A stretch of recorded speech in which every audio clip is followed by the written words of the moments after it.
On the line. Hello, Emily. Hello, Jonathan. How are you? I'm very well indeed, thank you, Emily. I gather you have a consumer Good. problem. Tell me all about it without naming any company names, please. I will do. Right, my daughter had her school photos taken, and she came home with them, and I decided that I would buy a photo and a photo framed because there was a deal going on. Mm-hmm. So I had until a certain date to do it, and I didn't get it done by that date. So I called the school, and they said that I could go online and order them myself. So I've ordered the photos, 2 photos, paid the £22.50, which went out of my account on the 2nd of October, and to find out that I haven't still received them. So I phoned up the company and explained to them that the money had been taken out of my account and I haven't received the photos. To be told that there's nothing they can do to help me because it's gone over 28 days, although they told me they were being delivered to me, and they won't help me at all. They said that I need to pay again if I want to get the photos. What? That's basically it. So hang on a minute. So they're saying that because they haven't sent them within 28 days, you now have to pay them again? Yes, that's correct. And the money has definitely left my account because I have checked. But in the meantime, I've called my daughter's school, and they have actually stopped using the company because they've had problems. Ah, so other parents them anymore. So other parents have had the same issue. I'm not really sure about the same issue, but they certainly had issues going on because they've decided they don't want to use them anymore. Okay. Now, how did you pay online? I paid with my debit card. Okay. Well, that gives you a level of protection. Right. So, in worst case scenario, if this company just refused to provide you with the photo, or to give you your money back, then if you contact your bank and ask them to do what is known as a chargeback on that payment, then they should be able to recredit your account with the amount that you've spent. Right, okay. But am I sensing you'd ultimately prefer to have the photo and the frame? I would, yes. I really would. Yeah. I mean, they've told me that I can purchase them again, but I just need to pay again, although it's gone out of my account, and then I've got 28 days. But I don't quite understand what's not... back out to me. Emily, what's not making sense is... why would they ask you for more money if they haven't delivered on the first photo and frame?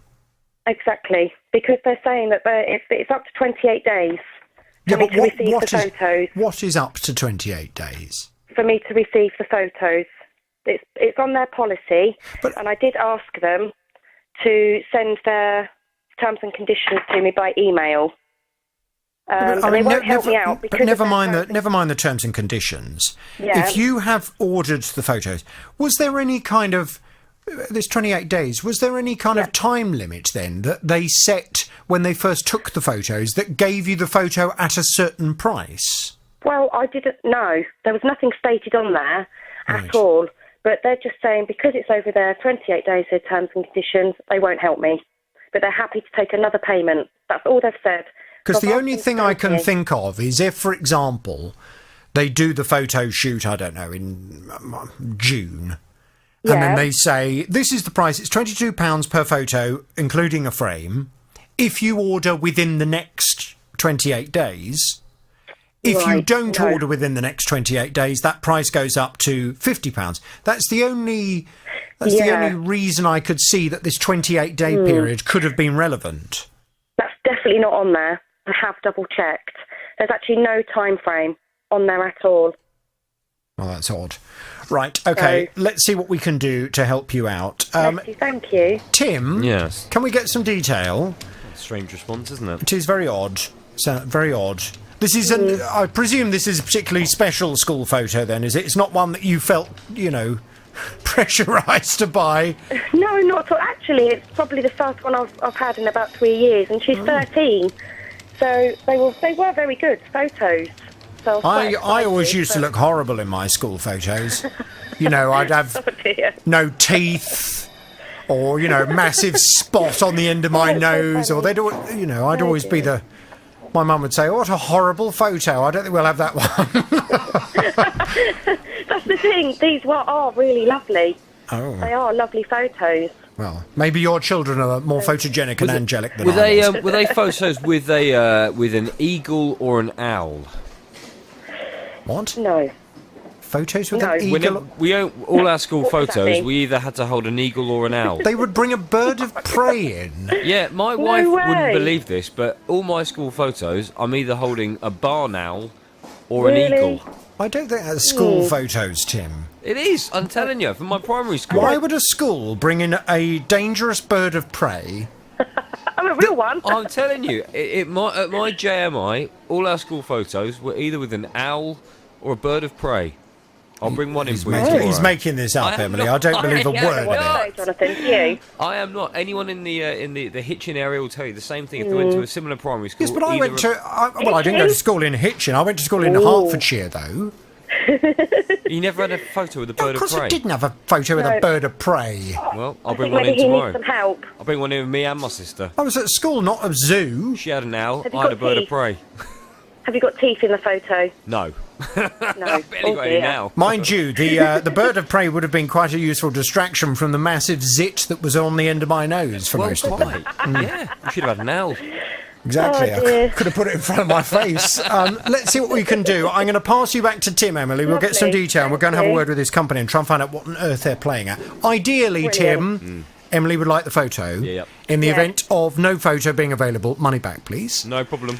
Thank you, Oh, Emily. thanks, guys. Hang on there. I'm going to pass you back to Tim now. Fighting for your rights. The JVS Show. This is BBC Three Counties Radio. Now, Zoe lives on the 8th floor of a tower block in it's a big block of council flats, and she lives there with her 2 young children. She says the entire building has become infested with bedbugs. The council believe the infestation began when an infected mattress was brought into the property, and it then has caused the bedbugs to spread from room to room, flat to flat. Well, pest controllers have fumigated the block, but Zoe was told that the whole block would need to be treated again. And, this is the rather hideous idea, the only way to lure the bedbugs out, to make them consume whatever poison had been put down, was to keep on sleeping in the infected beds. Me and my children are petrified. My children are quite scared because obviously they've experienced walking into their home with men dressed in white suits, and obviously they've heard us talking about bugs being in the bed. It's not really something that I want to. I don't want to sleep in a bed full of bugs, personally. Well, when Zoe appeared on the programme, a pest controller from Bedford called Jason called in to say, no, it's not true you have to stay in the property. But he did say that if the contractors were to treat the property properly, it really should be treated at least 3 times. And then everything should be okay after that. Well, Zoe was rather reluctant to stay in the property, but last time we spoke, she was due to have the second treatment on her flat. Let's find out how things are now. Zoe's back on the JVS show. Hello, Zoe. Hiya. Good morning. So, Good morning. last time we spoke, they were turning up to come and do another treatment. That was, I think, beginning of last week, wasn't it? What's happened since we last spoke? So they completed the treatment on Friday, the 25th, Yeah. and they also have given us there's some sort of monitor things, Right. double-sided sticky things, just to check that basically it's all clear. Right. I see. And where do you hang these double-sided sticky things? On the side of the bed? They've got to go on the floor, like around the bed, Okay. just in case there's any live ones left. It will basically crawl on there, and they'll be able to tell when they come to do the inspection. I see. And have you been back in the property? Because I know you were rather worried about going back in. The idea of sleeping in a bed that had bed bugs filled you with horror. I actually returned to my property on Friday Yeah. because I threw all of the beds and stuff away. You threw the beds away?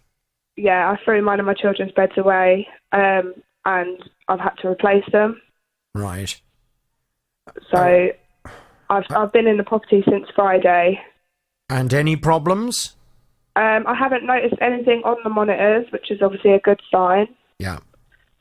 We actually had a meeting last Monday for them to basically explain what the next step was, which is obviously the inspections. Mm-hmm. which I'll be carrying out on the 6th and the 7th. Sure. And yeah, it was just a meeting to basically explain what was happening, and obviously all the tenants in the building had to attend to it.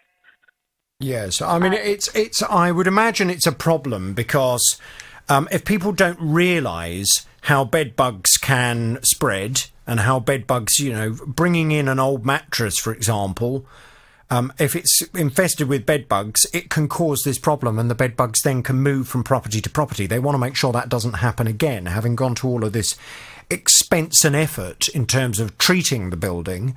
They don't want it to come back again. Are you feeling... I mean, I know that you ultimately don't feel that this property is suitable for your family for a variety of other reasons, but do you at least feel as if you can now sleep there and you can relax in the bed? I haven't really slept well, to be honest, but I do, obviously, for my children's sake, I do need to try and get them back into a sort of routine. Yes, quite. So, in all honesty, I can't really show, obviously, how I'm feeling to my children. So no. I'm trying my best. Well, it's. I remember when I moved into my house, and my poor old cat, and he had been a house cat. He'd never gone out, and therefore I didn't put flea treatment on him. And when I moved into my house that I live in now, there were quite thick carpets, and the poor cat, within about 2 weeks, he was alive. He was absolutely alive with fleas, and the whole house was infested with fleas. And they were in the carpet, they were in the furniture, they just went everywhere. And it was a horrible feeling. And like you, I had to get someone round and came and put all this chemical down and had to wash all the bedding on 100-degree washes and all that kind of stuff. And to start with, after the treatment, there was a kind of you'd find yourself scratching and thinking, oh, have I just been bitten? Oh, horrible. But with time, that concern starts to go. So hopefully with these bed bugs, as soon as you've been in the property for a couple of weeks and you haven't seen the reappearance of them, I'm sure you'll start to feel more confident being there. Yeah, I mean, obviously I've replaced all the beds and stuff, like various other tenants in the block. There was a bit of an argument at the meeting because the council have actually compensated some people mattresses and stuff, but the rest of us haven't got any compensation at all. So it's currently a bit of an uproar about that at the moment, that some people are receiving compensation and some isn't. Well, I don't understand why the council would do one thing for one person and another for someone else. And as far as I'm aware, you don't have to dispose of your mattress. If the mattress has been treated for bed bugs, then it should kill any bed bugs on it, and you should then be able to use the mattress. No, it's just the thought of them being there still. I personally had to replace my mattresses because I can understand, and that's something. Of course, you have your prerogative to do that, but if someone decides to do that, I mean, it should be down to them to fund that, not down to the council, because ultimately that's council taxpayers who've paid for some people to have new mattresses. Oh, yeah, no, of course not. I completely get that. It was just the fact that they compensated some people and not the rest of us. Well, I'm more than happy to go and ask the council why they would do that for some people and not for others, because that seems very unfair. And it seems like a foolish thing to do in the first place. The council the council themselves, they don't own money. The council, the council have other people's money that they then should use in a sensible way. And if there's no need to start replacing people's mattresses, then I have no idea why the council would be paying for people's mattresses to be replaced, having already paid for pest controllers to come in and to defumigate an entire block. So yeah, this is something that got brought up in the meeting on Monday. That's obviously... What did the council say in response to this idea that they'd compensated some people? The people that were severely infested, they replaced their mattresses. Basically, the ones that had been advised to obviously throw the beds away, they've actually replaced their mattresses, which I understand. But then again, if it's our responsibility to replace our own, then it's their responsibility to replace theirs. Well, hang on a minute, because surely where the difference is if the pest controller advises that a mattress needs to be removed. So, for example, if they went into one of the flats and they found the source of the bed bugs And if they said, we believe this mattress needs to be thrown away and a new mattress needs to be put in this property, that's different to what they said to you, because they didn't say that that was necessary for you, did they? They said that if they treated the mattress, then your mattress would be fine.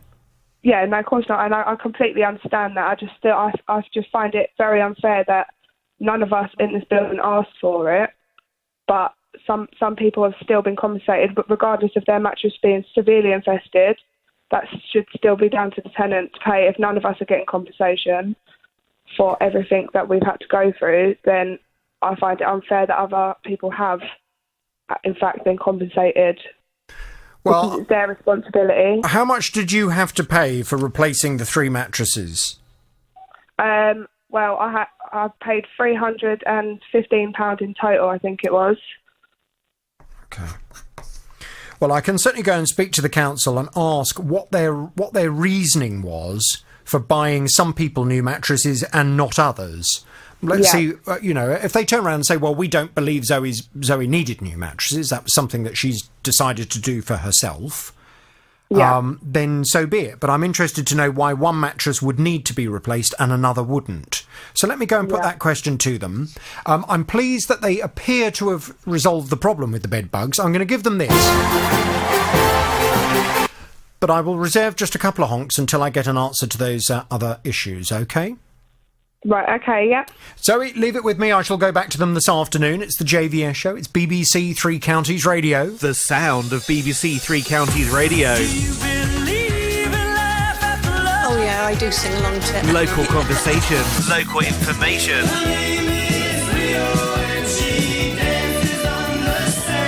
Local stories.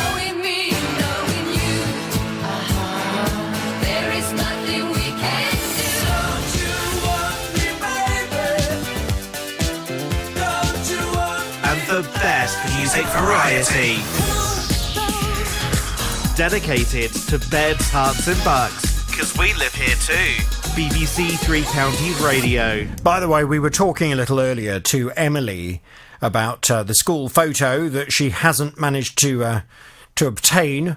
The school photo of her daughter, anyway. And Tim was mentioning that when he had his school photos taken, they were always taken with a bird of prey, which is most odd.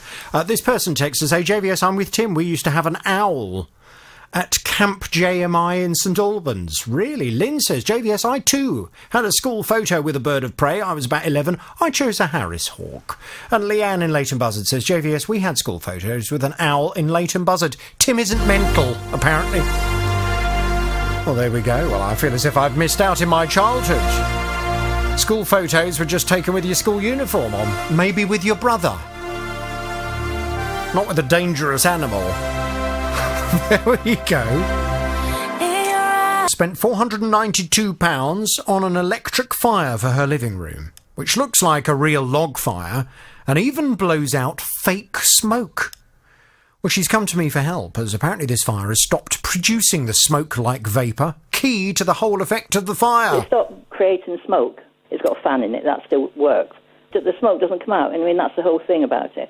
I phoned up the manufacturer, because just to give advice, get some advice from them. And she took me through all different things to do, and she reckoned I needed a new transducer unit, but they're £50. And I just feel, after 14 months, and a £500 fire, it's a lot of money to spend. Well, Helen told me that, strangely, the smoke effect did work on a few occasions, but it seemed to be intermittent, and neither the retailer nor the manufacturer were prepared to help without charging her first. Well, that was the case until I got involved. Helen's back on the JVS show now. Good morning to you, Helen. Morning. Morning. So I went off to have a word with the retailer. It is the retailer who is responsible. Mm-hmm. Any product that you purchase, whether it be an electric fire, a car, a telephone, a kettle, you name it, it has to do these 3 things. It has to, A, be fit for purpose. B, it has to be of reasonable quality. And C, it must last for a reasonable amount of time. The fact that this fire had stopped working properly, as it should do, just over a year since you purchased it, that's totally unreasonable. And therefore, under the Consumer Rights Act, you have the right to go back to the retailer and to argue that the product has not lasted for a reasonable amount of time and they therefore have a responsibility to you. Never, ever, ever allow a retailer to fob you off by saying, oh, sorry, it's over 12 months old, there's nothing we can do. That is absolute nonsense. So when I went to speak to this retailer on your behalf, thankfully they changed their tune pretty quickly and they got in touch with you, didn't they, Helen? And they said, would you like to order the new part and we'll reimburse you? Yeah. And last time we spoke, that was exactly what you were doing. You'd ordered the part from the manufacturer. How much was that part? £51.22. £51.22. We were obviously hoping that would then fix the problem, and we were also hoping that the company would reimburse you the money. What's happened since we last spoke, Helen? Yeah, well, on Thursday, I got a cheque from the retailer for £60. Oh, great. OK, giving you a bit extra. And on Friday morning, I got the transducer unit came. Yes. But then on Saturday morning, I got another letter from the retailer saying they would be sending me a cheque. But I'd already got it. Okay. And then so I put the transducer unit in, and it's working perfectly. Oh. It's all sorted. Thank goodness for that. Yeah. The only thing I would say is let's just hope that you don't have a similar problem in a year's time with the new replacement transducer. Yeah, no, that's what we said, but no.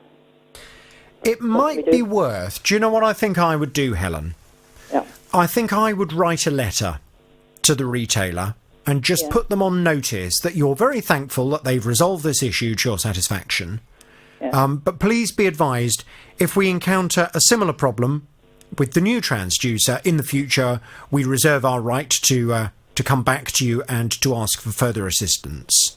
Yeah, I'll do that. I think that would be a good idea. Yeah. Get that letter sent, recorded delivery, get a record of the fact that it's been received and signed for, and just put it on file. And if in another 13 months' time the transducer goes again, at least you can draw upon that letter and say, well, look, I did warn you. Yeah. I did make it clear that I would be coming back to you again. Fingers crossed, though, it will work perfectly, and I would imagine this weekend you've had it on quite a lot. Well, yes, it's been a bit cold.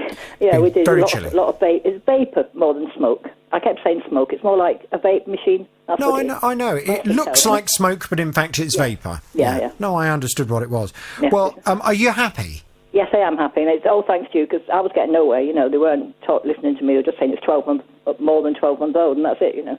Well, I'm pleased it's sorted. Let's hope you have many happy years of use from your electric fire. Yeah, I will thank the retailer very much for getting things sorted. Helen, if you do have any other problems, you know where I am. Yes, I do.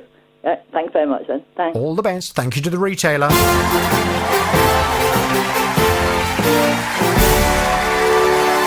Another result. If you have a Hi, Jonathan, how are you this morning? Morning, Graham. Yes, I'm all right, thank you. All right. So I gather you have a consumer problem. Tell me all about it without naming any company names, please. OK, I brought a television, I think it was about 3 years ago. Mm-hmm. I owned the telly for 2 years. And I had a letter to ask me, after I've owned the telly for 12 months, if I wanted to take out an extended warranty. All right. So I did do that, and the price was just over £200 for the extended warranty. Oh, blimey. Why did you do that? Well, they sent me a letter saying that I'd owned the telly for 12 months, and the warranty had obviously run out. Yeah, but that doesn't matter. So I decided to take out the extended warranty.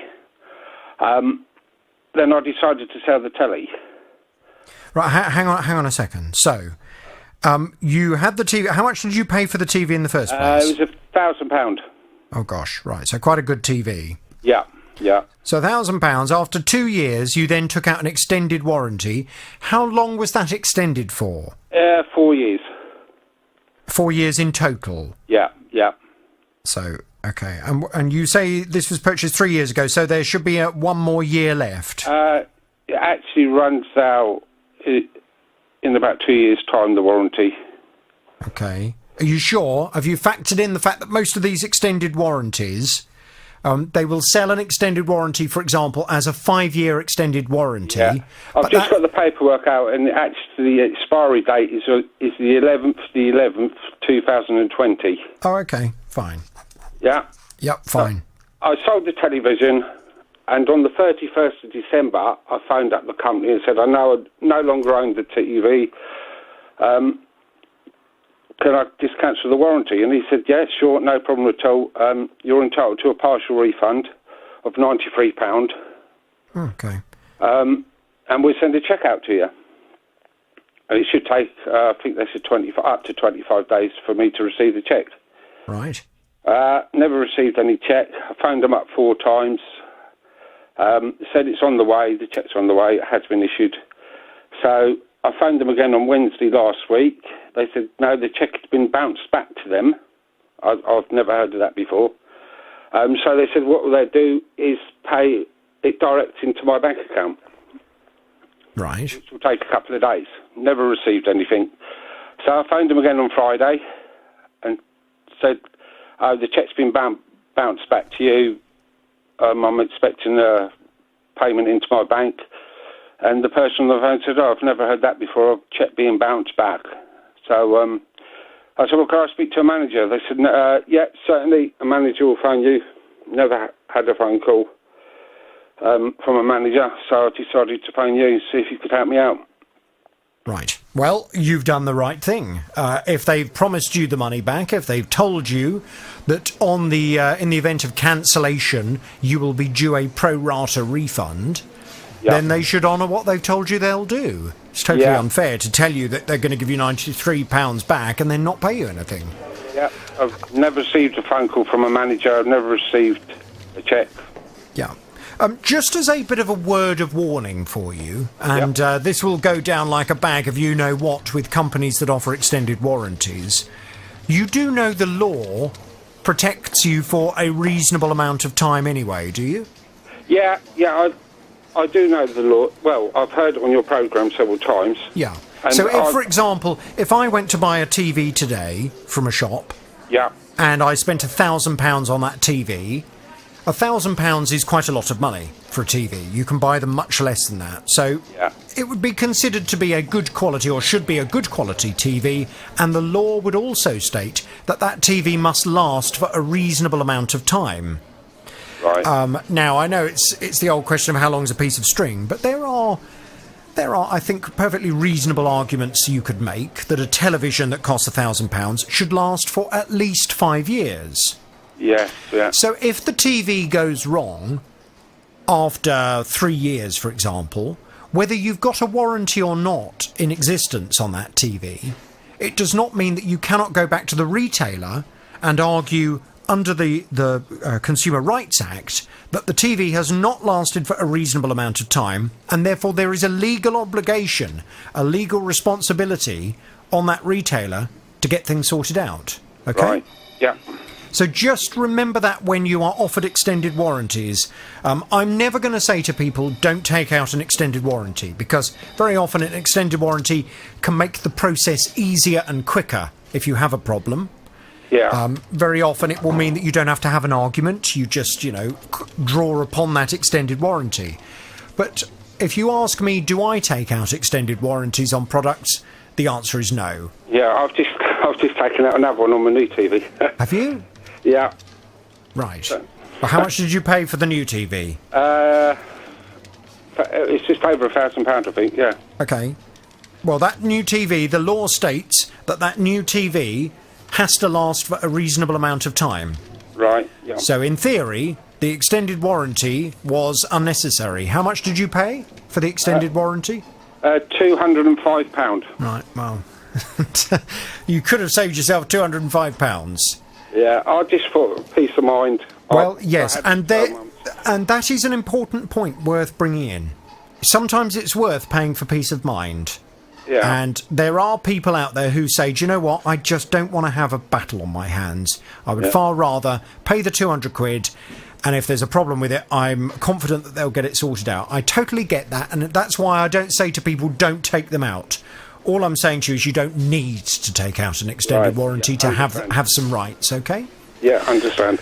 Graham, regarding this particular television and the refund on the pro rata basis for that previous extended warranty, let's see if we can go and get that for you. Tim, I'm going to pass Graham back. Back in 2012, Avril spent £1,200 on a fridge freezer, which came with a 10-year guarantee on the compressor, and for 6 years, it worked absolutely fine. But then, whilst away on holiday last summer, she received a call from her daughter to say the fridge freezer had broken down. Well, Avril told her to salvage what food she could, and having paid more than £150 for the appliance to be inspected, a repairman concluded the compressor had failed, and since it couldn't be repaired, Avril could expect some kind of financial settlement towards the cost of a new machine. This is where things got a little more complicated, because instead of waiting for a decision from the retailer, or the manufacturer in this case, Avril decided, because she needed a new fridge freezer, to go ahead and order one from a different retailer. Now, the original company say that she can actually have a replacement fridge freezer, but Avril said, well, I don't need a replacement fridge freezer. I've gone and ordered a new one, so can I have some money towards the new one? And that's when they said no. In their view, the appliance had depreciated its value every 10 months since the purchase, so it was now worth nothing. So obviously I wasn't happy with that, and to add insult to injury, they offered me £50 in vouchers. But I reminded them of a 10-year guarantee. So to us, it was worth £120 a year if I worked out the 10 years. And I worked that out to be about £435 for 4 years, that it hadn't now been worth, that it wasn't going to work. But also they haven't even, every response I've had to them hasn't mentioned the £160 they paid to the engineer, which they obviously asked us to do. Well, I did say to Avril that it may well be the best option in this case would be to accept the replacement fridge freezer and sell it second hand, try and get some of the money back. But Avril said, oh yes, but that's a whole load of hassle. I haven't got anywhere to store it. Then I've got to go through the process of trying to sell it. And I totally get that. So I said, well, look, that's the backup plan. But let me go and speak to the manufacturer who are now making this offer of a replacement fridge freezer. Let's see if they would be prepared to contribute towards the new one you've purchased. And I think I've been successful. Let's find out, because Avril's back on the JVS show. Morning to you, Avril. Good morning, Jonathan. Good morning. So it's a Samsung product that you'd purchased, and Indeed. Samsung have come back with a short but hopefully positive response. They say, Samsung will always support repairs within the terms of our warranty. However, on this occasion, due to Avril's particular circumstances, a goodwill resolution was reached to resolve her case. So I'm hoping you can tell us what that goodwill resolution actually is, or was. Yes. Okay. So they called me back very quickly after the show and offered me £400, which I thought was very kind.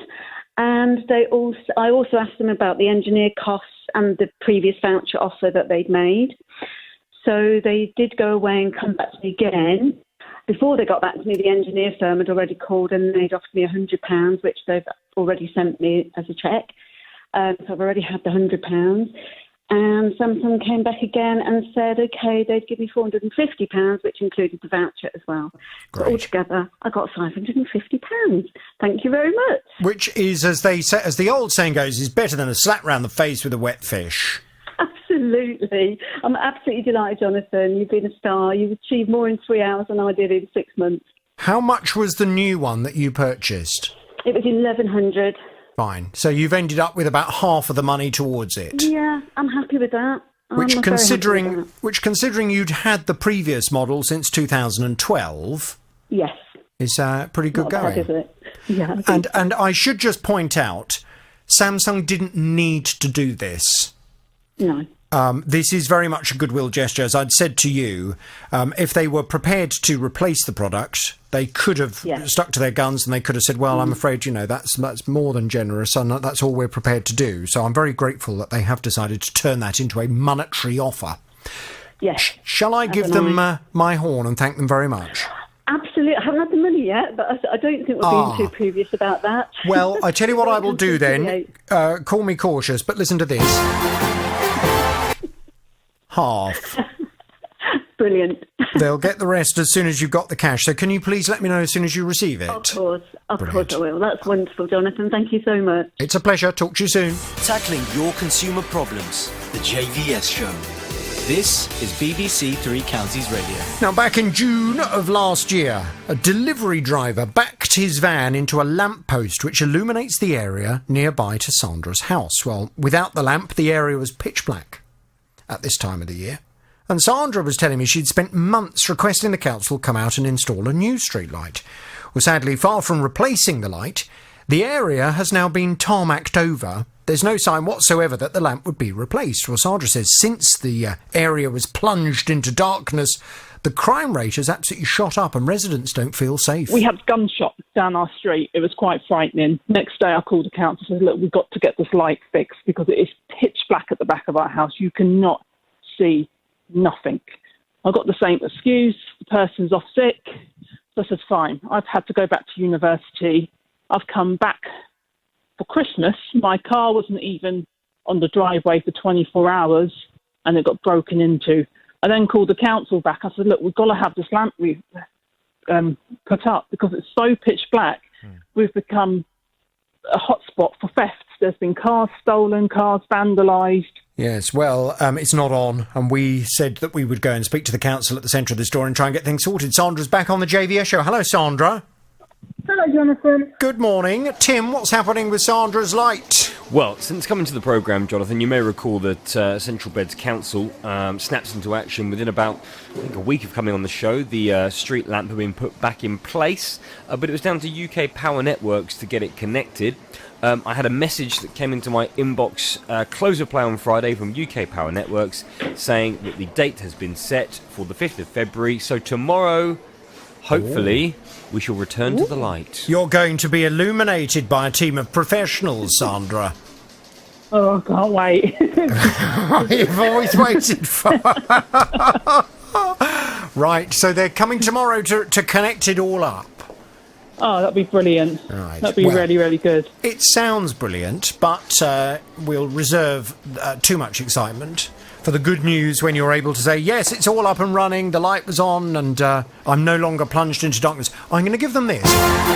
Ooh, just a bit for encouragement. Can you please keep us posted, Sandra, and we'll talk to you soon? I will, Jonathan. All right, thank you, Sandra. Fingers. And having just turned 7, last year, he was in the market for a new powered wheelchair, which is absolutely essential for his mobility. Well, these chairs are not cheap. Having consulted with a variety of companies, Kay finally decided upon a chair which did everything her son needed, but it came in at £26,000. Well, she put £10,000 of her own money into the pot and then managed to fundraise an additional £8,000. As soon as she put down £18,000, she was provided with a loan chair, and production began on her son's chair. And this loan chair was for him to get used to the controls for the loan period. But apparently things went so badly, they then decided they didn't want this new chair and cancelled the order. But the company will not give them back the money they've paid. The chair wasn't running on grass, it was sort of cutting out, and when Archie was taking his hand off the joystick, which he uses to control the chair would carry on moving. The batteries were making horrendous noise. They were only holding charge for sort of half an hour. It just can't happen when Archie goes to mainstream school and there's lots of other children around him and he needs as much independence as possible. Mm. I wanted, obviously, to be assured that these problems weren't going to happen on his own model, but the company never put the problems right. So at this point, I felt like I couldn't hand over any more money in fear that we'd lose a full £26,000 and have a chair that was not fit for purpose. So I cancelled the order on the 8th of May 2018, and on the 14th of May I received an email from the person who is the financial director who the invoice was paid to, stating that the loan chair must be returned to the workshop, and then they would send me out a breakdown of the work that had been carried out and the costs that had been incurred, and also advised me of what refund was due, because in their terms it says in the event of cancellation by the customer, the company reserves the right to charge a reasonable cancellation fee, taking into account opportunities to resell products allocated to the customer. Mm-hmm. So I obviously knew that we were going to lose some money, but at no point did I think we'd not ever see a penny of the £18,125 that we'd put down. So that's what they said they wanted to retain? Yeah, that's what they are retaining. Well, Kay enlisted the support of a solicitor who was going to work on a pro bono basis, who argued with this company that they should receive at least £10,000 back. But Kay says not only has her son been left without a chair, but she's lost all of the money, £10,000 of her own money and £8,000 of money donated by very kind local people. The solicitor has been unsuccessful in getting anything out of this firm, so I've been off to have a word with them. Let's see what they have to say, because Kay's back on the JVS show. Hello, Kay. Hi, Jonathan. Good morning. So, yesterday afternoon, I had a fairly long conversation with the lady at this company. Yes. She has a slightly different version of events, and obviously in the interest of fairness, it's absolutely essential that I go through what she's had to say, just so I can try and work out what's actually gone on here. Of course. She said that the chair that your son was given was what is known as an assessment chair. It would never be right for your son, because it is not the bespoke chair being made for him. The £26,000 you were paying to this company was for them to create a bespoke chair for your son. So this assessment chair, you should expect that it would not necessarily be perfect and would not do everything that you were expecting your actual chair to do. She said that when they first heard from you with a complaint, they said to you, OK, what we need you to bring the chair in so that we can see how you're using it and we can see your son in the chair, and then we can investigate and, if necessary, make some adjustments to it so that it works until his actual chair is ready. Apparently, she said, you said, well, I can't bring the chair back to you until the Easter holidays of last year. So they said, well, that's fine, but obviously we need to get the chair back in. The day before you were due to bring the chair in, she said that the company called you just to reconfirm that you were definitely bringing it in for them to be able to assess. And apparently you laughed and said you'd completely forgotten about the appointment and wouldn't be able to come. And the lady said at this point they then offered you another appointment, but you then said you didn't want another appointment. Okay, so first of all, the loan chair, in none of the paperwork I've got has ever been classed as an assessment chair. That was never what we believed. Measurements were taken for Archie to make sure that the loan chair fitted. So, of course, it's not just any chair off the shelf. Archie had to undergo surgery in the January before we made the invoice, and he had to be in calipers on his legs and refined to a upright wheelchair where his legs were out 24 hours a day. So, of course, I couldn't make an appointment any quicker. So what I was asking them to do is, under the circumstances, can they come to the house and look at the chair? This is part of a package that we were going to be paying £5,000 for, is like the aftercare.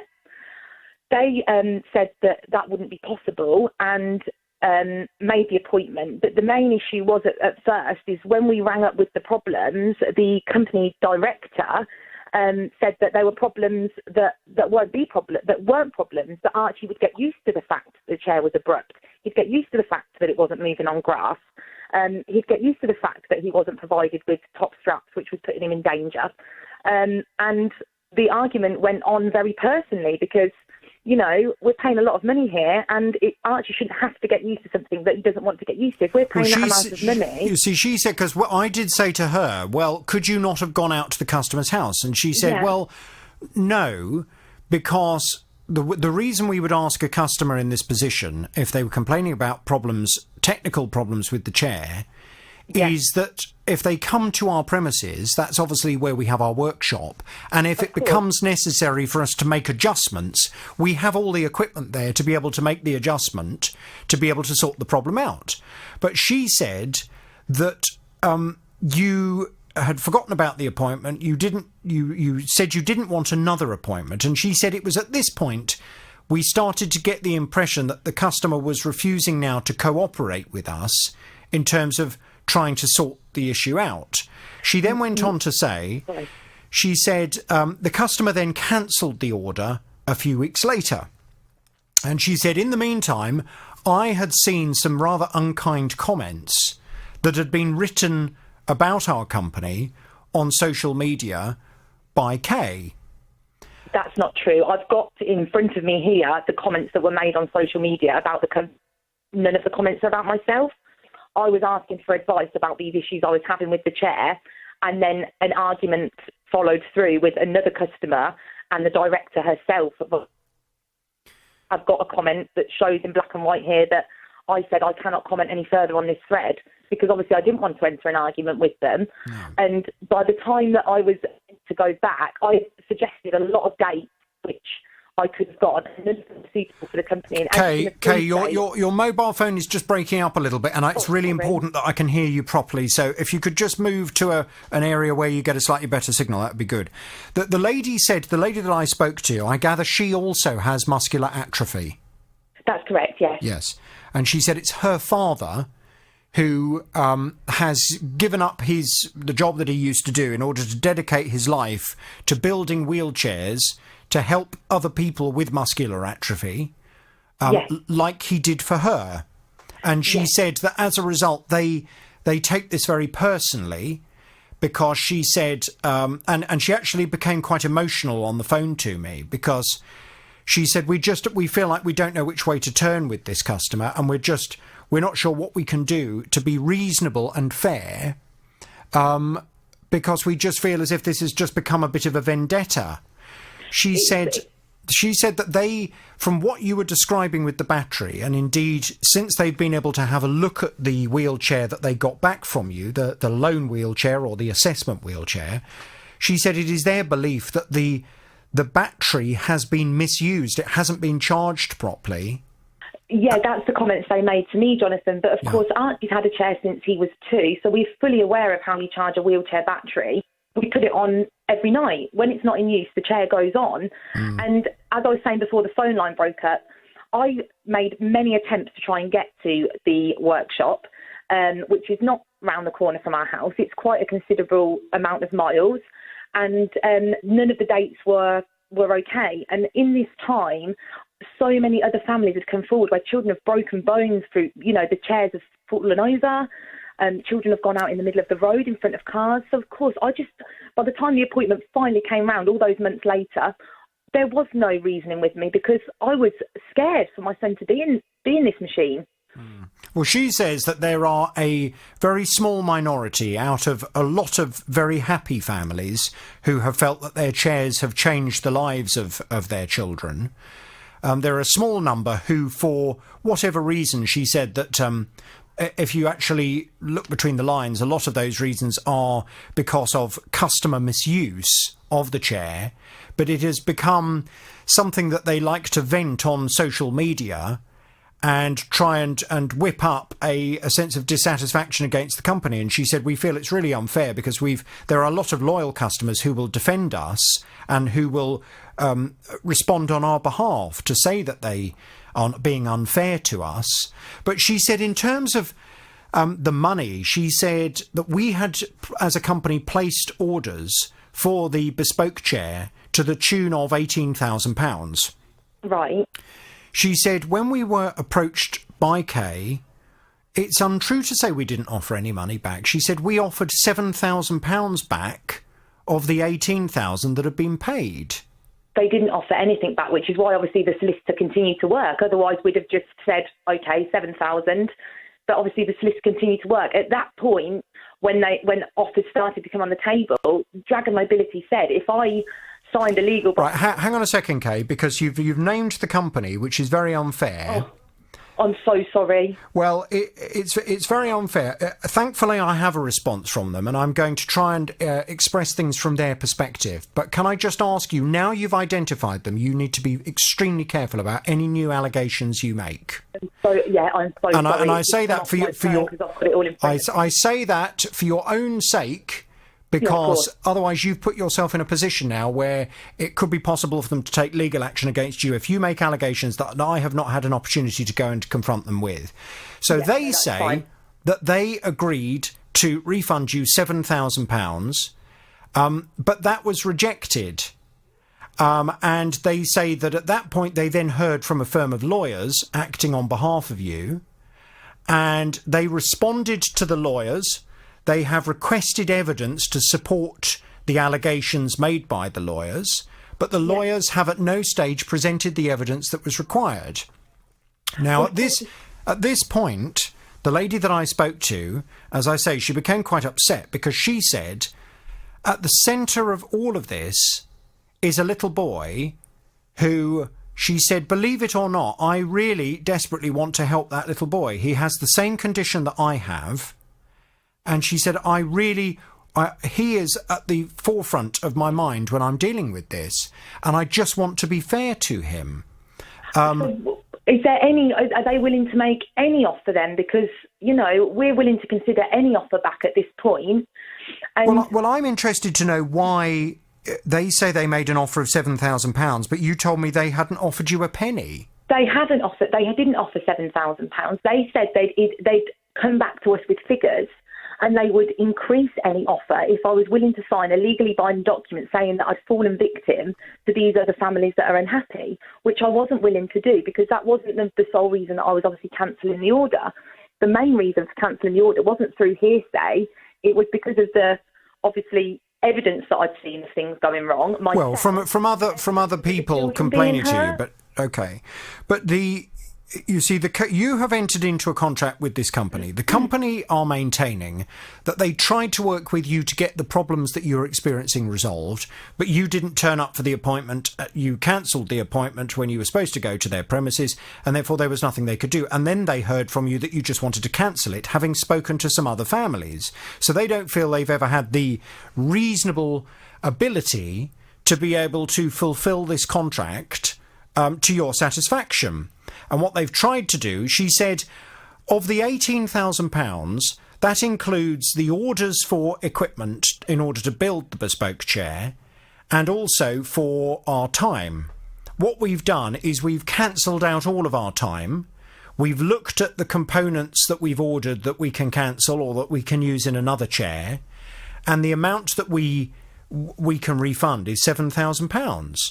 She said to me, willing to send some evidence of that, because we've never received any breakdown of what they've ordered and what charges they've incurred. And are you sure that hasn't gone to your solicitors? Well, he hasn't said. Because she said to me, I just want this to be resolved. Because she said, I wish that they would take me to court or make a complaint to the relevant governing body. All of these things, she said, I've suggested they do, and all I get is threats from lawyers on social media, and nothing ever seems to happen. And now she said, we have made complaints to the relevant bodies. We have made the complaints to the relevant bodies. And have you asked them to mediate? No, they haven't come forward because they were waiting to hear from the company themselves about as to why they're keeping it so much money. But when I spoke to the British Healthcare Trade Association, they've never heard from the company. They've never made an effort to get in touch with them, which is what the company director stated. That's not what they've told me. They have said that they want this to be brought to a conclusion one way or the other. Well, it would be. Well, let's just be practical about this just for 1 second. I mean, she said to me yesterday on the phone that they've offered £7,000. You say that's the first you've heard of that offer. Is that an offer that you would accept? Yes. Sorry, Kay, your mobile's breaking up again. Kay? Hello? Kay, can you please move? Because I really need to be able to hear you. This is a very crucial part of the conversation. Can you Hello, can you hear me now? That's better, yeah. Don't move from where you are. The £7,000 that they've offered, is that something that you would accept? Oh, mobile phones, they drive me absolutely balmy. OK, well, look, we will go back to Kay. We will see if the £7,000 is an amount that Kay will accept. And if not, I will find out why not. And I will go back to the company this afternoon and ask them why Kay says this offer of £7,000 today, it's the first she's heard of that. Is it that they made that to the solicitors? And for some reason, the solicitors did not pass that on to Kay? What is the reason for it? More work to do, and I will be excited by the prospect of turning the garage into a bit of a man cave. The main sticking point in this plan, though, was that the garage door on the garage was a kind of typical, very thin door, and it made the garage freezing cold. But more importantly than that, his daughter's bedroom is above the garage, and apparently the cold travels through into her bedroom as well. So Neil had a plan to cure all of this. He went onto a website selling garage doors and found a thermally insulated roller door at a cost of £1,360, which he thought would be perfect at just keeping the garage a bit warmer and, more importantly, keeping his daughter's bedroom warm.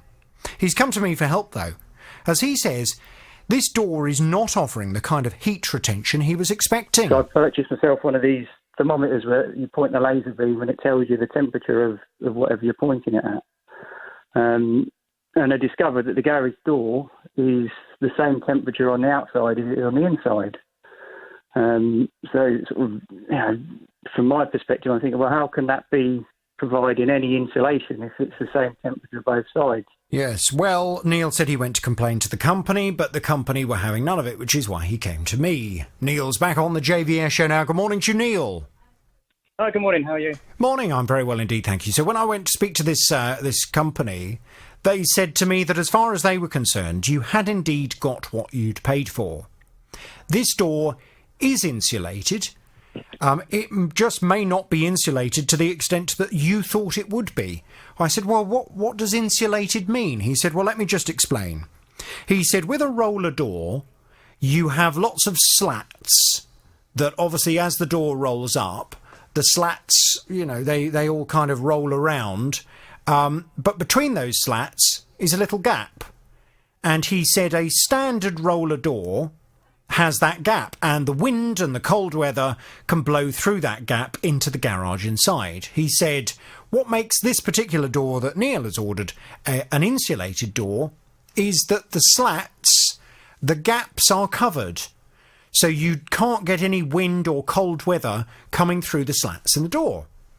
He said, this is not what we would describe as a fully insulated door. He said, we do sell a fully insulated door, but that is it's a sectional door, and that would have a proper thermal level of insulation to it. That was not what Neil purchased. He purchased an insulated roller door, and he's got an insulated roller door. It's just not as insulated as he wants it to be. They did, however, say that they would be prepared to go out and have a look to see if they could do anything to help you. They came out and had a look, but didn't really feel as if there was anything wrong with the door. So after our conversation, Neil, last time, we went through the various options that were open to you. And as I explained to you, you would need to get some kind of evidence to support your claim that this door was not insulated, and that in fact you had been missold the product in the first place. A little birdie tells me you have some news for me. What's going on? Yeah, well, what I was doing as well was speaking to the credit card company about this as well. And after speaking to several people there and people looking at the evidence I provided, they have agreed with me that the way this product has been sold is very misleading, and the product has been, as in their words, misrepresented, because the claim, it being thermally insulated, and the claims made on their website are totally contradicted by the email I received from them that said the door has no U value, which is a measure of thermal insulation. So they have agreed with me and given me a sort of partial refund of the money I've spent on the door. So how much of the credit, this is very interesting, how much of the credit card company refunded you? £601. So that's about half, just under half of the money back. Yeah, what they did, they looked for the equivalent door from an online company and basically subtracted the cost of having one of those doors fitted and then sort of refunded me the balance. So in essence, they agree that they agree with my opinion that you've not got what you paid for. Okay, but have they actually confirmed that is the conclusion of this? Or have they said to you that they are going to take it up with the retailer on your behalf and have in the meantime credited your account to the tune of £601? No, they've said they've refunded me the money and they've sent me a letter saying that's it from their point of view. They're not taking it any further. Wow. Well, another reason why paying for things on a credit card is so much better than paying via any other method. The reason why, just for people who are scratching their head thinking, well, hang on a minute, and why has the credit card company done this? When you purchase something on a credit card, the credit card company is jointly liable for the contract with the retailer. So you could potentially take a credit card company to court if you purchase goods that are either misrepresented, are not fit for purpose, haven't lasted for a reasonable amount of time. So obviously this credit card company have recognised that as far as they were concerned, they did not feel that this product had been fairly represented to you, and as a result have decided that it was worth them refunding you £601. Have you heard from the retailer that you purchased the door from? I haven't been in contact with them, no, but I've had so little success in communicating with them that, to be honest, at this point in time, I'm happy with the result. I just really can't be bothered to deal with them because it's just like pulling teeth. It's just, I mean, I'd be interested if you could, if you managed to get a response out of them in terms of, Well, I tell you why I feel I need to go back to them. The reason I need to go back to them is because if the credit card company has concluded that they are dissatisfied with the way this product has been represented to you, the customer, on their website, if they feel, based on the evidence they've seen, that to describe this door as an insulated door is unreasonable, then that's something this retailer really should think long and hard about in terms of whether they want to leave that description of the product in that form on their website or not. So I think I need to go and have a word with them. In terms of the insulation, though, of your garage, it doesn't really help, does it? I mean, the money back doesn't really help. Well, it doesn't, but it gives me some money to make other improvements of it. Do you need the door to open? Yeah, I still want to use. I don't use it for a car, but I still want the flexibility of a garage door. So I'm looking at alternatives. I'm looking at sort of things like sort of thermally, these really thick curtains or some sort of insulating product that I can sort of hang and move out of the way when I need to access it, because I'm only using the door once or twice a week to open. So So it needs to be convenient to still open it. Because the only thing really my listeners were suggesting in this kind of instance would be to get a carpenter to build, in effect, a stud wall and to insulate that wall in the way that you would do when building a house or doing an extension with proper insulating foam on the inside. I just wonder whether it's possible to get a frame built that can slot in and out of place over the garage door so that when you're not using the door, it slots on with all of the insulation to keep the cold out and to keep the warm in. I don't know. It may be worth talking to a builder and using that £601 you've had back to cover the cost of that. Maybe that's the best solution. Yeah, I mean, that's what I'm thinking of at the moment. I'm just sort of doing some research on various sort of products out there. There's some quite interesting looking products which are made up of, essentially something that like tin foil, but obviously a lot stronger with material. Well, when you think about the fact that so many houses, particularly townhouses, are built with a garage underneath floors of the house. It's amazing that no one's come up with a solution to this problem before. That will keep a garage nice and warm. I'm very grateful to you for letting me know that your credit card company have given you that money back, and that's a very good reminder yet again to all of my listeners that whenever you can, always pay for things by credit card. It gives you such an extra level of protection. I'm going to go back to that retailer and ask them whether they're going to change their website as a result of this, and you and I will talk very soon. I'm going to give your credit card company the horn. Brilliant. Neil, thank you very much. Three Counties Radio. Now, Jason came to me for help on behalf of his son, who's chasing 6 weeks' worth of wages from a big company who told him he was never actually on their books. My son started work for a DIY company on the 1st of December. He's been there until the 6th of January, and then he got made redundant. And basically, they haven't paid him. They should have paid him on the 15th of this month. When he's got in contact with Human Resources, they've told him that he's not on the books. Then they've told him that the store manager hasn't sent over his screenshot of the hours he's worked.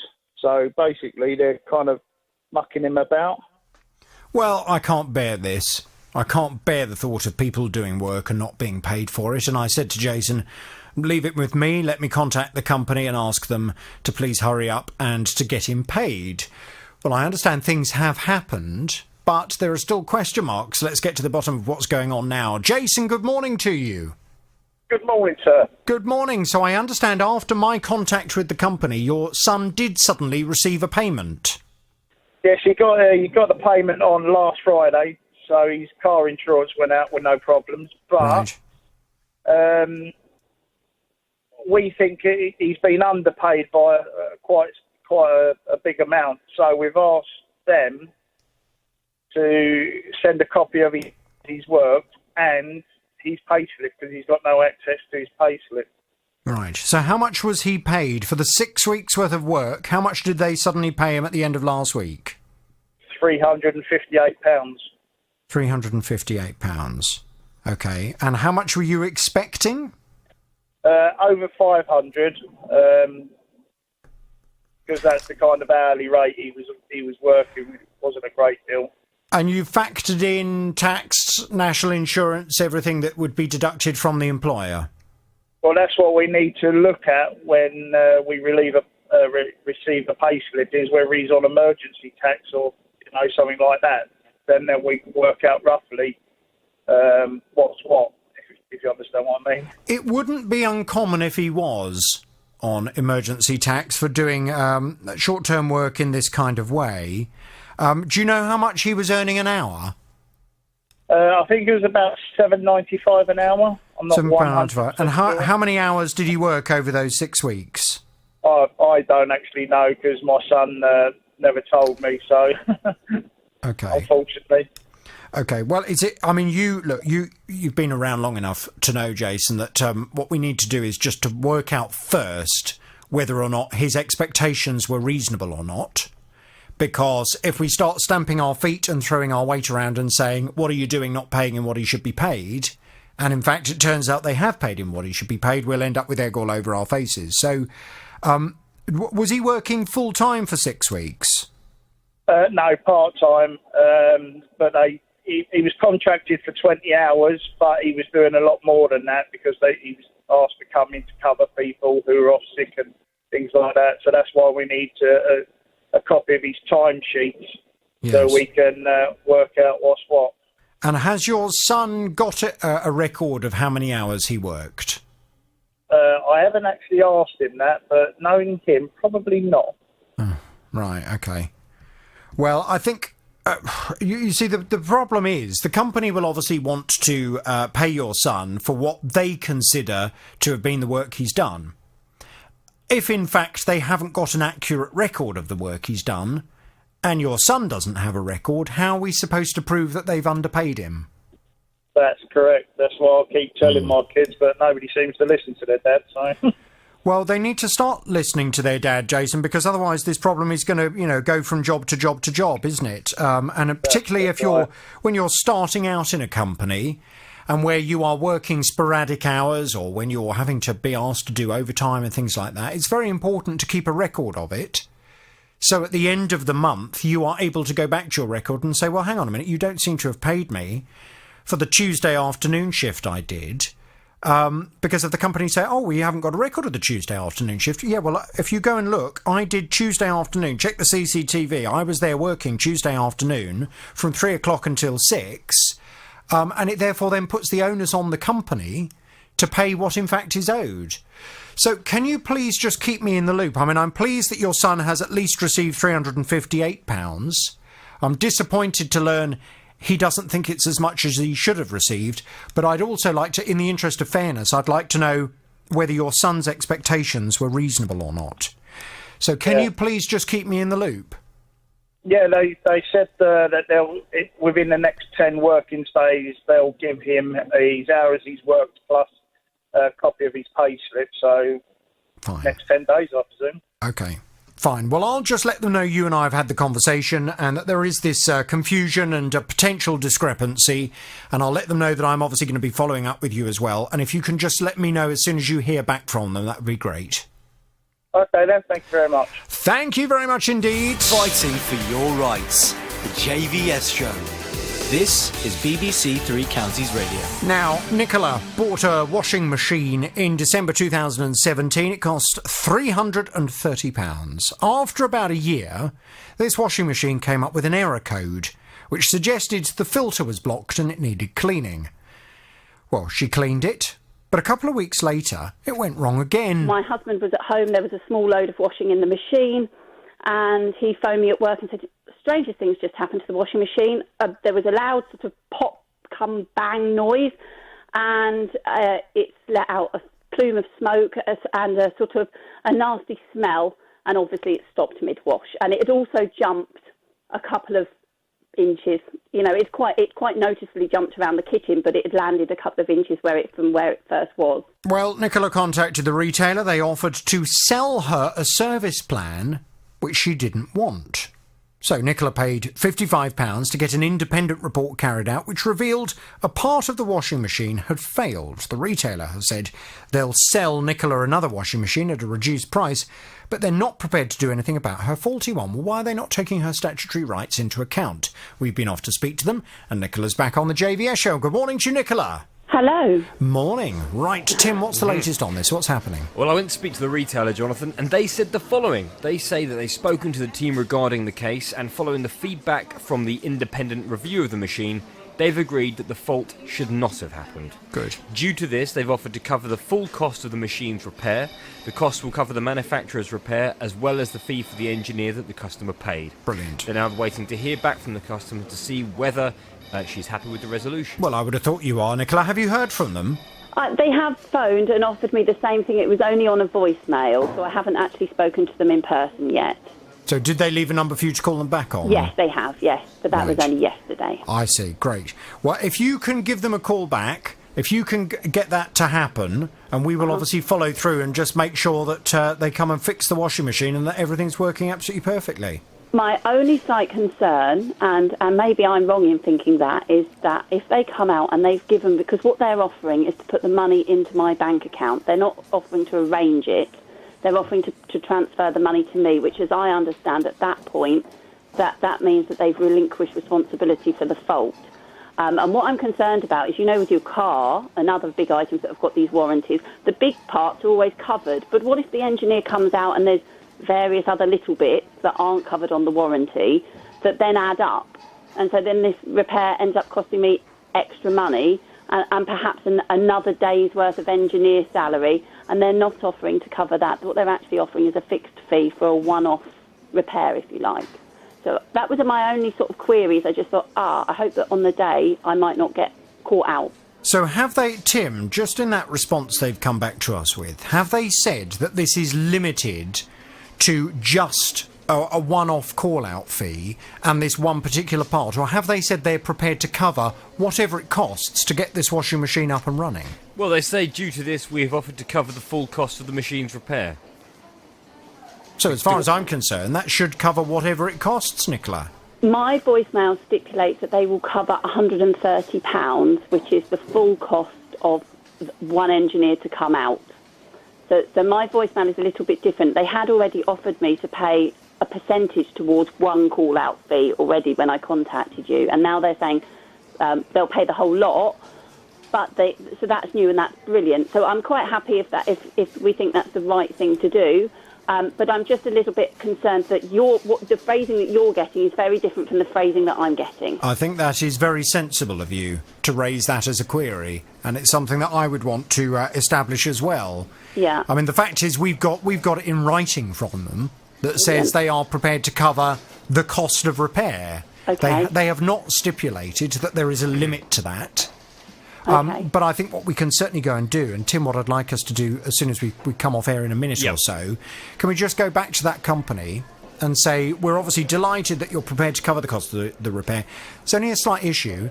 Nicola's a little bit worried that, in fact, if the engineer comes out, and it turns out that fixing this washing machine is going to be more complicated than first thought, that she's then going to be told there is more money for her to have to pay on top of what you've already agreed. So can you confirm, as per your email on such and such a date, that indeed any costs incurred in that repair will be covered? Yep, okay, I'll ask them that question. Fine. That'd be brilliant. Okay. What are you doing for washing your clothes in the meantime, Nicola? This must be a I nightmare. have 3 children, a dog. It's wet, muddy and horrible outside. I'm running... I think half of the county has my laundry at the moment. Oh, really? So you're having to rely on friends and family to do it Yes, for you? and we're in the process of moving house as well, so it's far from ideal. Oh, no. Well, these things always go wrong at the very worst time, don't they? Absolutely, they do. As you say, when it's cold, wet, muddy, and you've got a dog, that's just going to make things 10 times worse. Look, we will at least help you in terms of getting that clarification, and we'll talk to you very soon. Thank you so much. At the end of November last year, my daughter asked to visit an animal reserve for her birthday. We had to stay overnight as it's not local to where we live here in the 3 counties. It's about a 3-hour drive away. We had a great time. At the end of the visit of that particular place, we went to the gift shop like most children want to do, and she chose a jigsaw puzzle of her favourite animal as a souvenir of the trip. What was the animal? Sorry? What was the animal? It was an orangutan. Oh, she loves an orangutan, does she? Yeah, called Gordon. Gordon the orangutan? Indeed. Well, there you go. And this jigsaw was of old Gordon, was it? It was indeed, yes. Okay. So what's happened? So we asked her to wait until we came home, so we didn't lose any of the pieces. And unfortunately, when she did make it up, there was 2 pieces of the jigsaw puzzle missing. I went onto the company's website to contact them. There was no email address or telephone number, but just a link that you clicked on a Contact Us, where I had to complete a form with all my personal details and the comment about why I was contacting them. I submitted it and got a thank you for the completion of the form and heard nothing from them. So I gave it a few more weeks, and in the middle of December, I hadn't heard, so I tried to find an alternative email address, but when I went onto a search engine, it just bounced back saying it was an invalid email. So I sent the same form off, again explaining I hadn't heard from them, and took a screenshot to prove that it had obviously gone, because it said, thank you very much for your request, but I still have a very upset 7-year-old who's still not got a complete jigsaw. The 2 pieces that are missing... What are they pieces of? It's just 2 pieces left of the jigsaw puzzle, so it can't be complete. Yes, but what would be on those 2 pieces? I mean, was it one of Gordon's eyes? I think it was just the frame of the actual outside. Oh, right. So you can see Gordon, but he's not complete with his surroundings. No. Well, I know someone who'll be very enthusiastic about this, because I think Tim has, don't you own a rhino or something? Or he loves all this zoo kind of stuff. I sponsor a Chinese red panda called Wan Mei.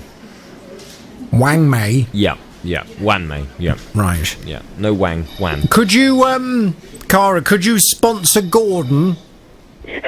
Well, I would like to have a proper picture of him to begin with. Yes, a bit of Gordon without bits of him missing. I'd like a puzzle of Wan Mei. Well, maybe you could have bought one. I should have done. And you could have put it on your dining room table. Yeah. And just left it there forevermore for people to look at. It's about as close as I'm going to get, because we went to see. We did the 3-hour drive down to go and see Wan Mei, and didn't see her, and then we bumped into a keeper. And we said, we're here to see Wan Mei. We started sponsoring her. And she says, oh, well, I've worked here for 4 years. I've never seen her, so... How do you know Wan Mei exists? Well, I'm told she does. Is it? Hang on, how do I spell Wan Mei? Wanmei. 2 words. Wan Mei, what's she called? Panda. A panda? Yeah. Let me have a look and see if I can see it. Oh, well, she looks rather like a panda. Yeah, well, she's one, yeah. Well, once you've seen one panda, I mean, you've seen them all, haven't you? Haven't they got any pandas up Whipsnade? I don't think they do. No. Actually, they have got red pandas in Whipsnade. Yeah, well, just go up there, have a look up there. Why are you doing all this business of sponsoring Wan Mei wherever she is? Well, anyway, look, regarding Gordon and his missing bits, let's go and have a word with this animal sanctuary and just ask them. Look, it's perfectly reasonable. Cara just wants to know, can they? I presume, Cara, what you'd really like is for them to swap over the jigsaw for another one that doesn't have 2 bits missing. Yeah, absolutely. That's all we want. So we've got one happy little girl. Yeah, and you're absolutely sure she didn't open the jigsaw before you got home and 2 bits have fallen out? No, because I actually opened it up and it actually had the security seal still on the top of it. So I can categorically say no, it had their own security seal still on it. Very weird.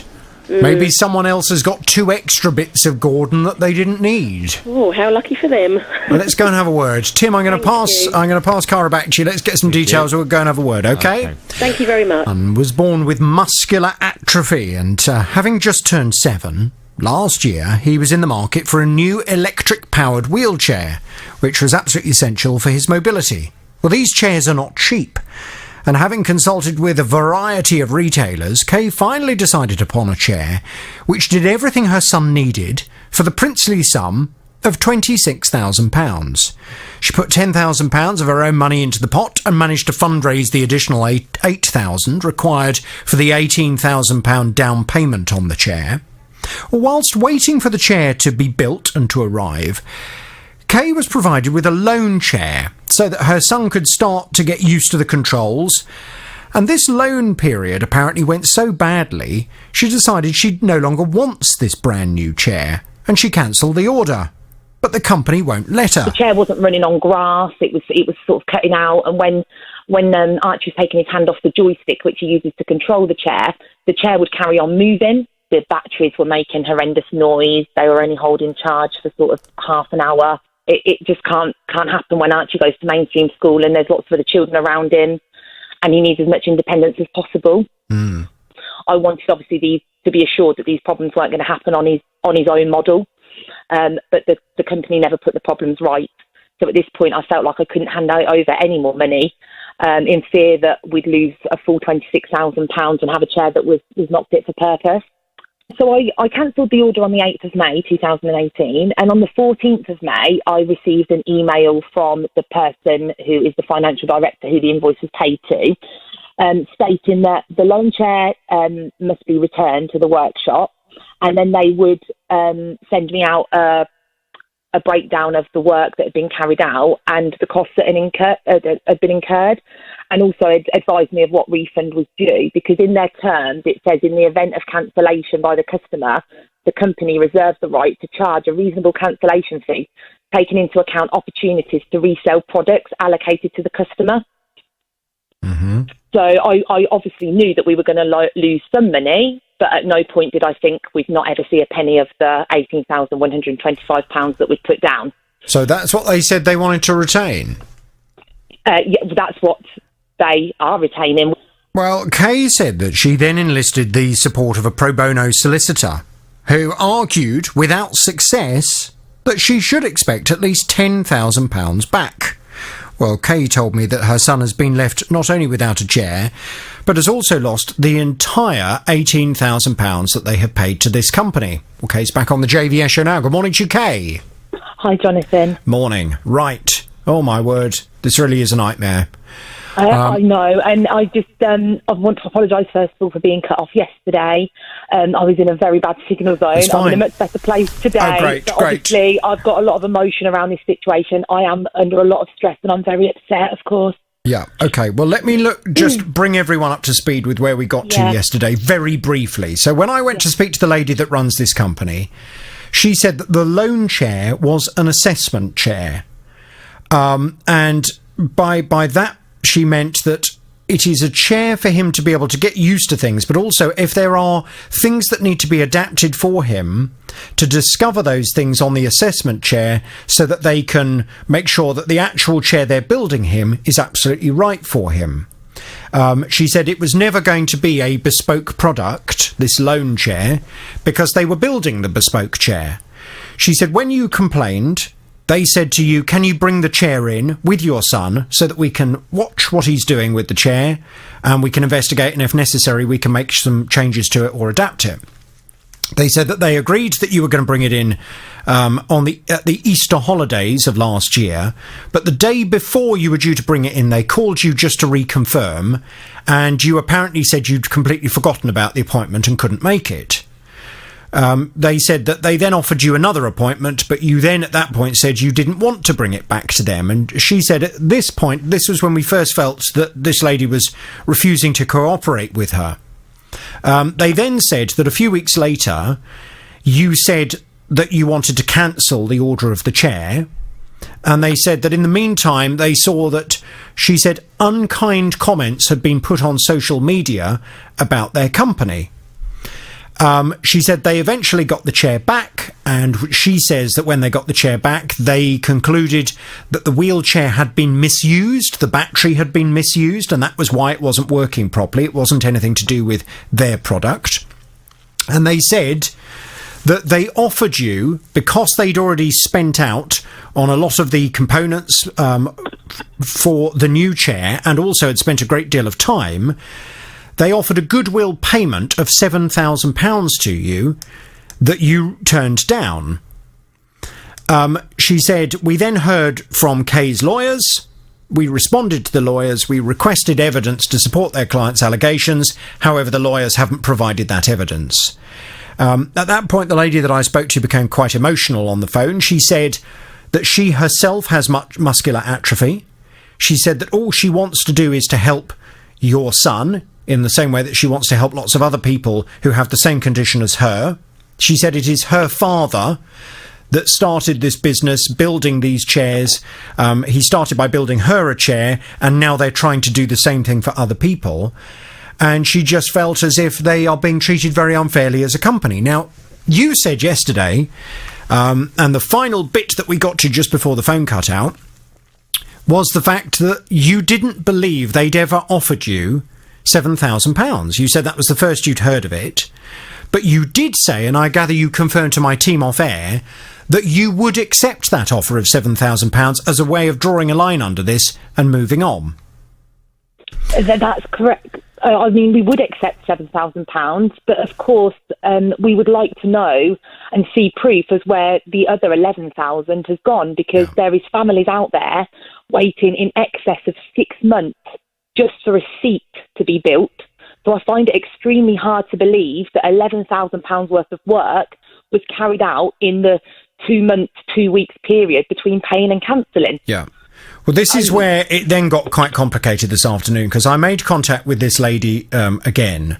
Now, the lady that runs this company, the lady who has muscular atrophy, I don't know if you're aware, but her job before she got involved with this company was a lawyer. I am aware of that, yes. So she says she is very au fait with the contract and with the legalities surrounding this contract. She said that she said she was quite frustrated, because she said you are now the fourth person that has taken up this case on behalf of Kay. She said we have been battling this for months and months and months, and it's one person after another that gets in touch with us, and I'm told I'm now to liaise with. She said that the offer of £7,000 that was made a long time ago, and it was refused by a man called David, who was representing you at the time.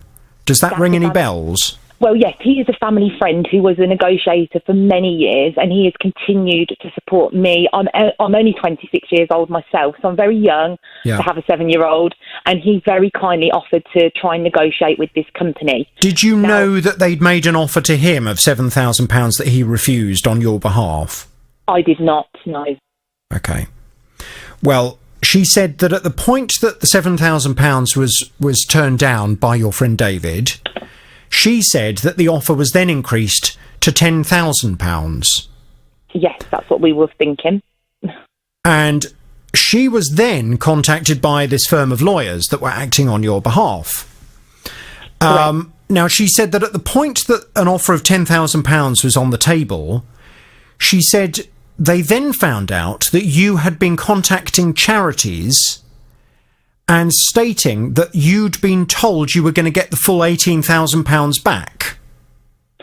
No, that's not correct, because we knew we'd never get £18,000 back. And the charity she's referring to is a charity which is run by her mother, if I'm allowed to say that, and two businesses, one the Royal Mail and one Western Power, kindly did some fundraising, and the total of £750 was paid directly to the charity to be paid against the chair for Archie, regardless of what chair that was.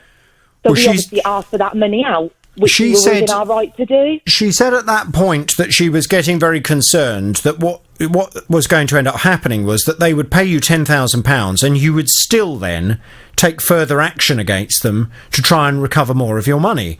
And she was very keen to point out that she says the £18,000 that you've paid has been paid to suppliers for component parts and also covers the costs for their time that they have spent building your son's wheelchair. Now, she said that at that point, they suggested to your solicitors that a deed of release was signed, which would confirm that there was no further legal action would be taken, and they also asked you to sign a non-disclosure agreement. Yes, which I never had the chance to sign because they refused to sign it, because she then said, it's just getting ridiculous, but she said that I'd threatened her. Well, no, what I'd done is I'd sent her an email and said, you know, if this isn't sorted, I am going to have to be honest with the people that have donated to Archie as to why on earth, after all this time, he still has no wheelchair. So at this point, obviously, I believe that she feared that I would be putting it on social media. Yes, well, she says that they asked you to sign a non-disclosure agreement and they were awaiting that agreement.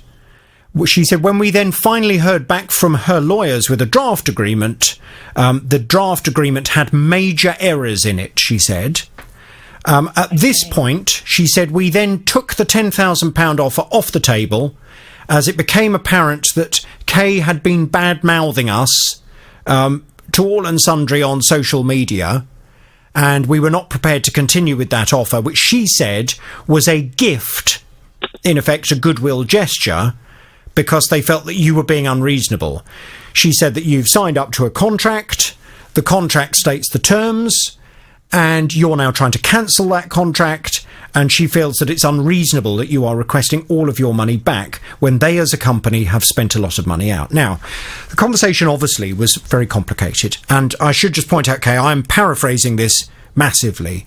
I was on the phone to this lady for well over an hour yesterday afternoon. I can imagine. She has said, where they are now, she has said that she is now going to compile all of the evidence they need in terms of demonstrating where that money has been spent. Yes. They are also going to have a word with the British Healthcare Trades Association. She said that they are a trade body that govern them. And the British Healthcare Trades Association have apparently agreed to act as an adjudicator.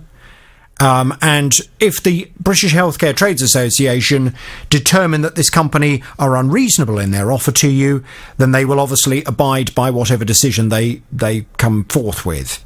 Yes, Jonathan, I don't know if you remember, I did mention the British Healthcare Trade Association in our previous calls because they had kept referring to them, said that they'd already spoke to them. When I took it upon myself to ring the British Healthcare Trade Association, and they've actually never heard from this company at all. So it just feels like it's just more live. Well, hang on a second. Be very careful about the language you use. Yes. It may not be that anything was untrue. It may just have been that there was either a misunderstanding. For example, this lady said that there had been some issues in terms of the communication, and it wasn't until Wednesday of last week that she was able to have a conversation with them where they agreed that they would act as an adjudicator in this case. Okay. In terms of how practically you can take this further forward, I can see this ending up in court. Yes, and I'm very worried, Jonathan, because I have looked on the company's house website. Hang on a second, because I'm going to stop you there because I have no idea what you're about to say, and I do not want you to say anything that is going to end up getting you in a whole heap of legal trouble. So I would ask you not to continue with any concerns that you have. Oh, okay. What I envisage that this will end up going to court. Yes. The solicitor that was acting on your behalf in a pro bono fashion, Yes. are they still happy to support you if it goes to court? Not in pro bono, no. Why? I haven't asked that question. But I was told that it'd be better in this circumstance to represent myself, as a judge might see it more. I see. You know, kindly. If you were And I'm not to go sure to the why small those claims comments were court. made. Yeah. I see. Yeah. Well, I can understand kind of the point there. Although I would hope it was that firm of solicitors at least offering to give you some legal advice off air, even though they weren't prepared to represent you in court. I'm sure he would be if I dropped him an email. Yeah, he's Fine. a very reasonable man. Yeah. The small claims court is generally, it is a way, the name would kind of suggest it, it's a way of ordinary people, like you and me, when we have a dispute with a company, being able to represent ourselves to try and get our money back. Yes. Sometimes, if a consumer uses a solicitor to go through the small claims court, it can backfire purely because if a judge looks at a private individual standing there making their case on their own, they may have more sympathy with that person than if that person has brought along a lawyer to represent them. Yeah. So I can understand that, but I would hope that the lawyer would still be prepared to offer some advice to you. I can see that it's going to end up going this way, but the lady has said to me, and how we're going to leave this today, she has said she's going to be contacting you. She's going to be contacting the British Healthcare Trades Association, and she said that she's also happy to share with me what she described as a bundle. I think it's a bundle of information. If you are happy to drop her a line to suggest that she is entitled to share that information with me. Okay, that's fine. And I think we have to wait and see what happens there. I would hope that will happen within the next week because time is of the essence. Definitely. So I will stay across this. Let's wait and see what she suggests in this bundle. Yes. And obviously you can then decide in terms of whether or not that offer that is made, if there is an offer made at that point, is acceptable, or whether it is then perfectly sensible for you to then proceed through the small claims court. Yes, that's fine. And Jonathan, can I just say that, thank you so much for your help. And I just, if this company really did have Archie's best interests at heart, then why on earth wasn't this sorted out so long ago before all these people had to get involved? Well, unfortunately, the company made the same point to me. So I feel like I'm stuck in the middle. In the middle, yeah. And the company are kind of blaming you, and you're blaming the company, and I'm trying to find a way through all of this so that you can come to a reasonable settlement that's satisfactory to both sides. Wednesday morning, I'm Jonathan Vernon Smith. Now to Terry.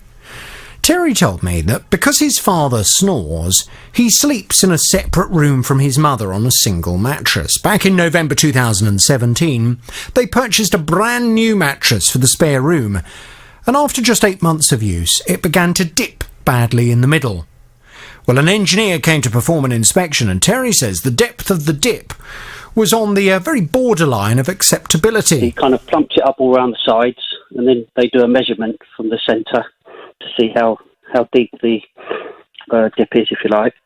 And it was 2.5 centimetres, apparently. He said it's kind of like borderline, and the maximum they will allow is 2.5.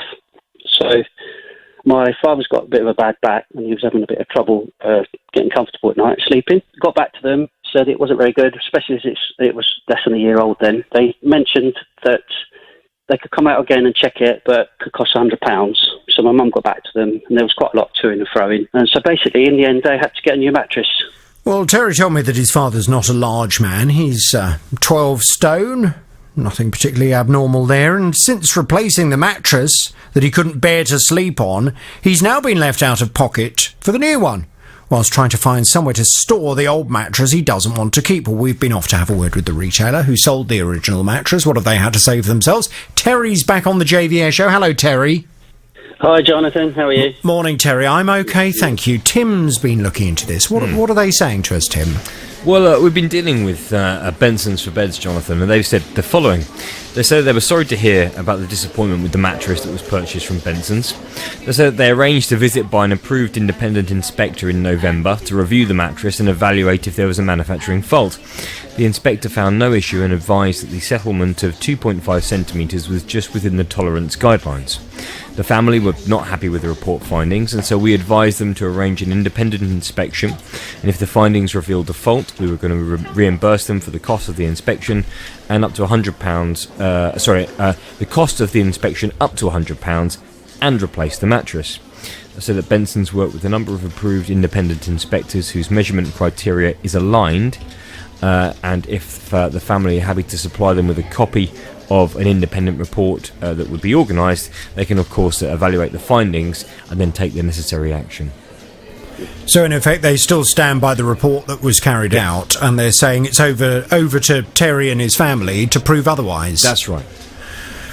I mean, they are entitled to take that position, Terry. That is not an unreasonable position to take. If they've sent someone out independent, and that independent has said, look, in my opinion, this is behaving within normal tolerances for a mattress, then it would be perfectly okay for them to say, well, this is what we're maintaining. If you believe it's not the case, you need to demonstrate this with some evidence. Sure. Well, since speaking to Tim, I've done a bit of digging myself. The mattress has got a 5-year guarantee, and I think within the first year, if it's dipping, what's it going to be like in 2 years? And he couldn't sleep. He actually did go to the doctor because he's got a bad back anyway. The doctor advised him to get a new mattress, another mattress. Basically, I'll get it sorted. Mm-hmm. So, how much had he spent on this mattress in the first place? It was £250. So it wasn't an expensive mattress. Not a really expensive mattress. It's a foam half foam apparently, and half memory foam. Mm-hmm. So you can't turn it over, which sometimes you used to be able to do. I mean, the one thing I would say, £250, and I should just begin this conversation by saying I understand that people have different sized pockets. I do understand that. And I'm well aware I'm probably talking from a position of privilege here. But you do, when it comes to beds, very often get what you pay for. And I always advise people you should try and spend as much as you can afford to spend on a bed and on a mattress. You spend a third of your life in bed. Whether you get a good night's sleep or not can affect your health. It can affect your mental well-being. It can affect your ability to do your job. It is really important. And if you had to prioritise everything that you spend your money on in life, I think a bed should be right up there as one of the things that you really should prioritise in terms of spending as much as you can on. Yeah. 250 quid, in the grand scheme of things, is only going to buy you a bed of a certain quality. And it's probably okay if it's for a spare bed that gets used every now and then. If you were looking at sleeping on that mattress night after night after night for a number of years, £250, there's going to be a limit to the quality of that mattress, I guess is what I'm saying. Sure. And what you would need to be able to prove is that this mattress was faulty rather than behaving and functioning as a £250 mattress would function. Do you see what I mean? I do, yeah. It's very difficult because I kind of think to myself, well, if you get out someone to come and inspect the mattress, they may well turn around and say to you, well, you know what, it's a fairly cheap mattress, and I'm afraid it's sinking a little bit, but it's not unreasonable sinkage.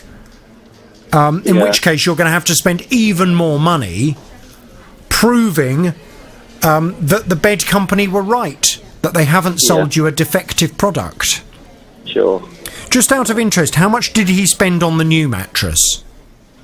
Well, funny enough, the new mattress was a bit cheaper, but it was over the Christmas sales, so it wasn't the original advertised price. So it's a very good mattress. I've got one myself. He's absolutely over the moon with it. He's sleeping a lot better. Yes. Which was the main thing. I needed to get something sorted out, and I needed to arrange to get a mattress to them. Yes. So that he could. Well, look, you've got the options now on the table. Benson's for Beds have not said they're closing the door on this. They have said that they're happy to reopen the door on the basis that you come back to them with some evidence to support your claim that this bed is faulty. Yeah, so that if you want to take it further forward, you would need to get an independent report carried out of your own that sided with you. Yes. Okay? Whether or not it's worth that, or whether it would be better to find someone in the family who needs a single mattress for a spare bed in their house that gets used occasionally but not on a nightly basis, and whether it's better just to let them have that mattress, I don't know. That's only something really you can decide. Yeah, well, I've actually not seen the mattress myself, so I think what I'm going to do, I'm going to have a look at it. Yeah. And then I'll make a judgment call, and if we decide to go for another inspection, I will probably pay for that myself. An inspection, just to warn you, can cost about £200. Oh, right, okay. So that's why I'm saying you need to make a judgment call as to whether or not it's worth it in this case. Okay. Because you don't want to end up spending pretty much the full value of the mattress all over again to prove that the mattress is behaving as a £250 mattress would behave. Do you see what I mean? Yeah, I do understand. It's a bit disappointing because, at the end of the day, it's got a 5-year guarantee. But they say it's not. But they say it's not broken. They say that it's behaving in a normal way. Yeah. Sure. When you sleep on a mattress, the weight of your body night after night will have an effect on how high and how bulbous the filling of that mattress will be. Yeah. And there is what is considered to be a normal tolerance of sinkage. Yes. And what they're saying is that this falls within that normal tolerance. What you're arguing is it's not, but you need to now prove that if you want to take it any further forward. Okay. Okay, right, does that help? I know it's not necessarily what you wanted to hear, Terry, but, it's better for us to have a grown-up discussion about this. And again, I just reiterate that advice for people. Yeah. When you're looking at replacing your bed, when you're looking at replacing your mattress, if you can afford a better quality one, try and go for the best you can afford, because the chances are you will reap the benefits of it. You will get a better night's sleep, and ultimately when you think how much time you spend in that bed, it's probably money well spent. Okay? Yeah. No, that's good advice. Okay, well listen, Terry, please let us know what you make of it when you go to have a look at the mattress, and if it's something that we need to go and revisit with Benson's, we'll happily do that for you. I will. Thank you very much, Jonathan, Tim and the team. Thank you. Okay. All the best. Wake up with BBC Three Counties Radio. Over the weekend, I was in St Albans. You travelled about a bit. The other week, you were in Harpenden. So I'm midway through telling my kids off, and we were halfway down the stairs when one of them went, "I need a wee!" And when you're about to internally combust. Yes. So I just sat on the stairs for a moment and talked to him. And this lady just passed me as I was turning around to walk back up again. And she went, "You're doing very well." And just passed me. And in all the hubbub, I didn't really fully absorb it. We all need those moments of reassurance that we're doing the right job. BBC Three Counties Radio Breakfast with Andy Collins. Back tomorrow morning from 6. Mark, good morning to you. Good morning. Hello, Mark. I gather you have a consumer problem. Tell me all about it without naming any company names, please. Yeah, I'm basically fed up with my daughter. She purchased a American-style fridge freezer in December 2017. So it's still January, this Saturday just gone. It's gone wrong. It started making a horrible grindy sort of noise. So she phoned up the supplier, and it was the usual line of it's out of warranty. I mean, it's only a month out, just over a month out. So I said, phone her back. Phone her back and say if has it lasted long enough? It's the consumer law, and she done that. And they said, oh no. After lots of arguing, they said it's £170 to even look at it. Okay. You've obviously been listening to my programme, Mark, which is why you knew that there was no such thing as a cut-off after 12 months. Yeah. Okay. Well, let's just work out what's going on here. So this was purchased in 2017. How much did it cost? £470. Okay. All but a penny. Mm. And when in 2017 was it purchased? The 12th. 13th of the 12th. So December 2000. Right. So it's only so it's just over a year old. Yeah. Okay. Now this grinding noise that it's making, has your daughter been able to work out where the grinding noise is coming from? Has it got an integrated ice dispenser? No, it's a it's when the actual pump cuts in to cool it. It's a frost-free one, and it's the fan on that apparently that's down the thing because the error code come up, error code 4. Error code 4. You've looked that up, have you, on the internet? Yeah, it says it could be to do with ice, but it's been off for 2 days now, and it still does it every time you turn it on. Right, okay. So it sounds as if there's something wrong with it, and it sounds as if whatever is wrong with it is not with a component that would be down to either misuse or overuse. This is a totally normal component that is necessary for the day-to-day functionality of this product. Yeah. Right. Okay. Well, in that case, the company has an obligation to you to resolve this problem. Yeah. If they want to, they can put the ball in your court.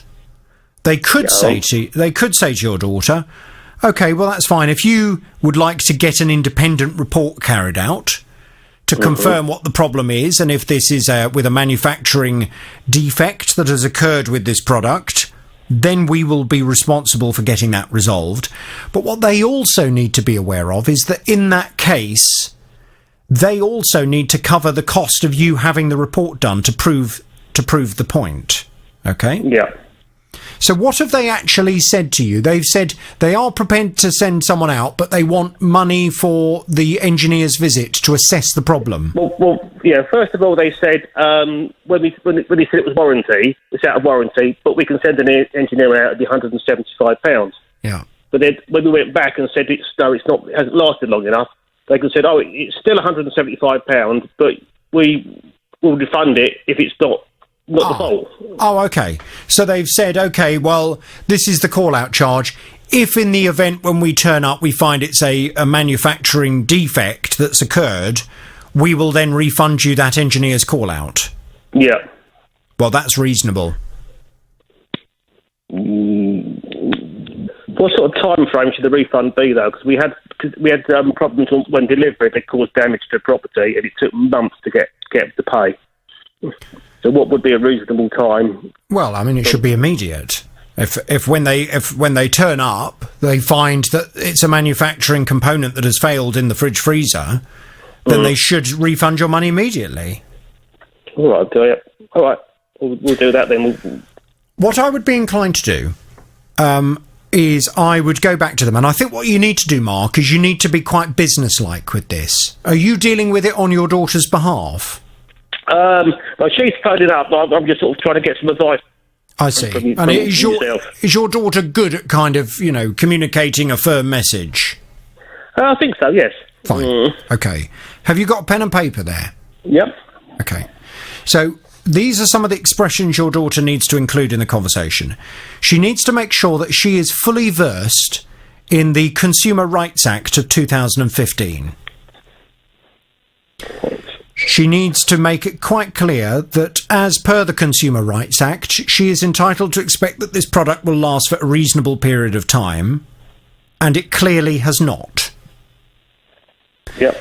She needs to make it quite clear to them that she absolutely understands if they wish to charge her a call-out charge for coming to inspect the product, she is happy to oblige. However, if, when the engineer comes out, if it is established that the product has developed a manufacturing-related defect, then she will expect that call-out charge to be refunded immediately. Mm-hmm. Okay? Yeah. So I would suggest that she has that phone conversation, gets an agreement from them that they will refund her immediately. Yep. If when they come out, if there is any kind of argument, then you let me know straight away and I will go and speak to them. Okay, sounds great, yep. Okay? Because there's no reason why your daughter should be out of pocket as a result of this. I mean, most companies, if they were being really fair, what they would say, and she might want to try this, is we won't charge you the call-out unless we find that it is something that you've done to this product. You know, that might be a fairer and more reasonable way of doing it. But then, of course, you know, the concern that they have is, do they then get paid? So I think just your daughter needs to be firm with them and needs to make it very clear that she's not going to be messed around and she will ask for her money back straight away. And you can mention me as well and say that I've advised you of that and that I will be following up to make sure that they get this sorted. Well, okay then. Okay. Mark, keep me in the loop, please, and I'll wait to hear from you. Okay, lovely. Thank you. So basically, on the July 2016, I purchased a laptop from an online retailer for £857.92p. Hang on a second. Let me just take how much was it? £857.92p. And it was purchased in which month in 2016? July. Okay. And then roughly on December 29th, 2017, it completely broke down and just was dead. Mm-hmm. And then I didn't try and get it repaired until the 23rd of November because I was at uni and I was focusing on work. I thought you said it broke in December. No, it broke in December 2017, and then not until November 2018, sorry. I didn't send it off until then to get it repaired. Why? Nearly a year on. I know, because I was at uni and I was just stressing out with work and everything, and I didn't really know what to do. Right. So when you say you sent it off to them in November, that was in agreement with them, was it? I sent it off to the manufacturer rather than the online retailer. Right, but was that something that had been organised with them? I just emailed them and made an inquiry to the manufacturer. So hang on a minute. So the laptop broke in December 2017. Yeah. You did nothing with it until suddenly packaging it up and sending it back to the manufacturer in November 2018. Yeah. Right, but they hadn't agreed to fix it or anything for you. You just sent it off to them. Yeah, to see what the problem was and to get a quote. Oh, okay. So you were asking them to quote for fixing it? Yeah. Right. I mean, just so you know, let me just explain. If you had done something about it in 2017, you would have had rights with the retailer that this product had not lasted for a reasonable amount of time under UK consumer law, and you would have been within your rights to ask the retailer to get things sorted. Okay? Yeah. So in future, always go back to the retailer and always act on things promptly. Don't just leave them, sitting idly. And if you ever have any problems in the future, you call me up straight away just to get some advice before, leaving things. So when you sent the laptop off to them in November 2018, what happened next? I received a quote and it was going to be £714. Yeah, not worth it. No. Mm-hmm. So I asked for it to be sent back. And then on around... Did they say what the problem with it was? No, they didn't. They stated the part, which was all numbers and random letters, so I had no idea what it was. And it didn't state what the problem was or anything. Okay. So I asked for it to be sent back and without paying anything. And on why did you think they should send it back without paying anything? Oh no, because it was so I sent it off to get a quote, and they just do a diagnostic, and then they give you a quote, and then if you want it to be done, then you pay for it, and then if they don't, then they can send it back to you without paying anything. Well, I paid only £45, but that's a compulsory to be sent off and sent back. Yes, but what I'm trying to get to is this a policy that the manufacturer has then, that they can either fix it or if you want it back, they'll send it back, so at no cost to you? Yeah. Right. OK, so you said I'll have it back, please. Yeah. And so I made a complaint to the manufacturer just because I didn't know whether to go to the online retailer or the manufacturer, so I just decided to go to the manufacturer to say that it was quite high amount for a repair. And they told me to contact the online retailer. Mm-hmm. So I made a complaint to the online retailer by online chat, so I have a chat transcript from them. And they told me that I did actually have a 2-year warranty, but it expired, and I had no option for replacement or refund, but I didn't know about this 2-year warranty. But they told me that the internal team would contact me in 24 hours, which they didn't. Right. And is that where you are now with it? Yes, but I got an independent quote just to get a second opinion, and they said they couldn't repair it at all, and that it was a problem with the motherboard. It's the motherboard, OK, fine. Yeah. OK, well, please learn a lesson from this. Don't leave things. And also, the main lesson that everyone needs to learn, when you buy something, whether it's a laptop or a car or a telephone or whatever it may be, your contract is with the company you paid the money to. So you don't have any contract with the manufacturer. They don't have any obligation to you in the eyes of the law. OK, they may have an obligation to you in the terms of a warranty, but in terms of the law, they don't have any obligation to you. So it is the retailer that you paid the money to that ultimately has to take responsibility. So always go to them straight away. I mean, the problem that we have, and I'm more than happy to go and speak to the retailer on your behalf and to argue that in July 2016 you purchased a product that did not last for a reasonable amount of time. I'm more than happy to go and argue that. Whether it will count against you the fact that we're now in 2019 and we could have dealt with this, 2 years ago, I don't know, but let me try. I'm going to pass you back to my team. We'll get some detail, and I'll go and give them a call this afternoon, OK? Thank you. OK. Jessica, stay there, please. I'm passing back to the team now. Fighting for your rights. The JVS Show.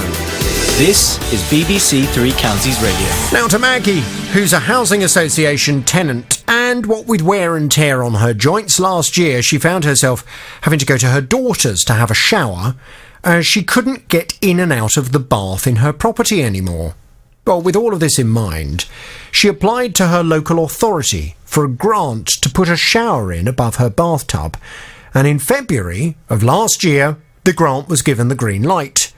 But there's a complication to the story. See, Maggie, it turns out, has been on the housing waiting list for 5 years, in the hope of being moved from her 3-bedroom property into a more suitable, smaller property. And when the council last spoke to her about the planned shower installation, they hit her with a triple whammy of bad news. Firstly, they told her that the fact she would have a new shower would mean she'd have to come off the housing waiting list. Secondly, she'd have to stay in the property for at least 5 years, no matter how badly her mobility deteriorated. And thirdly, the price of installing the shower would be absolutely astronomical. Can I quote you the price that they've got in the contract? Yes. Including the builder's fees, which they charge extra, apparently, for about $4,600. What? Yeah. Well, I was quite astonished by the amount, but since speaking to the council, they did say this was not just a case of installing a shower. There would be more work required in the bathroom. It would involve retiling, new electrics, extractor fan, etc. So they said that price they believed was a reasonable price. But things haven't gone very well at all with the council. And Maggie's back on the JVS show now. Good morning to you, Maggie.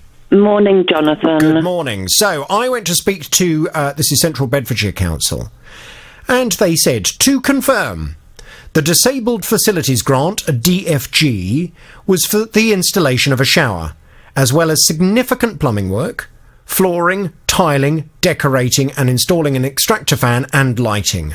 The legislation governing DFGs states that the council may decide not to pay the grant if it ceases to be the intention of the disabled occupant to occupy the property being adapted.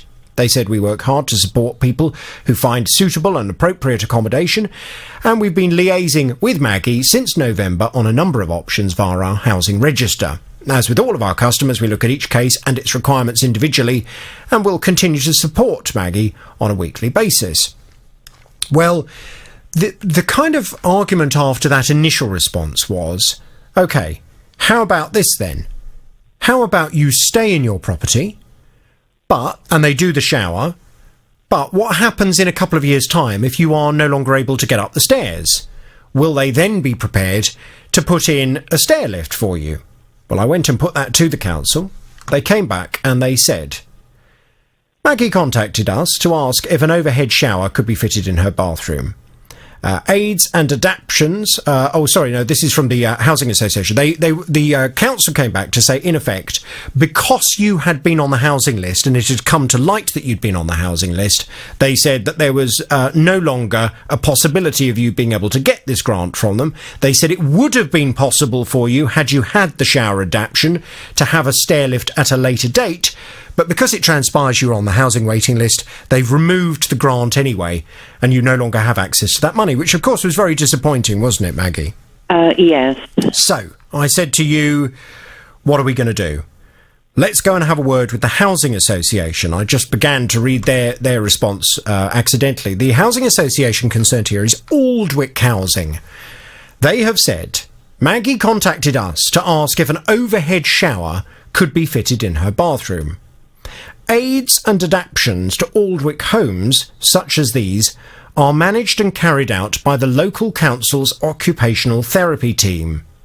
We advised Maggie to speak with Central Bedfordshire Council, through whom she could apply for a disabled facilities grant. If the applicant is eligible, the grant would fund the recommended aids and adaptions. Central Bedfordshire Council approved the grant in January 2018. The grant is valid for 1 year, and part of the grant funding is that the resident will be living in the home for 5 years.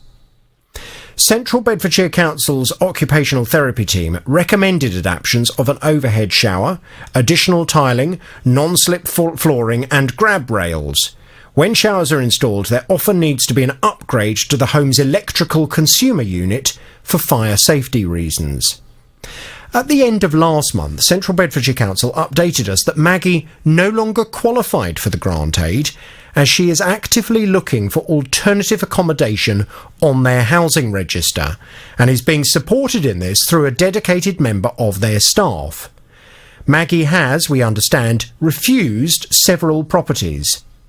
To help Maggie in the interim, Central Bedfordshire Council asked if it would be possible for us to do the adaptions of an overbath shower while she's waiting to be rehoused.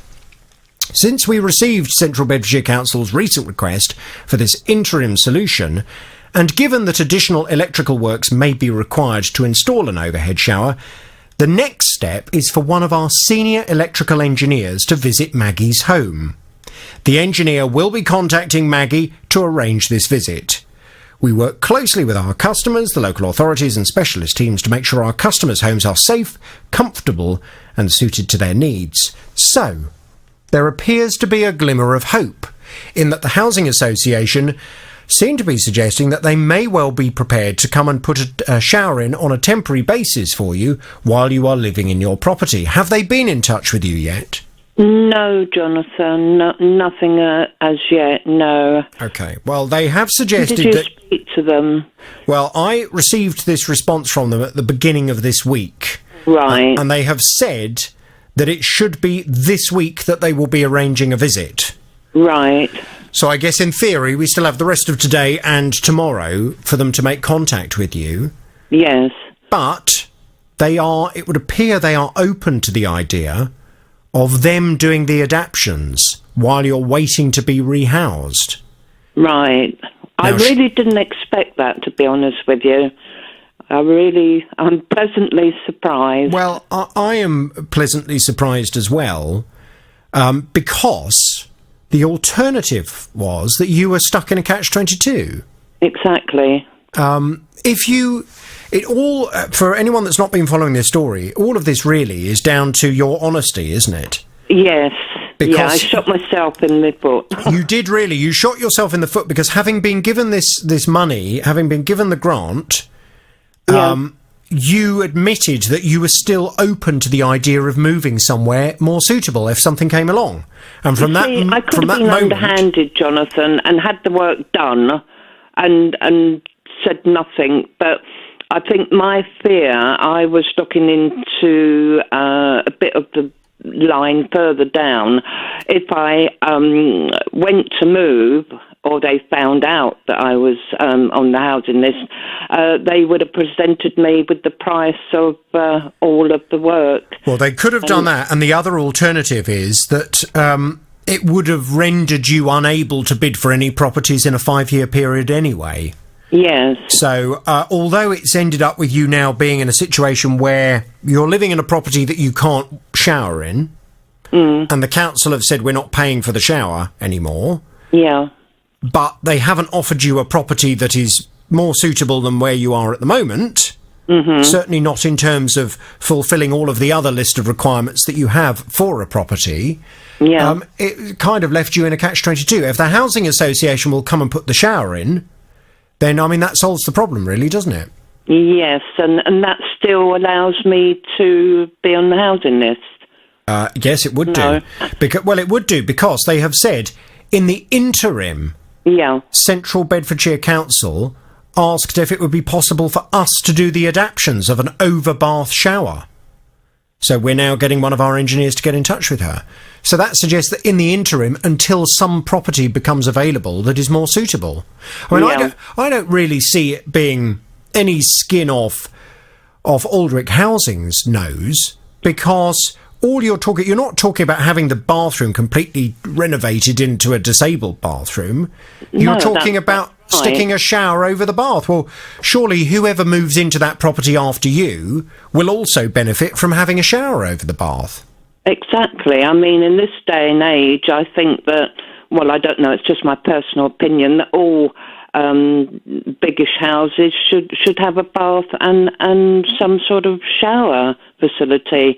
To be honest, I mean, I agree with you. I mean, a shower is for me a pretty basic thing to have in a property. Yeah. And I don't see that it's going to be in any way detrimental to the house that you live in now for the owners of that house, Aldwych Housing, to further improve it as a property by putting a shower in. I mean, it's going to be a win-win, isn't it? Exactly. Yeah. Look, I will stay across this. Let's wait and see. They've told me that they're going to contact you this week. If you haven't heard anything by tomorrow, please let me know and I'll go and chase them up. All right, Jonathan. Okay. Maggie, I'll talk to you very soon. Brilliant. Thank you. Andy paid £6,000 to have his whole garden re-landscaped, including a zero-maintenance synthetic lawn.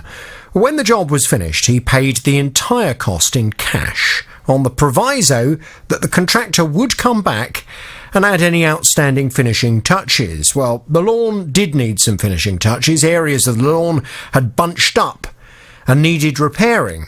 But whoever did the job laid the pile back to front, and it now looks like some kind of patchwork quilt. Well, Andy spent weeks trying to get this company to come back and to see the poor quality finish, but it wasn't until he sent an email warning of potential court action that suddenly the contractor snapped into action. Within 5 minutes of him getting that email, he's on the telephone, shouting down the telephone, "What is your problem?" I got called all kinds of strange names, and I just said to the guy, "Look, I don't care how big you are, I don't care what your argument is, just come around and look at what you've done and tell me if you would accept that as an acceptable repair." And when he visited the house, he was all puffed up on the doorsteps, looking all angry, wants to fight everybody. And I just said to him, "Take off your boots, come through, and I'll show you the problem." He walked down the garden, stopped dead. I turned the other way because I was just getting too annoyed. And he said, "Can I apologise?" I said, "For what?" We said, "Firstly, for shouting my mouth off down the phone." He said, "I should have come and looked at this first. I would not have accepted this as a repair." He said, "I can only apologise." He said, "No, I will personally come back and I will correct it." I said, "Okay." We're still sitting here waiting. I've had excuse after excuse. I'm in hospital, I'm having physio, this, that and the other. I know he's been out on holiday and out to certain places. And I'm still sitting here with a garden that looks like a patchwork quilt. So where has this contractor gone to? Well, I promised Andy that I would try and make contact with him, and indeed I have done so. Hasn't gone very well. But let's find out more, because Andy's back on the JVS show. Good morning to you, Andy. Good morning, Jonathan. Good morning. Right, I got hold of this man, and I had a conversation with him, and he begun by suggesting that he just had a new knee operation. That's correct. And he said, I already explained to the customer that I've had a knee operation, and I've said that I will go back and put things right when the weather's better and when my knee has improved. Right. Now, has he ever mentioned that to you? No. I'm actually, funny you should mention that. I'm looking at the Facebook messages because I've now been removed off of his Facebook as a friend. And I'm actually going back through the messages. It mentions nothing there about... I get the in-hospital bit, physio, no mention of what he's had done. When was that? Or anything like that. That was back in, I believe, August time. In August? I think so. Let me check. I have to check my actual phone. Because he said that he's had a new knee before Christmas. Let's have a quick look. I actually was looking at the messages again this morning. I've actually got it up on the screen now from the Facebook thing, so I'm just trying to see. Well, he said... I got a message here, 13th of December. Sorry, Andy, I'm in hospital. Okay. So the work won't be done before Christmas. Okay, so that's fine. That was... So it was. So that ties in with what he's told me. It was in before Christmas that he went in and had a new knee. Now he said that he would be coming out and he would be putting things right as soon as the spring comes. He said it's not as if he's going to be using the garden at the moment anyway, because of the weather. So I have said to him that as soon as I'm better, as soon as my knee is better, and as soon as the weather improves, I will go out and put things right. Now, at that point, I began to ask him some further questions. And at that point, he became a little bit hostile and didn't seem very keen on answering those questions and seemed to take the approach, what on earth has it got to do with me? He said, I don't need to explain anything to you. You're not my customer. I said, well, I understand I'm not your customer, but your customer has come to me because your customer feels as if you're not resolving the problem. So he then asked me to put it in writing, put my concerns, my questions, the issue that you had raised with me in writing and send that to him, and he would respond accordingly. I did that earlier this week, and I've had no response whatsoever. Have you heard from him in the last couple of days? No, not a word. Okay. Well, it's difficult, isn't it? I think I've got a fight on my hands. Well, you have, but you also have to be fair, because if he has indeed had a new knee, and that, based on the timing of that does seem to tie in with what he said to me. If he is prepared to come back in the spring and to put this grass right, then you don't necessarily want to cut your nose off to spite your face in terms of having a big fight. I'd like him to notify me himself that that's the situation. He hasn't. He's just completely ignored me.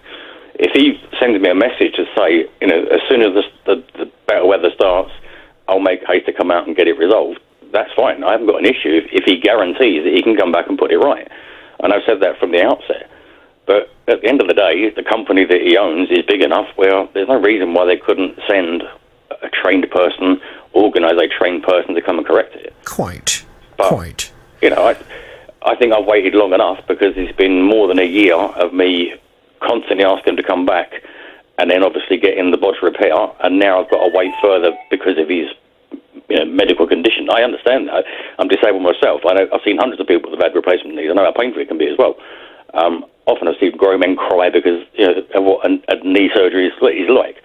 So I understand that, but he needs to give me that in writing, that he guarantees he will come here sometime early in the spring and actually get to work. I'll tell you what I'd like to do, because I'm at the point now where I feel I need to identify this company on the programme, but as soon as I've identified this man and his company, my ability to do very much more will go. Yeah. So I'm just trying to think in terms of the most productive way of trying to get this resolved. I think this is what we should do. I presume you have his email address? I do, yes. Okay. I would urge you to send him an email this morning and to copy me in on that email If you send it to jvsshow@bbc.co.uk. Yeah, that's fine. And if you put in the email, I've had a conversation with Jonathan Vernon-Smith at the BBC, who I understand spoke to you. I spoke to him on the 4th. That was when I had the conversation.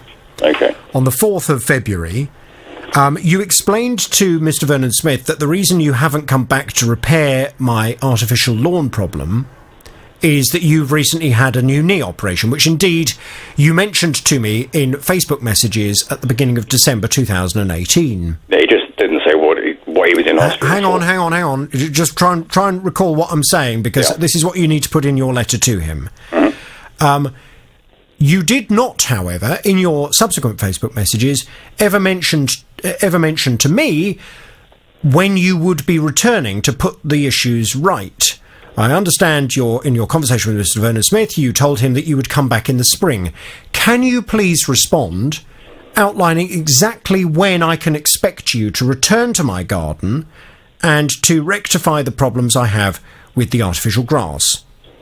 What I would advise you to do is in that email to give him a deadline of, if you get it sent to him today, give him a deadline of Monday afternoon to respond. If I do not hear from you by Monday the 11th of February, please be advised I will then seek action in the Small Claims Court to recover the money it will cost me to have this grass redone properly. Okay? Yeah, no problem. Send that to me.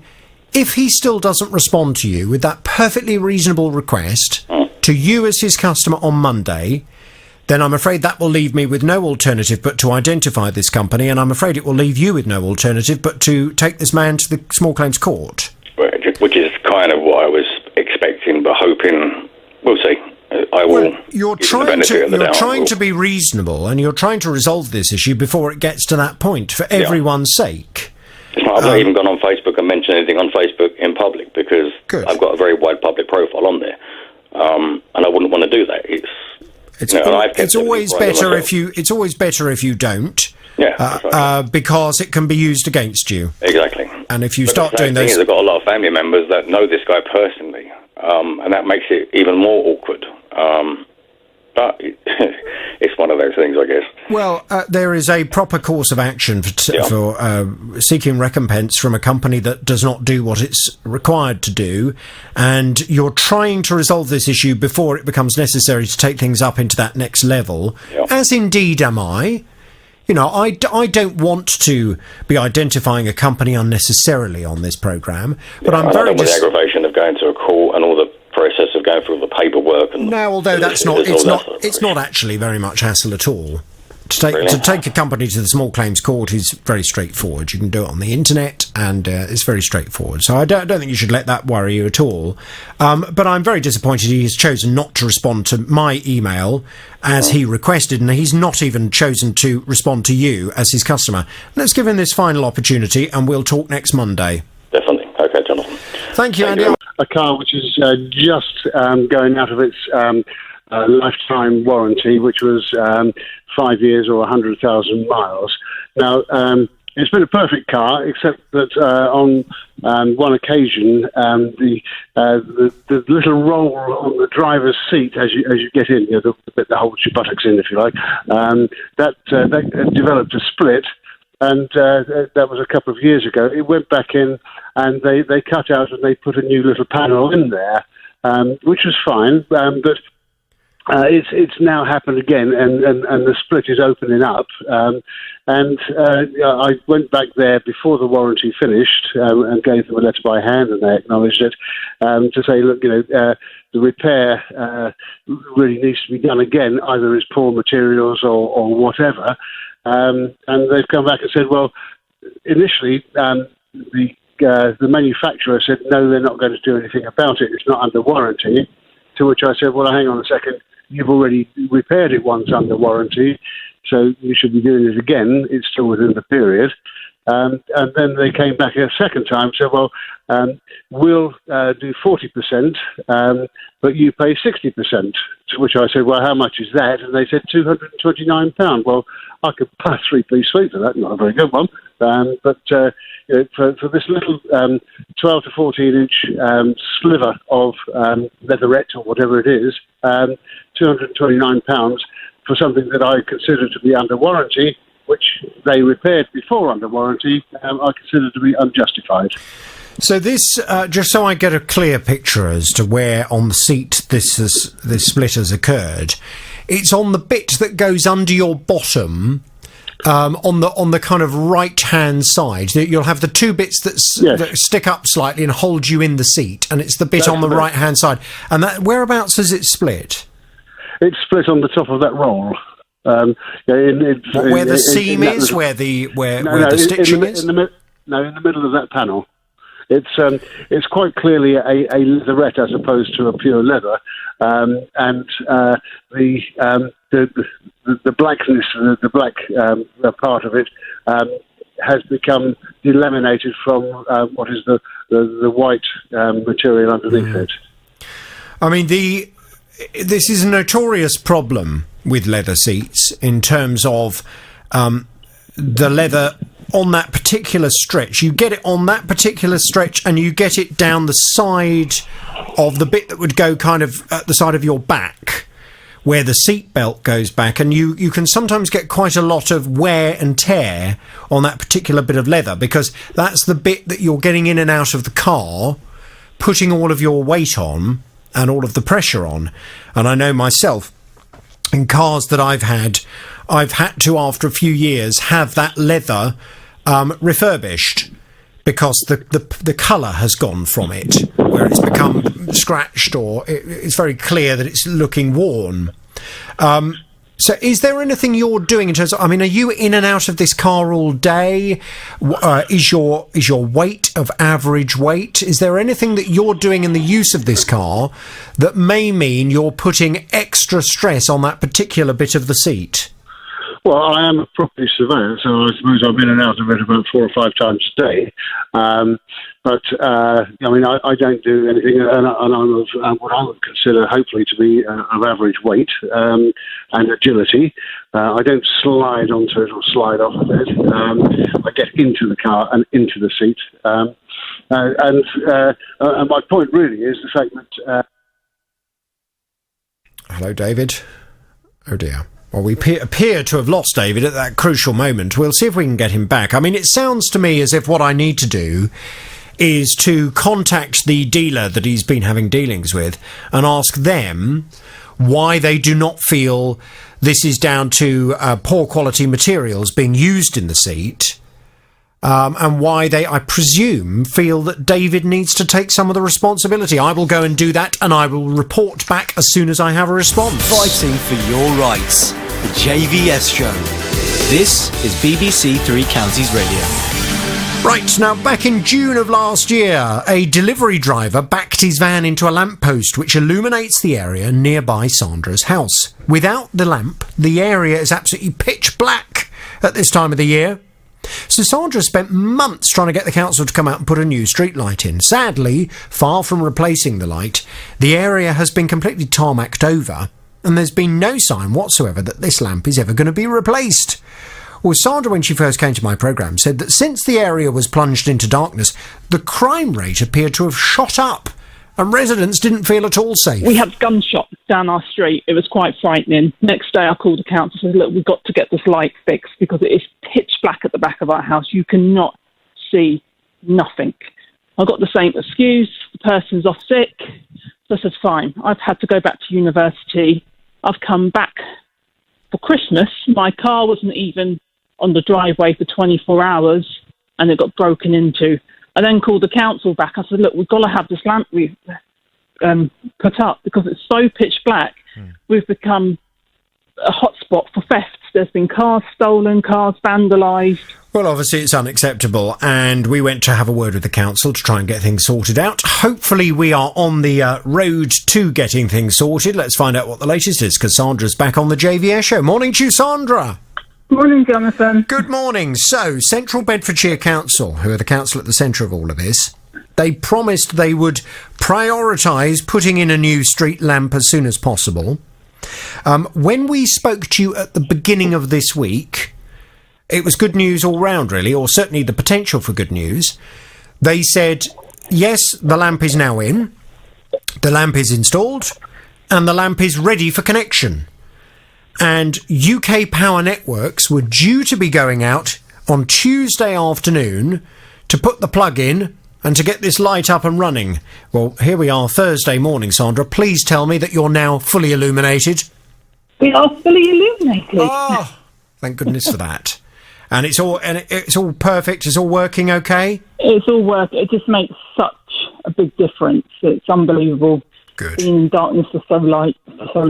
It's just brilliant. Thanks ever so much. It's a pleasure. We will thank Central Beds Council and UK Power Networks very much for getting it up and running. If you have any other problems, you know where we are. Yeah, thanks a lot, Jonathan. Okay, all the best. Okay. On the 22nd of December, we had a window company come in to carry out some replacement of our kitchen window, utility room window, and the back door. Mm-hmm. The work was carried out to a high standard. Me and my wife were very pleased when the work was completed. The two gentlemen called us over and asked us to have a look and make sure we were happy, which we were. We signed off on the work. At that point, he asked us for payment. I said to him what I would do, I would make a bank transfer on Monday morning to clear the balance on the work. And how much was the whole job going to be? The whole job was £2,500. Okay, and how much had you paid beforehand? We paid £150 deposit. Yeah. And then the balance was due after the job was complete? Yes. Okay, lovely, seems fair enough. So anyway, what happened, being Christmas, 2 days before Christmas, we were rushing around. We had visitors coming around the following day. So when they left, we left with them and we went down to town to do our shopping and sort out our business. Mm-hmm. We got back home. My wife decided to do some cleaning and cooking. While I was relaxing in the living room, she called me and said, "Terence, there's a problem out here." I said, "What do you mean?" She said, "Come and have a look." I came out, and to my horror, there was a crack going across our granite worktop surface, and the sink had moved away from the housing from underneath. So, of course, when my wife was using the sink filled with water, the weight of the water was pulling the sink down. Anyway, at that point, I said, okay, let's empty the water out of the sink and let's see if we could call our builder. We have a builder we use on a regular basis. I called him, and he said he couldn't come down that evening. He'd come down first thing in the morning. He came down, he had a look at the sink, he had a look at the granite worktop. He said, when the gentleman was walking across here, did he have a solid piece of wood going across the granite worktop? I said, no. He said to me, why didn't you say something when he was walking across the worktop? I said, well, to tell the truth, he wasn't a big guy, he was a small guy, and I thought he knew what he was doing. I didn't want to interfere. He said, anyway, he said they should have never have walked it on this granite work surface because this is the weakest point of the granite around the sink area. So the workmen who were fitting the windows had been walking on the granite worktop? Yes. Right. They had to because the window is in front of the granite worktop.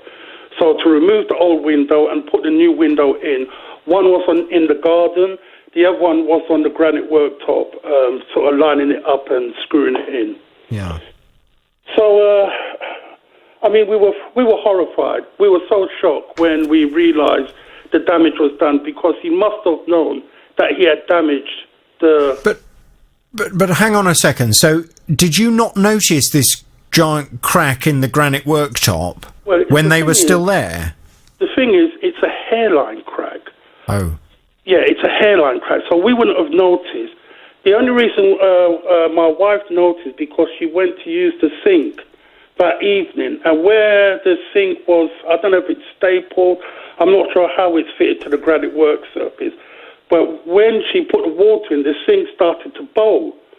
So that's when she called me, and in further inspection, I realised the crack, And I also realised on the splashback there was a 3 or 4 millimetre gap where the work surface had sinked slightly. So it wasn't obvious, this crack. It was only on very close inspection that you could see it. Exactly. Right. Exactly. Oh God. Right. So at that point, I tried to call the company on the 23rd. Obviously, I had no answer.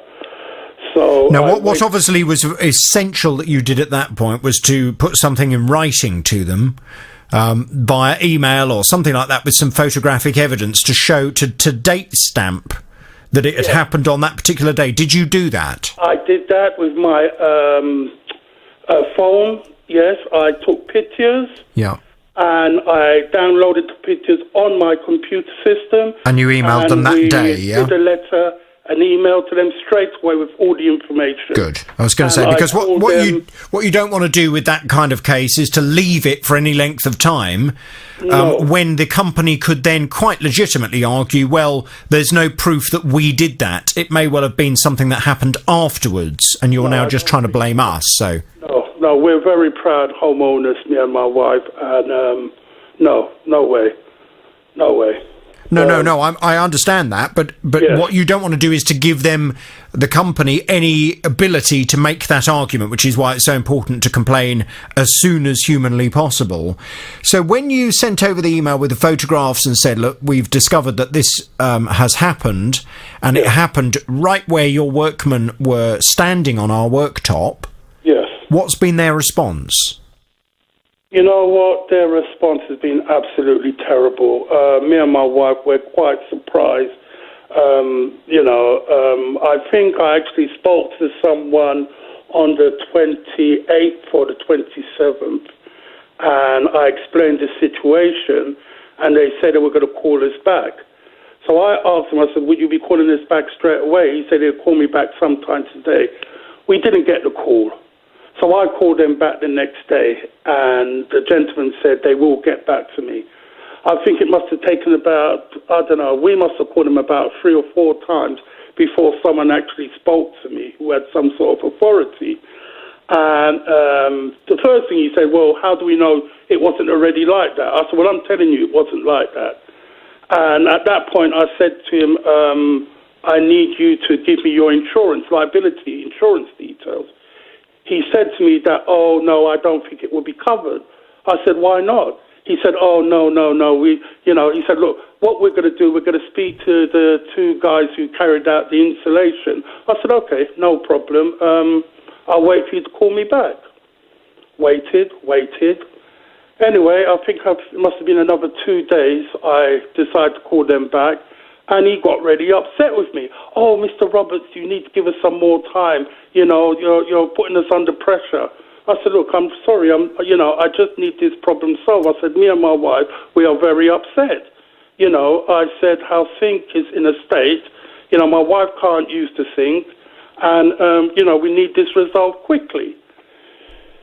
Anyway, he said he'd call me back. Anyway, eventually... Where are we now with this, Terence? What can I do to assist? To be honest with you, the last time I spoke to them, that must have been about maybe 3 weeks ago. They haven't called us. We haven't had no letter of apology. We haven't had no letter of communication.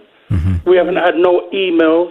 As a matter of fact, the last time we emailed them, we said any correspondence we wanted in writing because we didn't trust them. Okay. Well, it sounds... The last time they spoke to me, to be honest with you, they made me an offer. Okay. What was the offer that they made? £500. And how much is it going to cost to replace this worktop and the sink? Well, we've got a local company just down the road from us. They actually installed the original marble granite work surface. Out of interest, when was it installed? It was installed 10 years ago. Okay, fine. But the reason you put marble in, because they last forever. Quite, yes. Anyway, the gentleman came, he took measurements, he wrote down everything, he told us what it's going to cost to remove it, what it's going to cost to put the new granite work surface. And that cost is? The total cost is £5,500. Right. That's the labour cost, everything. I had a quote from another company That was just for the marble. That was a quote of £1,800. That was just for the marble. And to be honest with you, I weren't really happy with that guy. He felt like more like a hustler. And, this has been fitted to a high standard. We live in a beautiful home. So we're very upset about it. Yes, I can understand. I mean, I would suggest it's probably advisable for you to get a couple of other quotes from companies that you don't consider to be hustlers. Yeah. But it's probably just to make sure that you're being absolutely fair, to get a couple of other quotes from other good, reputable firms that deal in kitchen granite worktops. Now, what we would like to do, Tim, can we get some detail, please? Yeah. And can we call this company and just ask them why they are not putting this in the hands of their public liability insurance? Very good question. Surely this is exactly what you have public liability insurance for, in case in the process of doing your job you cause damage because of, in this case, negligence by not putting sufficient boarding down on top of the worktop when you're standing on it to make sure that any weight is spread evenly. As a result of this, it would appear that they have damaged Terence's worktop. And as far as I'm concerned, they can either deal with this in a satisfactory way, or alternatively, Terence will be left with no alternative but to seek a formal report from a granite specialist to confirm what was the likely cause of that, to draw upon the fact that he notified that company the day that they came to install it, later in the evening, to show that this must have happened on that particular day, and he will take his chances and take them to the small claims court for full recompense. Well, I did. The gentleman who came along to took the measurement and gave us the quotation, when he looked at it, he said I could clearly see the seal has just been broken, either end of the granite work surface where it's damaged in the middle. You've got a lift either side, and he said he could clearly see that seal has just been broken. So, and would he, I presume he'd be happy to put that in writing? Oh, God, yeah. Fine. Yes, he will be. Okay, so it won't be very difficult for Terence to make a case, because he will have the expert opinion of a granite company who will be able to say that in their professional opinion that granite worktop had only just been broken, and it had only just been broken just after this window company had finished installing his windows. Strong evidence, absolutely. Okay, so how do they want to play it? Let's put the ball in their court and see how they wish to take this one, Flo. That's the number to call now. Eugene and his wife booked a Boxing Day getaway to Dubai. But when they got to the airport, they were denied boarding, as Eugene had neglected to add his and his wife's middle names when booking the airline tickets. Well, they were told at the airport to call the travel agent and to get the tickets updated. But despite arriving at the airport a couple of hours before the flight, Eugene just could not get hold of anyone at the travel agents, and he and his wife were forced to just give up and go home. There was nobody available. No one. I kept calling and sent emails. I thought maybe they were on the emails that day, but no, there was nobody available. Okay, so maybe over an hour on the phone. So how much money have you lost, Eugene? 1,650, rounded up, more or less. Well, the fact that Eugene was the one who had not put his and his wife's middle names into the airline booking system, obviously he has to take responsibility for that. However, the argument that I was going along with to the travel agent was, why, when he was advised by the airline they would be prepared to let him and his wife fly as long as the travel agent changed things, why did they not answer the phone? Well, I've been off to have a word with them. Eugene's back on the JVS show now. Good morning to you, Eugene. Hello, good morning. Good morning. The company that you had booked this trip through was a company, I'll be honest with you, I'd never heard of them before, Destination2.co.uk. Yeah. Destination2.co.uk. How did you come across them, by the way? They come up on the first page on the Google search. They have some kind of a paid advertising or something. Right. So you booked a holiday with a company you'd never ever heard of before? Yeah, well, I did that before. I mean, I don't book holidays that often. Yeah. And when I go online, I kind of look away for a destination. Okay. And then they come up first. Sure. Well, I mean, I would just advise, for anybody listening to this programme, the internet is a big wide world out there, and always use reputable, well-known firms that you come across on the internet. Now, that's not to suggest that you shouldn't have used destination2.co.uk, but I just would advise that there are lots of companies that do come up on your internet search, and you need to be very careful about which ones you do and do not decide to do business with. Now, they have come back with a response. They have said, during the time of this complaint, Destination 2 has acted in good faith to our customers, and whilst we sympathise and understand the frustration felt by Eugene, we have tried to convey the strict security guidelines and the standards to which all UK airlines adhere to, as directed by UK governmental departments. The fundamental and unfortunate point to mention is that Eugene entered his wrong first name into our booking system. He did this himself, which resulted in the airline ultimately refusing carriage on check-in, as both he and his wife's passports did not match the ticket detail. Critically, in these circumstances, each and every airline has the right to refuse passengers boarding. Is that true, that it was your first name that you'd misspelt? Yeah. So you forgot to put your middle name in and you misspelt your first name? I didn't misspell my first name, no, sorry. You didn't? How did I come up with that? No, I didn't. I put my middle name, because people here call me after my middle name, and I use it all the time booking things up. But then, when I did the actual check-in, I always thought I'd been sent some kind of link that I could choose my seat and put my names, and like a proper check-in page. Well, hang on then. Did you use your middle name as your first name? Yeah. Right. Well, that's the problem, because you put the wrong name. Now, they carry on. They say, our customer booked online and inputted first names only. However, and unfortunately, their first names were double-barrelled, and for the avoidance of doubt were not entered into the system. At check-in, and on discovering this, the airline provided our customer with an emergency number to rebook. As both passengers had arrived late at check-in, they say that you arrived at 1 o'clock, just as the check-in desk was closing. It was therefore too late to rebook. I thought you said you'd arrived there at 12 o'clock and you were there 2 hours before. We arrived at 12 o'clock, and by the time we got in the queue, by the time we see them, it was maybe around, about 1 o'clock. So by the time you got to actually check in, the check-in gate was just closing?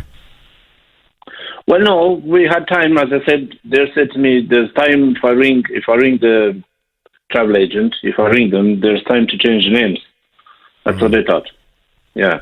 They say the passenger contacted our customer service department, who in turn called our ticket issuer to ask if anything could be done. However, we were advised, as per the airline's conditions, that they did have the right to refuse boarding under the circumstances due to security reasons, and therefore full charges would be levied by the airline. The passengers were given the opportunity to rebook new flights. However, they refused, as they stated the price was too expensive. The passengers then raised a complaint to ourselves, stating we had not assisted them, and in addition, we were responsible for Eugene inputting the wrong names that were on their passports. For the avoidance of doubt, it would be impossible for us to have changed anything entered by the customer themselves from the point of booking.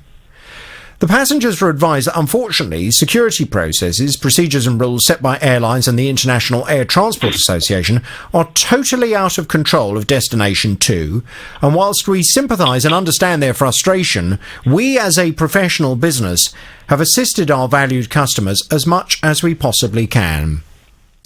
And there endeth their statement. So, in effect, they're saying it was all your fault, and unfortunately they can't really do any more. Yeah. Well, I knew this because they said it to me over and over again over the phone when I called them. And one time they said to me they were going to go back to the hotel stay and try to get some refunds. And at some stage they told me they can get maybe some kind of £130 back to me, but they never did. They never ever called me again. So they said that they would be able to get £130 back, but I thought you told me that you refused to accept that because it wasn't very much. Well, they called me first, and I said, well, I was angry about it, and I said, look, this can't be right. Well, they said, look, we can get you £120 if you want. And then they sent me the email, and I said, After but Eugene, it was all your fault. The reason you couldn't go on your trip to Dubai was your fault. Because on the booking, when it said, what is your first name, you put your middle name. No, I had my first name on the booking. I had my first name. I missed out the middle name, and I put my surname. This is the way it is. I thought you just told me that you used your middle name instead of your first name. No, what I said, sometimes I use my middle name to book things up, but this time I missed out my middle name, but I put in my first name. That's what yeah. But ultimately, Eugene, when you're booking something on the internet, the basic things such as the name of the passengers flying, it's really important that you check and double check and triple check before you actually go through with the booking. And because I don't know if you understand, but the thing is, their website doesn't work like any other website, and I know there's a reason for it why people won't look at it, but when you go in, you don't have the chance to change anything, even if you want to change your seat or your names or whatever. It says manage booking on the top side, but then you don't have the chance to do anything. But Eugene, when you had gone through with the booking, did you receive a confirmation? Yes, like 5 times maybe, and it was very confusing. And when you received the confirmation, did it show your name incorrectly and your wife's name incorrectly? Yeah, without the middle name, yeah. So why did you not contact the company before you travelled to say, I've noticed a bit of a problem, can we try and get this sorted? Never thought of it. I mean, it was so much in advance. You never thought of it? No. Listen, it wasn't until you arrived at the airport late that you tried to then deal with the problem? Yeah, what I did, we had the papers sent in, and we had them sent in different batches, like 3 or 4 times. Eugene, do you know what? I have tried to make the argument. The company have come back with a perfectly reasonable response. I think that you need to draw a line under this. You need to learn a lesson that when booking holidays, you need to be more careful in terms of the information you're inputting. And you need to check things when you get a confirmation through and get any mistakes resolved sooner rather than later. I would certainly advise you to reapproach that company and see if that offer of 130 odd quid still stands, and so that you will be prepared. Sorry? It wouldn't be on the table anymore, would it? What? Well, how do you know? This is it. He doesn't never come back to me. I can call him. I will call him. I would suggest you say you better think about it. And is that offer still on the table? Because actually, on reflection, you'd like to accept it. Yeah. Till then, I'm Jonathan Vernon Smith, dealing with your consumer problems. Speaking of which, at the end of November last year, Cara made a 6-hour return journey to take her young daughter to an animal sanctuary. Well, they had a wonderful day. Before they left, Cara purchased her daughter a jigsaw puzzle of an orangutan called Gordon. Well, she's come to me for help as the puzzle has 2 pieces missing, and the animal sanctuary don't seem able to help her. We asked her to wait until we came home, so we didn't lose any of the pieces. And unfortunately, when she did make it up, there was 2 pieces of the jigsaw puzzle missing. I think it was just the frame of the actual outside. Right. So you can see Gordon, but he's not complete with his surroundings. I still have a very upset 7-year-old who's still not got a complete jigsaw. Well, Cara has been trying to get the missing pieces or a replacement jigsaw from this animal sanctuary without any luck, which is why she came to us.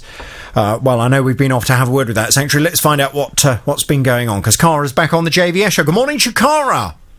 Good morning. Good morning. And I couldn't help but notice over Tim's shoulder the other day a picture of a great big fat orangutan. Called Gordon. He's a big boy, isn't he? Yeah. Blimey, he's a big Not old boy. very attractive either. Well, beauty's in the eye of the beholder, and it may well be in the orangutan world. It may be old Gordon's quite a catch. Now, Tim, you've been off to have a word with this animal sanctuary. What have they had to say? Well, they say, Jonathan, that they've checked their records and they couldn't find any emails from Cara or any record of any phone calls at all about this problem. But they said that if Cara was to get in touch with them directly, then the team would be made aware of the situation. They'd ask for the puzzle to be sent back. They want to then send it to their supplier and take the matter up with them to find out why the pieces were missing. but they were certainly, I think, prepared to send out a replacement puzzle with all the complete bits. Well, that's good, but I don't quite understand why they hadn't heard of this complaint before. How had you been trying to communicate with them, Cara? It's a form, a link on their website. It's the only way you can get hold of them, and you put in your concerns and your email address and your personal details. And I actually screenshot both the emails to say thank you for your comments. We will be in touch soon. So I had proof that I'd obviously communicated. So with it was them. a kind of contact us page. That's correct, yes. Right. Well, I mean, are they aware of that, Tim? Because maybe there's a problem with their contact us page sending an email to the right person. I better get them to check that, Jonathan. I think because you it had. could well be the case that there is a glitch on the website that's prevented those emails from getting through. Yeah. I know that Cara has been in touch with them and can bring us the latest of what the situation is now regarding this puzzle. What have they said, Cara?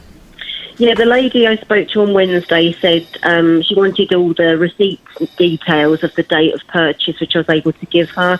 And she said in the next few days she'll be sending out a replacement, but I haven't obviously got that as yet 'cause it's only day 2 from when I spoke to her. Right. Okay. Can we share this this photo of Gordon? Yeah. Are we in a position to be able to do that from copyright perspective? I don't know, because it's a... I'll check. Can we check? Yeah. Because I'd quite I'll like check. everyone to see big old Gordon. I think you're being very unfair on him, Cara, because just because you don't find Gordon attractive doesn't mean that a female orangutan wouldn't think he's quite a sort. Each to their own, I suppose. Each to their own. He's very orange, isn't he? He looks a bit like he's the Donald Trump of the orangutan world. Oh dear. Right, well look, let's hope that you receive your new jigsaw very shortly. Can you please keep us posted and let us know when it turns up?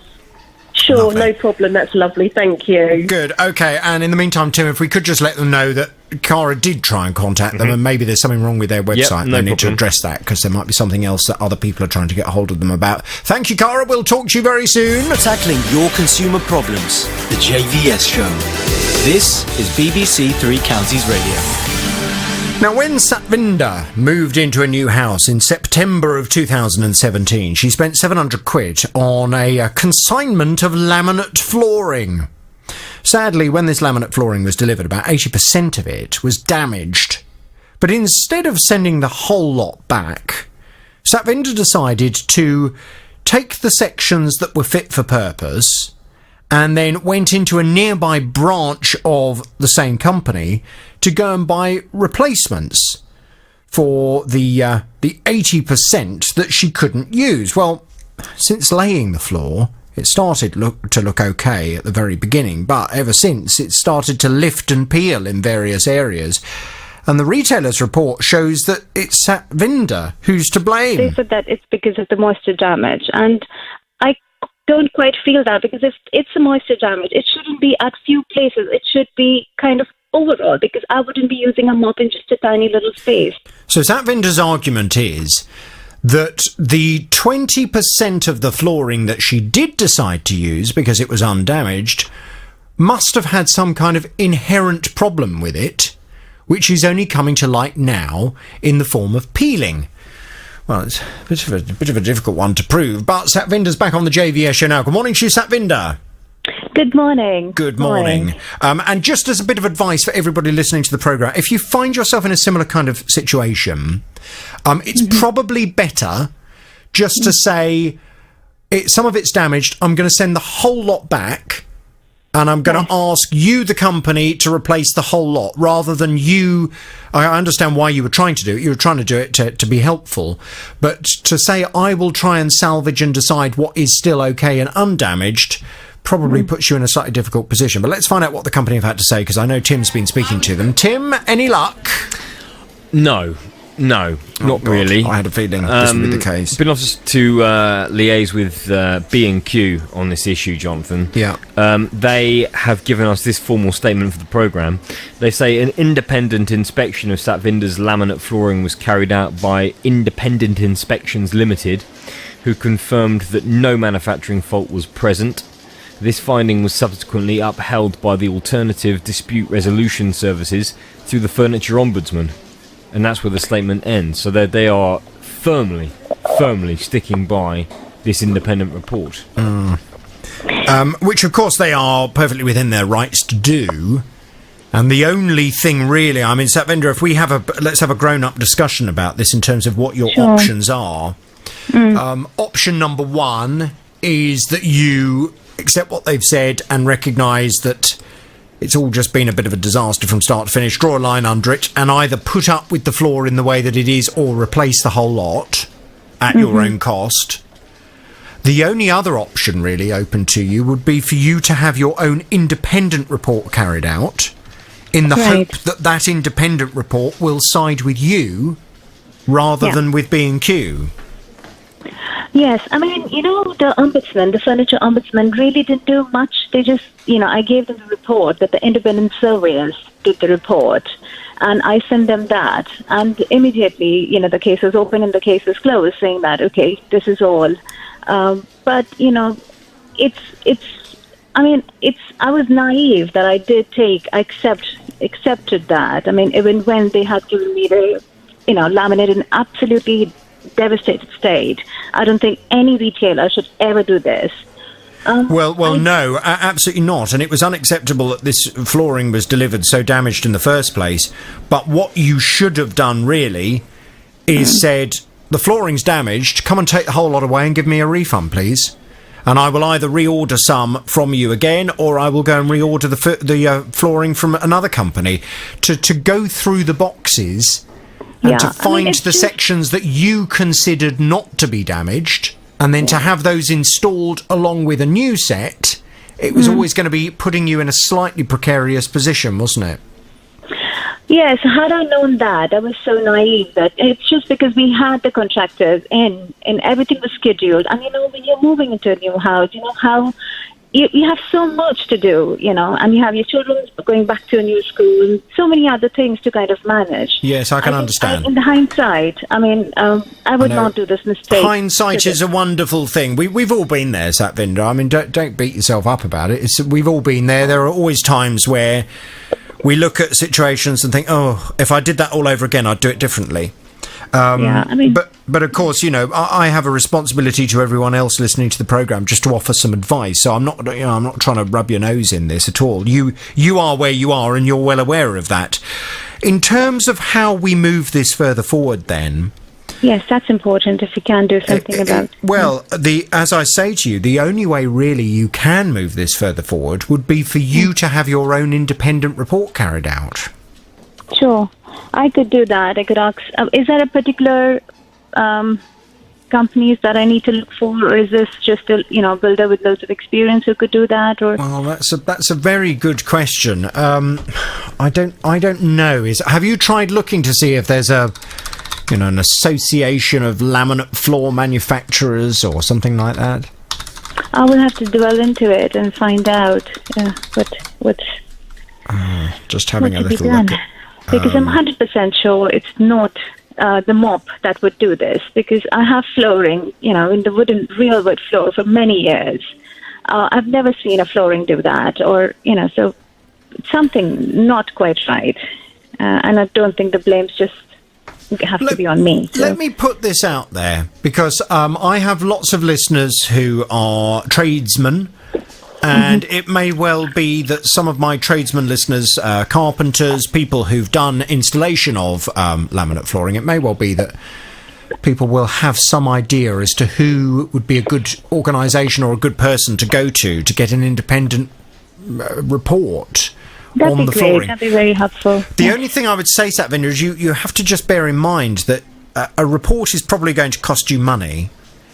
Right. And if the report comes back and says, well, we believe this laminate flooring has started to peel and swell because of water ingress, you're kind of no further forward. You've just spent even more money proving that somehow moisture's got into the flooring. The fact is that I have not spilled water on it. Now, where has this water come from then? I mean, how can I say that part of it? So only a person who has seen the whole flooring and he has seen the house, where else the floorings are and what other materials are, of not from the particular retailer, but what I've bought from the other. So probably that could give a bigger picture of things. So, Vinda, let me put it out there to my listeners. If anybody has any suggestions as to an organisation, a body, a company, an individual who is in a position to be able to put together an independent report on Satvinder's flooring, be very useful to hear from you. If you could give my team a call now, 08081 008800, or email jvsshow@bbc.co.uk. I'm sensing from you, Satvinder, you do want to take this further. I would like to, okay, yes. Fine. Okay, well, we will see if there's anything we can do in assisting you with that. Anne and her husband paid £5,000 to have some new double-glazed windows installed in their property. Well, Anne's come to me for help, as it would appear the bathroom window is now prone to a draft, and the company keep cancelling appointments to come out and fix it. My husband was walking up the stairs and said to me, "Is there a window open up here?" And I said, "No." So he said, "Well, come and feel." And it felt as if there was a window open. So we found it was the bathroom window. There was a very strong draft coming through. So I phoned for an appointment with somebody to come out. A couple of weeks later, someone came and said they needed new hinges. Why it would need new hinges, I don't know. Nobody came, so I called again about a month later. When they eventually came, he said they would need to help because they needed to take the window out. About 4 more weeks passed, and I phoned again. Somebody came. What did they say this time? The window frame was bent. It would be back in about a week or so. Still nothing, so I phoned again. Just before Christmas, I was told they'd come and do it on the 14th of January, which was yesterday. But on the Thursday previously, someone left a message on the answer phone to say that they couldn't come yesterday. They wouldn't be able to do it until sometime in February. Well, the whole thing is just so frustrating. There were 1 or 2 other issues that started to crop up with these windows as well, and all Anne wanted was for them to come out and to put things right. Should have been very straightforward. So why didn't they do it? Well, I went off to speak to them, and Anne's back on the JVS show now. Good morning to you, Anne. Good morning, Jonathan. Morning. So when I had a word with the head office for this company, they seemed pretty apologetic. They said that they were very disappointed to see that appointments to attend to these works were made and then missed due to local resource issues. But they promised me they were going to get somebody on the case and come out and get everything sorted with your windows. And a little birdie tells me things have happened. What's the latest, Anne? Yes, Jonathan, they came on Wednesday early morning and fixed everything. Brilliant. So it's all sorted?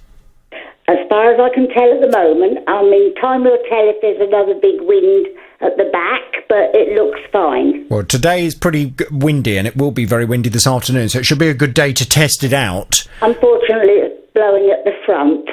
Ah, right. You need a bit of blowing at the back. Well, there we go. Well, please let me know how things go. Are you happy, Bunny? I am a happy bunny, yes. Good. OK, lovely. Well, Colin, I gather you have a consumer problem. Tell me all about it without naming any company names, please. OK. Shortly after Christmas, I received a letter with a parking charge notice. Basically, it was saying that my car was in a car park far, far away. And I didn't pay the parking charge, and they wanted £60 for it. Mm-hmm. Now, it included photos of a car which bore the same licence plate as mine, but there were substantial differences. Substantial differences such as? Well, my car has got one of the GB Euro logos on the left-hand side of the plates, front and back. Yeah. Also, the photo of the car had a standard number plate without the Euro sign. That's right, just a plain number plate. Yeah. And on the back of the car, you can just about make out the dealer logo, which is low down in the middle. With my car, it's high up in the middle. Also, the car in the picture does not appear to be a hybrid. My car is a hybrid. How would you know if a car was a hybrid or not? because it would say so on the back. I see. So there's like a Underneath logo, the is make, there, or underneath something? the model. Right. Sorry? So there's a logo sign saying hybrid that is on your car, but isn't on the photo that they've sent you of the vehicle that apparently is yours. That's correct, yes. Right. Okay. So, well, it sounds, my gut reaction is that your number plate has been cloned, which unfortunately happens. What these thieves tend to do is they spot a car that is the same make and colour as the car that they have. They organise to have cloned number plates made, or sometimes they may even steal the number plates off a car. They stick them on their car, and then they drive into petrol stations without paying.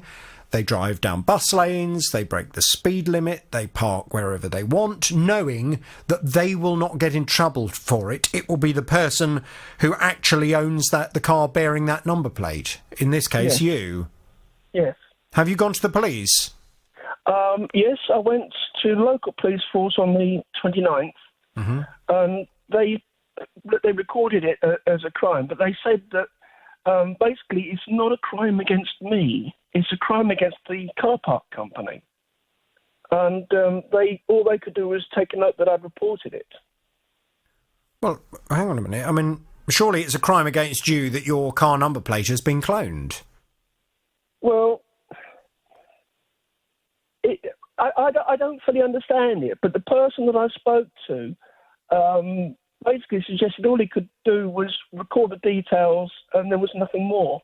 Well, so did he give you a crime reference number? Yes, he did, yes. OK, so you got a crime reference number.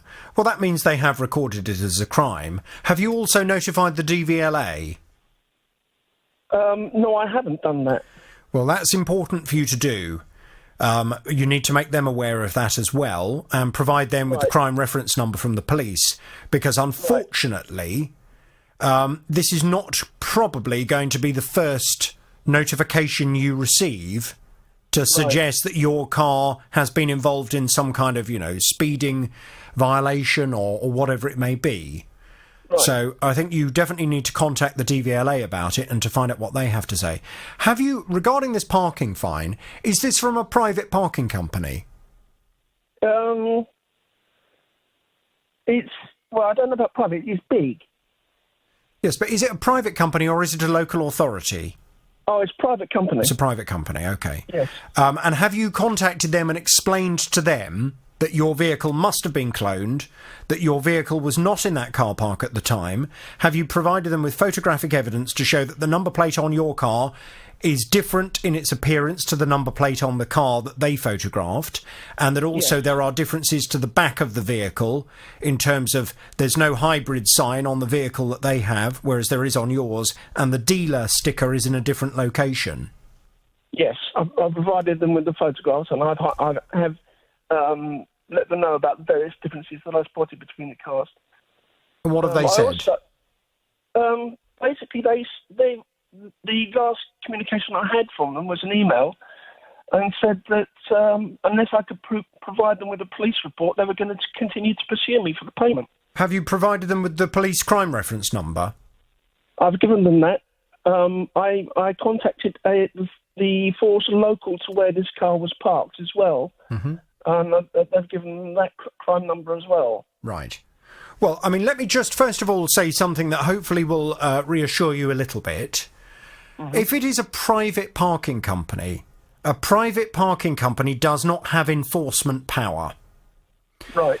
So the only thing that a private parking company can do in order to collect what they would consider to be an unpaid debt is to take you to the small claims court. In the same way that a company may do if you didn't pay a bill that was owed. They could take you to the small claims court, at which point you, of course, would have the opportunity to put up a defence. And it would be down to a judge to make the decision as to whether or not you're being reasonable or whether the private parking company are being reasonable. Now, if what you're telling me is that you've got photographic evidence that demonstrates the car in the paperwork that you've been sent from this private parking company is not your car, then I don't see how any judge would find in favour of the private parking company. And if the private parking company have also been made aware of the fact that you have evidence to support your argument that that wasn't your car, to be honest, they'd be complete and utter dimwits to take you to the small claims court because they would know they're going to lose. So I've explained that to them as politely as I could. That the ruling would not be in their favour and it would not be in their interest to pursue it. Right. And have they now gone quiet on you? Yes. Yeah. Yes. I mean, the chances are they probably will not take things any further because they'll realise that they're on a hiding to nothing. And to be honest, it's just going to be a waste of time and money to take you to the small claims court. But I think what we can certainly do is get a call into them and just ask them, Tim, there's a perfectly reasonable request. You know, here you've got a gentleman who has sent you evidence that this wasn't his car. Why have you not, in a totally normal and reasonable way, recognised that evidence and said, thank you very much indeed for informing us. We will amend our records and you will not hear any more from us? Yeah, good question. Perfectly reasonable. Absolutely. I mean, they're not going to take him to court, are they? Because if they take him to court, he's going to turn up with the evidence that shows this wasn't his car, in which case they're going to lose. But why put him through all the stress and strain of not just recognising that this was not his car? Absolutely. Yeah, we're lost this afternoon. OK. Absolutely.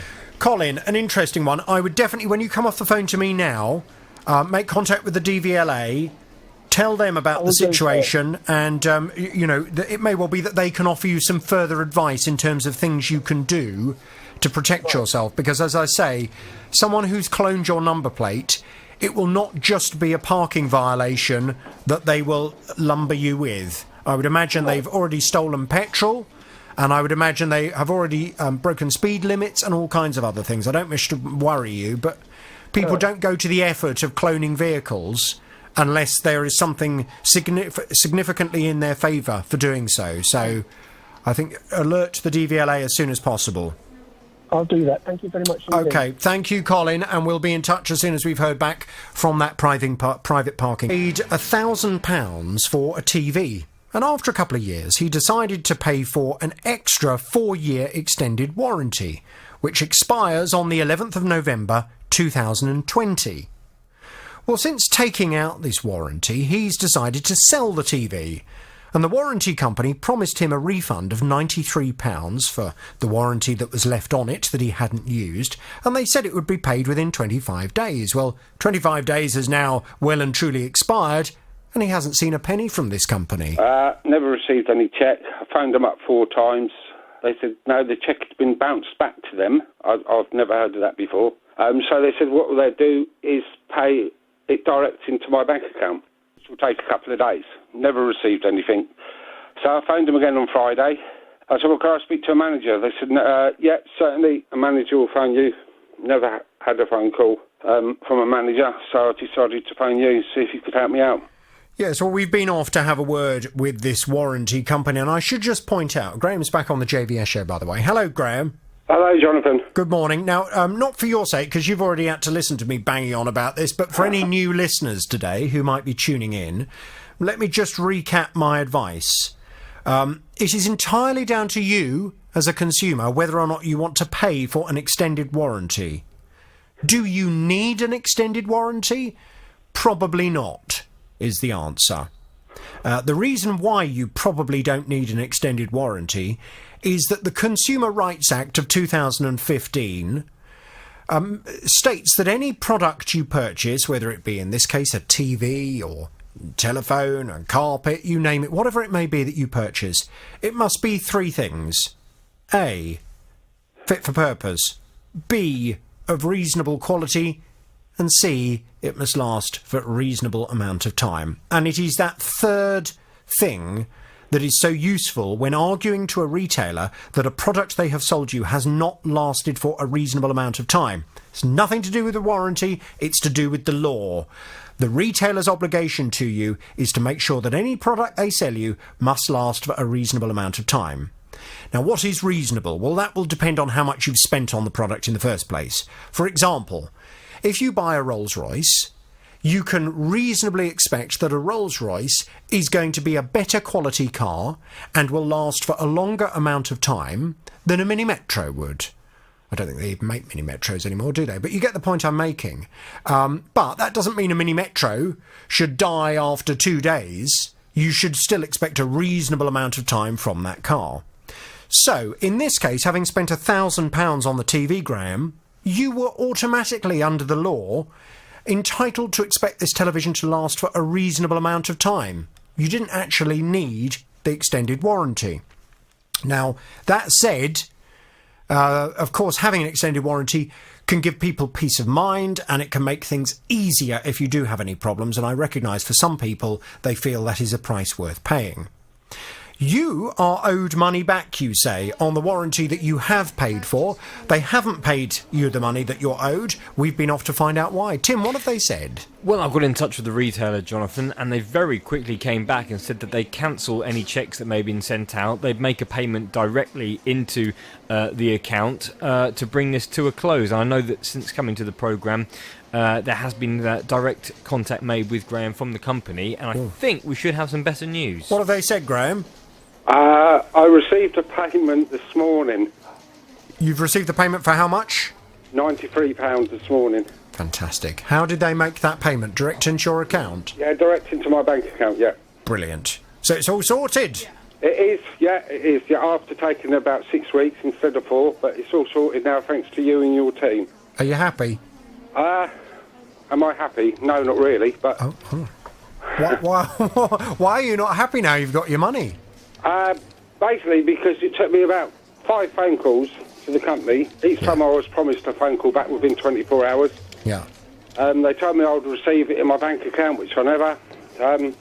But it's all done and sorted now, as I say, thanks to you and your team. So are you happy? I mean, I can understand why you weren't happy when you came to my programme, but now you've got the money. Are you happy? 2012, Caroline's parents paid £10,000 for a kitchen which came with a 10-year guarantee. Well, they've had various issues with this kitchen, and one of the problems that's still outstanding is to do with the sealant. Around the sink area, but not just the sink area, all around the edge of the sink, the edge of the units where they're kind of sealed to the wall.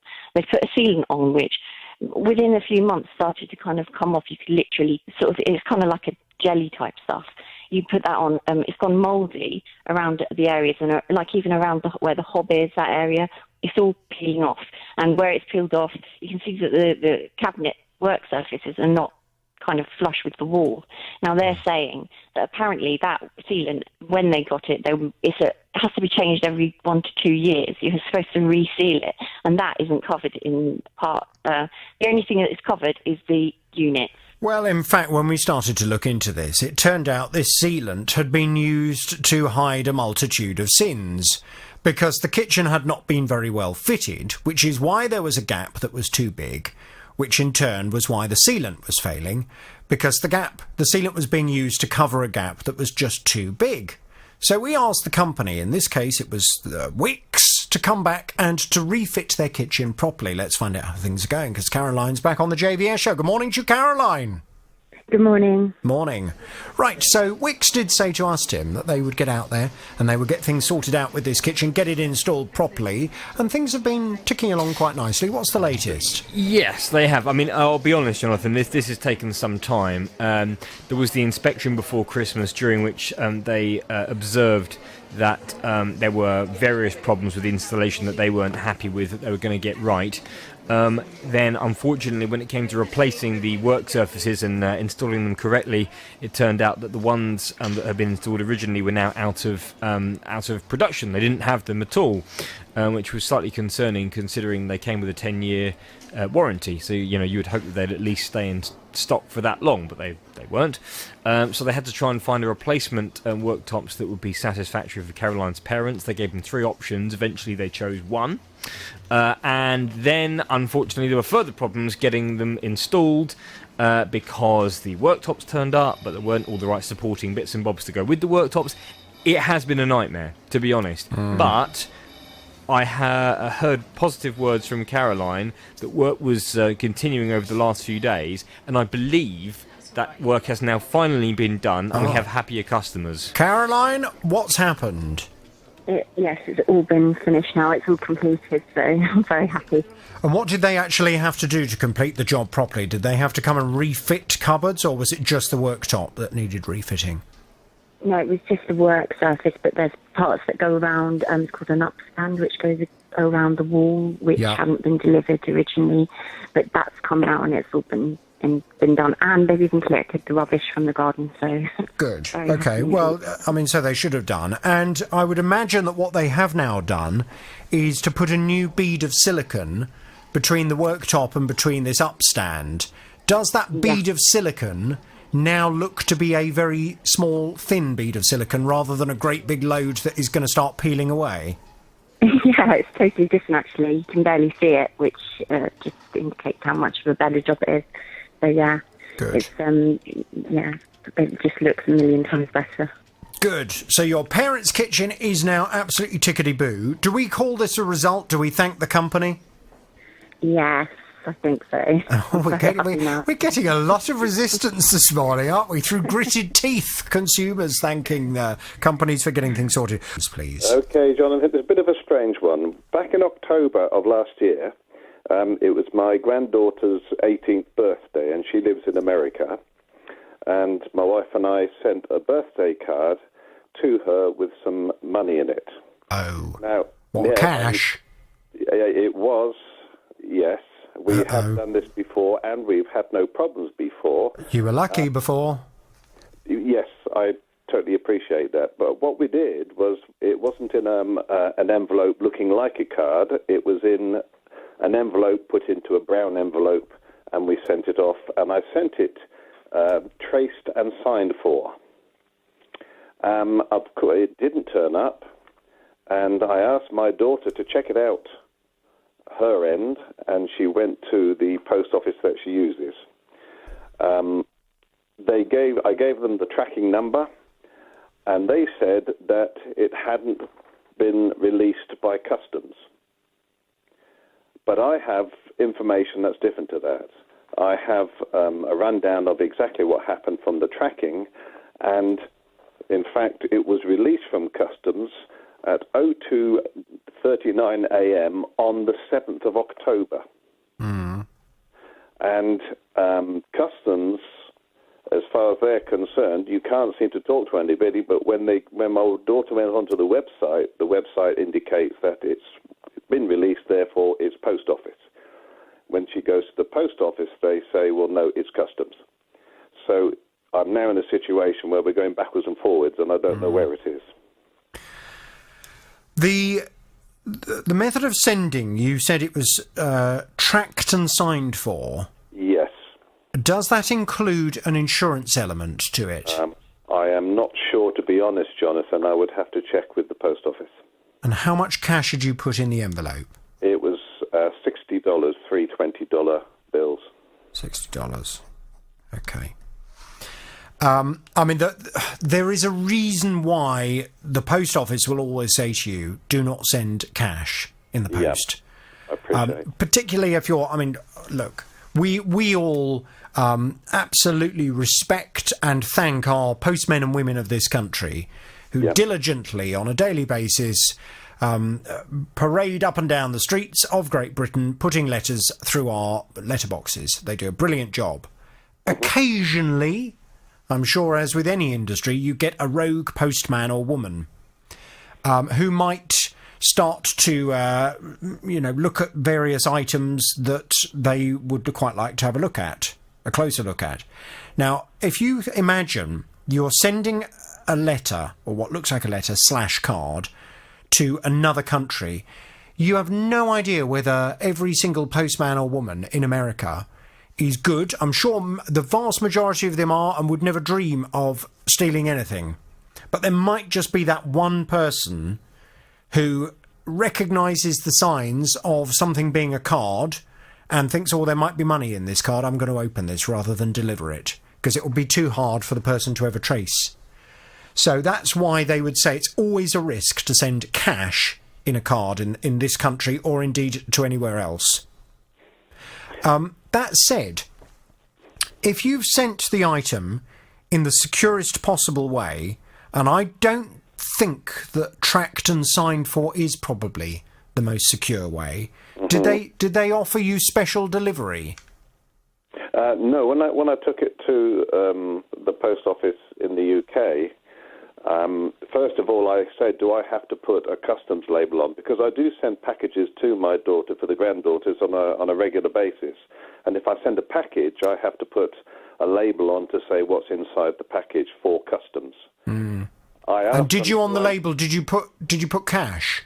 No, because I said, do I have to put a label on this? And they said, no, it is only a letter. You don't have to worry about that. So no label was necessary. I would imagine that probably means that there's no insurance then. Most probably, Jonathan. Look, I tell you what we'll do. It does seem pretty galling that somewhere along the line, I mean, that card has gone somewhere. Yeah. And unfortunately, it may well have gone into somebody's hands who's then thought, oh, I'll open that. There might be some money in that. Now, what we need to try and find out is, have the post office done enough, as much as they possibly can, to trace where that letter went, and therefore potentially to ask the American Postal Service to investigate members of staff that would have come into contact with that card from its arrival in the United States, between there and where that card should have gone through Paul's granddaughter's letterbox. Yeah. Right. And now, when my daughter went to the postal office her side to check this out, when she spoke to the person said, well, thank goodness it was sent, tracked and signed for, because that makes it a lot easier for us to trace. So where is it then? You know, it would appear they've given you misleading information about it being stopped by customs. So where is it? Exactly. Let's go and have a word. I'm quite sure the Royal Mail have done everything they possibly can from their side of things to get that letter from the United Kingdom over to America. But then what happened to it after that? God knows. So please don't ever send cash in the post again. Well, no, lesson learned, Jonathan. I have now got a different system to which I can send money to my daughter. It was just that if I do it any other way, like transfer money, I get charged this end by the banks, she gets charged that end by the banks, and so this was a once-off. I said, let's risk it, but unfortunately this time it's gone sour on us. How often do you see your daughter? Well, we do FaceTime every week, every Sunday. No, but I mean, how often do you see her in the flesh? In the flesh, not that often. We went over for Christmas this year, but that was the first time for 3 years. Right. Well, next time, leave her some cash and say, can you use that for the grandchildren's birthday presents, please? Yes, I do appreciate that, yeah. Well, I think it might be safer. Look, we'll do what we can to try and find out whatever happened to that letter or card, and most importantly, the cash inside it. Stay there. I'm going to pass you back to Tim and we'll get some detail, OK? Thank you, Jonathan. Hang on there, please. And please, ladies and gentlemen, when I've spoken to the Royal Mail before, they will tell you themselves, please do not send cash through the post. It's not a safe way of sending cash or transferring money to somebody. Don't send it. Don't put it in birthday cards or Christmas cards or anything else. Tackling your consumer problems. The JVS Show. This is BBC Three Counties Radio. Now, back in 2012, Avril spent £1,200 on a fridge freezer, which came with a 10-year guarantee on the compressor. And for 6 years, this fridge freezer worked absolutely perfectly. But then, whilst away on holiday last summer, Avril received a call from her daughter to say the fridge had broken. Well, Avril said, look, try and salvage whatever food you can. And having paid more than £150 for the appliance to be inspected by a repairman, he concluded the compressor had indeed failed. And since it couldn't be repaired, Avril could expect a financial settlement from the manufacturer towards the cost of a new machine. Now, this is where things get a little more complicated, because instead of waiting for the manufacturer to make an offer, Avril organised to have the appliance taken away and disposed of, and then she went out and purchased a new replacement fridge freezer from a different retailer. And now the manufacturer has said that she can either have a brand new fridge, but any cash settlement was way below what Avril was expecting. In their view, the appliance had depreciated its value every 10 months since the purchase, so it was now worth nothing. So obviously I wasn't happy with that, and to add insult to injury, they offered me £50 in vouchers. But I reminded them I had a 10-year guarantee. So to us, it was worth £120 a year if I worked out the 10 years. And I worked that out to be about £435 for 4 years, that it hadn't now been worth, that it wasn't going to work. But also they haven't even, every response I've had to them hasn't mentioned the £160 they paid to the engineer, which they obviously asked us to do. Well, Avril was obviously very unhappy that the manufacturer was not prepared to give her a reasonable enough contribution towards the new replacement fridge freezer she'd gone out to purchase. I went off to have a word with them on her behalf, and Avril's back on the JVS show now. Good morning to you, Avril. Good morning, Jonathan. Good morning. Now, the company concerned is Samsung. And Samsung said in response that they will always support repairs within the terms of our warranty. However, on this occasion, due to Avril's particular circumstances, a goodwill resolution was reached to resolve her case. I think reading between the lines, what they mean by that is because you chucked away the old one and gone out and bought a new one, they are making a goodwill gesture rather than being responsible for fulfilling their warranty obligations because they couldn't fulfil their warranty obligations because you got rid of the old one and you'd already gone out and replaced it. Now, they did contact you, did they not? And they made an offer, a financial offer that you were quite happy with. Remind us of that. Yes, they did. They offered me £400 and subsequently they also managed to get me £100 back from them. Fantastic. One does break. Up the company and explained to them that the money had been taken out of my account and I haven't received the photos. To be told that there's nothing they can do to help me because it's gone over 28 days, although they told me they were being delivered to me, and they won't help me at all. They said that I need to pay again if I want to get the photos. What? That's basically it. It was very odd, a strange response. So we've been off to have a word with this company who did the photo shoot, and Emily's back on the JVS show. Good morning to you, Emily. Good morning, Jonathan. Good morning. Yes, very, very peculiar. Why, having not sent you the first photo that you'd ordered and paid for, why would they now want more money out of you? Tim, you've had an intriguing conversation with them. What are they saying? Well, I've got a response here, Jonathan, that they have sent across to me. They say that Emily first contacted them last week regarding the order that was placed on the 1st of October, and that their records show that this was dispatched to the address given within 48 hours of the order being placed. They say that she would have received an email from them advising her that the item had been dispatched to her on that day. That would be October the 3rd, 2018. They say that their terms and conditions clearly state that the parent should contact them within 28 days of dispatch should they have a problem with their order, and they can then investigate. They say that as 121 days had passed since the item was dispatched, they would not be able to investigate this with their delivery provider as too much time had passed for them. They said they'll always try to assist parents as much as possible with a reasonable time frame outside of the 28 days, but as noted, 121 days had elapsed without any notification being brought forward to them, and the suggestion seems to be that by that point it was far too late for them to do much about it. So hang on, let me just get my head around this. So you ordered the photos, Emily, in October of last year? Yes, I did. Right. Now, they say that when you ordered the photos, they sent you an email, and in that email it said clearly, if the photos have not arrived within 28 days, please notify us immediately. Did you receive that email? No, I haven't. Not at all, but I did notify them that I hadn't received the photos either, and they told me they were on their way. When did you notify them? It was around the end of October last year. OK, so that would have been within their 28 days? Yes. And when you notified them, how did you do that? On the phone or by email? Yeah, I gave them a call, and they said that their photos, I should have received them, they should be on their way, and by the time the 28 days was up and I called them again, they said that it was too late. And in terms of when you made that phone call, did you take the name of the person you spoke to? I'm afraid I didn't. Did you call them on your mobile? Yes, I did. Would you be able to look at your bill from that month to show that you did indeed make a phone call to them? I possibly would be able to do that, yes. But I would need to contact the company and get that, yeah. That will be useful. Yeah. And I would just advise, just a bit of advice for everybody else.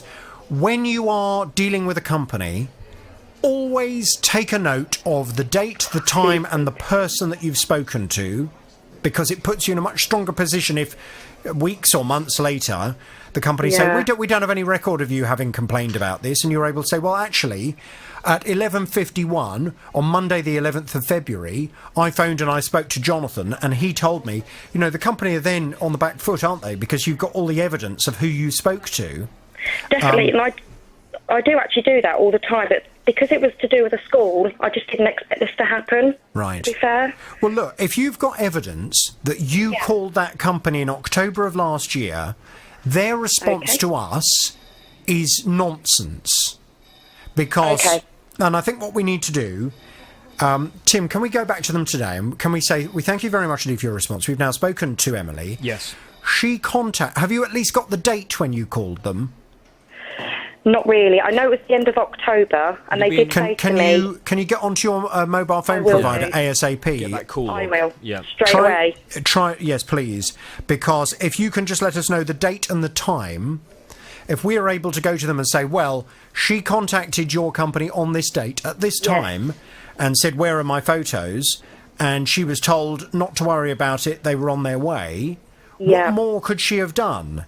And it is therefore not true to say you hadn't been notified she hadn't received them within the 28-day period. She had notified you within the 28-day period. It's just you chose not to do anything about it. Great.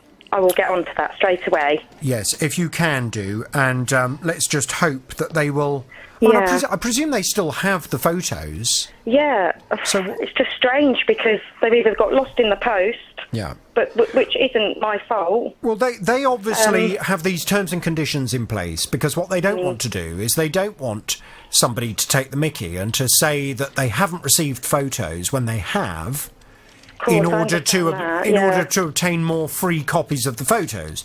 So they have what they would consider to be a reasonable window for anyone to complain that they haven't received their photos, and they say you didn't actually notify them within that reasonable window. Well, you did.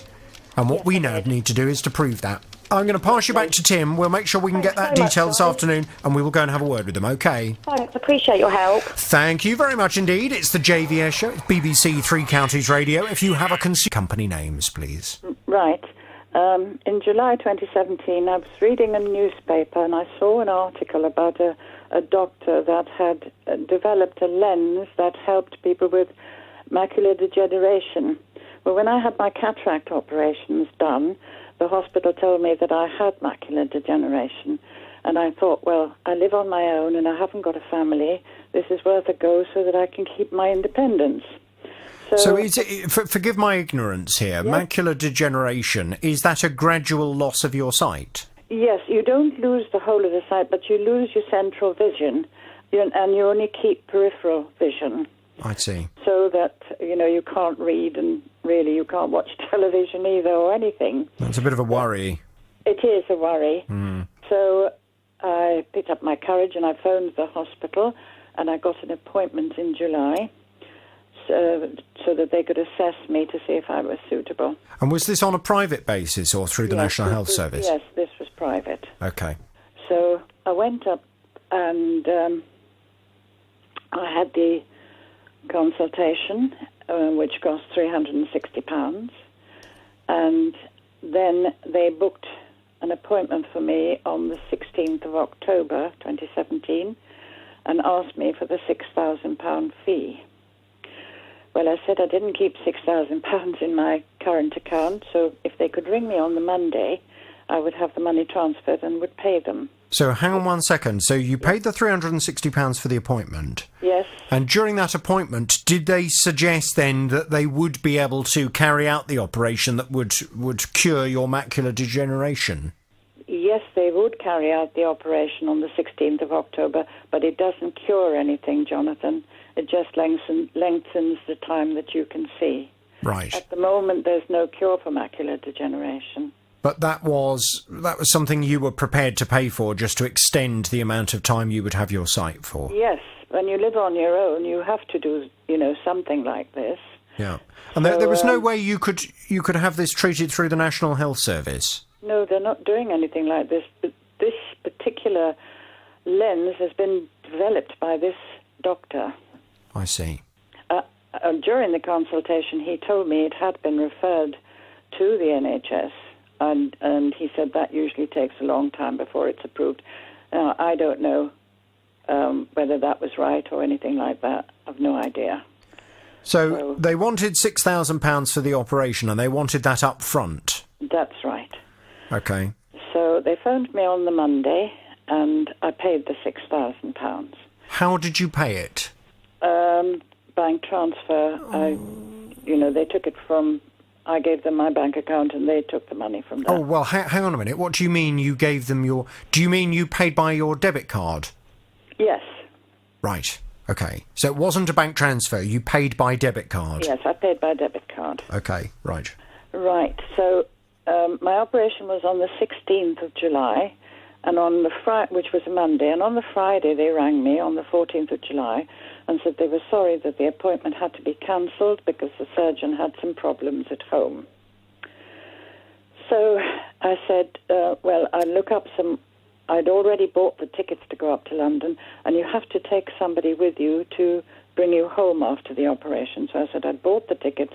Oh, they said, we can refund you the money for that. So I said, well, I'll check to see who I can get to come up with me, and I'll ring you back. So I rang them back at about 4 o'clock in the afternoon and gave them 3 dates. I think it was the 23rd, 26th, and 28th of October.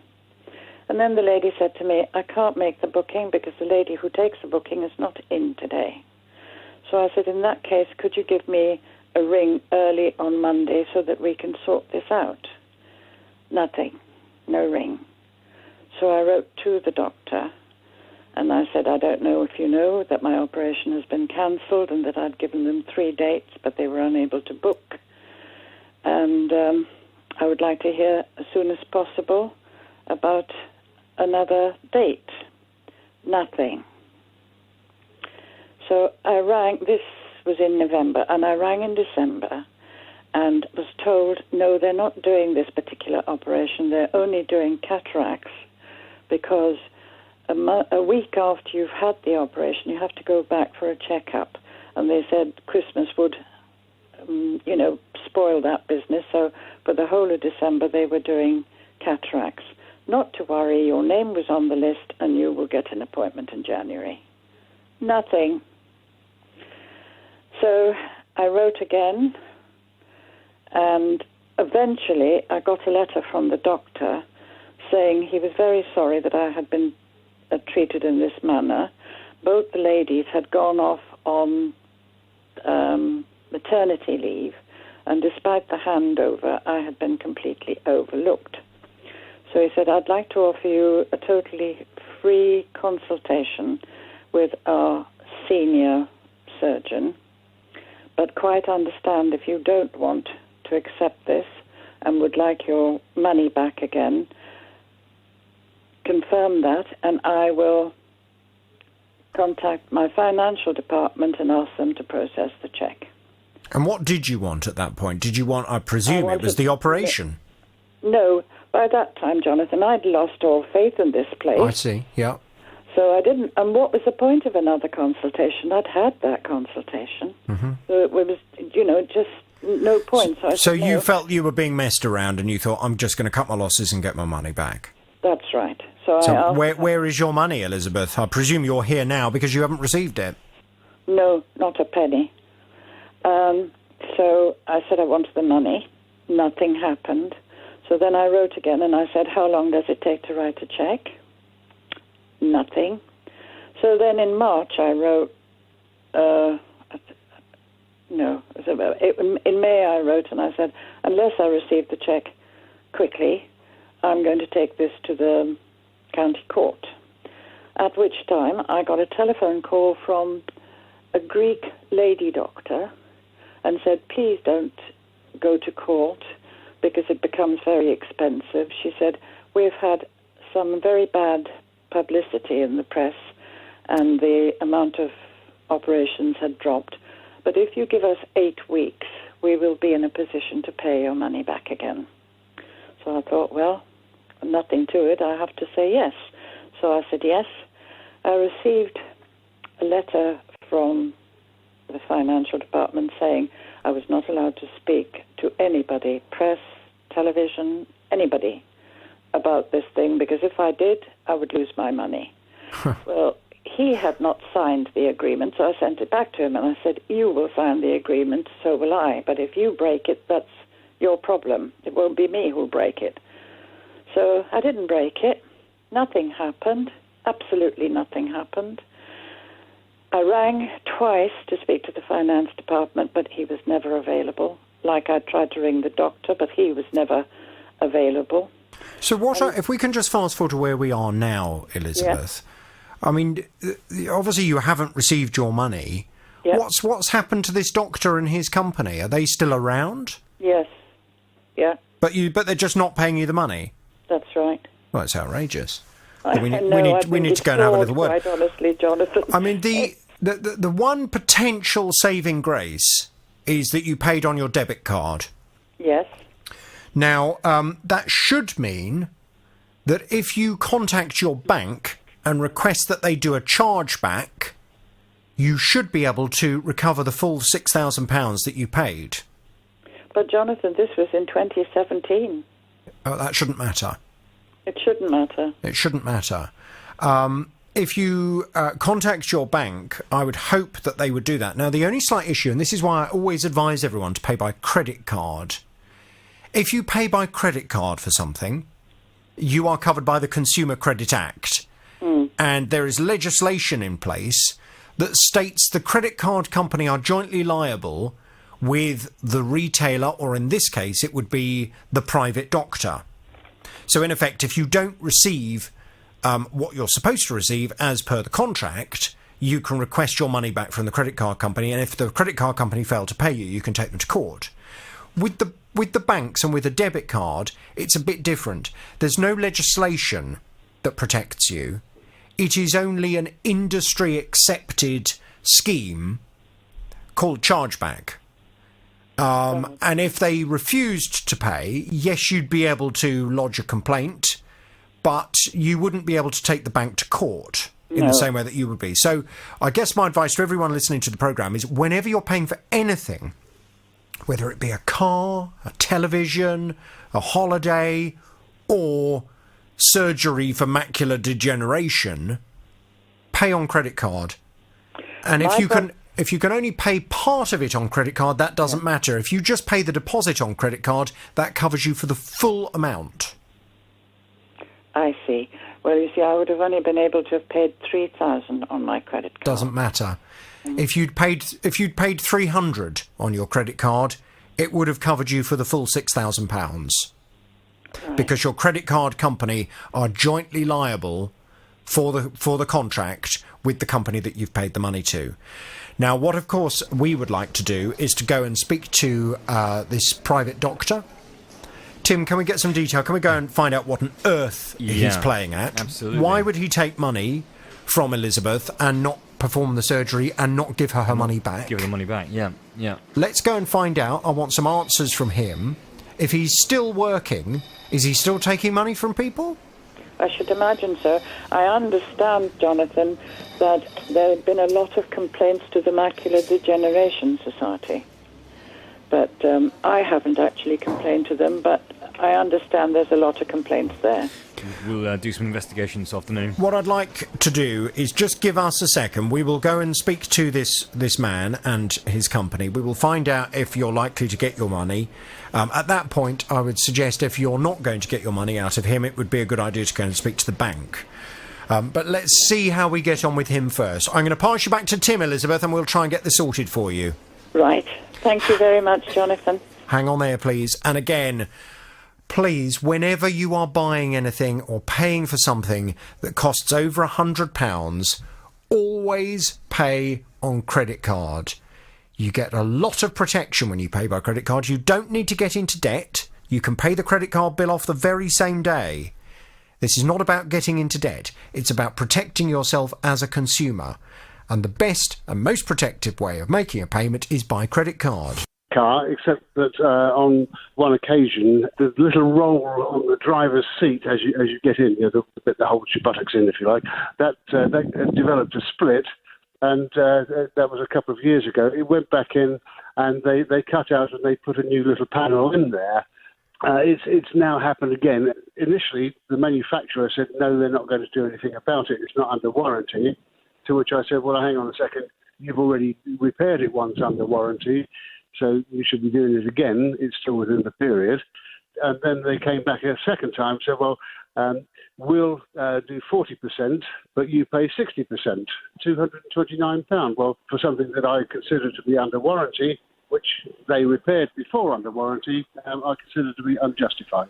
Well, I went off to have a word with the manufacturer of David's car because he's been dealing with a manufacturer dealer, and I've asked them to respond. And David's back on the JVS show now. Good morning to you, David.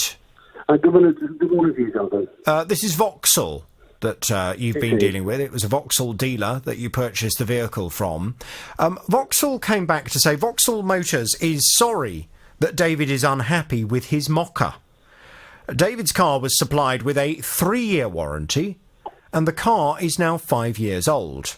However, given David's custom, together with the Vauxhall retailer, we will provide a 40% contribution to the cost of the repair. Well, to be honest with you, David, that was the same offer that they'd made to you. And they had told you that the 60% that you were going to have to pay, it was going to be about £229, wasn't it? That's right, yes.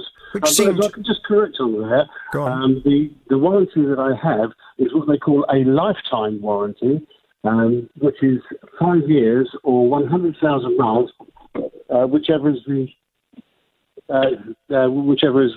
comes first. OK, well, according to Vauxhall, they think it was only a 3-year warranty. But to be honest, regardless, it is now beyond that 5-year period anyway, isn't it?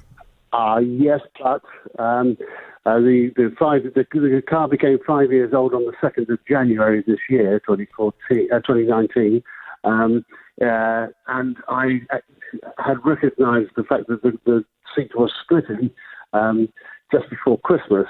And when did you notify the dealer? I wrote them a letter and took it down by hand and gave it to them on the 27th of December. Now, the other thing that they should perhaps take into consideration is that there was a problem with the sat-nav, and they took the car in to put a new chip or SIM card, whatever it is, into the sat-nav on the 30th of August, and they had it for a total of 15 weeks just to do that because they couldn't do it. OK, well, the sat-nav issue is not something that I was aware of, and it's not something that I have raised with them. I have only been dealing with the driver's seat. Now, regarding their response when they suggested that they would pay a 40% contribution towards the cost, I went back to them and said, can you please confirm that you will make a 40% contribution towards the cost if David organises for an independent leather expert to repair the seat at a reduced price? Because I consider the cost of the repair that they were quoting you to be absolutely astronomical. If your 60% was going to be £229, it's a very expensive repair. And as I mentioned to you on the programme before, I myself have had a leather car seat repaired, and it cost significantly less than the amount that Vauxhall were telling you would have to pay. So if we're talking about £100, for example, which is the amount that I've paid before to have a leather seat repaired in a car, then their 40% offer leaves you with 60 quid, which I'm quite sure you would be happier with than the £229 that they were talking about. Well, unfortunately, they've come back and they've said, apologies, should have made the offer more clear. No, the contribution is to a repair made through an authorised Vauxhall retailer. Well, I have no idea why this repair is going to be so expensive. Now, what I would like to do, David, there are two things I want to talk to you about today. Firstly, I would like you to get an independent person to have a look at this car seat. OK? There are companies around that specialise in car leather repair. Are you aware of that? No, I wasn't. Okay. Well, there are a number of companies in this area that specialise in car leather repair.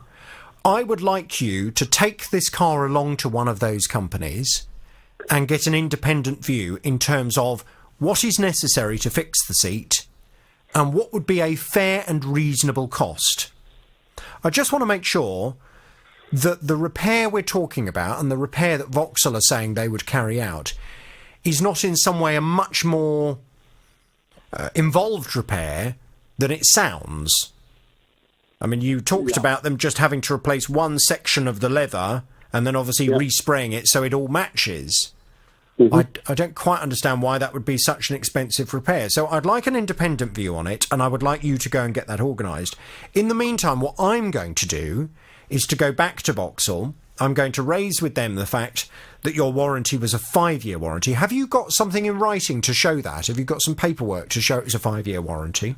Yes, I have indeed. I have indeed. In fact, they write to me because you have to have proof of a full service every year in order to renew the last section, if you like, of the warranty. Well, as long as you've got evidence of it being... Me somewhere around about November time to say that your renewal will be on whatever time it is. Make sure you've got your registration in. Okay, so yes, you have paperwork. That's all I need. So I can go and speak to them, and I can argue with them that in fact this is a 5-year warranty, not a 3-year warranty, and that and if this is an issue about the warranty, you'd already, David, if this was an issue regarding the warranty, you'd already notified them of the problem with the car seat while it was still in warranty. Yes. So how can they suggest now that because it's out of warranty, that is their justification for not covering the cost? Those are the two things we now need to both go and do. If you can go off and seek an independent view, I'll go back to Vauxhall and let's... And in February last year, in a sale, I wore it a couple of times through February and March last year. I put it away, and I got it out again in December last year, wore it a couple of more times, and I washed it.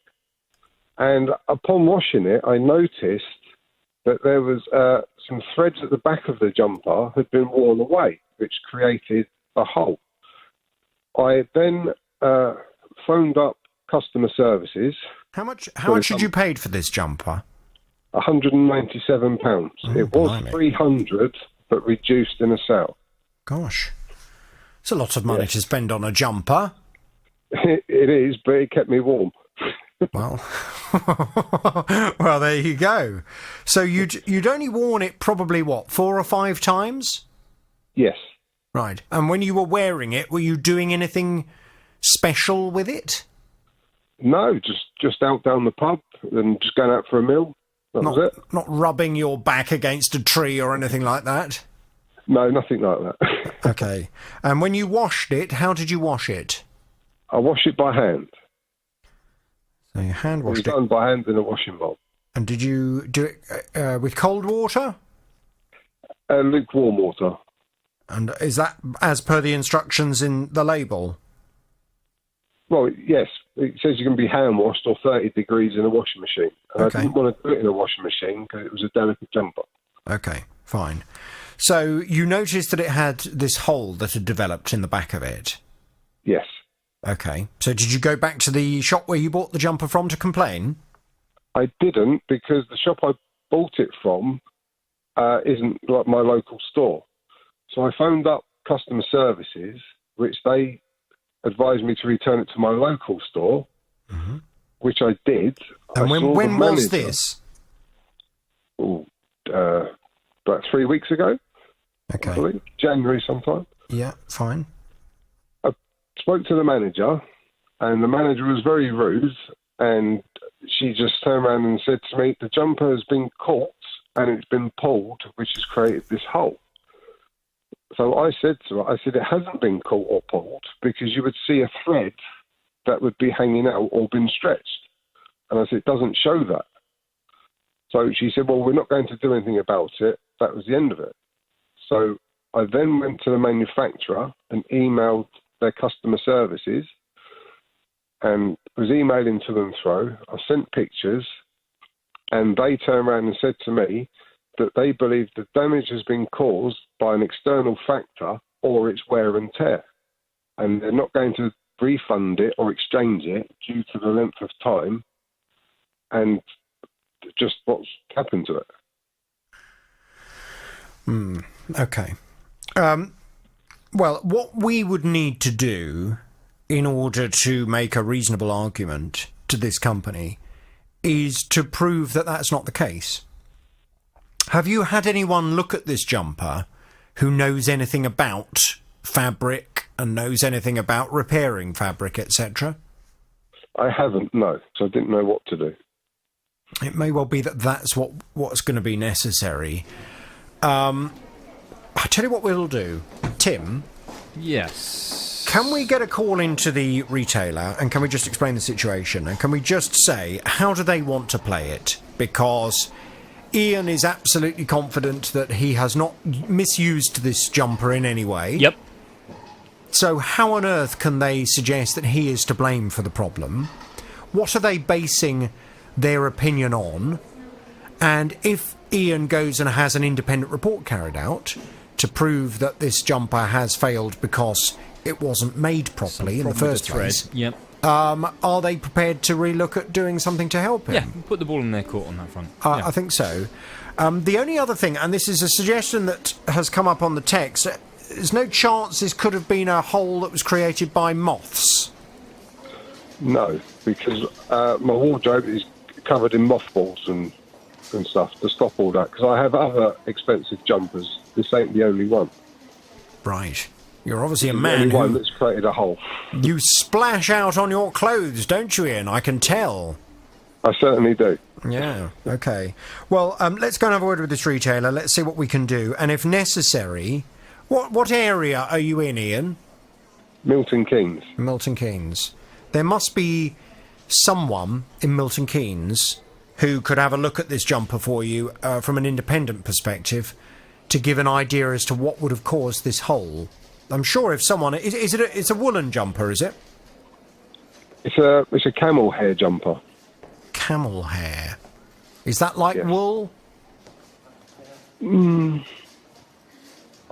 I don't know. I suppose so. OK. Well, there must be... I'm sure people who know about sewing or knitting or whatever it may be would be able to look at this and be able to work out exactly why the hole had appeared. So it may well be that we'll need to find someone in the Milton Keynes area that could have a look at it and just give you an independent view. If anybody can recommend anyone in Milton Keynes who might be able to help, higher cost, in cash, on the proviso that the contractor would come back and to repair any outstanding things that were necessary. Well, the lawn did apparently need some finishing touches because some of it had started to bunch up and needed repairing.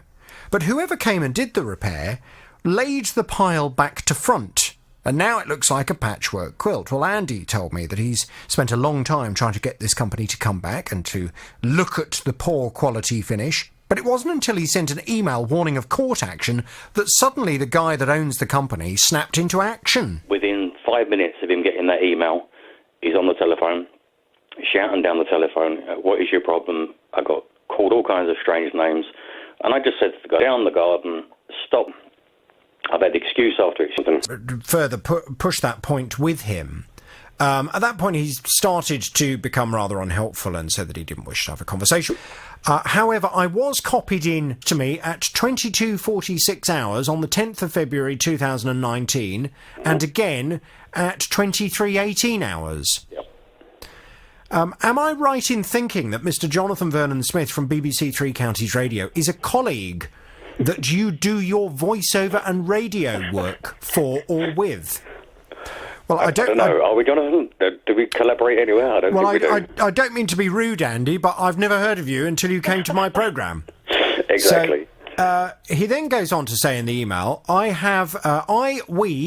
have passed this to our solicitor for advice and have been advised to inform you that we will provide you with a response by the close of business on the 18th of February. That's right, yeah. In the meantime, can you please email/send me a copy of the quote you have had for the lawn repairs totalling £1,950, including VAT, as I would like to know how you arrived at this figure. Well, I know that you sent over that quote. Yeah.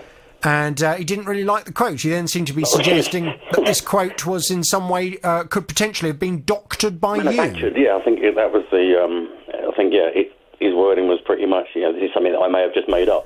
Well, the whole thing is just rather odd, because why would he want to see a quote for repairs when he told me that he was planning to come back himself to repair the lawn? Precisely. Why has he not simply come back to you and said, this is the situation, I am recovering having had this knee operation, but if you can just give me another month or so and I'll come back and put it right? Or why has he not said that he will get one of his employees to come and put it right? Instead, what is this business of asking you for the quote to further argue with you over that quote? I'm sensing, and I really hope I'm wrong here, but I'm sensing that this might be a time-delaying and time-wasting tactic. Yeah, I was thinking the same kind of thing. And I've thought quite a lot about it, and he's still not come back and give me any guaranteed date. I mean, you'll see the email that I sent him when you asked me to. He left it right to the last minute to send that response. Yeah.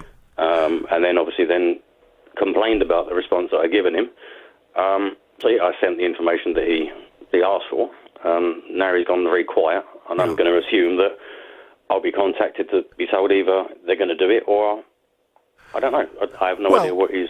He has suggested in that email that he's copied me in on that he will be responding by the 18th. Yeah. Which is next week, isn't it? On Monday. Yeah. So I think what we do at this point is we give him until Monday to respond. Mm-hmm. And if he has not responded in a satisfactory way, then I feel there is no alternative but for me to identify which company we're talking about on the programme, and obviously for you then to pursue things from a legal perspective. Yeah. But let's wait and see what he says. As you well know, I've done my best to try and prevent that. I wouldn't be too worried about it. And as I've said to you, there are times when you have to take people to court and companies to court. It's just one of those things. So let's wait and see. Because you expect more of people, especially when you have been very helpful to them, financially over the period. They've gained a lot of money from us, as a result of what business we've done together. And I find that very frustrating. We gave him something quite special. He said we'll come around, we'll do a brilliant job, all the rest of it, and I get this. This is what frustrates me. The old saying is, the more you do for people, the more they will on you. And I think it's true. I have no idea. All I know is that rather than getting straightforward responses, there seems to be a level of procrastination going on now. Yeah. That's fine. I deal with that from time to time. I've been doing this for a very long time, and I've dealt with an awful lot of companies over the years, and I've dealt with tradesmen over the years who try a variety of tactics to put me off pursuing things. What I can tell you is I will be talking to you after the 18th, after Monday of next week, and I hope that you'll be saying, yes, I've got a response, and the response makes complete sense, and everything is proceeding nicely. If not, I will have no alternative but to identify the company, because we've been quite patient enough and given this man enough opportunities to respond. Andy, let's leave it there, and I'll talk to you next week. Thank you very much, Jonathan. All the best. Tackling your consumer problems, the JVS Show. This is BBC Three Counties Radio. Have you heard Roberto Perrone? Falling in love is good for you and good for her. Quickly to Cara before we go for today, who back in November took her daughter to an animal sanctuary. Well, they had a lovely old time there. And before they left, they went to the gift shop, and Cara purchased her daughter a jigsaw puzzle of an orangutan called Gordon. Problem is, when they got home and when her daughter put this jigsaw puzzle together, they found there were 2 pieces missing. We've been trying to get the 2 pieces back for Cara. She's back on the JVS Show now. Morning, Cara. Good morning. Good morning. Tim's been speaking to this animal sanctuary, and I noticed something in my inbox that looks distinctly like a photo of a great big fat orangutan. Yes, indeed. The animal sanctuary were very quick to jump on this, Jonathan. They said they'd be sending out a replacement puzzle with all the bits, and they'd be liaising with their supplier to check as to why this particular puzzle was sent out without the complete bits. And I received an email that I forwarded on to you of Lovely. the completed Gordon, which says to me, Cara's got the jigsaw and her daughter has put it all together. Was that your daughter's handiwork, Cara? It sure was, yes. Lovely. So the jigsaw puzzle has arrived. Everything is sorted, yes? Everything came yesterday and she done her puzzle, so she's one very little girl now. She's got a complete Gordon. Are you happy? Very happy. Thank you very much for all your help. Good. Well, we will thank the Animal Sanctuary very much. Can we share this photo, Tim, or not? I mean, have we had the go-ahead that we can share this photo of Gordon? Oh, do you know that I forgot to check that. I will check it. I'll make sure that if we can, we can. If we can, I will tweet the photo of Gordon. But for the Animal Sanctuary, here's your horn. My team, Steve, has done just that. Hello, Steve. Hi. Morning. Hi. I gather you have a consumer problem. Tell me all about it without naming any company names, please. Right. Me and the wife were looking at buying a motorhome, and we looked everywhere. And eventually, we saw a showroom 3 hours away.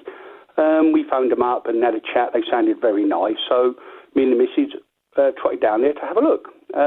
We was met by a nice salesman, and we walked around, and there was loads and loads of them. So we looked and looked and looked and looked, and eventually we come over and we found one that my wife liked. And was this a brand new one or a second-hand one? Brand spanking new. Nice. Anyway, don't come cheap, those motorhomes. We was looking to spend between sort of 45 or up to 60,000. Oh my That was word! what we was looking at. That's we a did lot have of some holidays part you could have had in luxury hotels. Yeah. My missus just wanted to go shopping with it instead. But anyway, so what we done was we had a look around and we found this particular one we liked. The salesman was very helpful, told us all about it, gave us a glossy sheet with all the bits that the van had, and we went through, asked loads of questions, bits and pieces. Yep, this is the one we want. So we then tropped off to the office to sign all the documents, and he started to fill out the documents, and then he sort of said, "Oh, hang on 5 minutes," and he went off, and about 15 minutes later he come back with the manager, and they said to us, "Oh, we got the price wrong. It's actually 1,500 quid dearer." So, we thought, oh dear. So we had a sort of a chat. He said, "I'll come back in 10 minutes. So 10 minutes, 15 minutes later, he turned up and said, "Well, to make it easier for you, we'll give you a good deal on your extras you want." So we sort of ummed and ahed, and we bashed the deal out, and in the end, we was happy. So how much did you end up agreeing to? 52,000. 52,000. And when they say extras, what extra things were you having put in it?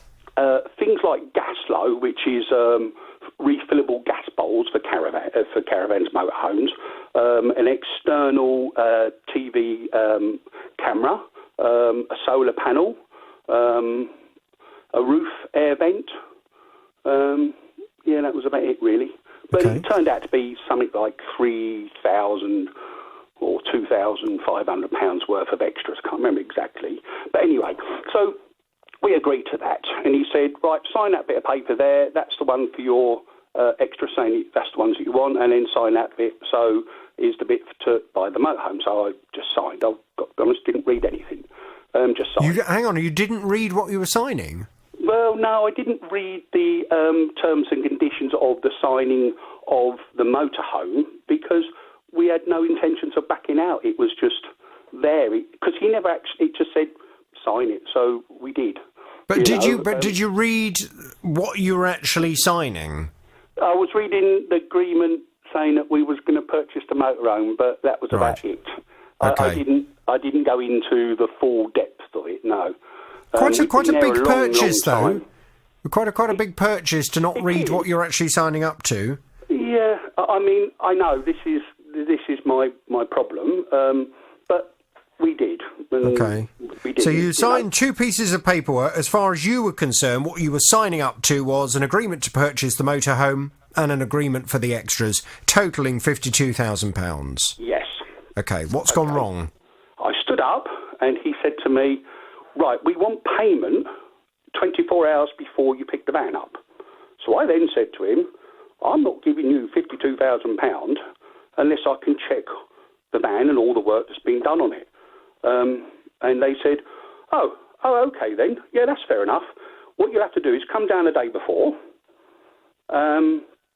check it all over. If you're happy, pay it. We'll go through all of what they call a where they show you how everything works and whatever else. He said, payment will be made and then you can have it the next day. So I said, that's absolutely wonderful. So we went home, happy as anything. Now, had you put down a deposit at that point? £2,000. And please tell me you put that on credit card. No. Why? Bank. My wife done it. She paid by bank transfer. Bank transfer? Well, I think it was a bank. Yeah, it was a bank transfer. Yeah. I mean, just a bit of advice for you going forwards, and I deal with this kind of thing all the time, Steve. And people sometimes criticise me. They say, "Oh, all you do is give out the same advice over and over again." It's because every single day I get people who haven't taken my advice. Always pay by credit card whenever you're making a purchase for anything that costs over £100. I will do now. If you'd put that £2,000 on your credit card, then it gives you a huge amount of protection in terms of if the company, for example, went bust and you never got your motorhome, you would be able to get all of your money back. So it's always advisable to pay by credit card. Even if you just pay the deposit on credit card, it covers you for the full amount, for the full, in this case, motorhome. So you paid £2,000 as a bank transfer for the deposit. What happened next? We then went home and we were going to go and pick the van up on the last day of January, but it snowed like mad, so they phoned us up and said to us, leave it for 3 or 4 days and come down next Tuesday. So we said, okay. We said to them, but what we're going to do now is, because we was going to part exchange another vehicle, but we've sold that, so we said, can we come and just do it all on the same day? They said, yeah. So we said, well, we need to check to make sure that all the money will go through. So we went to our bank and said to them, we're going to pay £50,000. Can we do it? And they set up a bit to where it was all okay to do it. We then sent £1 off, spoke to them, said to them, did the £1 from each of our bank accounts go in? He said, yes. Okay, we'll see you next Tuesday. Goes down next Tuesday, walks into the motorhome. We met the man, we walked into the motorhome. And as we walked in, my wife said, oh, look, the vanity unit in the bathroom's not shutting properly, the catch is broken. So the salesman said, oh, we'll repair that. She then went into the bedroom area and she said, the window frame's snapped around the window. Oh, we'll repair that as well, don't worry about that.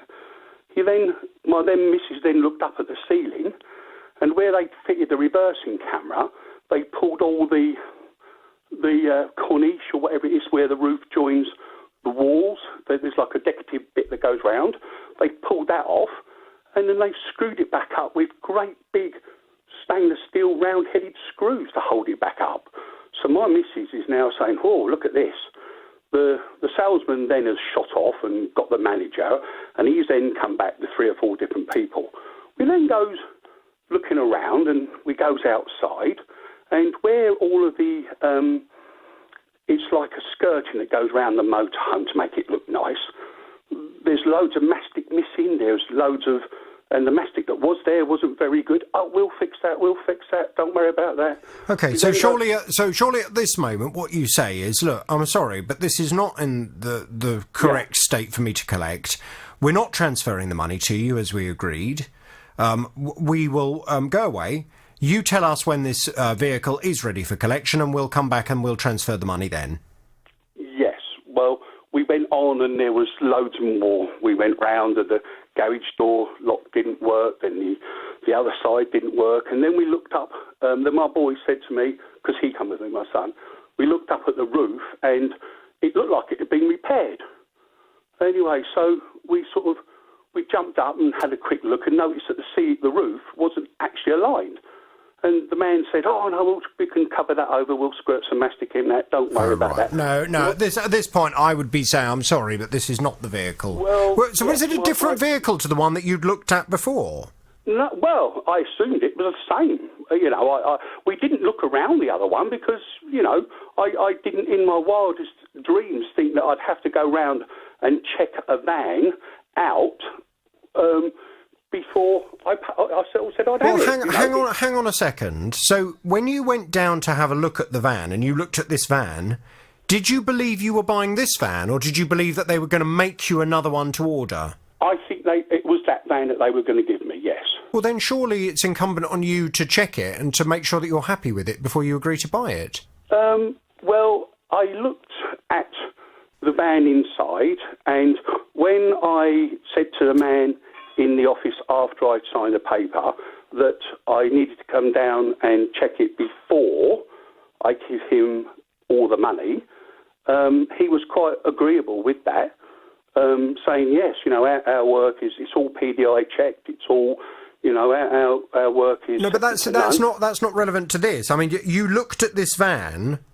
you agreed to buy this van, and then on the day that you go back to collect the van, you then start looking around it and finding things that you don't like about this van. Yes, like it's a brand spanking new van, and I thought that a brand spanking... I never bought a new van before, and I would assume that the new van is up to a new van standard. Well, I mean, it should be. But so what have you done? Did you say at that point, right, I'm going to cancel this, I'm going to pull out of the contract? What we said was, when they turned around and told us they might have to take the roof off and realign it, we sort of said, that's it. We then went back home.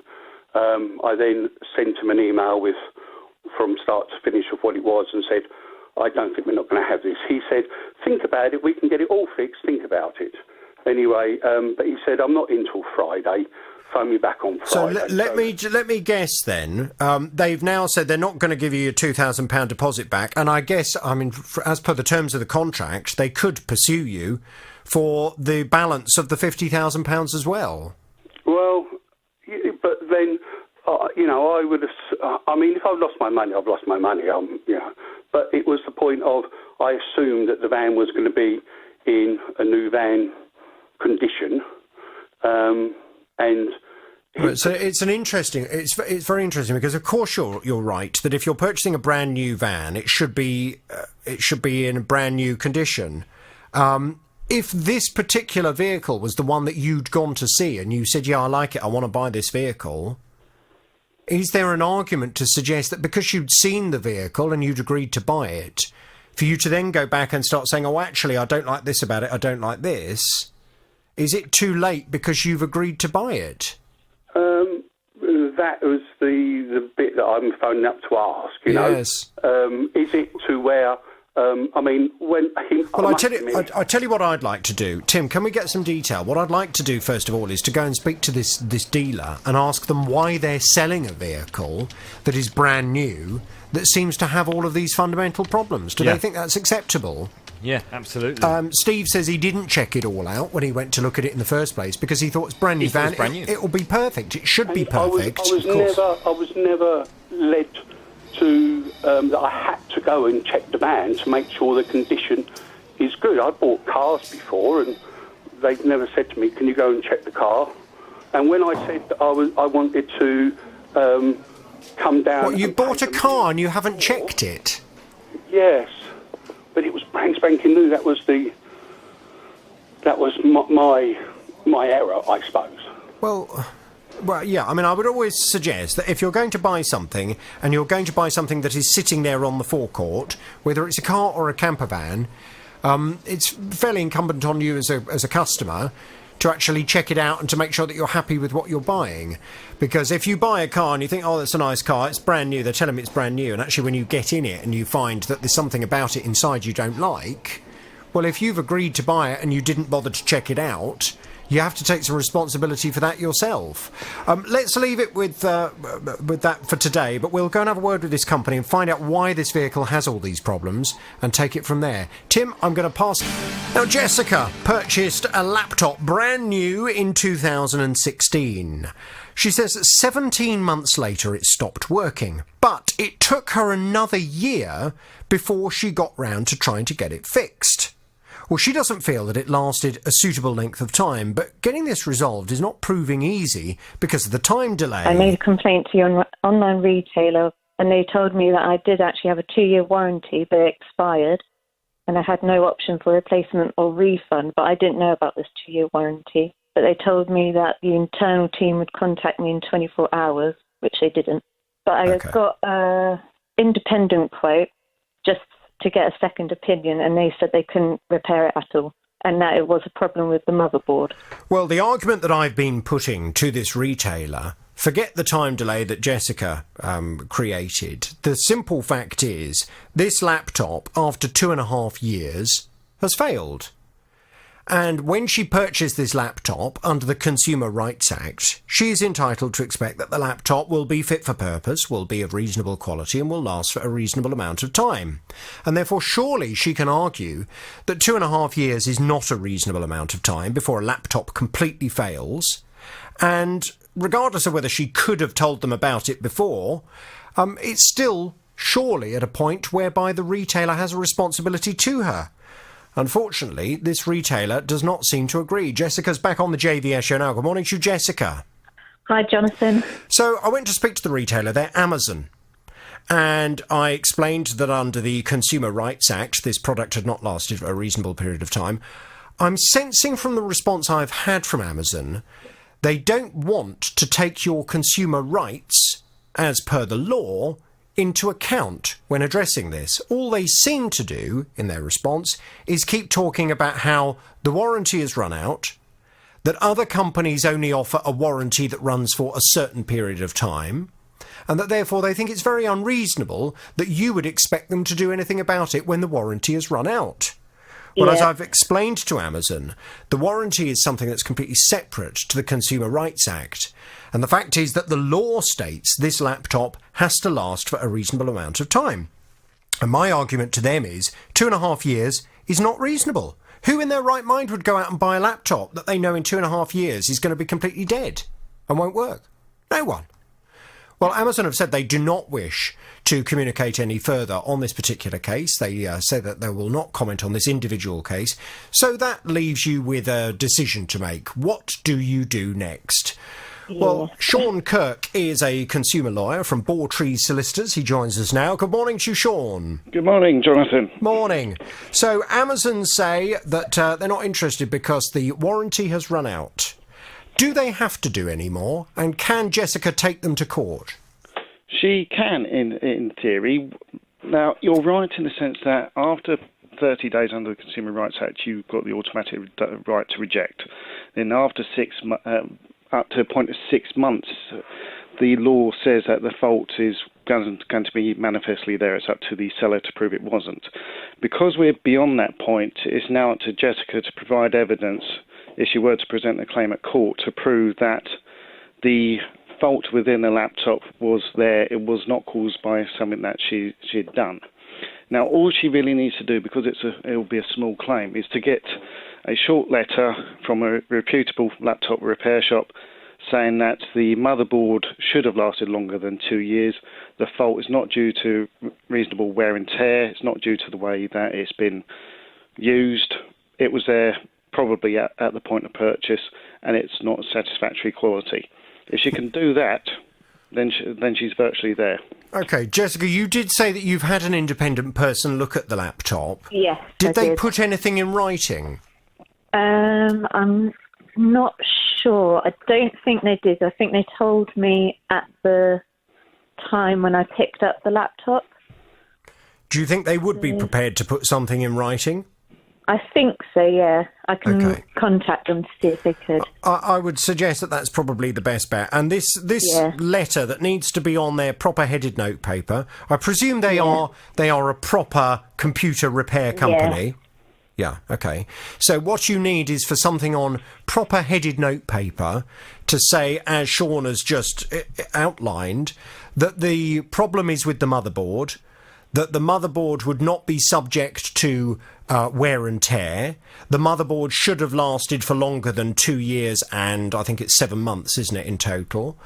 And it is unreasonable that this motherboard has failed at this point in the laptop's life. If she then receives that, what's the next step to take? Do you write to Amazon first Yes. to give them the opportunity again to resolve matters? Yes. Next step is to send that letter to Amazon, together with a quote to repair the motherboard. Explain to them they have 28 days to either agree to repair it, replace it. Otherwise, you're going to consider taking the matter to court. The concern I've got in this case is that the value of the claim is going to be, in all likelihood, allocated to the small claims track. So what I recommend Jessica does is have a look, see if she's got private legal expenses insurance, which would cover the claim if she needs to go down the court route. Right, and that would be on her home insurance. Home insurance, yes.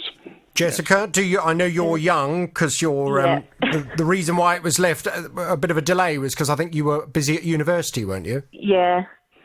Do you have a home insurance policy? I have no idea. I think my parents might. Right. Well, what I would advise. Check on any bank accounts you have as well. Some insurance policies ride along with bank accounts. Okay. And definitely speak to your mum and dad to see if their home insurance policy has legal cover as well. I'm a bit surprised, to be honest. I'm surprised that Amazon, being a big retailer, and I advised them in my communication with them, I advised them to go and speak to their local trading standards department, just to establish that the information I was giving, which is information, Sean, you're backing up this morning, was correct. I don't know if Amazon did, because they just have refused to engage on the legal aspect of this. Well, the silly thing with Amazon is that the cost warnings I'm giving Jessica, they equally apply to Amazon. So if it does go down the court route, Amazon won't be able to recover any of their legal fees if they decide to defend the claim. Well, I would really hope that it won't get that far, because if, as you say, if Jessica has paperwork that states this laptop has got a problem with the motherboard and that there's nothing she could have done in terms of wear and tear of the computer to have damaged that motherboard, then surely it's a fairly clear-cut case that the product has not lasted for a reasonable amount of time and she will win any court case. Well, although I'm not Amazon's lawyer, just looking at it on a commercial basis, it'd be sensible for Amazon just to pay up and brush it under the carpet, so to speak. You would have thought so. Yes. Yeah. Well, that would appear that they, on this particular occasion, do not wish to do so. If they do wish to make a further comment, then, of course, we will happily broadcast that comment. Sean, I want to thank you for your time. There's Sean Kirk, who's a consumer lawyer from Bawtrees Solicitors. So, Jessica, this is what we're doing. You're going to go back and speak to that computer repair shop, ask them to put something in writing, and we will then go back to Amazon with that information and see if they wish to change their position. Yep. Maggie came to me. Maggie was telling me that she's a housing association tenant. And what with wear and tear on her joints, last year she found herself having to go to her daughter's to have a shower, as she can't get in and out of the bath. And for some bizarre reason, her house does not have a shower in the bathroom at all. So with all of this in mind, she applied to her local council for a grant to put in a shower above the bathtub. And in February of last year, she was given the green light. But there's a complication to this story. See, Maggie has been on the housing waiting list for 5 years in the hope that they'll be able to move her from her 3-bedroom property into somewhere more suitable, a bit smaller. Ground floor with a shower. And when the council last spoke to her about the planned shower installation, they hit her with a triple whammy of bad news. Firstly, they told her the fact that she was going to have this new shower would mean she'd have to come off the housing waiting list. Secondly, she'd have to stay in the property for at least 5 years, no matter how bad her mobility deteriorated. And thirdly, the price of installing the shower was absolutely huge. Can I quote you the price that they've got in the contract? Yes. Including the builder's fees, which they charge extra, apparently, for about $4,600. What? Yeah. Well, it was huge, although I should just point out, having had subsequent conversations with the council, The work was more than just putting in a shower. This was work that would involve a new shower, tiling, new pipe work, an extractor fan, I believe some lighting changes as well to the bathroom. This was more than just fitting a shower. Maggie's back on the JVS show now. Good morning to you, Maggie. Morning, Jonathan. The problem that you faced was that you just felt as if you'd been backed into a corner and you didn't know which way to turn. On one hand, you're happy to move out of your property to somewhere smaller and more suitable, but you don't just want to move anywhere. You want to make sure that you move to the right property. Secondly, if they were to suggest that they weren't prepared to allow you to move if they did this shower, that seemed to be cutting their nose off to spite their face. But in fact, what ended up happening was the council said, right, well, it's now too late. You're on the housing waiting list, therefore you no longer qualify for this grant, and we are withdrawing our offer of the money to put the shower in, which meant we were right back to square one. Well, very frustrating. What I then did was I went off to have a word with your housing association. Now, your housing association you'd originally spoken to, but they were the ones that you said suggested that you should go and speak to the council and apply for a grant. Well, I wanted to speak to the housing association because to ultimately install a shower above a bath, it's not a particularly unreasonable request, is it, from your landlord? It's not as if this is something that's going to devalue the property or make the property unusable by someone else, even if you were to move out.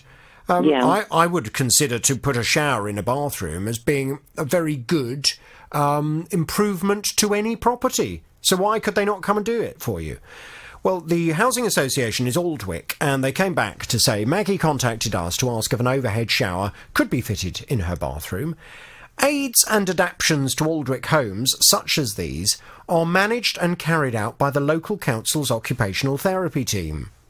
We advised Maggie to speak to Central Bedfordshire Council, through whom she could apply for a disabled facilities grant. If the applicant is eligible, the grant would fund the recommended aids and adaptations. Central Bedfordshire Council approved the grant in January 2018. The grant is valid for 1 year, and part of the grant funding is that the resident will be living in that home for 5 years. Central Bedfordshire Council's occupational therapy team recommended adaptations of an overhead shower, additional tiling, non-slip flooring and grab rails. When showers are installed, there is often a need to upgrade the home's electrical consumer unit for fire safety reasons. At the end of last month, Central Bedfordshire Council updated us that Maggie no longer qualified for the grant aid as she is actively looking for alternative accommodation on their housing register and is being supported in this through a dedicated member of their staff. Maggie has, we understand, refused several properties. To help Maggie in the interim, Central Bedfordshire Council asked if it would be possible for us to do the adaptations of an over-bath shower while she's waiting to be rehoused. Since we received Central Bedfordshire Council's recent request for this interim solution, and given that additional electrical works may be required to install an overhead shower, the next step is for one of our senior electrical engineers to visit Maggie's home. The engineer will be contacting Maggie to arrange this visit. They then went on to say, we work closely with our customers, the local authorities and specialist teams to ensure our customers' homes are safe, comfortable and suited to their needs. Now, a little birdie tells me you've had a visit since we last spoke. What's happened, Maggie? Yes. Yesterday the gentleman came. The first thing he did when he entered the property was in the downstairs guest toilet to look at the main fuse box. Yep. So he then said straight away, well, that will have to be updated, a completely new box put in. So it goes up the stairs into the bathroom, and I said to him my preference would be an electric shower, not knowing what would be involved. And he said, yeah, if we fit an electrical one, he said, you'll have to have a load of wiring and trunking going all the way down your stairs, and et cetera, et cetera. And I thought, oh God, that's more work on top of more work, more expense. So then he said, I was then sort of swayed to do it to the combi boiler. So have you got a combi boiler in the house? The combi boiler. Have you got a combi boiler, Maggie? Have you got a combi boiler in the house? Yeah. Ah, right. Okay. Well, in that case, if you've got a combi boiler, you don't want an electric shower. No. Well, the next thing is, when I said to him, "Oh, well, we'll go the easier route to the combi boiler," he then looked at the bath taps and said, "Well, really, all you need is a bath mixer tap, madam." Quite. So, but then he turned around and said, with that, I would have to sit down in the bath again. I said, well, the whole reason I want a shower is because when I get in the bath and sit down, I can't get back up. So why in that? Why would he suggest that you needed to sit down in the bath to have a shower? Going down the other two routes, when he turned around and said, our budget is within a remit of £1,000. So he said any of the two outside of that is going to be well over our budget. Well, hang on a second. If he's replacing if the plan is to replace the mixer tap with a mixer tap that also has a shower adapter, I don't understand why that would A, be a very expensive job, and I don't understand why B, that would involve you having to sit down. Well, I would have to apparently sit down and hold the handheld shower in the bath. Why? Well, I don't know. That's what he said. Well, you wouldn't, would you? Because all you need to do is put up a shower curtain, which you can get shower curtains very cheaply. You can get those ones that they've almost got a spring attachment on them, and you just stretch it across, and you have a fabric curtain that goes across, or a plastic curtain. So there's your shower curtain, and then they just put a special hook thing on the wall, don't they, for the shower head to be held onto? Yeah, but the thing is, at the end of my bath where the taps are, there is about a foot recess. So if it was to be put up there, it would be too far back. To see what I mean, and as well as it wouldn't be thermostatically controlled, which could be quite dangerous if the water just turns red hot all of a sudden. That's why Aldrich didn't want to do that when I first approached them. But why? But I don't understand why it would suddenly get red hot. Because it's not thermostatically controlled. It's just hot water mixed with cold water, like you'd have a mixture in a kitchen sink. It's not controlled by a thermostat. Well, okay, but people have used showers like that for many, many years. People listening to this programme will have showers that could have the potential to get too hot or too cold, but that's why, you just adjust it to make sure it doesn't get too hot. I don't know. Well, who is the one with the concern about the shower being fitted in this way? Is it you or them? Well, I suppose it's me, really, but they're just looking at the cheapest option. I mean, they came in, thinking that it would be a combi or an electric. Well, that would have been well over budget before he even stepped in the door anyway. Yes. See what I mean? Yeah, well, I do see what you mean. But if there is a reasonably priced solution, albeit not perfect, so that you can shower in this property until a more suitable property comes up on the housing waiting list, wouldn't it be advisable to try and organise that rather than just saying, no, I want the perfect solution?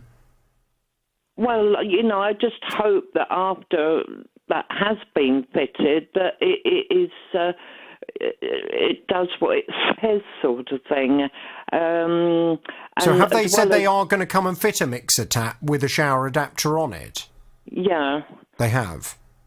Well, I don't know. He's put the report in for today, so it's going through the motions, and it will take a month to raise a job, even before I have an appointment for them to come out and do a 2-hour job work. Right.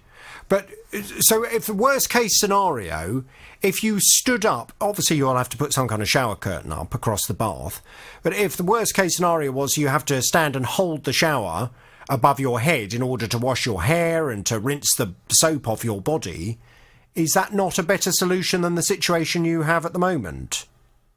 Well, putting it like that, yes, but, you know, when you stand under a proper shower, you've got two hands free to put soap over you. Where doing it that way, I'm going to have one hose in one hand and trying to soap myself down with the other. But there are little hook things that you put on the wall, and then the shower head will hook into that. Yeah, but I think the thing with that, Jonathan, is that the shower head is going to be pointing downwards rather than outwards to me. Well, no, it has adjustment on it.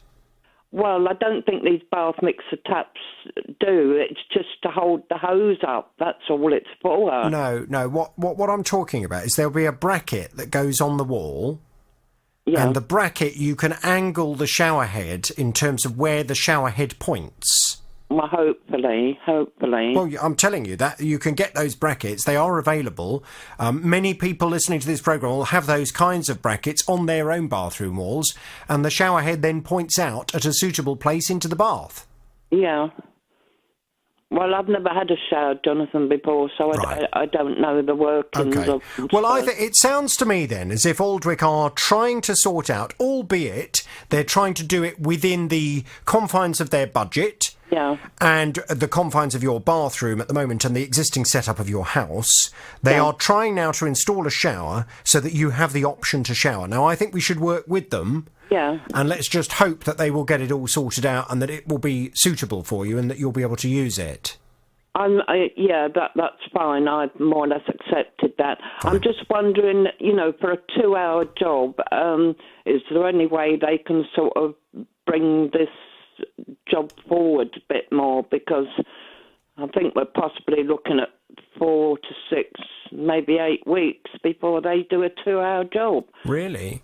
Yeah. I wonder why it's going to take so long. Well, he said it's 28 days at least before the job is raised. Look, I tell you what I'll do. Let me get back to them. Let me just explain the fact that you're having to strip wash at the moment or go to your daughter's to have a shower. Yeah. Let me see if there's any way they could speed this up. At the same time, I'll just mention to them your slight worries and hopefully get some reassurance from them in terms of the design of this shower. Yeah. And let's just hope that this is all sorted out very quickly. Maggie, morning. Right, you'll have to keep this fairly brief, I'm afraid, but tell me all about your consumer problem without naming any company names, please. Okay. Myself and my brother and wife, his wife, were trying to organise a 50th trip to South Africa. We're going between the two families. We had to try and organise the correct flights. We found a flight operator that was able to provide what we thought were the right flights and the ability to reserve them for 72 hours. You paid for the reserve, but you got the money back if you then went on to book the tickets. After checking with... Why would you want to do things that way? Why would you not just want to find out when you were going and then book the tickets? Job done. Because my brother lives the other side of the country, so it was a case of trying to find flights that met their requirements and our requirements. But wouldn't it be a good idea to do that and then liaise and say, can you do this date at this time, and then when you have agreement, you then go ahead and just book the flights? It would be, but when doing it that way in the past, the flights then, when we go back to book them, are no longer available. Right. And okay, all right, fine. So, for whatever reason, you decided that you were going to book these flights on the basis that there was a period of holding where you could, I guess, cancel them if you didn't want to go ahead with them. If you cancelled them, you lost your money, which was fair enough. That was part of the terms and conditions. Okay. But we did want to go through with them. So it was the 16th of January. It expired. Our hold reservation expired around about the end of the 19th of January.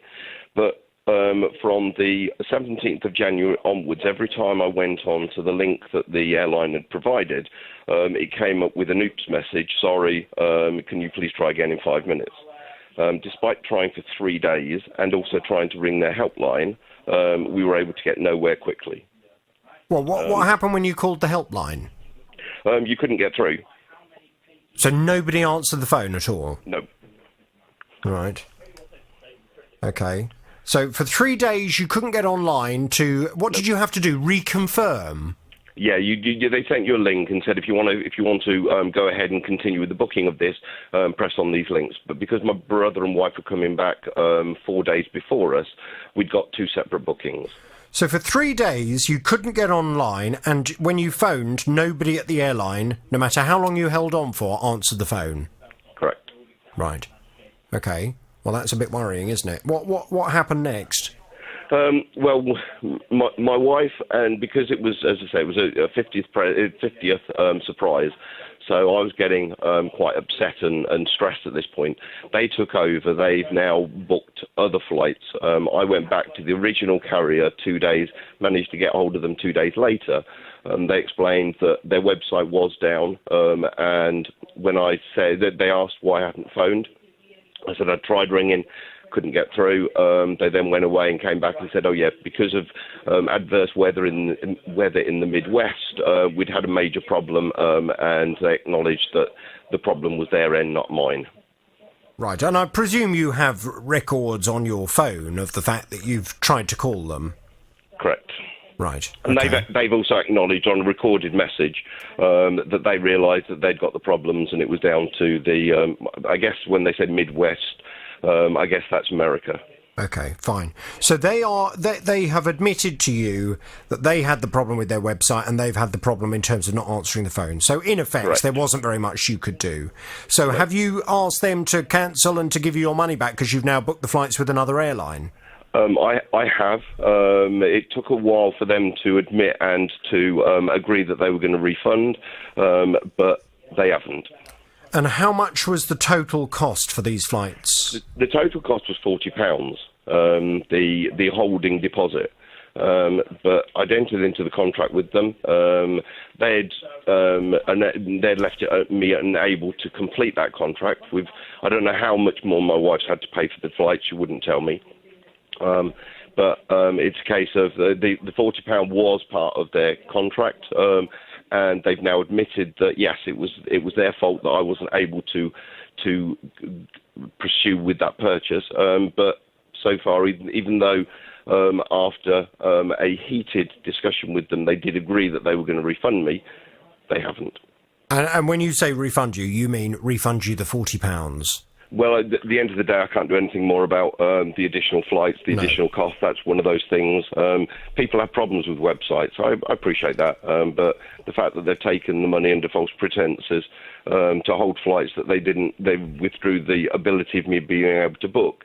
It's somewhat of an insult to an injury that they're holding on to my money now. Okay, I mean, we don't know that they took the money in that way. It may well be a genuine mistake that they had with their website and with their telephone line. But as you say, if you paid £40 in effect for nothing, then why are they not prepared to refund you that money?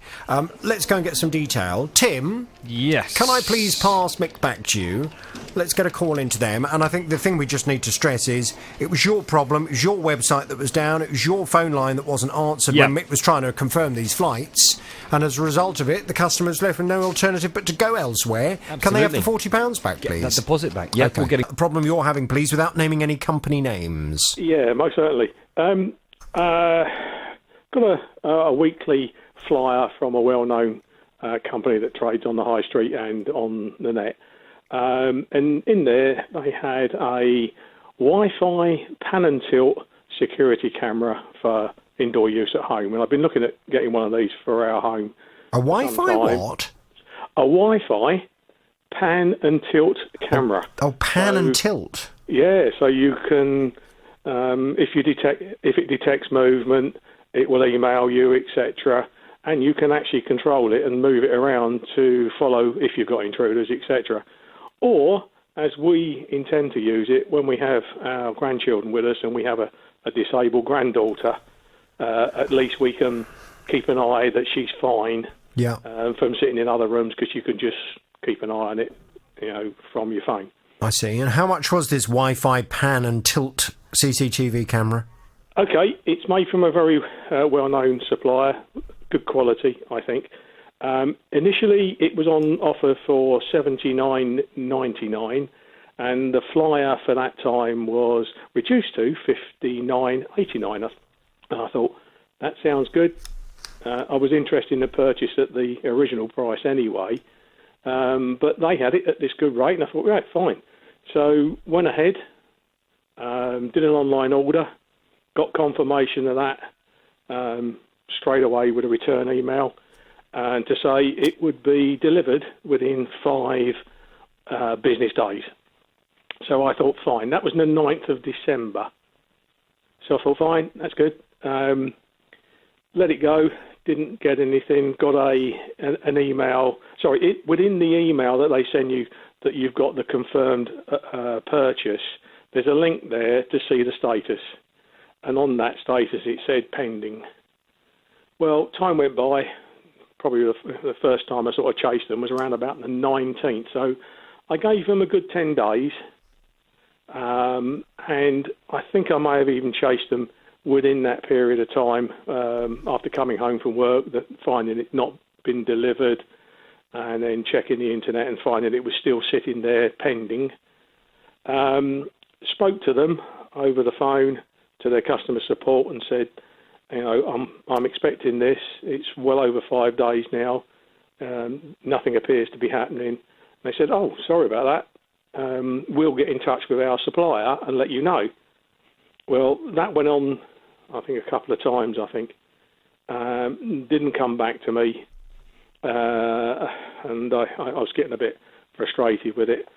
So called them again and I spoke to probably a different person, as you do. You get somebody different every time. Give them the details. And they said, we'll chase them up. And all of a sudden, I know it's 6 days further on, Christmas Eve, it gets updated. Sorry, Christmas Day, it gets updated that it's dispatched. So, okay, we'll get that when it comes out. So, yes, I get that. I think probably the 26th or the 27th. I get automated text message from their supplier's courier that it's been dispatched, and I thought, oh, great. So am I just to fast forward to where we are now? Am I sensing it has never arrived? No, the first one, they tried to deliver it 5 times after the first occasion. I was expecting it to be delivered any time during the day. And then you get a failed delivery message to contact the courier company. Contacted the courier company and said, you've tried to deliver it, blah, blah, blah. We're not in during the day. Can it be delivered later in the day when my wife comes home as a teacher? And they said, yeah, no worries. What sort of time? I think we agreed something like 4:30. Well, why didn't you rearrange for it to be delivered to your wife's school? No, I asked that question. I said, can I get it delivered to another address? And they said, the courier company said no, because you're not the supplier or dispatcher. I don't have a contract. I'm the receiver. Right. Within the purchase price that they paid to deliver But if you're not in during the day, to specify that it would be delivered to your home address, was that not a bit foolish? Because there was never ever going to be anyone in during the day to receive it. I suppose in a way, yes. But I thought, well, let them deliver, and then I'll see if I can get it re-delivered to another location or a different time. Like most couriers, you can get it delivered to a shop, a collection point, etc., yes, which we've never had any problems with. Where are you during the day? Oh, anywhere in Hampshire, Hertfordshire. I work all over the place. So okay, fine. So you're out working and not in one static location? Correct, yeah, correct. Right. Yeah. Okay, so where are we now with this? So they've obviously tried to deliver, but because neither you nor your wife are ever in during the day, they can't deliver it to you. What's happened? Well, eventually, going back, that it couldn't be delivered. It was sent. I found out from the courier it was sent back to the supplier. So when I got back in touch with the retailer, they told me I would have to order it again at the new price of $79.99, and they would refund me my original price of $59.89, And once they confirmed that they got it back, yes, they would do that. But why would you have to pay more for it? Well, that's my grief. So are they saying that because you specified your home address for delivery, and because their courier company has tried numerous times to deliver it, but you're never in, that for some reason that negates the original contract to deliver that item to that address? No. Even though I'd said to the courier company, can you deliver after 4:30? They said, yeah, we can do that. It will all be put in the system. The next mornings, I get a text message to say it's going to be delivered between 9:40 and 10:10. The next day, after ringing them up again, oh, sorry about that, we'll make sure it happens after 16:30. So anyway...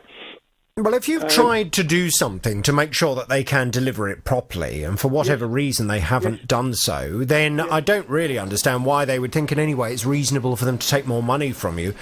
What I would like us to do, Tim, can we contact this company and can we just say to them, look, Phil has tried 2 different alternatives with the courier company. Number 1 is to change the address of where the item is being delivered to. They said that wasn't possible.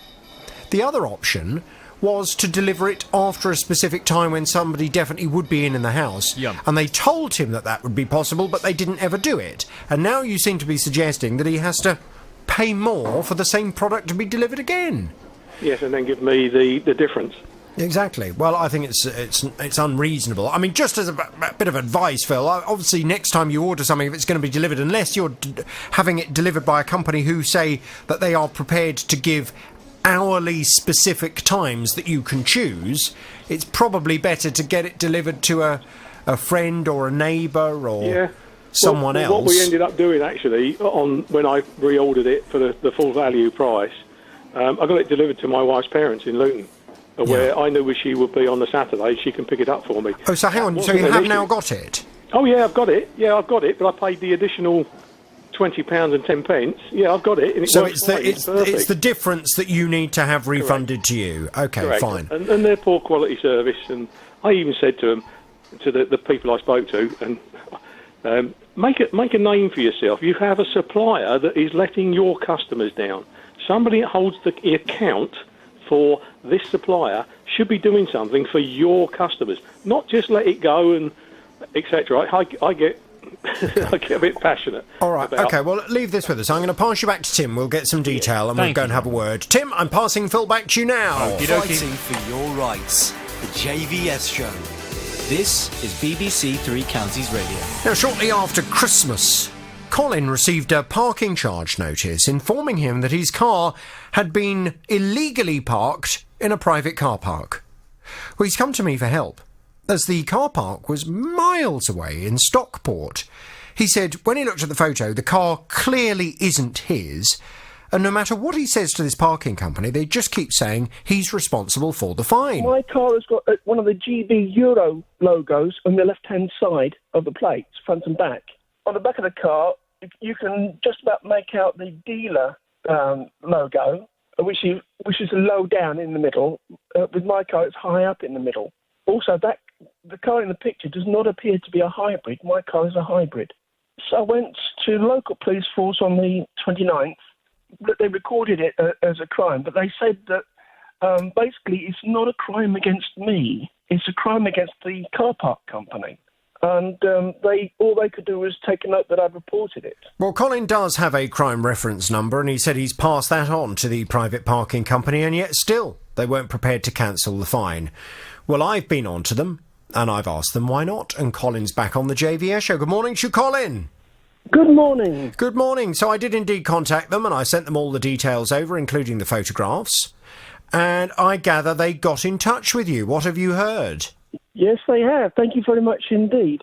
I had an email yesterday which said that my appeal has been approved. It's been accepted. Fantastic. It was a reversal of what they said in the previous email. But they're no longer holding me liable. And I took your advice. I sent all the details to the DVLA. Mm-hmm. And what? When you say you sent the details, have you spoken to anyone there? I spoke to someone and they said I had to send the details to what they call the vehicles team. I see. And did they say what will then happen as a result of this? They didn't tell me that, but I can assume that what will happen is my registration will be flagged that there is in existence a copy.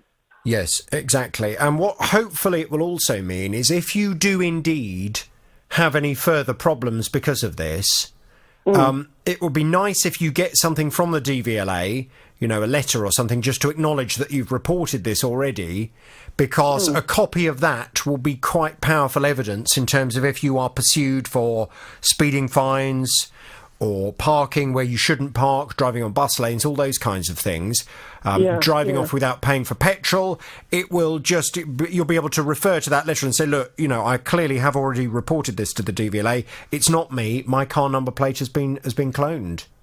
Yeah. Well, it's a bit soon because I posted the letter off just the other day. So hopefully early next week I shall get a response from them. I was going to say, I would have thought you will receive some kind of acknowledgement from the DVLA, and if you don't, go and chase them up for it. In terms of this particular parking fine, then, you're off the hook. You are a free man. I will thank the parking company very much indeed for finally seeing sense. Please keep me posted, Colin. If there are any other problems that I can help you with, you just get straight back to me. For help removing an unsightly caravan she believed had been abandoned near her home. The beginning of December, about 1, 2 o'clock in the morning, there was an awful commotion. Sounded as if they were bringing the bins out ready for collection the next day.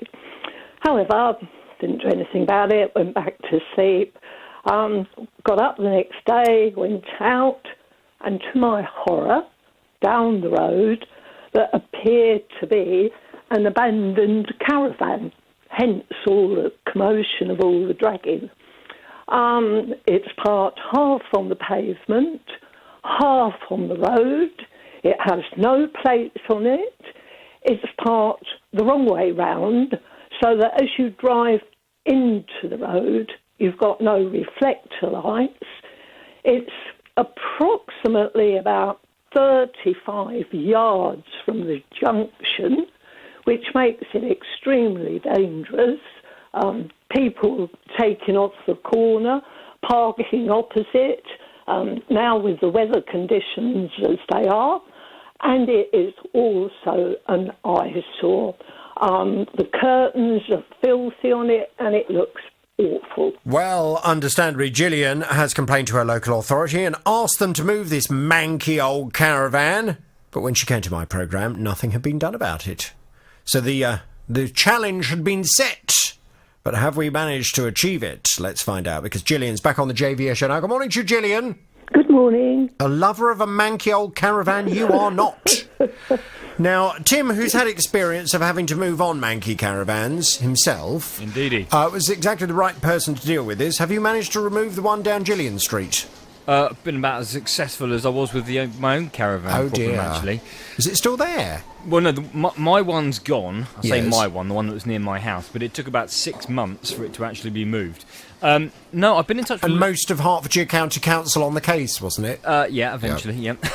Well, Luton Borough Council have been on the case of this one. They said the following. They say, following Gillian's initial complaint, the caravan in question was served with an abandoned vehicle notice. It was since claimed by the owner, who has confirmed the vehicle is not abandoned, but the owner has still not removed the notice from the windscreen. They say, we appreciate this may have caused some confusion as to the status of the vehicle, and they apologise for that. They say their neighbourhood enforcement team has been out to inspect the vehicle, and they find that it's parked legally, it's not obstructing the highway, and is not in a poor state of repair. As such, any powers are limited. So they don't think that there's anything wrong with it? No. Oh, Gillian. Whereabouts is the caravan? Is it parked on the street, or is it on a driveway, or...? It's half on the pavement and half on the road. Well, how can that not be... How can you... And it's not attached to a vehicle? No. Well, you can't just... No. Because I mean, forgive me, but a caravan doesn't have road tax, does it? You don't pay road tax for the caravan. Yep. So how can the caravan be legally allowed to be left on the public highway when it's not attached to a vehicle that's had road tax paid? I don't understand. I mean, I have had as well as the statement from Luton Borough Council, I've had a conversation with them. They're absolutely sure about this, that it's not parked illegally, it is owned, it's fully taxed, it's not obstructing anyone in particular, either on the pavement or on the road, and there's nothing they can do. I mean, I discussed it further, and I said, well, is the situation therefore that Gillian would have to approach the owner on a neighbourly basis and just ask them very kindly if they'd mind moving it? Is that probably the best course of action? And I think, without putting words into the council's mouth, I get the impression that is the course of action they think is probably the most reasonable. Gillian, is this caravan, is this parked outside the person who owns the caravan's house? Well, A, I don't know who owns the caravan, and B, no, it's not outside a house, it's adjacent. It would be the person's back garden, which is rather difficult for you to envisage, but I really can't get my head around it. But are you sure it's definitely not on private land? Oh, good Lord, no. Could you take some photos for us? I think you have actually got a couple of photos, but we could possibly take some more. Well, I'd like to see some photos that very clearly show that this caravan is on the public highway, is on the road, and is on the pavement. I'd like to be able to see that. Right. Is there a number plate on the caravan? Oh, no, nothing at all. Well, I don't understand, Tim. If this is on the public highway, if there's no number plate on it, how can that be legally parked? You can't just go and park a caravan at the side of the road. Can you? I don't know. Does anyone know, listening to the programme, if you are a caravanner, can you just tell me, is it the case that you can leave a caravan parked on the road or on the pavement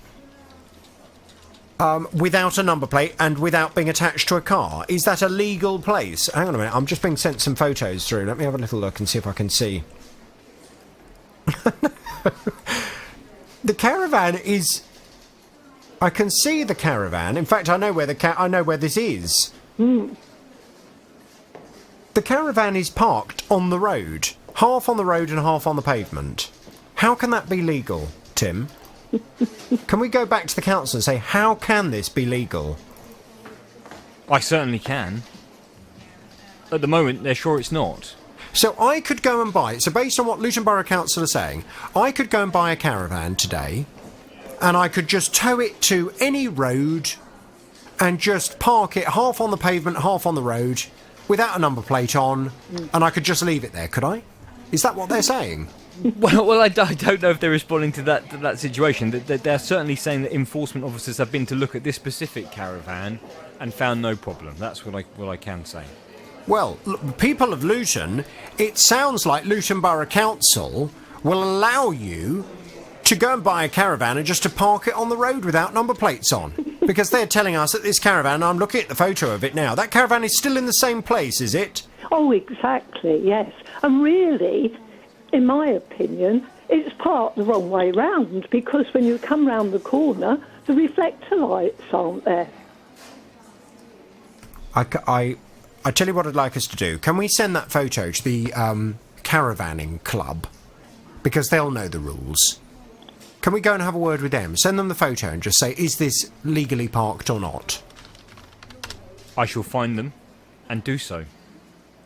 I just can't believe it, because if that is the case, then ultimately it's perfectly legal for anyone to go and buy a caravan and just to park it on any road without a number plate on and without being attached to a car.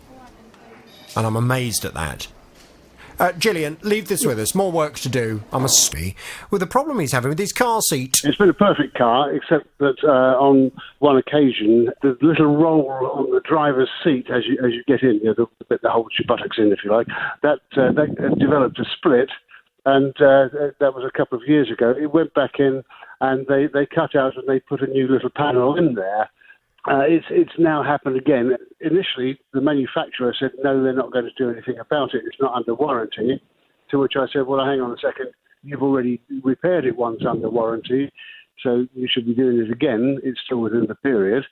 And then they came back a second time and said, well, we'll do 40%, but you pay 60%, £229. Well, for something that I consider to be under warranty, which they repaired before under warranty, I consider to be unjustified. Well, I went to put this to the company concerned. They are Vauxhall. It is a Vauxhall Mocha that David has with a leather seat that seems to have split.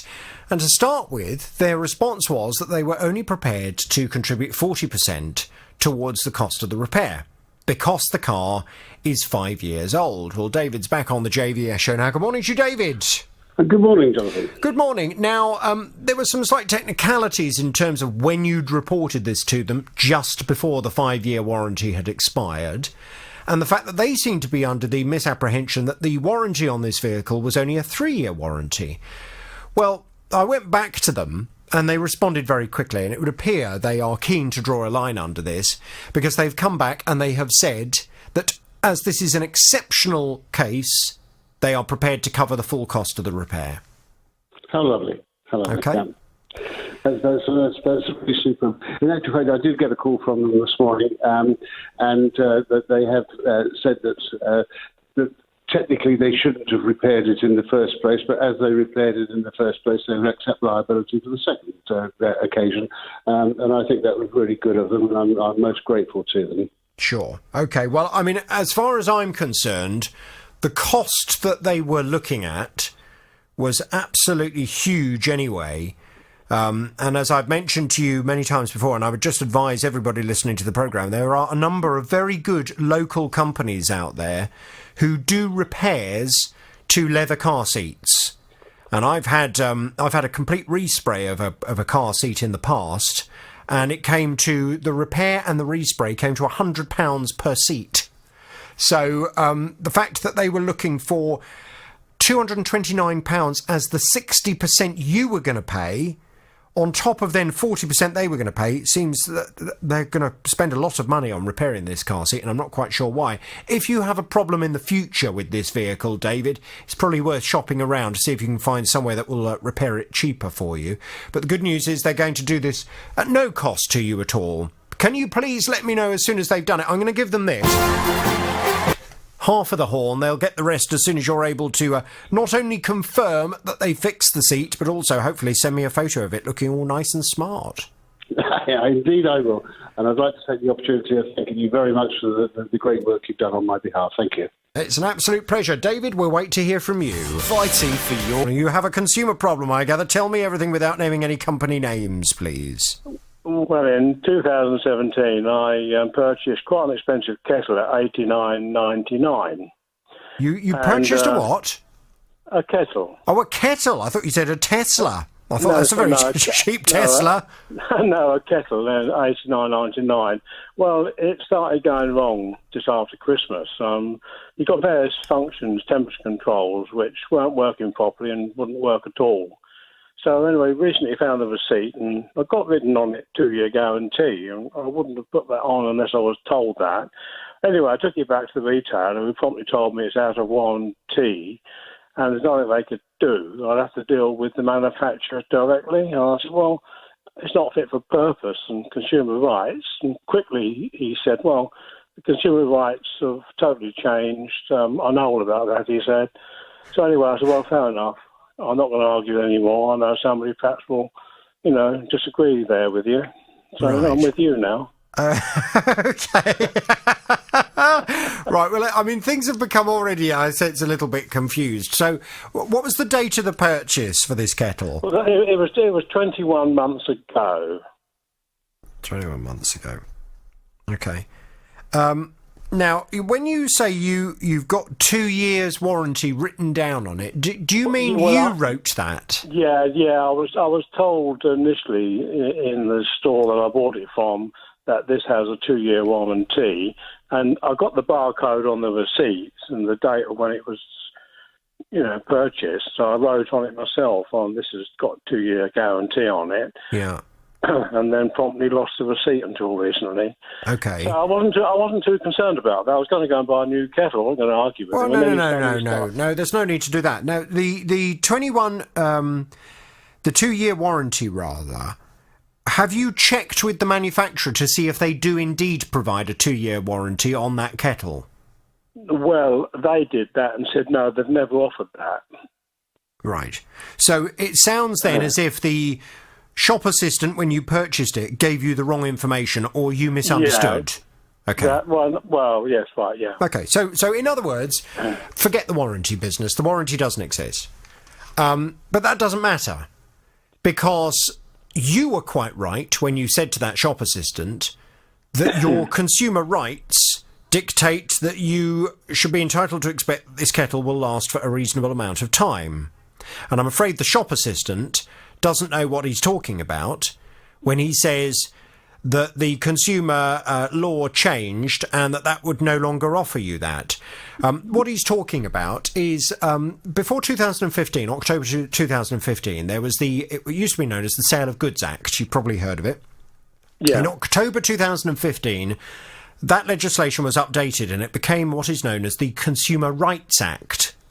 The Consumer Rights Act states that any product you purchase from a retailer must be fit for purpose, must be of reasonable quality, and must last for a reasonable amount of time. Now, you're not talking about a 20 quid kettle. You're talking about a kettle that cost you £90. Yeah, that's a right. penny under £90. You should therefore be entitled to expect that this kettle will last for a reasonable amount of time. Now, a kettle in this neck of the woods, I don't know whereabouts you're based, Richard, but based in sort of central Bedford. Okay. How hard is your water? It is hard, but there's no signs of it actually on this. Only no hardening inside the kettle and on the lip or anything, and on the taps. So at the moment, we're not suffering too bad up there. Okay, so you keep the kettle descaled? Well, no, I've never descaled this kettle, but it's not showing any signs of hardening inside. It's just not. What? So there's no lime scale. There's no lime scale inside the kettle.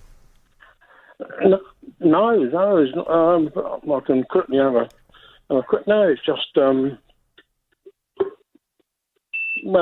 a little bit of chalk at the bottom, but very, very little at all. Okay. In any case, the element is not. It's covered. It's not open. No. Okay. Well, I mean, that's the only thing that potentially could cause a problem here. If you haven't descaled your kettle, could the company argue that the reason it's developed a fault is that you live in a hard water area, you haven't descaled it, and it's therefore become damaged? It's put too much strain on the element because it's covered in limescale, which it has to heat up in addition to the metal every time you put it on. Well, the element is not open; it's covered, so they can't be covered in limescale. Yes. Well, I would suggest it's still worth going back to the retailer and to argue that this is not a cheap kettle, this is a £90 kettle. For it to have lasted less than 2 years is unreasonable. And how do they wish to play this? Would they like you to get an independent report carried out, which will obviously come at a cost, that they will be liable for from a legal perspective in the event that report demonstrates that this kettle has a manufacturing defect or has a manufacturing component in it that has not been made to a reasonable standard, which is why it's failed so early in its life? Or would they like to just take it back and to give you a new one? Yeah, fair enough. I think we need to go and have a word. Well, no. I'm saying that we'll go and do that for you. Because it doesn't seem very much point in you going back and speaking to this bloke in the shop because he doesn't know what he's talking about. No, not only that, it was the manager also backed him up. Well, the manager doesn't know what he's talking about either. Tim, can we please make sure that we get the branch of this particular shop where Richard took it back to, and can we just raise a concern with the head office for this company that it would appear they have a manager and a member of staff who does not understand the Consumer Rights Act of 2015 and as a result is giving misleading information to their customers in terms of what they're entitled to. Yep, absolutely, will do. Fine. Richard, leave the... She's the listener who's come to me for help as a caravan has been left by the owner, parked half on the pavement, half on the road, just near a T-junction at the end of her close. And the council, Luton Borough Council, they said they've contacted the owner, and the caravan, as far as they're concerned, is legally parked and therefore is legally allowed to remain. Well, lots of you getting in touch to have your say on this. Marion says, JVS, if the caravan is not attached to a vehicle, the vehicle might still be taxed, but the said taxed vehicle is elsewhere.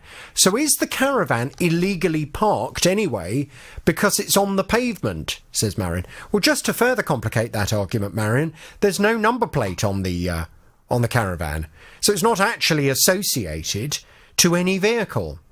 Bert texts to say, JVS, I've been retired from the police for a while now, but there is a case law going back many years which states no vehicle or trailer can be parked on a highway long term, i.e. the highway cannot be used as a store. Your lawyer, Nick Freeman, will probably provide the exact case. I can't remember it now, says Bert. Well, you're referring to the lawyer, Mr. Loophole, Nick Freeman, who helps us out from time to time. I'm sure he will know. We'll ask him. Rob says, I think the rules say it must be lit at night. Really?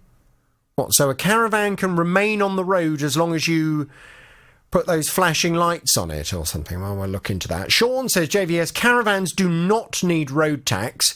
Only the vehicle that tows a caravan needs to be taxed. What? So hang on a minute. So you can... I can't believe this is the case. I cannot believe that it would be perfectly legal for me to go and buy a caravan today, to tow it to your road where you live, to take the number plate off the back of it, and to park it on the road outside your house and just leave it there. And for nobody to be able to move it. I cannot believe that is allowed. Peter in Welling, good morning to you, Peter. Hi, David. Right? Yeah, I'm all right, thank you. What would you like to say about this caravan? I had a caravan last year left in our street. I live in 12 Wellingarden City in like a cul-de-sac. Mm-hmm. And it was put on the parking bay, no number plates, and there was actually a guy living in it. Asked him, can you please move it? It's not really a nice thing to have in the street. He just point blank, said no. We contacted the council, and they said that because it was not needed to be taxed, insured, or MOT. It was a civil matter, not a highways matter. Yes, because hang on a second. This was not on the public highway. It was on a private bit of land. No, on a public highways adopted parking space. So it was actually on the road. It might as well be on the road. It was only got it moved is because we managed to get the school to complain because he was urinating and defecating behind or around the side of it in front of the kids as they were going to school. And that's the only way we got rid of that caravan. But apart from that, it would have been taken to court and it would have been a civil case, not a... No, I can't... I simply refuse... It's hard to believe, mate. I refuse to believe it. I refuse to believe it. And this is why we will find out how you can change that. Because the council were shirking their responsibilities, but that was the only way. Well, it sounds like it. It sounds like it. And we have in the past managed to get a vehicle, a car, that was taxed and insured, but left outside someone's house for a very long time, to the extent that it had started to go mouldy. We managed to find a law to get that vehicle moved. And we will do the same again because it is unacceptable. Best of luck. Well, we will do it because it is unacceptable. It is unacceptable for a caravan to be left at the side of a road with no vehicle attached to it, no number plate on it. It is unacceptable. Nobody would want that outside their house, and we will find a way of being able to move it on. Tim? Already been in touch with the Caravan Club, Jonathan. Okay. And what have the Caravan Club had to say? Nothing yet, but I've been in touch since we've been on air, provided them the photos, so looking forward to hearing back from them. Fine. There's also, I'd like us to go and speak to Nick Freeman, but there's also a gentleman that helped us with the case, and I can find the details for the case. This was a man that specialised in, because he'd had previous experience of it, using council bylaws, I think it was, to argue that something that has been left parked on a road outside someone's property had become an eyesore. And as a result of it being an eyesore to the local neighbourhood, it then gave the council the power to remove it and to potentially crush that item as well. Okay. We need to go and find what that is, and we need to go and speak to Luton Borough Council about that and say, why aren't you doing this? Do some investigation, no problem. I tell you the other thing I'd like to know, and you can put this to Luton Borough Council, how would the councillors at Luton Borough Council like this caravan to be towed from where it is and parked outside their house? Good question. Because if it's legal outside Gillian's house, or down the road from Gillian, then surely it would be legal outside the councillors at Luton Borough Council's house as well. Yep, we'll put that to them this afternoon, Jonathan. So would they like it towed? Because we could get it moved. I'm sure we could get it moved. Let's go and have a little word. Okay. If you are listening to this programme and if you have some information that might be helpful with that particular case, phone lines as ever, please. Absolutely. Last year, my father turned 70. Gosh, he'll shoot me for saying that on the radio. But for his big birthday, we decided to fly him and my family out to California to see family friends. We booked our airline tickets with a very reputable company in around the June. We had a few issues during the booking in terms of my son's meals and seating and things, which were all ironed out.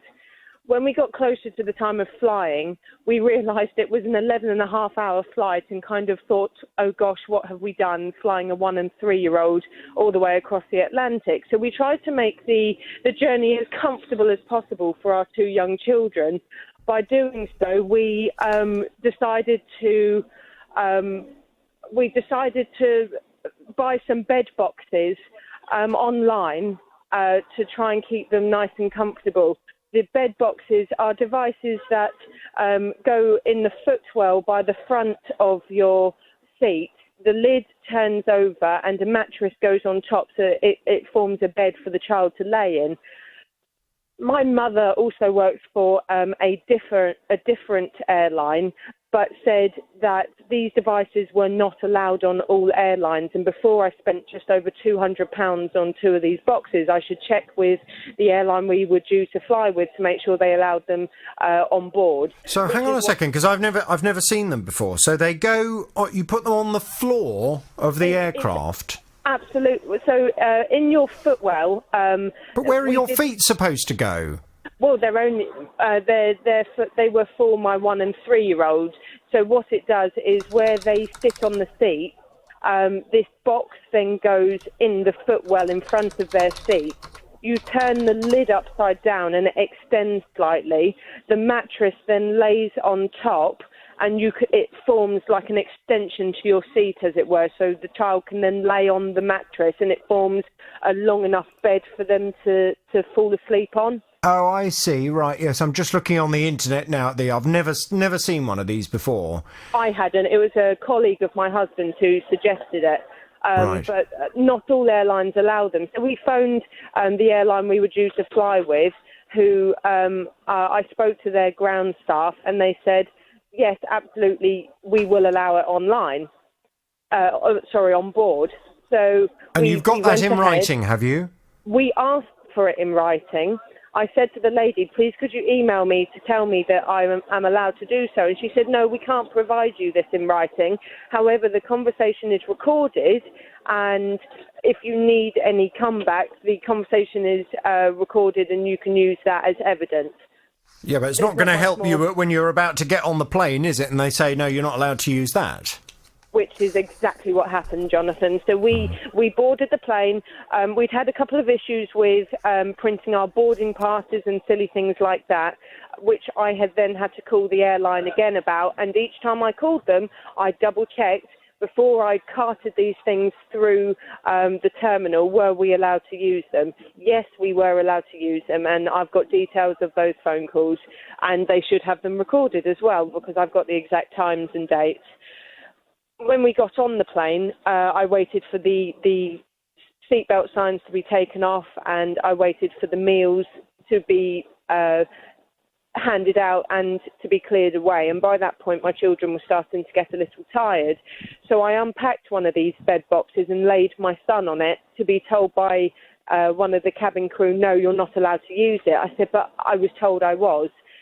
She called the senior cabin manager down, who reiterated that I was not allowed to use it, and asked for written evidence that I was. I explained to her that I'd asked for written evidence, and that her ground handling staff had told me that I wasn't allowed to use them, and that they weren't to give me. I was allowed to use them, but they weren't going to give me written evidence. It all became a bit heated, to the point that this cabin crew manager said that if I didn't take my son out of it, she was going to get the pilot to call ahead to California to have me escorted with my children off the plane.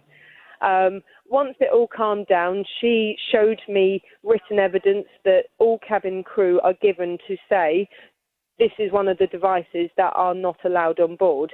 She was very helpful, very nice lady. She wrote a very long email back to the airline to say it was the ground staff that incorrectly gave me this information, and that she believes that I should be reimbursed the just over £200 for the boxes, as they were bought in good faith that we could use them. She said it was going to take 2 to 3 weeks before I heard anything back. So I waited the 2 to 3 weeks and some. Didn't hear anything back, so I chased it up. Still didn't hear anything back.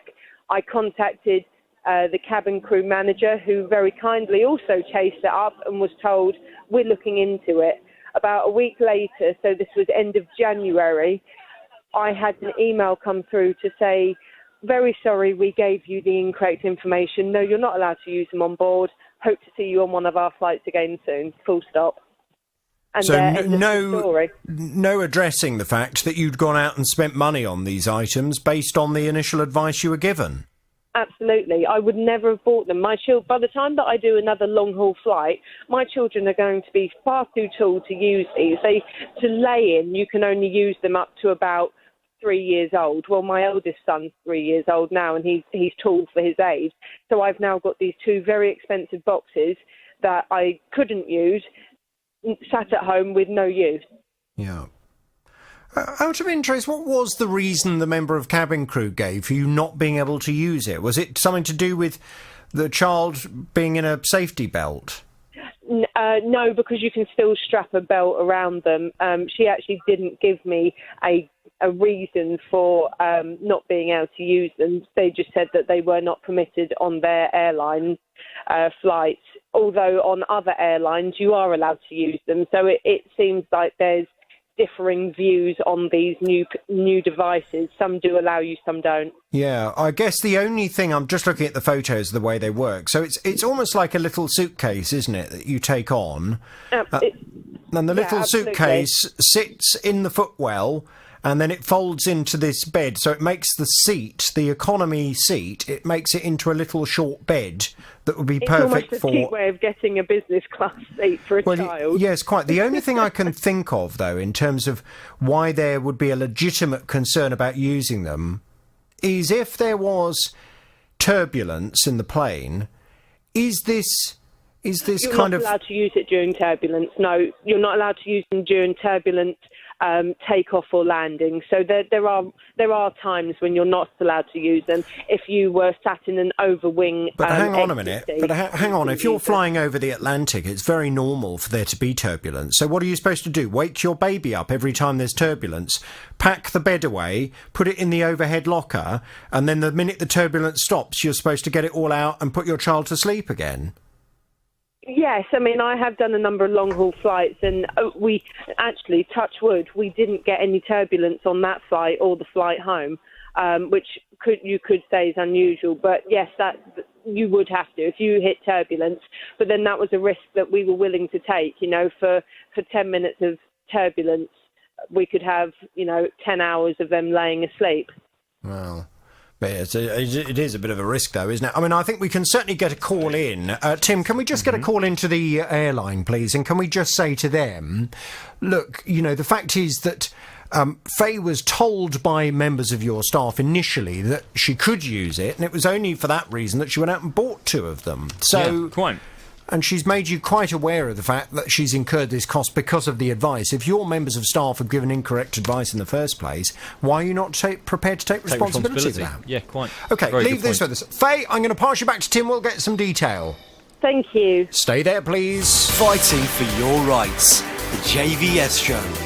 This is BBC Three Counties Radio. Now, Steve and his wife were keen to buy a motorhome, and having trawled through the internet, they found a showroom about 3 hours' drive away that seemed to have the perfect one. They were planning to spend anywhere from £45,000 to £60,000, and having made the journey, they were delighted to find the exact model they were looking for at a cost of £52,000.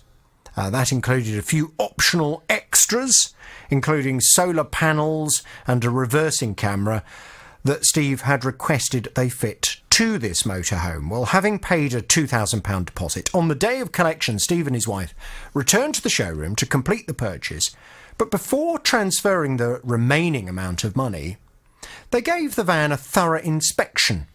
And when they did, they were shocked by what they found. We met the man, we walked into the motorhome. And as we walked in, my wife said, "Oh, look, the vanity unit in the bathroom's not shutting properly, the catch is broken." So the salesman said, "Oh, we'll repair that." She then went into the bedroom area and she said, "The window frame's snapped around the window." "Oh, we'll repair that as well, don't worry about that." My missus then looked up at the ceiling, and where they fitted the reversing camera, there's like a decorative bit that goes round, they pulled that off, and then they screwed it back up with great big stainless steel round-headed screws to hold it back up. We goes outside, and where it's like a skirting that goes round the motorhome to make it look nice, there's loads of mastic missing, and the mastic that was there wasn't very good. "Oh, we'll fix that, don't worry about that." Well, we went on and there was loads more. We went round and the garage door lock didn't work, then the other side didn't work, and then we looked up at the roof and it looked like it had been repaired. We jumped up and had a quick look and noticed that the roof wasn't actually aligned. And the man said, "Oh, no, we can cover that over, we'll squirt some mastic in that."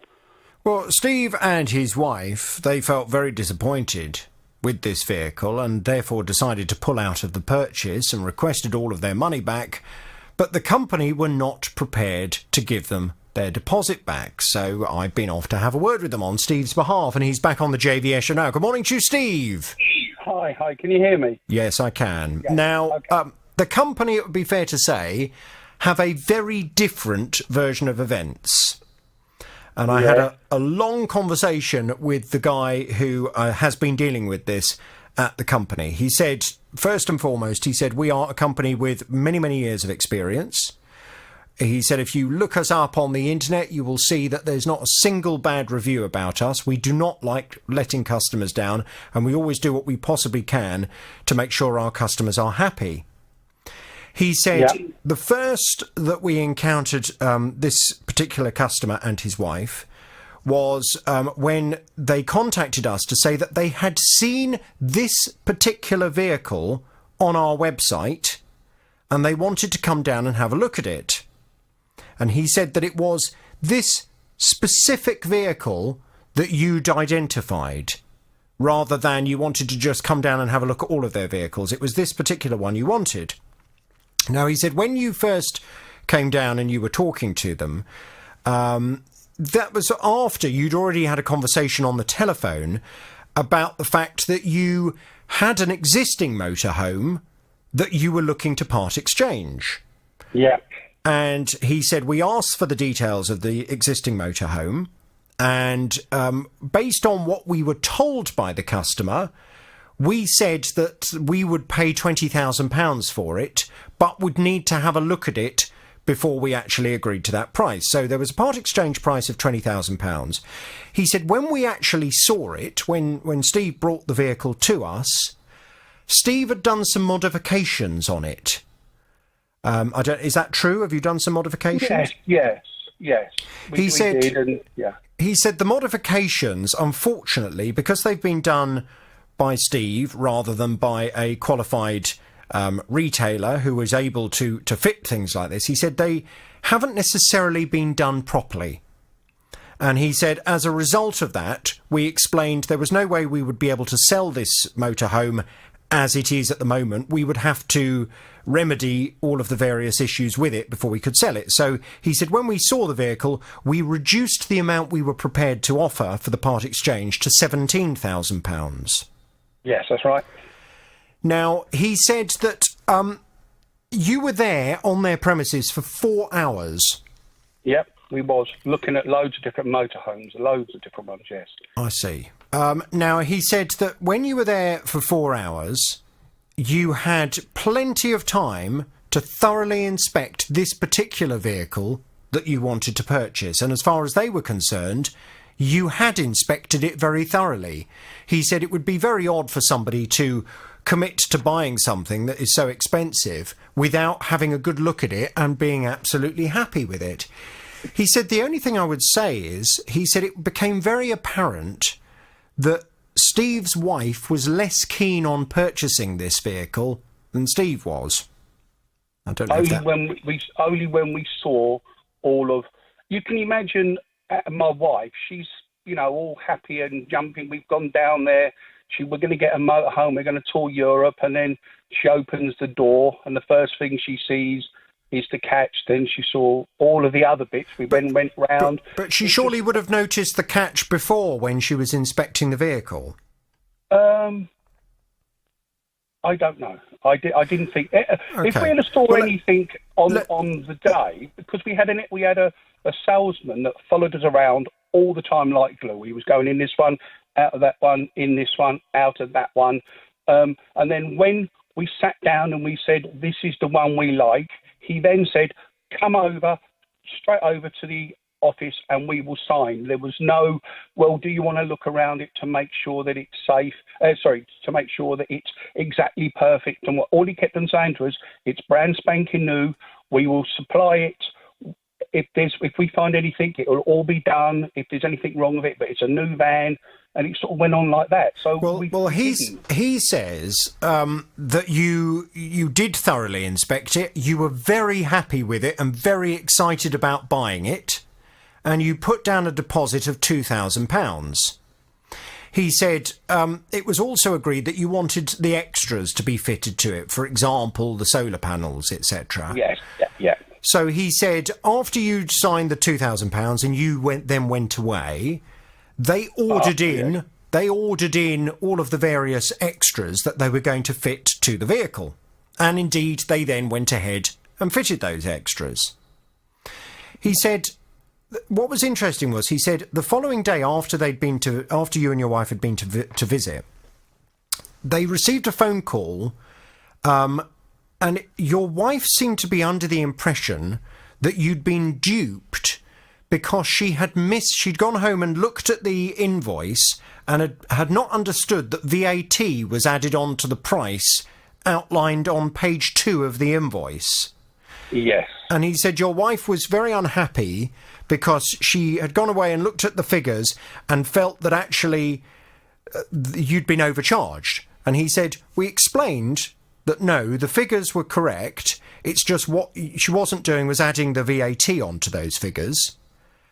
And at that point, he said, we just started to get the sense that the customers were not necessarily in agreement that purchasing this motorhome was a good idea. No, that wasn't true. We was happy as anything to buy. I even asked the salesman that once we said we didn't want this van, and we said, could you get us a different one? And he said to me, no, in case you reject that. And I said, why would I reject it if it was up to the standard of a brand spanking new home?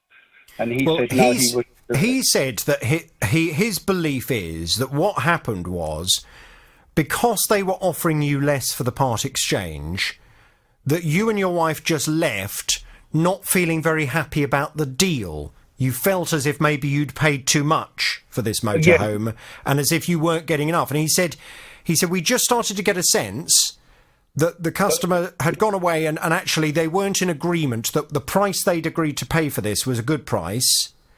And he said when the customer came to collect the vehicle or came to pay for the rest of the vehicle, he said the minute Steve's wife walked into the motorhome, it became apparent she was looking for problems with it.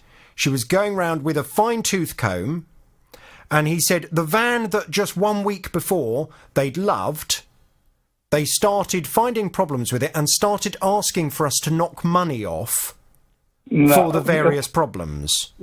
It was when we signed the contract for that 2000, we said, when he asked me, he needs payment 24 hours before, and I said to him, I'm not going to give you 52,000 or 50,000 pounds unless we've thoroughly checked the van. He said to me, that is absolutely okay. He said, come down the day before and you can have a look. Once you're happy with it, then you could pay us.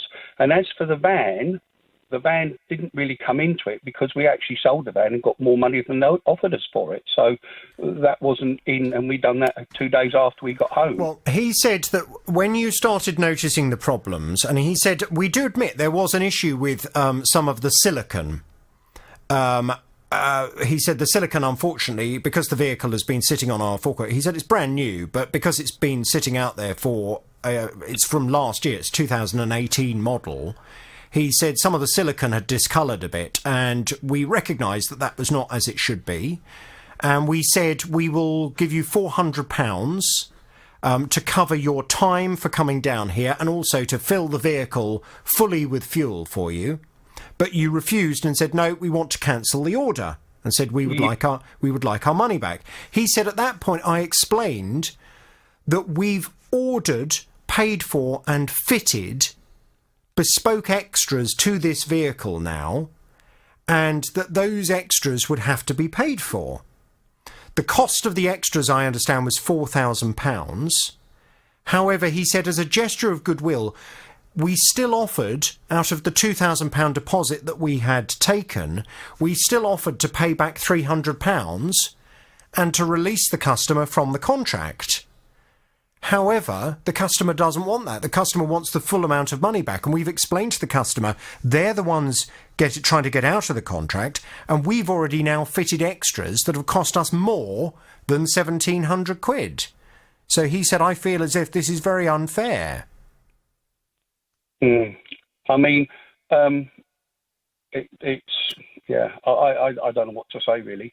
I've actually come to that I should have read my contract, but I do feel that they should have presented the van brand spanking new as they said they would. There are a couple of things I would just advise you of based on the story. Firstly, you should have read the contract. But more importantly than that, you should have made absolutely sure you were happy with this motorhome before agreeing to buy it, because you said to me that you hadn't really looked around it. We didn't know. We just looked at the van. But why would you agree to spend £50,000 on something that you haven't even looked round? Because they told us it was going to be brand new. But it was that one. It wasn't another one. It was that one on the forecourt. So why would you not have looked at it? I can't. I don't know what to say about that. It was just that we was there. We'd been there a long time. We looked at it. We said it was nice. He said it's brand spanking new. It's never been used. Well, he says all of that is true. It is a brand new model. It has never been used. And it is the model that you purchased, that you agreed to buy. He said, as far as they were concerned, you absolutely loved on the day. And you'd spent time in it. You liked it. But they felt when you came back, it was like different customers who suddenly were looking at this van with a completely different eye. We're going to have a look at it to make sure that, and I did tell him that we were going to look at it to make sure it's absolutely as it should be. But you'd agreed to buy it. You'd committed to buy it. I mean, I must move on because I'm out of time, but just so you're aware, from a legal perspective, when you signed that contract, you actually were liable for the full £52,000. And the company could, if they wished, they could force you to take that van and pay them the remainder of the money. That they could do that. They are saying they're not interested in forcing you to have something you don't want to have. And they say that they have offered you a gesture for the fact that they recognise you've travelled all the way down. But they say that they are out of pocket because that vehicle, if you've looked on their website, it's not been put on the website for the £4,000 extra that they've spent on all those extra parts. And he said, we can't sell it for more with those extra parts because he said it might make it a bit easier to sell, but no one's going to pay more money for those extra parts because they were bespoke to what Steve and his wife wanted.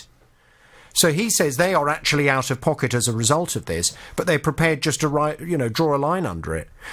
Listen, Steve, I must admit, it was my fault now, so I'm quite prepared to leave it as it is now. Yeah. Well, I'm sorry to have to say, having spoken to both parties, and if I'd felt that the company had been unreasonable, trust me, I would have pursued them.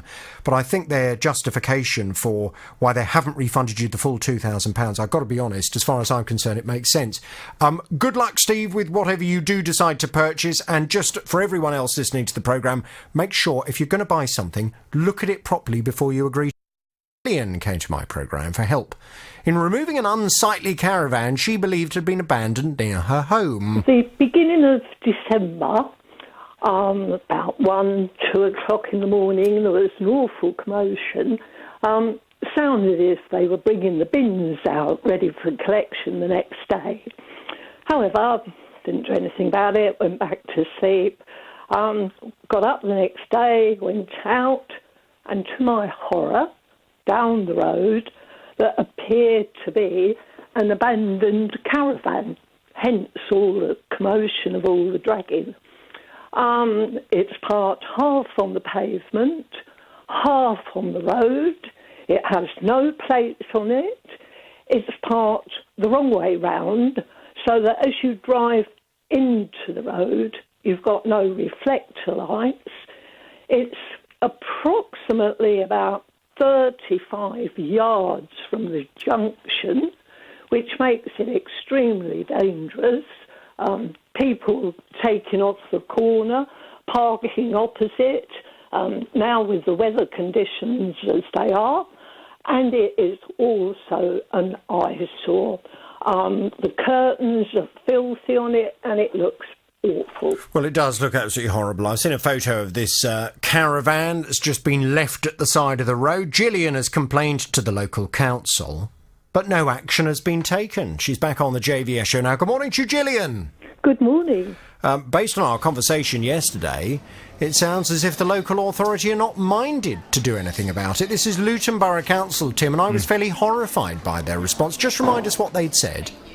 Yeah, they said that following the initial complaint, Jonathan, the caravan in question was served with an abandoned vehicle notice.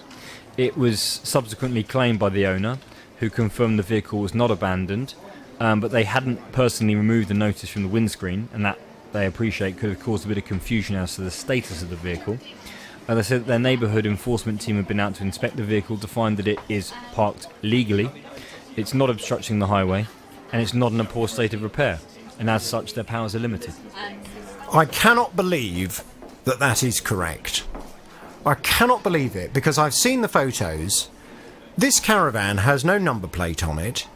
It is parked half on the road, half on the pavement. It's not attached to a vehicle. I mean, if Luton Borough Council are suggesting that this vehicle is completely legally parked, then surely the message is that any one of us can go and get a caravan today. We can just leave it parked outside someone else's house, half on the pavement, half on the road, and there's nothing that anyone can do about it. Well, I failed to believe that. I failed to believe it. Now, I remember we had dealt with a case a couple of years ago now with an abandoned car. That's right, yeah. And a lady called Amanda who was having a problem with this abandoned car outside her father's house. And we were very lucky. We were contacted by a chap called Tim, who has a specialist interest in this particular area of the law. I asked you to contact Tim, and I gather he's on the line now. Hello, Tim. Good morning, Johnston. How are you? Good morning. Yes, I'm very well indeed, thank you. So, your advice helped enormously when we were dealing with the last local authority about an abandoned car. Mm-hmm. What's your take on the fact that Luton Borough Council seem to be under the impression that this caravan is legally parked and there's nothing they can do about it? Well, first of all, Jonathan, it's not parked. In my professional opinion, it's definitely been left for a period of time which would warrant it being abandoned. Now, as I said before, there are 3 pieces of legislation surrounding vehicles that have been left for a period of time on the highway. Before you explain those pieces of legislation, can you just explain to my listeners how you know about this? What is your knowledge on this? I've had many years dealing with environmental vehicle crime. I've actually been subject to writing new legislation regarding abandoned vehicles. I'm also the author of the national standard, which has been picked up by local authorities throughout the country and police authorities, and I've delivered that training over 10, 15 years in the past. Right, and I understand you've also seen the photos of this particular caravan down Gillian's Road. So I certainly have. So what do you think then? I mean, do you think that this caravan is illegally there? Well, the things that raise there's concerns I have is initially the local authority put a notice on the caravan. Now, there isn't a requirement to serve a notice on any vehicle on the highway anymore. That was superseded by something called the Clean Neighbourhoods and Environment Act 2005. So if a vehicle which is only fit for destruction, now when I say a vehicle, it's a mechanically propelled vehicle or anything attached to or for the use of or adapted to be used or towed on the road. So that clearly also includes caravans. By serving, you're not required to serve a notice on such a vehicle. The local authority have powers to remove that straight away. Now, if it's only fit for destruction, and they'll have to base that on a value, they are authorised to take it away and destroy straight away. If they have concerns that it might be worth some value, they can take it into a pound and keep it there for 21 days. If someone then comes out the woodwork and claims to be the owner, they need to satisfy the authority that they, in fact, are the owner of that vehicle. By them serving a notice on the vehicle on the highway, my concern there is it could be subject to vandalism, it could be subject to theft, which could leave the local authority in a very difficult position. So first of all, that's the one major concern I have. So that's really advice for Luton Borough Council in terms of how they potentially put themselves in a vulnerable position by doing that in the first place. Absolutely. Mm-hmm. My second observation, obviously, with the statement was provided by the authority, was that the vehicle had been claimed. Now, in my experience, a lot of authorities will accept just a phone call from anyone to say that they're the owner of the vehicle and they take no further action. Now, I would certainly be asking for documentation, written documentation, bill of sales. If it was a motor vehicle with a registration mark, be asking for a copy of the registration document, the V5. They can also not grant it authority to be left on the highway. So where the vehicle's been claimed, they can also turn around, speak to the owner and say, you don't have authority to leave it on the highway, you'll need to remove it immediately or we will. And of course, they've also got prosecution powers. If they believe it's been there for a period of time, and we'll use 3 weeks as an example, the national standard says 3 weeks, and clearly this has been here for a period of 2 months, they can also call that person in and process for a prosecution under the Refuse Disposal Immunity Act. So there's a lot of options they can do. If they feel uncomfortable that it's not an abandoned vehicle, they can use what they call Regulation 5 under the Removal and Disposal of Vehicle Regulations, where they can remove it straight away, where they don't have the power to do so as an abandoned vehicle. So clearly, they have lots of powers they can use to remove this. Now, with regard, obviously parking is not my expert area, but having looked at the photograph, I would have major concerns that this vehicle has basically been abandoned, part on a carriageway, part on a footway, and you have to consider people who are disabled, people who may be blind, mothers with double buggies, or in fact elderly people with mobility scooters. So, I have concerns that they would be forced to walk into the carriageway, which has been brought to the council's attention, and they would need to look at that as well. So that could potentially put them on the other side of legal action if somebody, for example, had to go onto the carriageway to get past this caravan and they ended up being hit by a car. Absolutely. My advice to the authority would be use your powers, remove it straight away, check the details of the person claiming the vehicle. You've got prosecution powers open to you. It's a statutory duty. It's clearly the removal and the process of abandoned vehicles is a local authority statutory duty, which means they have to do it. It's not an option. They have to do it. I see. Well, obviously, there is a level of ignorance then. And it would appear that whoever is in dealing with this situation at Luton Borough Council does not realise that this vehicle cannot be left there and that they have a statutory duty to ensure that it is removed. I've already been in touch with Luton Borough Council, Jonathan, to inform them that we'll be hearing from Tim, obviously very well placed to comment on this case on today's programme. And I outlined, roughly speaking, what he was going to say and offered them the chance to come on the programme and listen to those comments and respond. They said that at this time that they will be looking at the information I sent them, no doubt listen to the programme, and then liaising with their legal advisors about what their position is on the caravan, and then hopefully come back to us with something further. Okay. So watch this space. Fine. Okay. Well, one way or the other, that caravan's got to be removed. And the simple fact is, it may well be the owners of the caravan, if indeed the owners of the caravan do live down your road, Gillian, it may well be that they don't have a drive and they don't have anywhere to put their caravan. Well, that's not your fault, and that's not everyone else's fault down your road, and that's not Luton Borough Council's fault. That's their fault for having obtained a caravan for which they do not have the land to store that caravan. And I would suggest that they have two alternatives. Either to quickly flog that caravan to someone who does have the land to be able to store it, or to find someone who has land that will allow them to leave their caravan on that land in a private capacity. I mean, it is perfectly normal for people who get caravans, if they don't have a driveway to be able to keep the caravan on, for them to, for example, rent a space on a farm. There are various different places that will allow you to store your caravan on their land. It is not acceptable for you just to leave it parked half on the road and half on the pavement. It's ridiculous. And if you start doing that, you set a precedent and you'll end up with caravans being left all over the place. It's ridiculous. Tim, will you continue to provide us with some assistance in terms of if we need any further legal expertise on this? Will you be able to help us further? I will be happy to do that, Jonathan. Brilliant. And I presume you'd also be happy to speak to Luton Borough Council if they wished, in order to give them all of the information. I'll be more than happy to provide them some expert advice.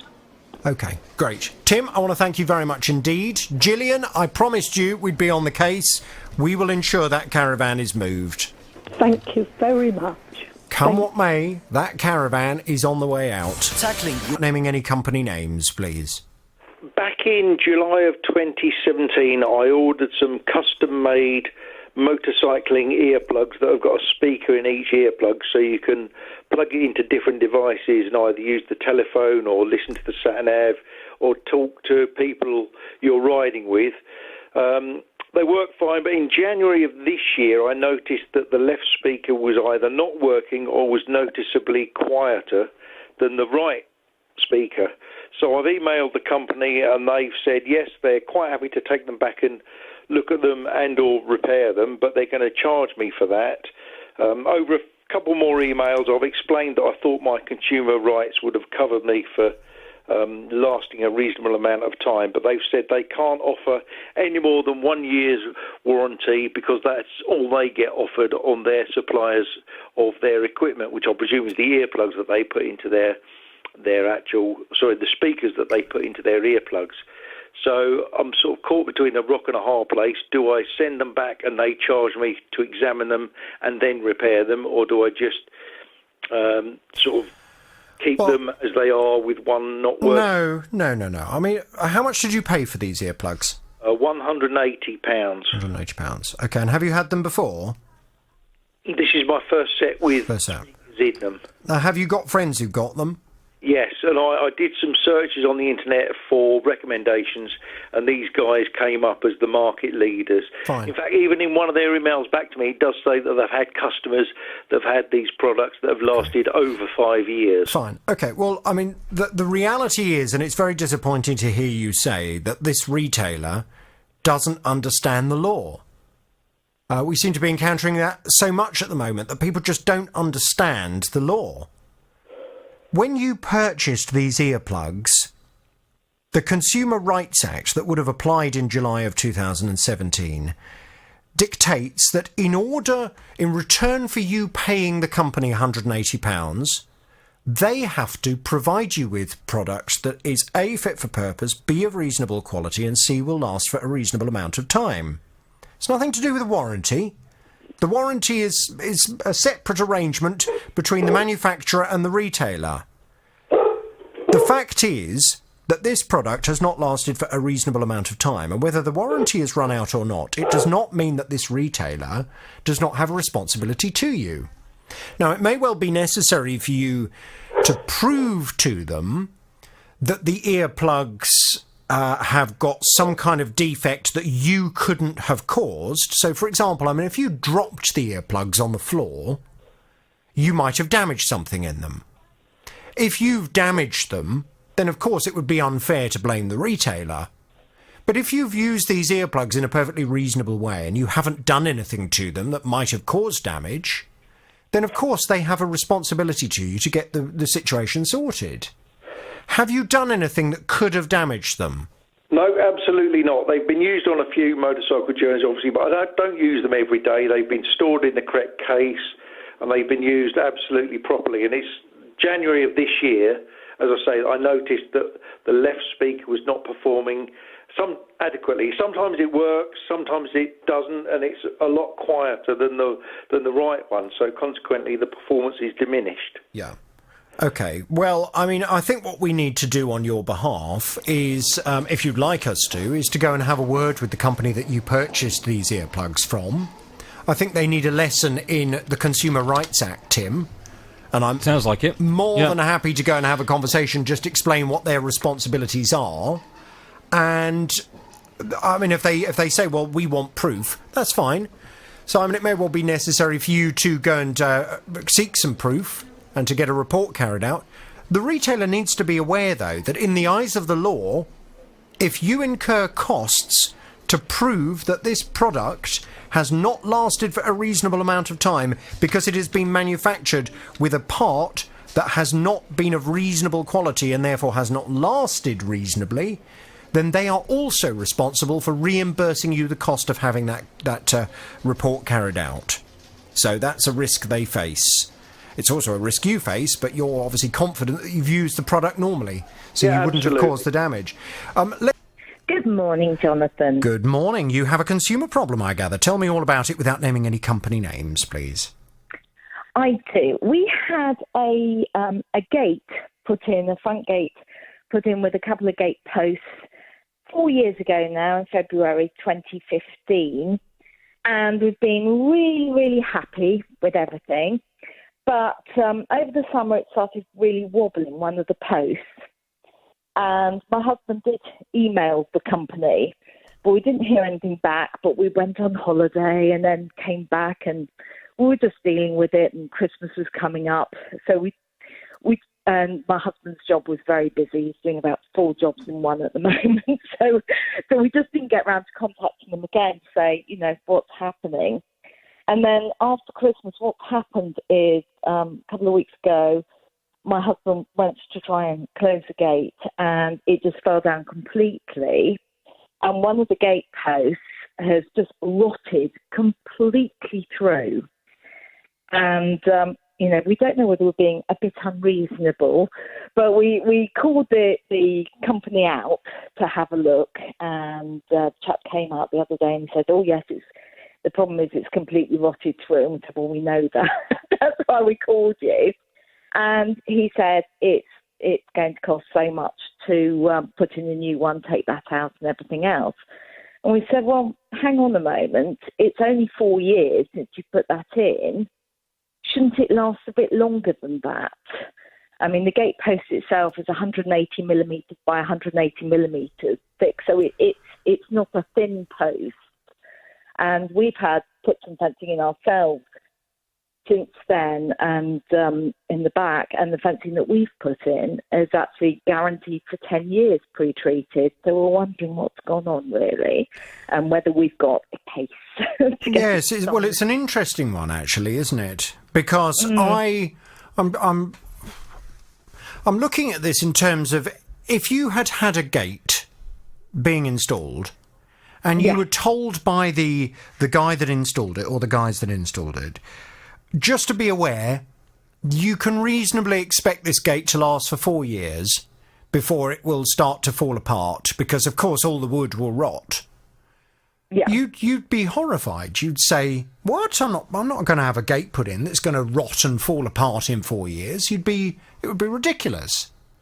So your expectation that the gate would last for longer than 4 years, I think, is totally reasonable. But then what has caused it to rot? I mean, is it that they've used inappropriate construction? Is it that they've used the wrong material? Or is it that they've used wood that hasn't been treated? I don't know. What is causing the rotting? Well, the chap that came round, he said that it's just one of those things. He had to look, because we're on the slope, the driveway, but we've got a big drain that goes straight across. And to be honest, when water comes down, it doesn't go anywhere near the post that's actually rotted. He said what can happen is water can sit atop of the concrete and it can just seep in and rot the wood. That can just happen. And he said it's just one of those things. It is pre-treated, but that can happen. And he said, I'll guarantee my team's work till kingdom come. But he said, I cannot guarantee wood because it's a natural substance and that can happen. But we spent £1,390 on it. So it wasn't like it was a cheap thing that we put in. No. We spent a lot of money on it. So we just felt it should. And how much has he suggested it's going to cost to come and replace this post and to refix the gate? Well, he said he could do it for cash for £185. £185 for £185. How big is the post that's rotten? Right, it's 180 millimetre by 180 millimetre, and it's 7 foot in height, because obviously some goes down into the ground as well. Mm. And in terms of how is the gate treated? Is it varnished or is it painted? No, it's sort of pre-treated with wood preserver. Mm. It's very interesting. If anybody listening to the programme has any knowledge of wood or construction in this way, do you think that there's something that the installer has done wrong that has meant this wood has rotten in this way? I mean, I would have thought the way that it works, I don't know, but I would have thought the way that it works is that you dig like a foundation, you pour concrete into that foundation, and you then sink the wooden post into the concrete. That then hardens and dries, and it holds that post in place. If the wooden post is sunk into a bed of concrete, how can it have rotten? Well, this is the thing. I don't think they put enough concrete in to come out of the ground sufficiently, and I think that's the problem. because when we look around the post, we can't actually see the concrete. So therefore, we think there's been insufficient concrete put in. Well, I think it may well be necessary to get somebody else, independent, to come out and have a look at this and to give a verdict on what has caused this wood to rot in this way, because I would be very unhappy if I'd spent £1,390 having a new gate installed for it to have rotten to the extent that it needs replacing 4 years later. I mean, it's just not on. Okay. Clean through. Right, well, look, we need to go and have a little word and try and find out what's going on. Tim, can I please pass Bryony back to you? Sure thing. And can we get a call in and try and get this sorted? Yeah, we'll get a call in this afternoon, no problem at all. Fine. OK, Bryony, hang on there, please. I'm passing you back to Tim now. Thank you very much, Jonathan. It's a pleasure. And if you know what might have caused that problem, if you have a sneaky feeling as to what may have not been done correctly during the initial installation that would have caused the wood to rot... Good morning, Jonathan. How are you doing? Sorry, just remind me, was this for your daughter or was it for your granddaughter? No, it was for my granddaughter's 18th birthday. I thought so. And it was your daughter that had moved to the United States? That is correct, yes. Good. OK. So, I know Tim has been trying to work out where this envelope has gone and what can be done to try and find it. Tim, what's the latest? What's going on? Yeah, I went to speak to the Royal Mail, Jonathan, and they said very quickly that they recognised the service that had been received by Paul wasn't up to their usual standards. They were going to be contacting Paul directly to make amends and offer, I believe, a reimbursement. And I know that he's had a call from them directly. Blimey, what have they said, Paul? Well, I actually did get a call. I got a call on the Friday from the Royal Mail. It was from the, as they put it, the Executive Resolution Team. Mm-hmm. And the gentleman I spoke to did apologise profusely, saying that unfortunately they have no control over our friends over the Atlantic. But I said, well, my argument isn't with Royal Mail. Royal Mail did everything that they should have done. I have a traced day by day of what happened. I said, but what does annoy me, obviously, is if it's tracked and signed for, all of a sudden the tracking or the trail breaks down. And what he did say was, yes, but luckily, he said, the best thing you did do was send it tracked and signed for, because you are actually covered for up to £100. Ah, so there is an insurance policy associated with it. There is, but my post office didn't tell me this, and in fact, when I mentioned it to my post office since, they said, oh, can you? So he said what you should have done really was gone through the Royal Mail and complained, and because it was tracked and signed for, you would have been covered for up to £100. So he said because of that, we will be reimbursing you your $60, although I'll have to convert it back to sterling. But he said, as a goodwill gesture, I'll put a little bit more in it. He said, so if you do send it through the banks, it will cover the cost of that. And I, in fact, got a cheque on the Friday for £80. Right, fantastic. So they've got it sorted out. I mean, as you say, it's a bit frustrating because the Royal Mail, you don't believe, are the ones to blame at all for this. No, not at all. It's whatever has happened in America. The trouble is, I guess, you know, the Royal Mail can take responsibility for anything that happens within the confines of the United Kingdom. They cannot and have no jurisdiction over the Postal Service or any private company affiliated with the Postal Service in the United States of America. So it's very frustrating that ultimately they're having to pick up the pieces for the American side of things' failure. But there we go. That's right, but I was very, I said that I wasn't expecting that at all. I just wanted to make a point that if it was tracked, why should the trail break down when it gets to the other side? What's the point of it if that's what happened? Quite. But no, I was very, very pleased with obviously the response and the cheque for £80. That I was not expecting. That's very, very good. Well, listen, we will thank the Royal Mail very much indeed for getting things sorted out. Please don't send cash in the post again. But no. I think we went over that enough last time. But just as advice for other people listening to the programme, never ever send cash in a card, because it's just too risky. There are other much safer ways of being able to send money to people, even if they live elsewhere in the world. Sending cash in a card is a really risky thing to do, so please don't do it. But I'm so pleased you've got your money back. Paul, we will thank Royal Mail. We'll give them the horn. If you have any other problems, you know where we are. Thank you, and thank your team once again, Jonathan. Absolutely wonderful. You've done a great job. Thank you. All the best. Thank you, Tim. Thank you, Royal Mail.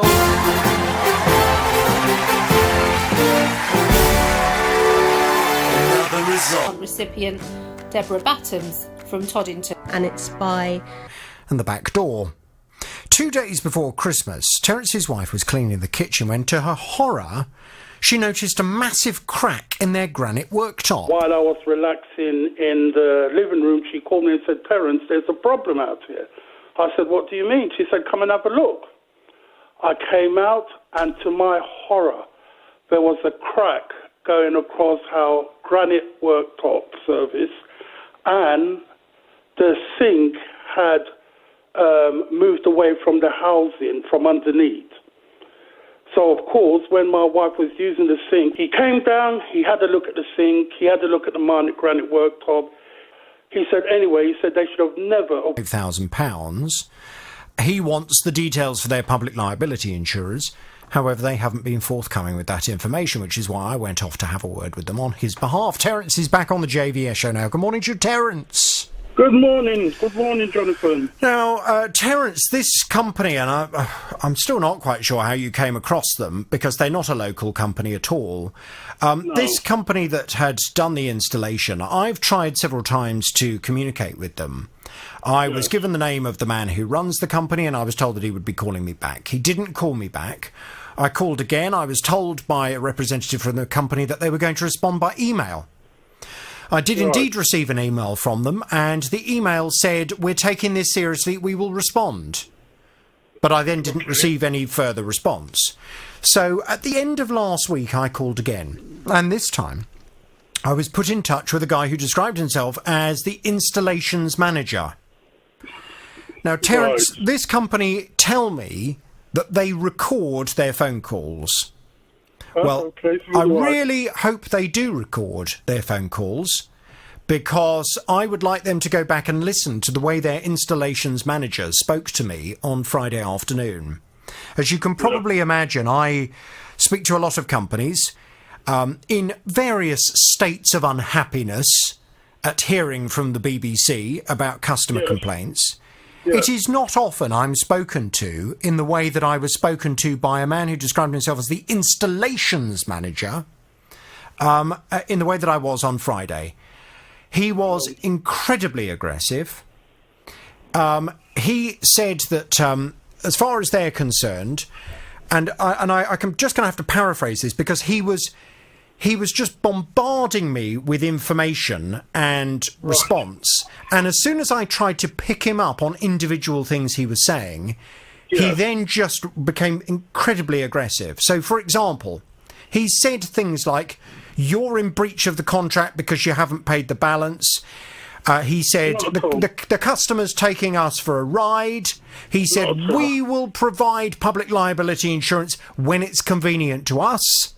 He said that the fitter has told us that he did use a wooden board across the worktop. He said the customer is in breach of the contract and we need photographs of the worktop intact before the workman arrived to show that it was our workman. And when I said to him, "Well, are you suggesting then that your customer's lying and making this up?" He said, "No, when did I say that? Don't put words in my mouth." I said, "Well, if you're suggesting that you want photographic evidence, it would suggest that you disbelieve the customer's claim that it was your workman that damaged the worktop." Oh, my word, he went off. Anyway, in the end, this conversation went on for a long time, and this man was working himself up into such a state I thought he was going to explode. He then starts having a conversation with someone else in the office, at which point I hear him say to the other person, "This guy is an idiot," referring to me. Oh, my God. I thought, well, charming.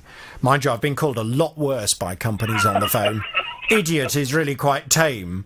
Anyway, thankfully, the phone was then taken on by someone who seemed much more calm and much more reasonable, and told me that he knows me, he's listened to my programme before. He said, I know who you are. I said, right, well, first things first, I'd like you to go back and to listen to that telephone call and listen to the way your colleague has just spoken to me. Because if I was a customer, I would be horrified at being spoken to in the way that I was spoken to on Friday. It's water off a duck's back. But if I was just a customer, I really would have been very upset by that call. He said that he would do that. He said regarding your worktop, he wants to organise coming out and having a look to see what the damage is, to see where the damage is. He said, we believe the quotation that we've been given by the customer, we think is very excessive. Right. And indeed, to be honest with you, Terence, I mean, it seems very excessive to me too. I've seen the photos of your kitchen. £5,000. Well, it's only part of the kitchen. That wasn't all the kitchen. That was just a picture of the area where the damage is. Right. But why would you need the whole worktop to be replaced rather than one section of it? Well, since then, Jonathan, we have had somebody else come and have a look, and he says he has actually got the where the damage is. He actually got the same pattern, so he would be able to replace that area. Right. Okay, but so that's still going to be about £2,000 plus. Okay, but there's a big difference. There's a big difference between £10,000 and £2,000. Now, regarding this man's call, did you hear anything from him on Friday afternoon? Well, strangely, on Friday after your show ended, my phone rang as I was walking out. I picked up the phone, and it was a gentleman from the company who said that he wanted to come down and come and have a look. But what upset me is when he turned around and said he's coming to have a look, and if he thinks we're responsible, they will pay for the damage. If not, they're not going to pay. So I said, well, why are you coming? Why can't an independent body come in and have a look? No. Terence, it's perfectly reasonable for the company to come and have a look. Well, I understand that. I get from your perspective, you don't want the insinuation that you're a liar. Exactly, I get that. Exactly. I get that. You know. But I think you have to be reasonable.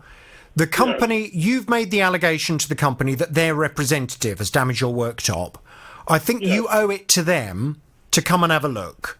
Now, if they turn round and say, well, we've had a look and we don't believe it was us, well, fine. Then we start getting the process of independent reports carried out, etc., to verify what would have caused that. But I think what you do not want to do is in any way to be obstructive to the company's attempts to resolve the problem. Oh, so, no, I wouldn't do that. You say you wouldn't do that. So did you organise a time for him to come out? I did organise. He will be coming out on Thursday of this week. Good. And yes. He'll be coming to do a report on Fine. Well, what I would like to do then, let's have a conversation on Friday. Let's find out how you get on. And fingers crossed he will come out. Fingers crossed he will be reasonable in the way that he seemed to be to me on the phone on Friday, certainly compared to his colleague anyway. Goodness gracious. I would just like to say, Jonathan, that he did say when he comes down on the day, he would not be letting us know if they're taking liability. He will be going back to his office, have a meeting with the other side, and then they would decide. So I would not know. I doubt I would know by Friday. We'll get a vibe from him, though, won't we? So let's have a conversation on Kevin. Good morning, Jonathan. How are you, Will? Having far too much fun here. Now, tell me all about the problem you're having, please, without naming any company names. Right, I'm really speaking on behalf of my daughter, who has Down syndrome, so she obviously can't do it. But earlier on, late last month, she was. They were out in shopping and walking along the pavement, and there's a council bin right in the middle of the pavement. I mean, it's quite a wide pavement; you can go either side of it. But my wife walked past it, and then she heard a clatter and turned around, and my daughter was caught up in this bin. And it transpires. Hang on a minute, your daughter who has Down syndrome was caught up in the bin. Yeah. Well, the hinge pin was sticking out of the hinge. Right. And her coat, she brought this coat last winter in the sales, and she hadn't worn it until this winter. So she's only worn it between 5 and 10 times. And she'd caught this pin, ripped a square panel off the coat, and also ripped all the way down the seam. Well, after the walk, she's doing nothing but keep looking at this tear. She was in a bit of a state about it, actually. And I contacted the said council, and asked for a claim form on their, third-party claim form, which they duly sent to me. We filled out all the form and sent photographs of the bin, sent photographs of the coat and everything out, and then they said it would then be passed on to their legal department, of which last week we got a letter back from the legal department saying they weren't prepared to pay out on it due to the fact that the bin, there were no issues noted at the hinge pin prior to the accident, and that the hinge could have been interfered with by an unknown third party. Well, there's a lot of people going around taking pins out of hinges, I think. But they state that the bin is emptied frequently, at least once a day, and they usually confirm that it's secured and concrete to the footpath, blah, blah, blah, blah, and that it's checked. But the ironic thing is, the council, when I phoned up their insurance people at the council, she sent me an email back on the day we sent the claim in, asking me to contact the council to report the pin sticking out. So, I believe that the insurance people are contradicting themselves. Well, the legal organisation that I would imagine this council outsourced this work to, is this an independent company? Yeah, I thought so. I think I've probably dealt with them as well myself. So the independent legal firm, they are in a position where they have to try and find a way of not paying out for claims made against the council.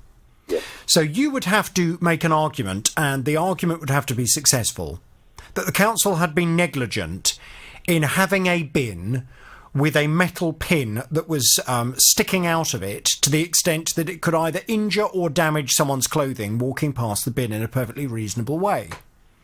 Now, they're arguing, no, it's not our fault, no one reported it, and of course, because we check the bin every day, and we empty the bin every day, if the pin had been sticking out, then that would have been noted. Well, not necessarily, if the council had been negligent. Well, no, the actual day that it happened, or the following day when we sent in the claim form and I reported the pin, I did phone up the council and report the pin sticking out. That was on a Wednesday. I went and actually looked at this pin for myself on the following Monday, and the pin was still sticking out. Yes. So it obviously hasn't been looked at every day. So, I mean, your counter-argument is that this is further evidence that the council were negligent, because it's very clear common sense would dictate that people would not go to pull a metal pin out of a hinge on a bin, and the logic would dictate that this pin must have been protruding potentially for some time, but obviously whoever had been emptying the bin did not consider it to be a problem when clearly it was. Yeah, and as a bin further up the road hadn't got any hinge pins in it at all. Right, OK. Well, I mean, and in terms of your daughter's coat, what was the value of the coat? Well, she brought it in a sale, I say last winter, at £90. Right. And she actually went back in the sale this year at the same shop and bought another one for another £100. So she's had to spend £100 to replace it. Bearing in mind, she has only worn it 5 to 10 times, to be honest. It's only this winter that she's started to wear it. OK, fine. And she didn't really want to wear the new one because she was frightened of going out and getting it ruined again. Yes, well, I think we need to go and have a little word with this council. And I think the argument we need to put to them is, surely logic would dictate that this pin didn't just come out. And why would someone have bothered tampering with a bin? I mean, most people don't want to touch a bin, let alone start fiddling about with the hinges on one. Yeah. And the fact that the pin was still there in its state several days later would suggest that there was no rush from the council to come and sort the problem out. Yeah. The pin protruding in this way damaged Kevin's daughter's coat, ripped it, as she was just walking past it and caught it on it. Yeah. So will the council not entertain replacing the coat for her? Let's go and have a word. Yeah, we'll Leave call this the with us. council. Kevin, I'm going to pass you back to Tim now. OK, thank you. Stay there, please, if you're having a consumer nightmare yourself with a company, a council or an organisation. 08081 008800. Fighting for your rights. The JVS Show. This is BBC Three Counties Radio. Now to Jessica, who purchased a laptop in 2016. 17 months later, it stopped working. But it took her another year before she got round to trying to get it fixed. Well, she doesn't feel that this laptop has lasted for a reasonable amount of time. But getting it resolved is proving to be far from easy because of the time delay. I made a complaint to your online retailer, and they told me that I did actually have a 2-year warranty, but it expired, and I had no option for replacement or refund, but I didn't know about this 2-year warranty. But they told me that the internal team would contact me in 24 hours, which they didn't. But I got an independent quote just to get a second opinion, and they said they couldn't repair it at all, and that it was a problem with the motherboard. Well, as far as I'm concerned, the time delay is a bit of a red herring anyway in all of this. I mean, the fact is that when you purchase any product from a retailer in this country, you of course are protected by the Consumer Rights Act of 2015, preceded by the Sale of Goods Act. The Consumer Rights Act states that any product that you purchase must be fit for purpose, must be of reasonable quality, and must last for a reasonable amount of time. Who in their right mind would spend approximately £900 on a laptop that will only last you 2 years? Who's going to do that? No one. And that's the argument. That's why the retailer has a responsibility to Jessica, based on the fact that the part that has broken, apparently, is the motherboard. That's not something that could have been subject to wear and tear or customer misuse. Well, I went to speak to the retailer. As we know, the retailer is Amazon, and they were unbudging on this. But Jessica's back on the JVS show now. Good morning to you, Jessica. Morning. I was very surprised at Amazon's response, because they just seemed fixated with the warranty. In fact, they started telling me about warranties that other retailers provide. I don't care about warranty. The warranty has nothing to do with the law.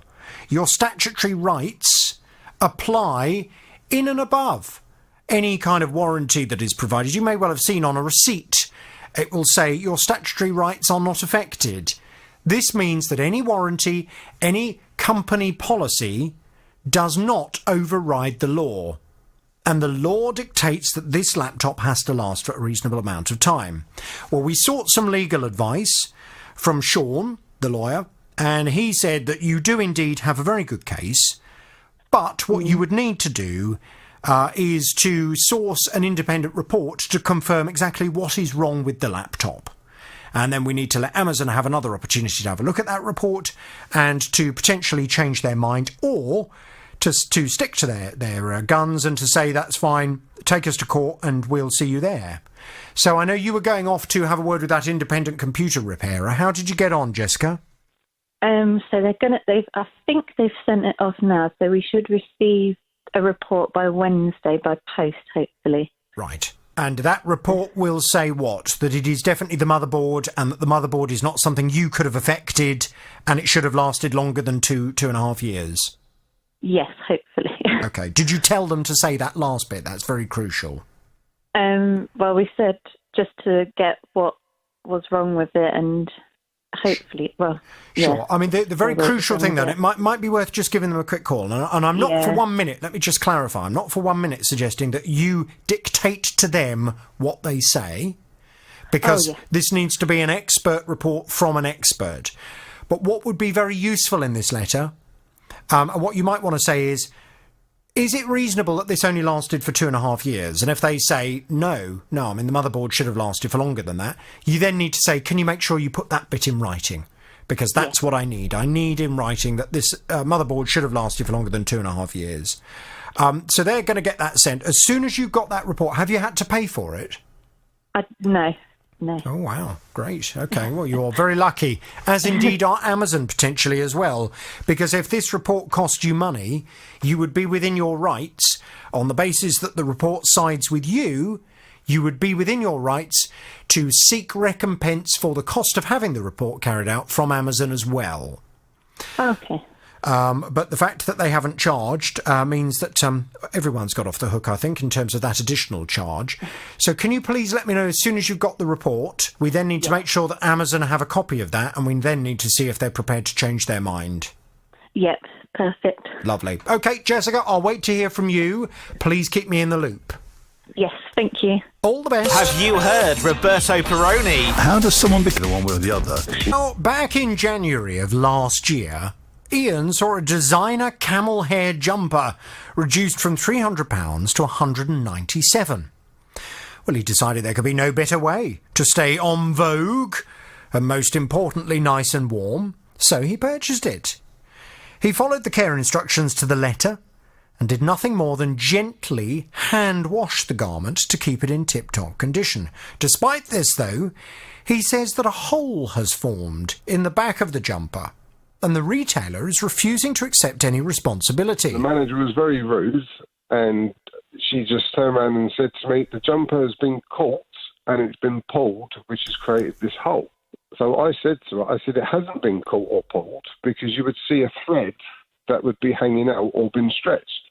And I said, it doesn't show that. So she said, well, we're not going to do anything about it. That was the end of it. So I then went to the manufacturer and emailed their customer services and was emailing to them through. I sent pictures, and they turned around and said to me that they believe the damage has been caused by an external factor or its wear and tear.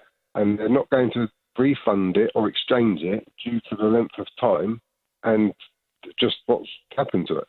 So, how can this retailer be so sure Ian caused the damage to the jumper? We've been off to have a word with them. Ian's back on the JVS show now. Good morning to you, Ian. Good morning. Good morning. So, Tim, are they sticking to their guns on this, or have they changed their mind? No, they're not, Jonathan. I approached the company and said that would they like another opportunity to actually provide some proof that damage had been done to this jumper, or would they like to consider again whether it could be some kind of a manufacturing defect, and that's why it's split in this way.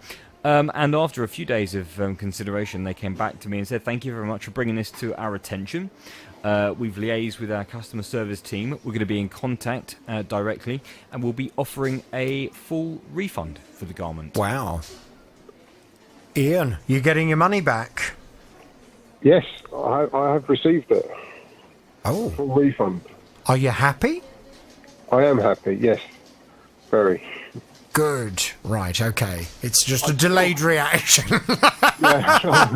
Right, so when they say a refund, I presume that's the full £197 that you'd paid?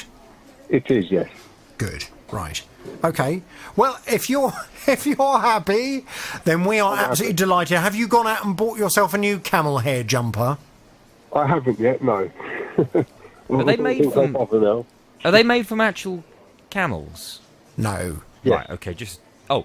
Are they? It says 100% camel on the label. Really? Hang on. Yep. Camel hair... So it's actual camel hair? Yes. Is camel hair from a camel? Camel hair... Oh, camel hair specifically refers to the fur from the body of a camel, but more generally refers to the fibre that may be made from either pure camel hair or a blend of camel hair. So this is 100% camel hair? Yes, it is, yeah. Gosh. Well, there we go. So you have to shave a camel? Well, I presume, yes. I presume they just kind of shear the camel, do they? Round its humps? No, probably. I don't really mind as long as you've got a nice jumper. As long as it doesn't form a hole. Well, listen, I'm very pleased you got your money back. We will thank this retailer very much indeed. Any other problems, you know where we are. Good morning. Morning. I gather you have a consumer problem. Tell me all about it without naming any company names, please. Okay. In 2017, we had the neighbours from hell move in. A couple with 7 children and 2 dogs. 7 children? Yeah. And all the rubbish was piled up in the backyard, which we ended up with rats in our loft. Oh, dear. And rats in our house, and also the neighbours. And this went on for nearly a year. And we eventually tracked down we had the rat man out 3 times. We eventually tracked down the landlord who lives in London. Is it a privately rented property? My house is private, yeah. No. The house next door, the one that this family from hell moved into, was it a privately rented property? It was let, yeah, by a landlord in London. Okay. He obviously didn't care very much about his property if he allowed a family with 7 children and 2 dogs to move in. No. And I went away for 2 nights, and when we came back, the rats had got into our couch and eaten our inside of the couch, and all the fluff and all this was on the lounge floor. Hang on a minute. Your neighbours' rats that they had encouraged got into your property, got into your sofa and ate your couch? Yes. How much of it was left? Yeah, we were out for 2 nights. How much of it was left when you got back? Well, there was a pile. I sent you in the email. I sent you the pictures in the email. Oh, hang on. My team are just telling me that they've sent it. Let me have a look. Hang on. So these are photos of the sofa, are they? Yeah, I sent you the backyard and the bags. Oh, my word, there's a dead rat on your kitchen floor. Yeah, the neighbour gave us a trap. So we had to catch our own rats. Well, I'm looking at some kind of tiled floor. Oh, is that's all stuffing from the inside of your sofa, is it? Yes. Yeah. Gosh. And the pictures from the backyard. Right. Okay. I can't see pictures from a backyard, but maybe they're on a separate email. I'll see if I can. Yeah. Right. I'll see if I can see those. So, when you returned to find that the rats your horrible neighbours had encouraged had eaten your sofa, what happened? Well, we eventually tracked down the landlord, and he was very apologetic. And I asked him for £1,000 to cover my couches. He said he couldn't afford that, but he would see what he could do. But he hasn't done anything. Right. And I've had a few emails, texts from him to say he'd be in Luton at such a time. He's also been in Luton, and I wasn't there. Okay. And, So a couple of quick questions.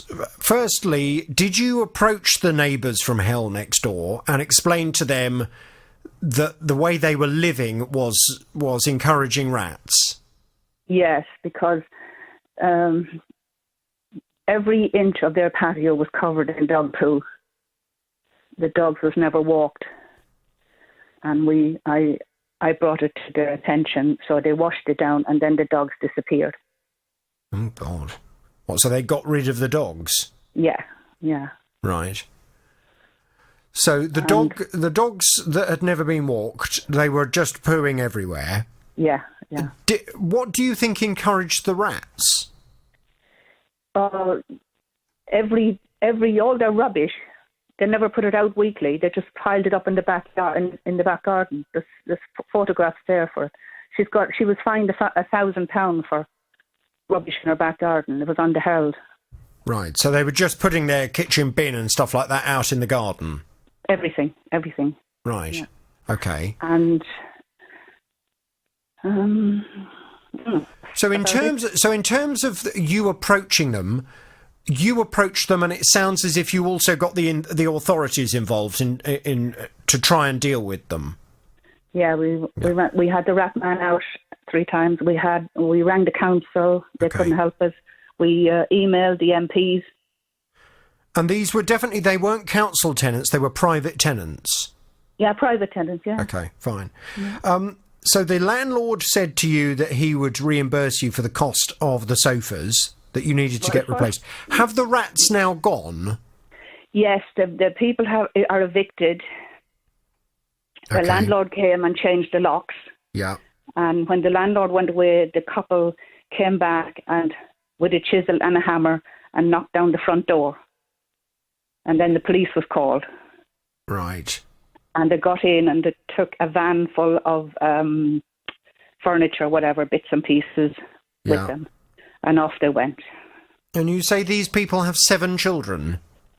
Well, she told me herself she had 7 children, but I only ever seen 3. Right. Well, God help us all. That's all I can say. Yeah. Because if these people are so stupid that they can't even put their blooming bin out and they leave stuff to encourage rats, I mean, what kind of parents are they? Yes. God help us all, honestly. So they went the rats have now gone, and I'm hoping that you've got nice neighbours living there now, have you? Yes, we've got lovely neighbours now, yeah. Thank God for that. But you're still in a situation where your sofas were damaged and the landlord from next door has not sorted them out. No, he's never got back to me, no. Do you have insurance, home insurance?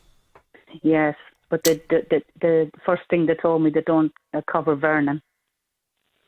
No, okay, but do you have, whenever you take out a home insurance policy, you will always be offered the option to take out legal cover as well. Now, my advice is always to everybody, always pay the extra. It's normally about 25 quid.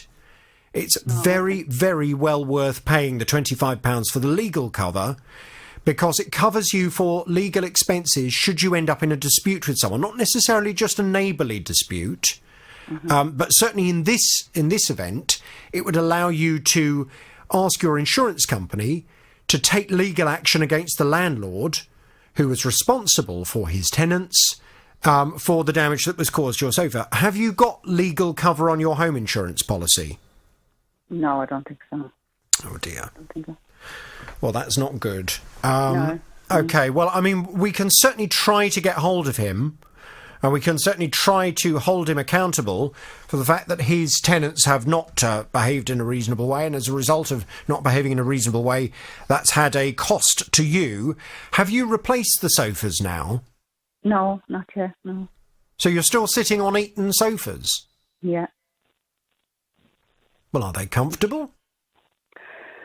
Well, they were in pretty good shape, but it's just a thought that the rats was in them, and, you know, you can still sit on them, but we disinfect them and everything and just carried on, you know. Right. But do they need to be replaced, or are you being oversensitive? Oh, no. They need to be replaced, yeah. Right. OK, well, look, we can certainly get some detail and go and have a word. Tim, can I please pass Geraldine back to you? Can we get some detail, try and track this landlord down and go and ask him? I mean, it sounds as if he's been a bit of a victim in all of this as well, insofar as he had to evict these people. Yes, of course, yeah. And go through all of the probably expense of having to do that. However, how much effort did he put into checking these people before he allowed them to move into his property?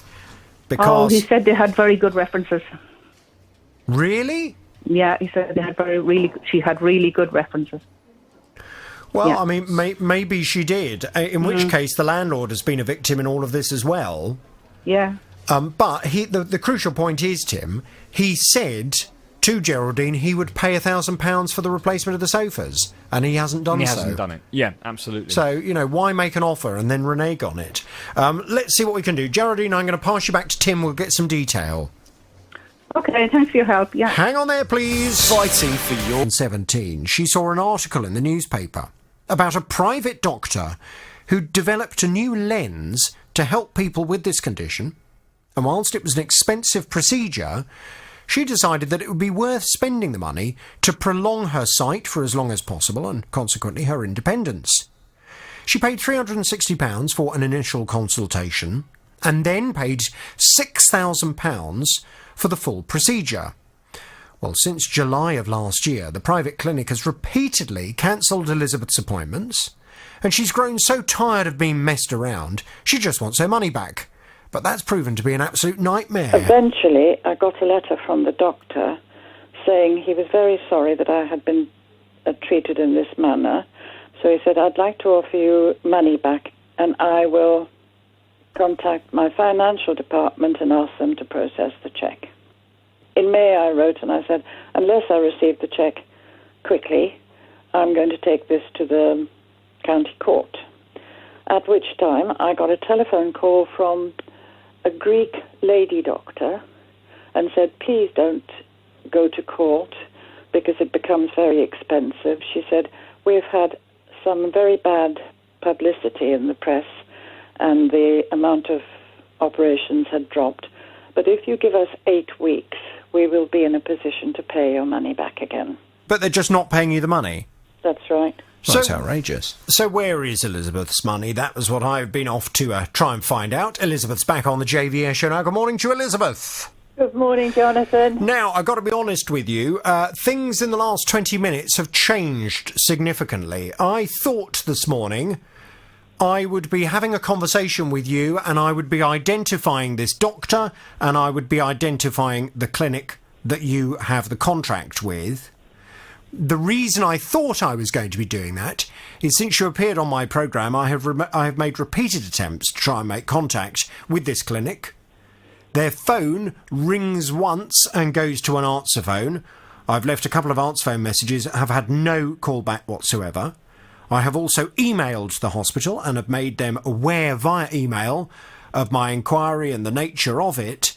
Again, I've had no response. That is until about 20 minutes ago, when I gather my team received a call from a lawyer acting on behalf of this private clinic. And apparently, Elizabeth, he wants to have a conversation with me. Oh, good. Well, yes, you say good. I'm certainly open to listening to what he or she has to say. However, I'm not particularly reassured based on what I have read about this clinic and about this particular doctor in the press. No, and he'd probably tell you a bunch of lies anyway. Well, I have no idea. I can't possibly say that. I will obviously be open to listening to what he has to say. Yes, of course. My gut reaction, and as I say, the conversation I was going to be having with you, I was going to identify this clinic and I was going to advise you to now make contact with your bank. You paid the £6,000 via your debit card.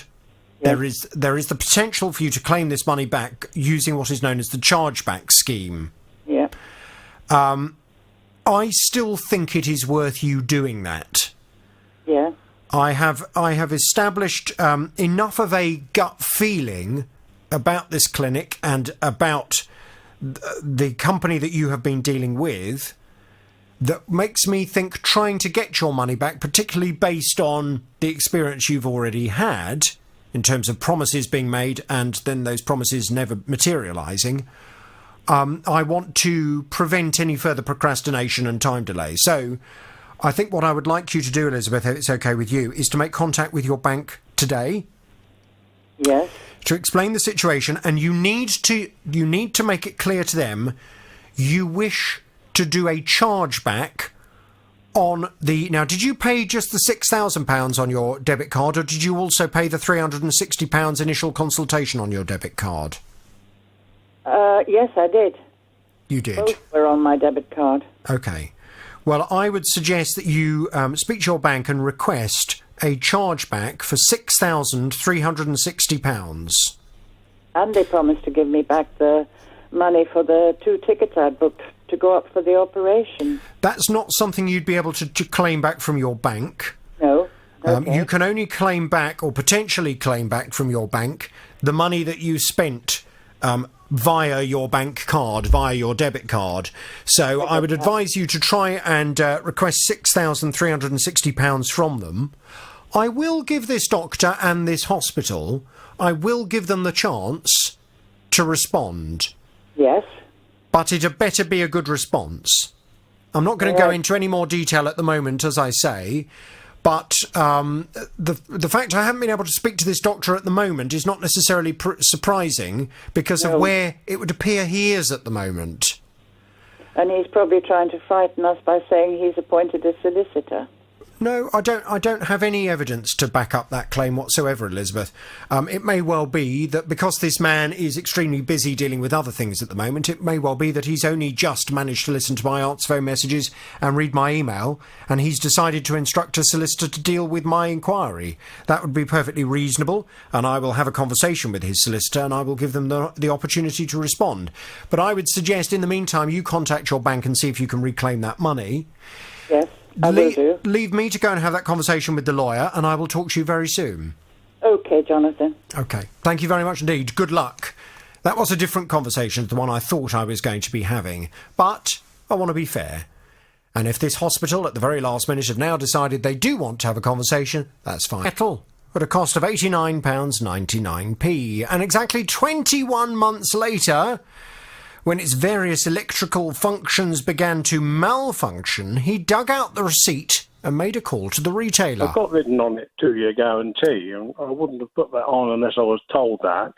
Anyway, I took it back to the retailer, who promptly told me it's out of warranty, and there's nothing they could do. I'd have to deal with the manufacturer directly. And I said, well, it's not fit for purpose and consumer rights. And quickly he said, well, the consumer rights have totally changed. I know all about that, he said.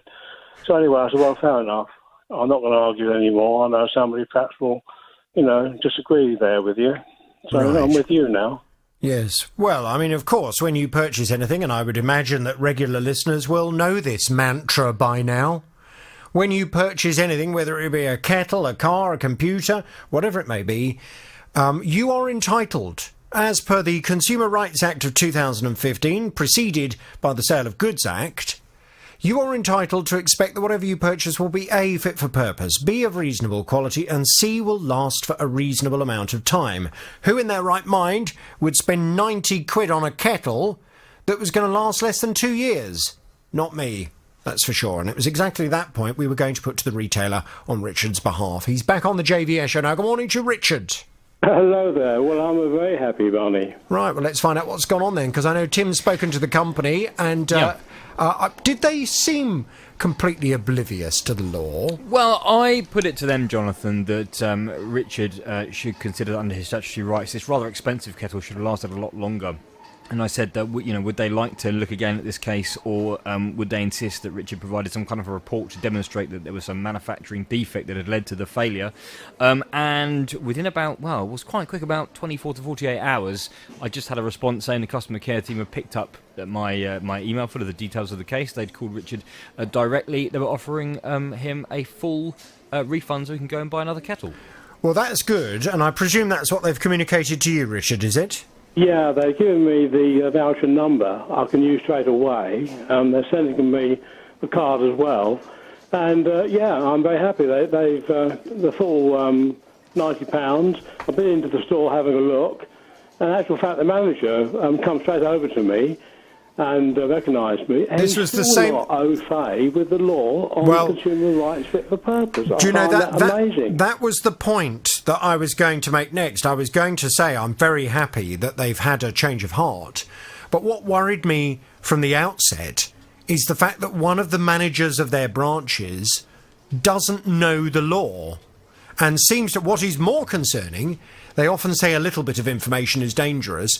It would appear that this manager thinks he knows about the law, but has got it completely wrong. And as a result, he's giving misleading information. It's my system. I go on the system and I go by that. Well, obviously, it's not set up right, is it? They just don't know. And well, hang on a second, I've got Richard. The full, hang on. Voucher. Richard. I've got the number anyway. I'm going to spend the money. Richard. But, Richard.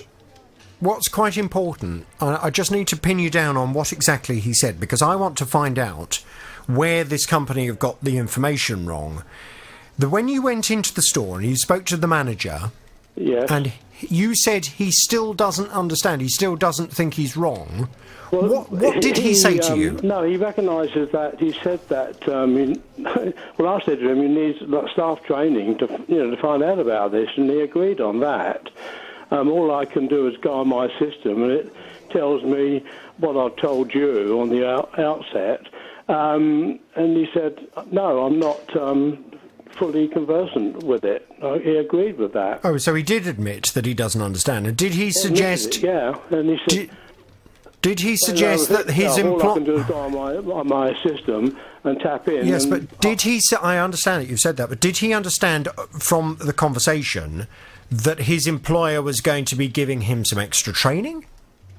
Well, no, he never did say that, no. Right. Well, I think I would like us just to find out from this company, is that now what they are planning to do? Tim, can we just call them and can we just say to them, it would appear your manager, when he served Richard, still, he admitted actually he doesn't really understand the law.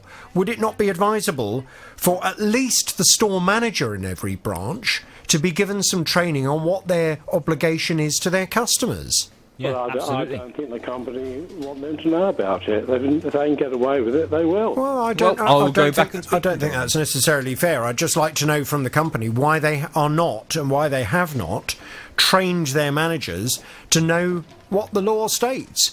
So in terms of your... I'll I'm very happy with the sense that they've given me that particular voucher. Good. OK, well, listen, you've got the voucher. Have you replaced the kettle yet? Not yet, no. I'm using other means, but we know. I went in the other day and I actually hadn't got the code number with me, so we've got to go back tomorrow and sort it out. OK. Well, we will get on to them. I will give them this. Some of the horn. They will get the rest as soon as two things. Firstly, you've got your new kettle and it's all working beautifully. And secondly, we have some kind of reassuring words in terms of what training they are going to give to them. Okay.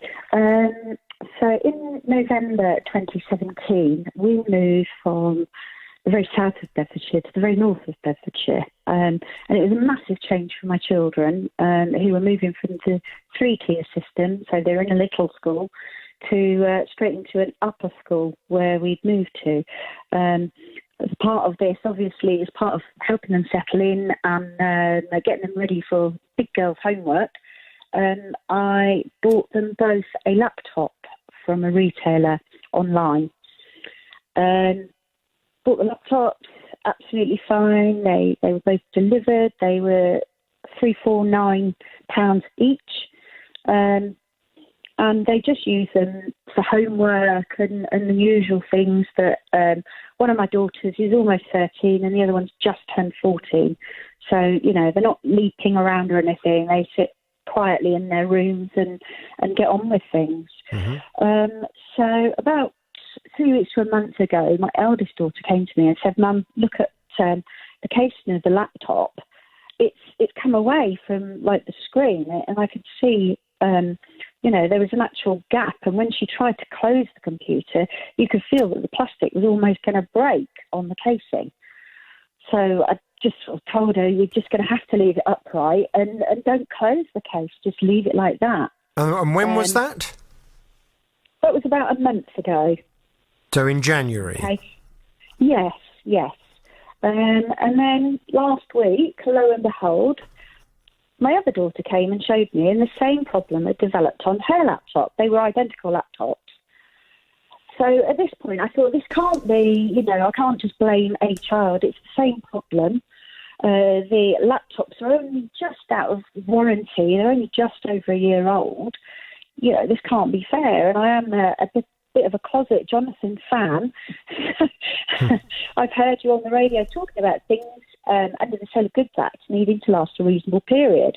And I think for £350, just over a year, is not reasonable. Yeah. Well, firstly, it's the Consumer Rights Act replaced the Sale of Goods Act in 2015. Yeah. So if these laptops were purchased in November 2017, then the legislation that you require to assist you is the Consumer Rights Act.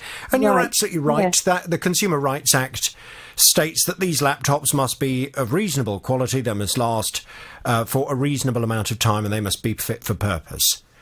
The fact that a laptop, by its very nature, is designed to be open and closed, and as long as it's being done in a reasonable way and you're not kind of slamming the lid down or whacking the lid open, if you've used it in a reasonable way, then the lid should last for a reasonable amount of time.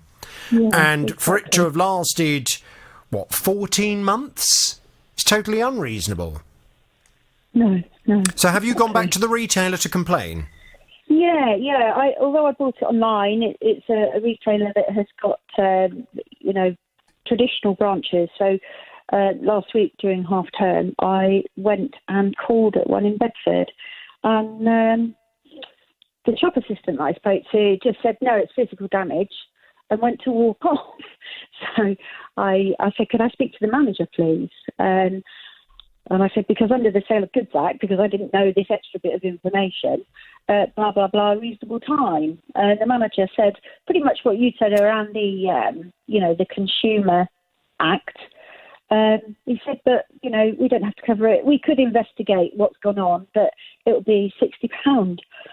Well, I haven't got £60 for two laptops, or, £60 each, to get them investigated, because, all they've done is use them as just a laptop. Now, when you say, was there a caveat with that £60 charge? So, for example, did they say, we'll have a look at them, we'll investigate. It will be £60.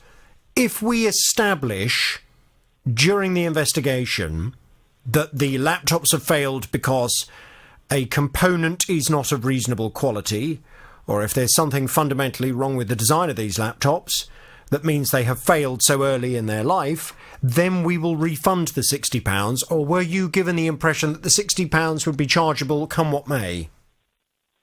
In the retail outlet, that was the latter, was the impression they gave. They said it's not to do with us. You need to take it up with the manufacturer, or we can investigate. But it'll be £60 per laptop. When I got home, I actually rang their helpline. They've got a customer service line, and the chap on there was really lovely. But he did say the thing that you just asked me. He said you would have to pay the £60 per laptop for the investigation, or you could go privately and get it investigated. If it were found to be a fault in the design or the quality of materials, then that would be refunded as part of the cost of repair. Yes. Well, that's reasonable then.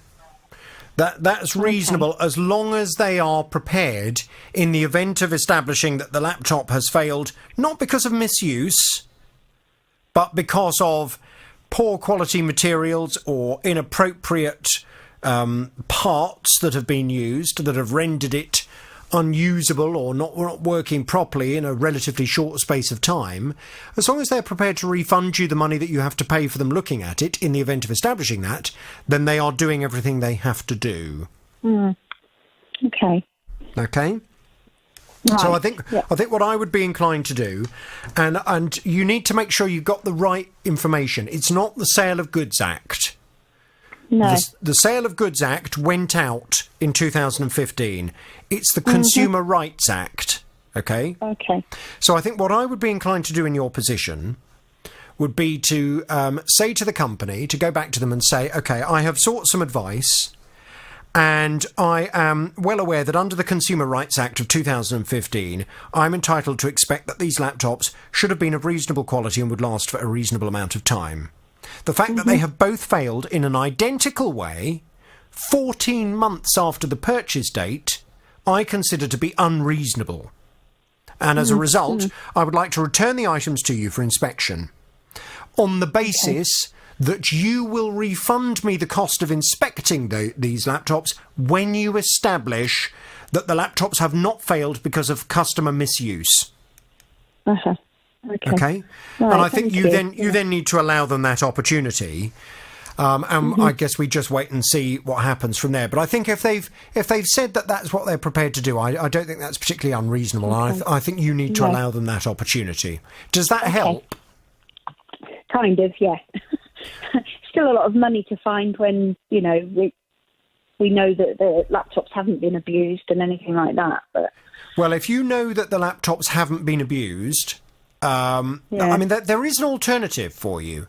The alternative is you take the laptops to an independent computer repairer, a reputable computer repairer that has, you'd need headed notepaper, that kind of thing, and a relatively established reputation, and you ask the independent repairer to do a report for you, but that is probably going to cost you money as well. And you would need the report to say something along the lines of, we've established that these laptops are made of poor quality plastic.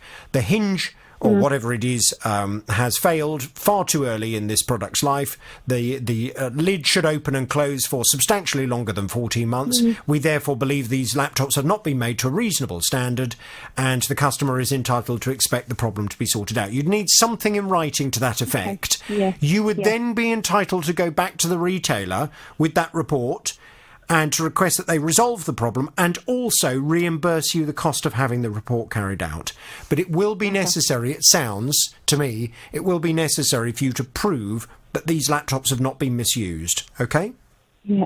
All right then, Jonathan, thank you. Please let me know how you get on. Fighting the JVS show now. 08081 00 8800. I think I need to Go back to the retailer about my jingles, don't I? Now to Simon. Simon came to me with an interesting one. Back in July of 2017, he ordered some custom-made motorcycle earplugs so he could listen to his sat-nav, his phone, or indeed passengers riding on the back. He's come to me for help as one of the earphones, he says, has stopped working properly. But the retailer didn't seem very interested in his statutory rights. The left speaker was either not working or was noticeably quieter than the right speaker. So I've emailed the company and they've said, yes, they're quite happy to take them back and look at them and or repair them, but they're going to charge me for that. Over a couple more emails, I've explained that I thought my consumer rights would have covered me for lasting a reasonable amount of time, but they've said they can't offer any more than 1 year's warranty because that's all they get offered on the speakers that they put into their earplugs. So I'm sort of caught between a rock and a hard place. Well, I've been off to have a word with the guy that runs the company, and I've done just that. Simon's back on the JVS show. Good morning to you, Simon. Yeah, good morning, good morning. Now, Simon, there are times when I end up having massive barneys with companies, particularly when I come up against people who are really obstinate and refuse to recognise that they might not be in the right. This, thankfully, was not one of those occasions. I spoke to the guy that runs the company. They're a very small company, I think, and he was very honest, actually, and it was so refreshingly honest. He admitted to me that he perhaps doesn't really understand very much about the Consumer Rights Act. He was totally open to the fact that he might need to improve on his knowledge of the Consumer Rights Act, and he was totally open to listening to me explain to him that he potentially has to do more to help you than he has done thus far. And he said to me, well, he said the problem that we get a lot with these earplugs is wax build-up. Okay. He said we obviously provide the earplugs and then people are popping them in and out of their ears, and what happens is wax travels down into, I presume, the little hole where the speaker is, and it blocks it up. And he said, obviously, it would be unreasonable for us to have to be held accountable for the fact that a customer's waxy ears have clogged up one of the earplugs. Yep, agreed.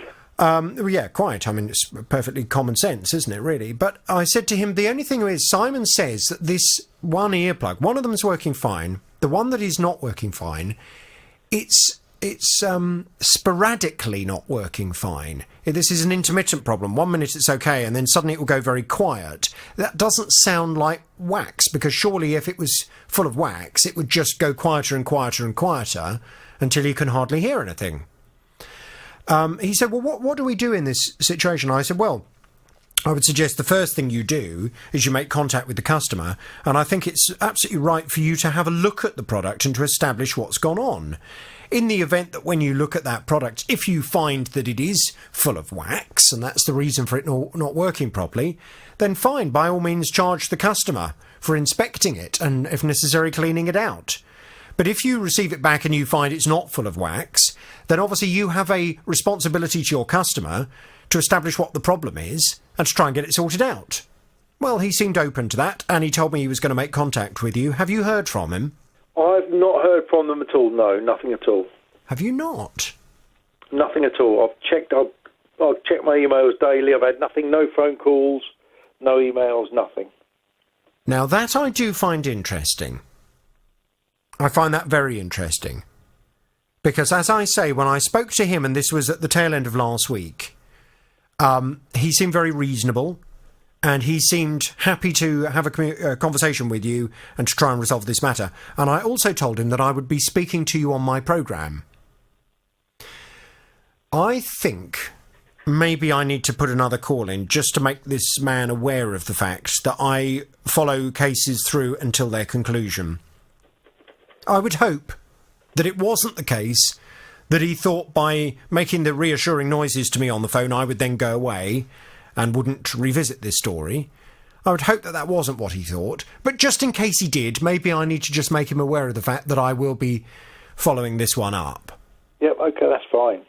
In terms of just preventing any potential problem, I presume you have... He says that these earplugs come with care instructions in terms of keeping them clean. Yes. Have you made sure that there's no chance any wax could have got into them? No, if anything, the actual bit, if you can imagine, the bit that goes into your ear where the noise comes out of from their speakers, that's a clear rubber piece, and there's no wax in there. It looks absolutely fine. Right. Okay. So there's no problems with my ears. I haven't got wax in my ears. Yeah. They've been maintained as per their instructions. Yes. I've got to be honest with you, Simon. I'm disappointed that you haven't heard anything.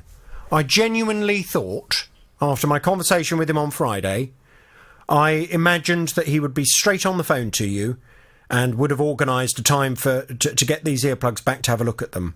Sure. Particularly as he's subsequently sent me an email asking for my advice on another customer issue he's having. Okay. So he seems very keen on picking my brain in terms of what his responsibilities are to customers, and yet he's not picked up the phone and called you about this particular complaint. Really disappointing. Okay, leave it with me. I will call him this afternoon. I'll talk to you very soon. Okay, thank you very much indeed. Okay, thank you, Simon.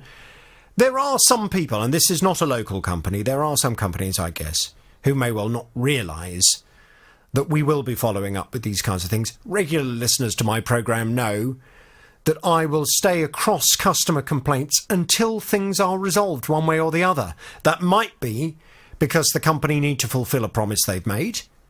It might be that the company did not intend to fulfil a promise, in which case we will follow a case through until the customer has, in many cases, taken the company to court and will report back as a result of that action. Go away, we do not. I think it's a bit of a lost cause, but it's all to do with reading the small print or not, as the case may be. Go on. Right.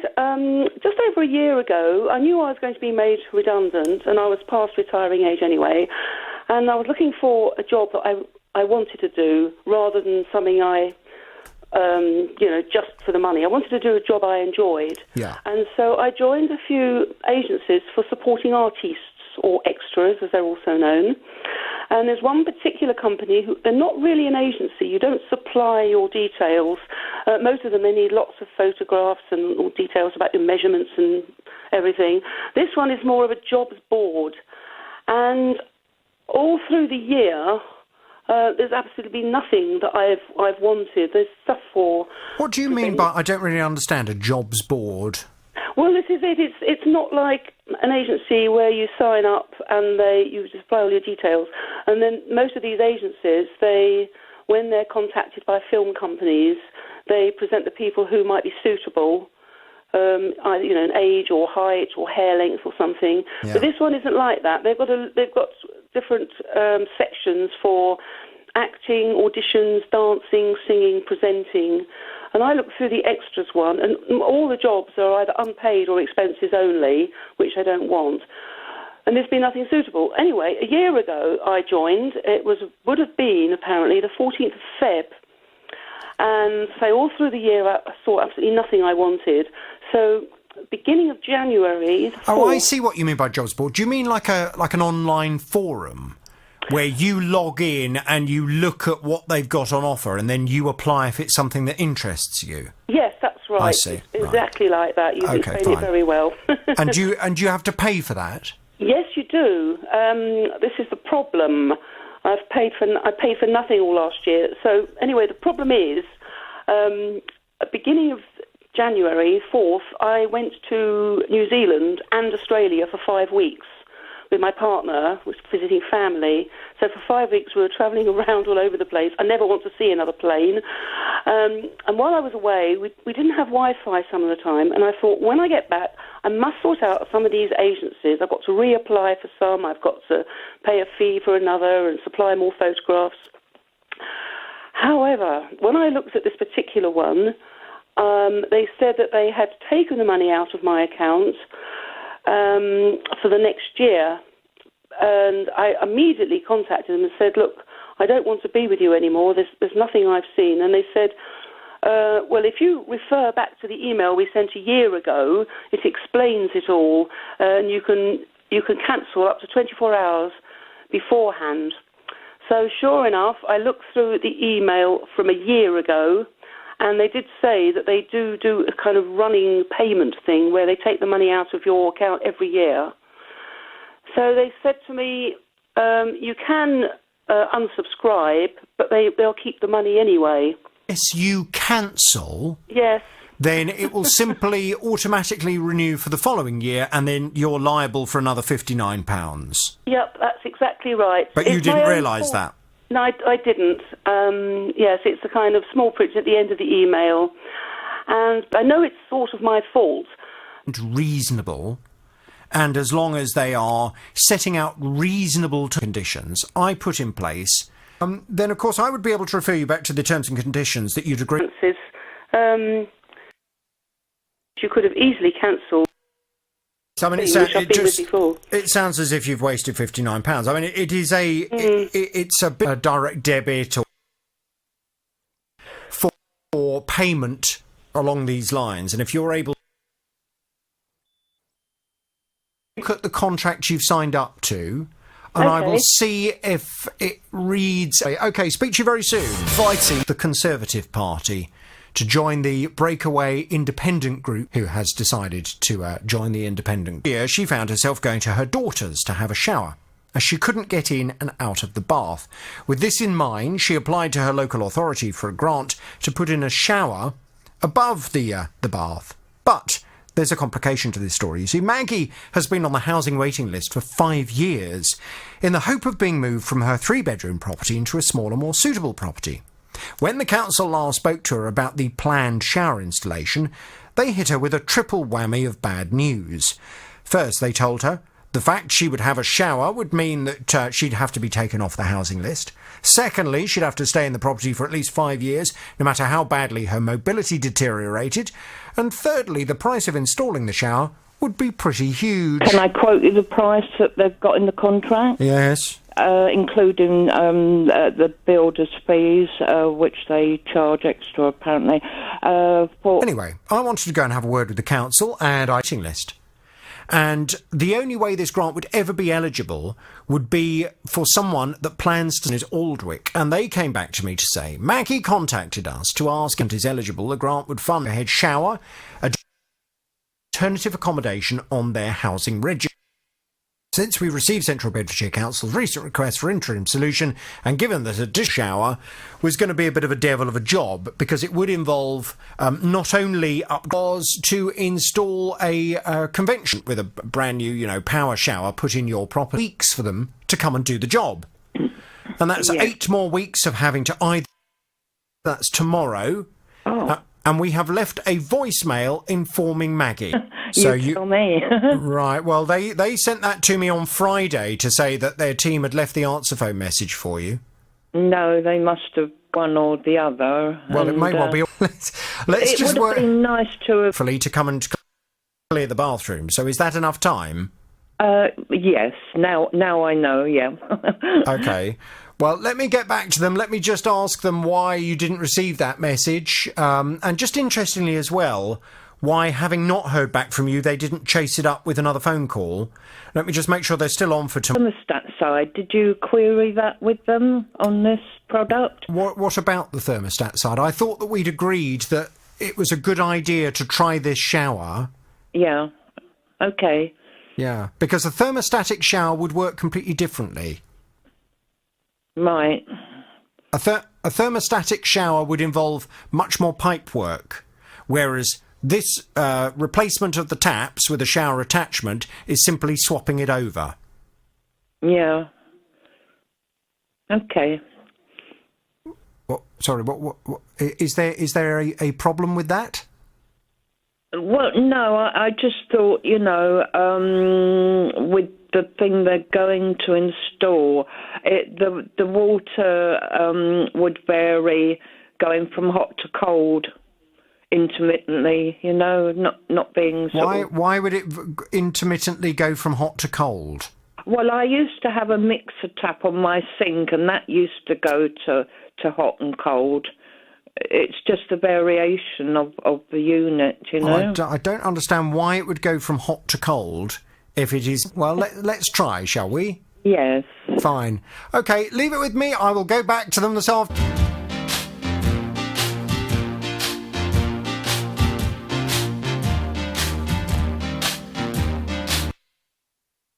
M25, anti-clockwise, still slow towards junction 25, the A10. There was a break. Extra charged at your standard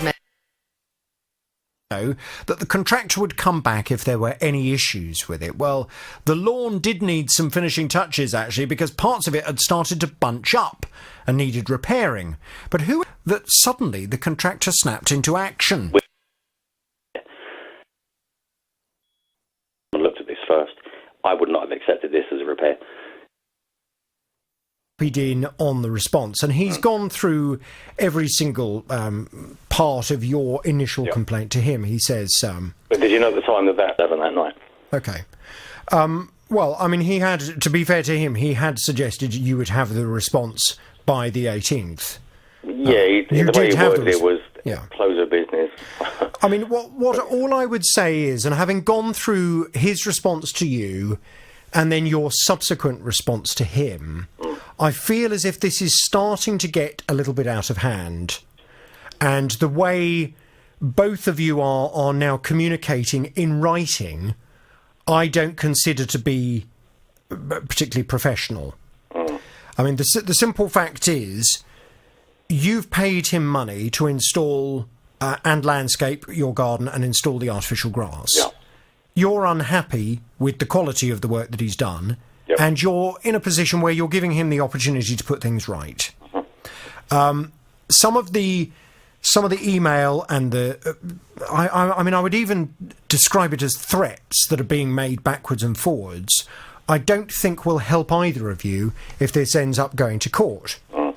He has suggested in his response to you that he is prepared to come back and to put things right, but he's not specifying when. And he suggests that the reason why is because he's still recovering from his knee operation and he's not in a position yet, he's not physically well enough to be able to come back and to put things right. Yeah. So I guess you have, in terms of looking at this from a business perspective, you've got one of two options. You either give him the benefit of the doubt and give him a period of time, a reasonable period of time, for his knee to recover to a sufficient degree that he can come and put the lawn right. Option number 2 is that you respond to him and say, I'm sorry to hear of the problem with your knee.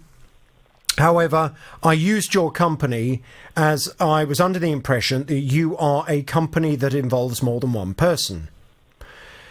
You've had a perfectly reasonable opportunity since the work was completed last year to remedy the issues that I still have with the lawn.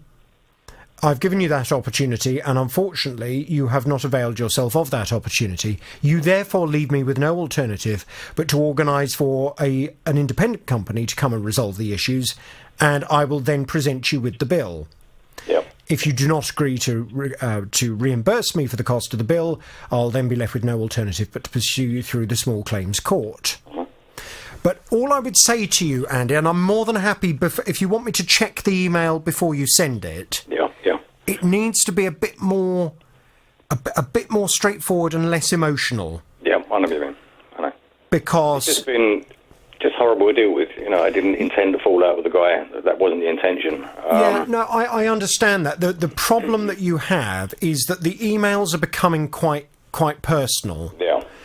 And if this goes to court, and it may well be that it will, because you're talking about a lot of money for this lawn. It is, yeah. And as I say, after speaking to other professionals that do this for a living, they installed this every day for a living, they're saying it's on the wrong sub-base, that it shouldn't be on a timber frame. It should be on either galvanised aluminium or it should be on a concrete screed base. And that's what the other company is quoted for. Sure. Because that's, in their opinion, over the 30-odd years that they've been doing it, that's how it should be installed. And obviously the pole should run towards the house. So when you look out, you're looking at a lawn that when it's brushed, it's brushed up away from the house. Sure. Mine goes from left to right. So maintaining it is extremely difficult to do. No, I understand that, but what you don't want is, if this does go to court, for your emails to be used against you in terms of being threatening, because he has already, in his response to you, made an allegation that you have been threatening. I mean, he says that he received a phone call from you saying, I don't care how big you are, you won't beat me and my bat.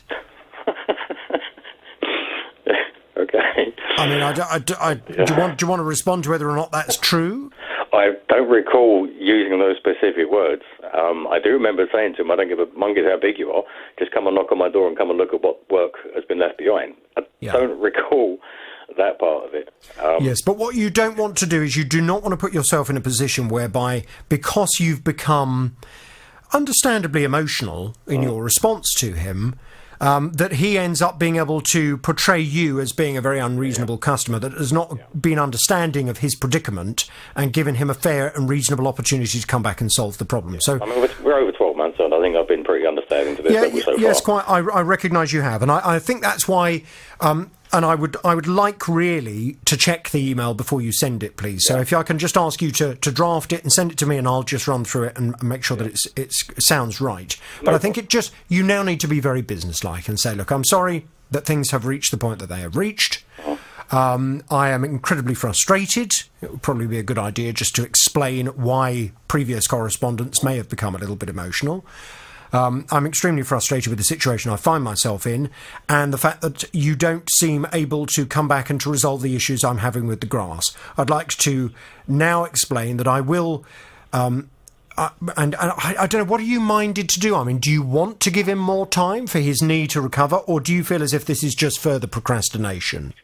It's a really difficult call, because I was out the other day just at a local place, and there he is sitting in the cafe with his workmate. Whether he's out working or not, we're out in the company van. Okay, if you can't kneel down, I understand that part of it. And as you say, it's not a one-person company. He employs a number of staff, 8 or 9 of which were working in my garden at the time it was installed. Okay. So, he's got the ability to call on somebody to do the work, to do the repair. I just think, in his own words, that, as he said, the repair they carried out was not acceptable to him nor me. That's why he offered to do it personally. But then all the delays have kicked in after that.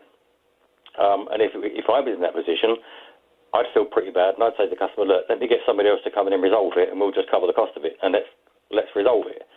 But he's then questioning, obviously, what I'm asking to be done, because he's asking that it should be a repair, not a full replacement. And the only reason we're saying it should be replaced is because it's not actually been installed correctly in the first place. As I say, it should be on the sub base. Shouldn't be sharp sand. It should be it's like a granite, like a crushed granite. I've got pets. So okay. Look. I mean, in terms of how you're now going to proceed. Yeah.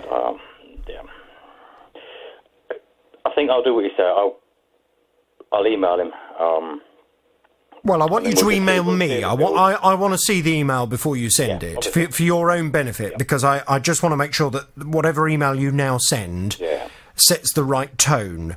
And all I would also say is you need to have a serious think about how you want to proceed, and don't suggest that you're going to do something that you're not prepared to do. So I think, if I were in your position now, I would be saying enough is enough.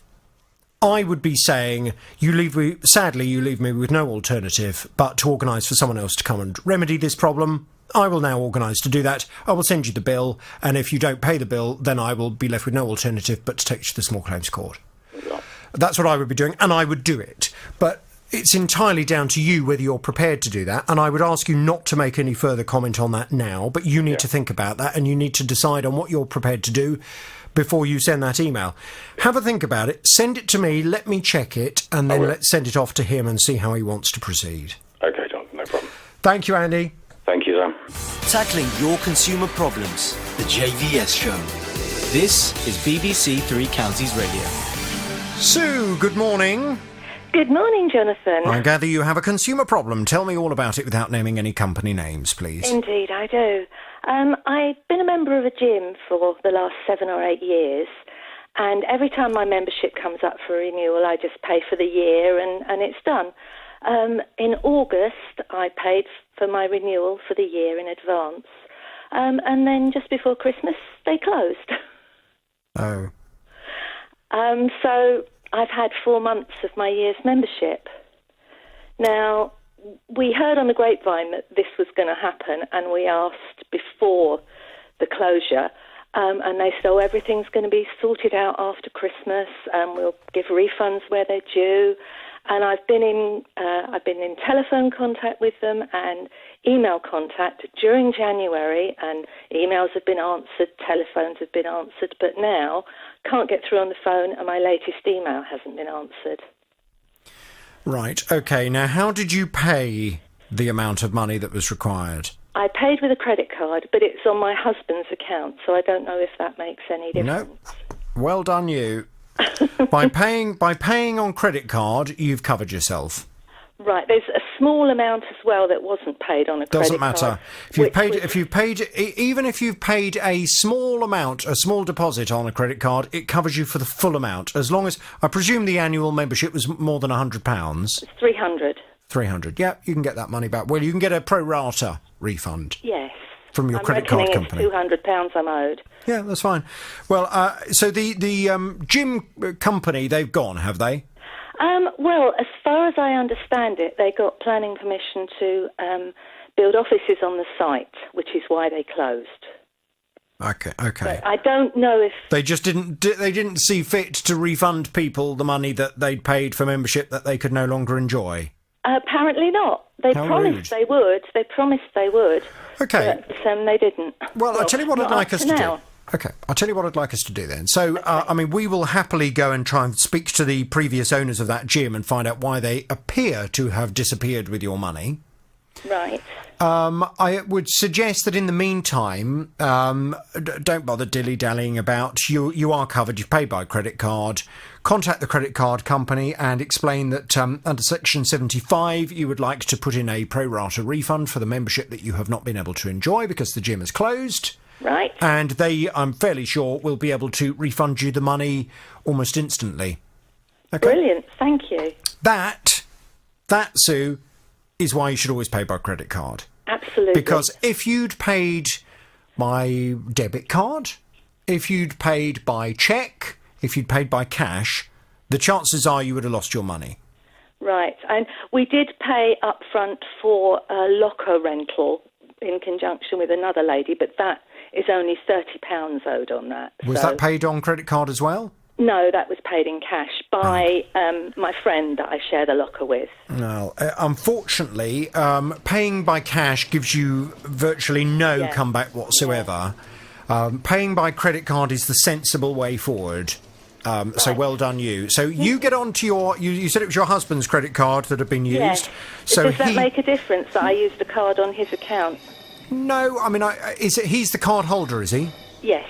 Okay, so ultimately he's the one that needs to contact his credit card company and explain that he's paid for something that you haven't had, his wife hasn't had. Okay? Right, thank you. You do that, and Tim, can we get some detail and try and find out who these people are that were running the gym and ask why they've vanished taking Sue's money that they said they were going to refund? Of course we can, and we will this afternoon, Jonathan. Fine, brilliant, thank you. Sue, hang on there, I'm going to pass you back to Tim, we'll get some more detail. Thank you. Stay there, please. Fighting for your rights. The JVS Show. This is BBC Three Counties Radio. Now, Gillian came to the programme for help removing an unsightly caravan she believed had been abandoned near her home. The beginning of December, about 1, 2 o'clock in the morning, there was an awful commotion. Sounded as if they were bringing the bins out ready for collection the next day. However, didn't do anything about it, went back to sleep, got up the next day, went out, and to my horror, down the road, that appeared to be an abandoned caravan, hence all the commotion of all the dragging. It's parked half on the pavement, half on the road. It has no plates on it. It's parked the wrong way round, so that as you drive into the road, you've got no reflector lights. It's approximately about 35 yards from the junction, which makes it extremely dangerous. People taking off the corner, parking opposite, now with the weather conditions as they are, and it is also an eyesore.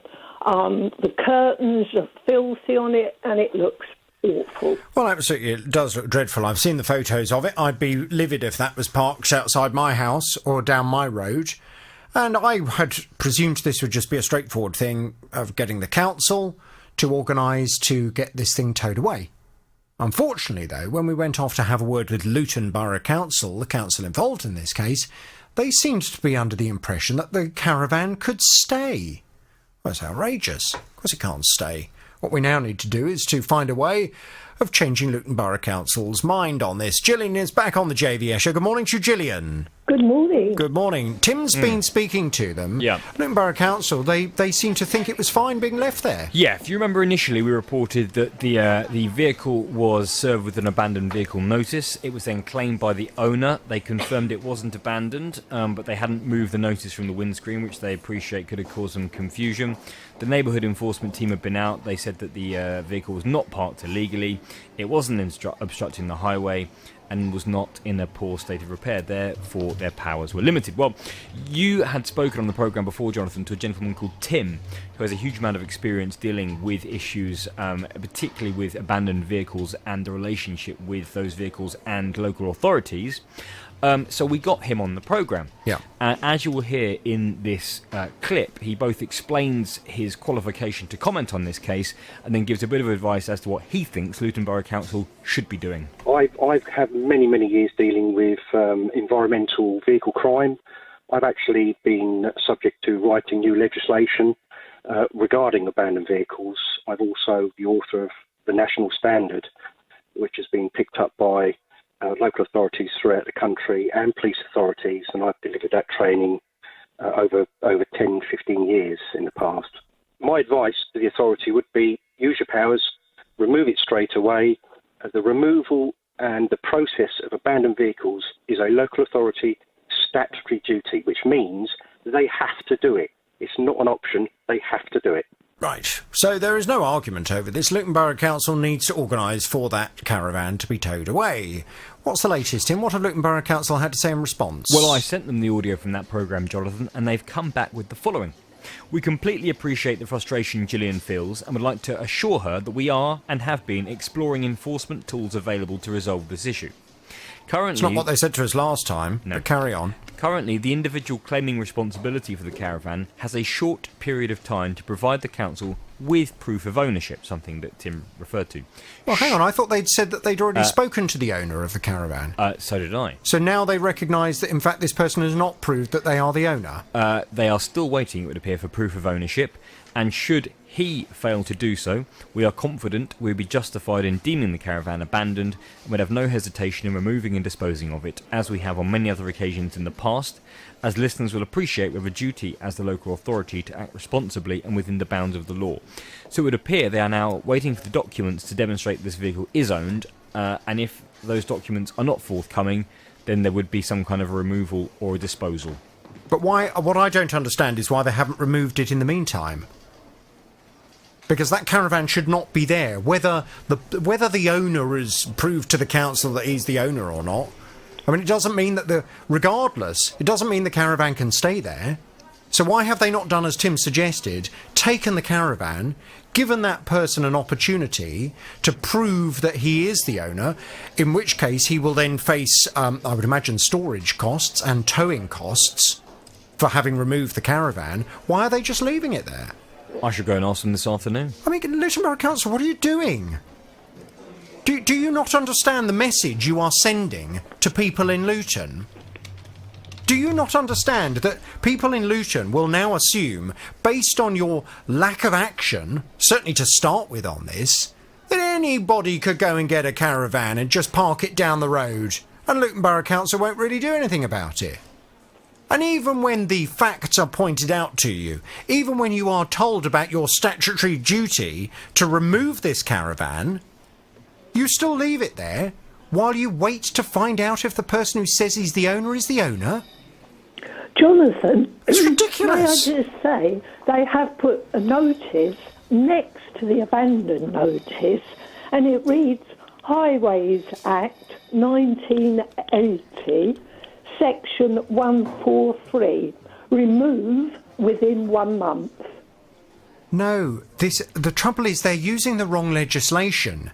And as Tim also pointed out on the programme, not my Tim, but the other Tim, pointed out on the programme, by putting a sign up, by putting a note up, Luton Borough Council are now leaving themselves open to a whole host of potential problems, because if somebody decides to now set fire to that caravan or vandalise it because it looks like it's been abandoned and the council's note suggests it's been abandoned, then the registered owner of the caravan could pursue Luton Borough Council for having drawn attention to the fact that the caravan looks as if it's been abandoned.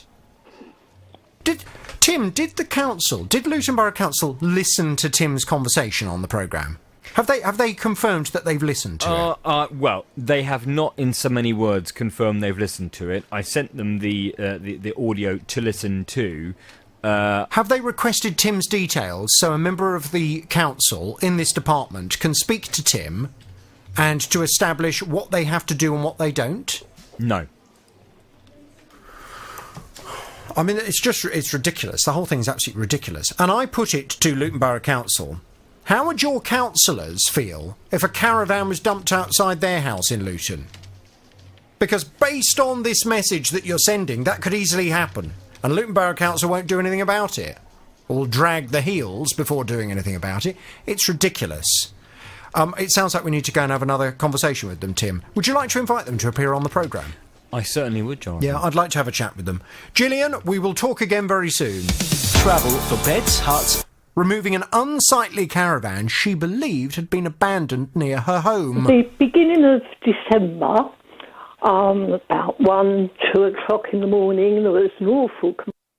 Could remove it, but this could, I understand, have taken as long as a month for this paperwork to be returned. So, now, just that was quite frustrating, because one of the key elements that Tim mentioned when he appeared on the programme, he said that what the costs associated with removing that caravan, what it does not allow for... Asked for a guest to appear on the programme today, now, to explain why the council weren't using the powers that we've been led to believe they had to immediately remove this caravan. Now, I was contacted by the council.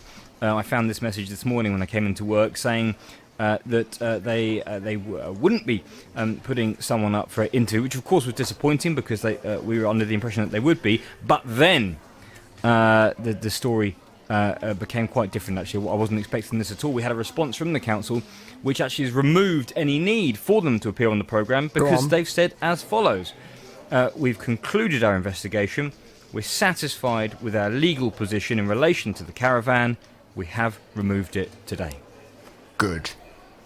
So it would appear they've gone on a bit of a journey, but have finally realised this caravan should not stay there, and they have a duty to everyone to remove it, and that's exactly what they've done. I presume you've noticed that it's gone, Gillian?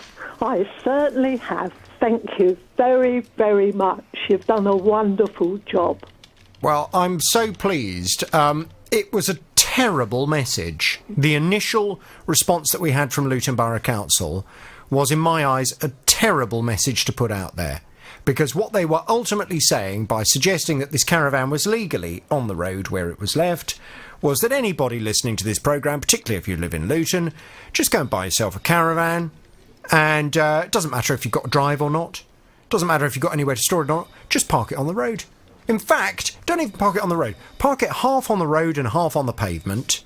Doesn't have to be facing the right way, doesn't have to have a number plate on it, just leave it outside your house, and that's fine. The council won't do anything about it. That was the initial message. Now, that's a terrible message to put out there, because as we all know, there are some people who would do just that, and we don't want that outside our houses. So I'm very pleased that there is, as you would imagine, the correct legislation to make sure that cannot take place, and that in fact Luton Borough Council have been left with no alternative but to now remove that caravan, as they should have done in the first place. And let's hope some lessons have been learnt now in terms of the legislation they do have at their fingertips. This applies to abandoned vehicles as well. It is a common misapprehension that you can just park a car that has road tax and insurance on a road and leave it there as long as you want. No.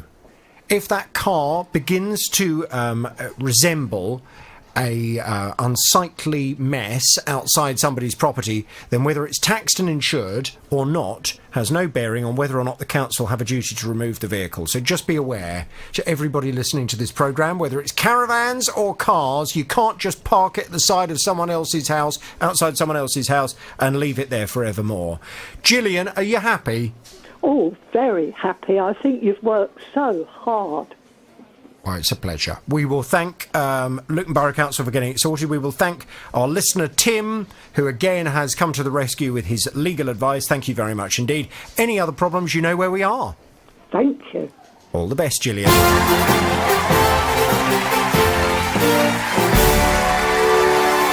Another result. If you have a consumer problem, we can do the same for you. The JVS Show. BBC Three Counties Radio.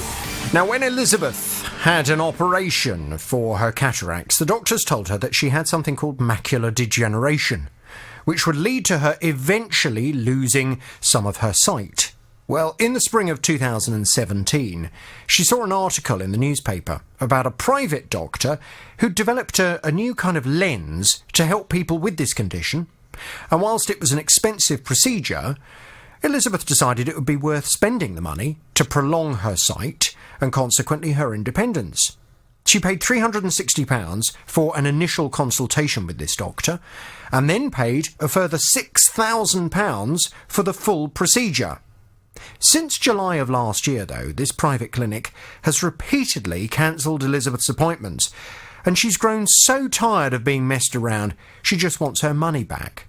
And this has proven to be an absolute nightmare. Eventually, I got a letter from the doctor saying he was very sorry that I had been treated in this manner. So he said, I'd like to offer you money back, and I will contact my financial department and ask them to process the cheque. In May, I wrote and I said, unless I receive the cheque quickly, I'm going to take this to the county court.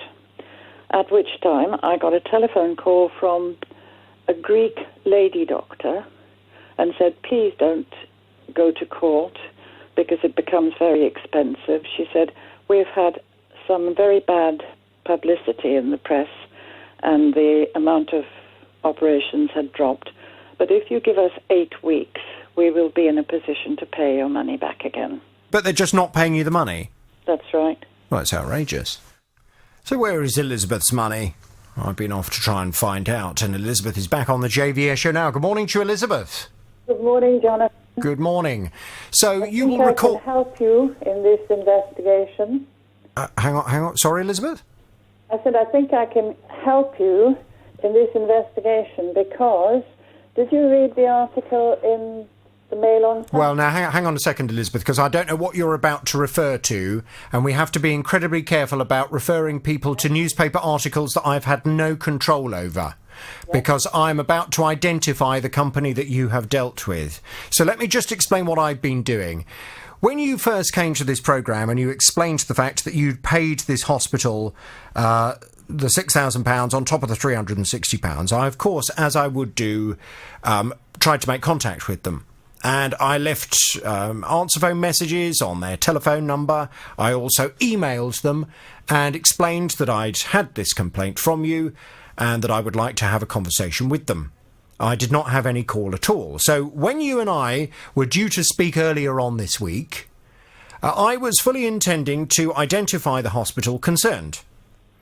However, just as my consumer hour began earlier this weekend, my team told me, we've had a phone call for you from a solicitor who says he's representing the hospital and he wants to speak to you. Well, of course, I wanted to give that solicitor an opportunity to be able to respond to this complaint before I took things any further and before I identified them. So we had this discussion. I also advised you that it might now be the time to go and have a word with your bank just to see if there is anything they could do in terms of you being able to do a chargeback. It's potentially unlikely because of the time difference that has gone on since you initially paid the first amount of money, but it's worth a try.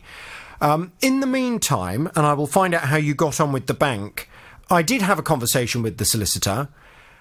It quickly became apparent it was not going to be a particularly hopeful conversation I had with the solicitor, because he said that he was not a solicitor representing the hospital that you'd used, but was a solicitor representing the administrators of the hospital.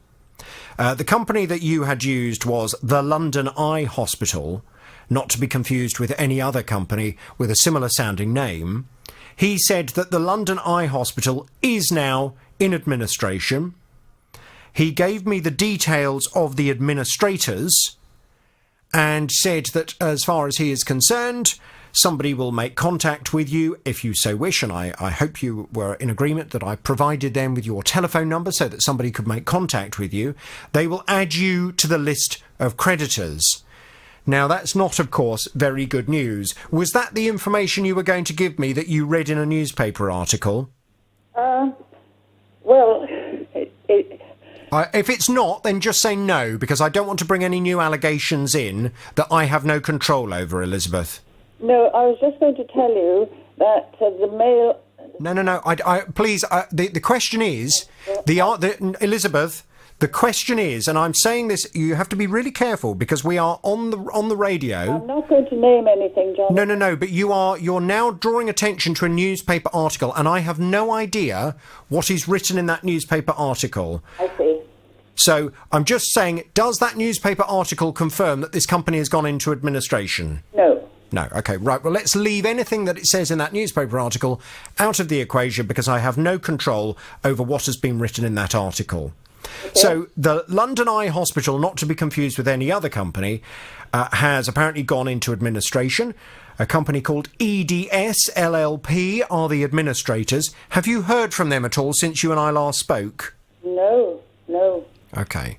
Well, what I can do is I can put you in touch with them, but they say that they are dealing with the administration of the hospital, and unfortunately, from a financial perspective, what that means is that you then join the list of creditors. I understand that. But it also means that you are probably going to be at the bottom of the list, because in a case of administration, companies that take priority are, for example, suppliers, banks, you name it. Customers who have in good faith paid their money, unfortunately, always seem to be at the end of the list, at which point, if there was any money left in a company in administration, the chances are there won't be very much left by the time it gets to you. Yeah. Now, did you go and speak to your bank just to see if they could do anything to help you? Yes, I did, Jonathan, and they said the only thing that they could have done is if I contacted them within 120 days of the money being paid.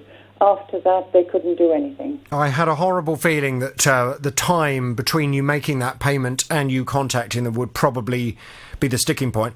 The banks do, from time to time, they have the power and the ability to extend that 120 days.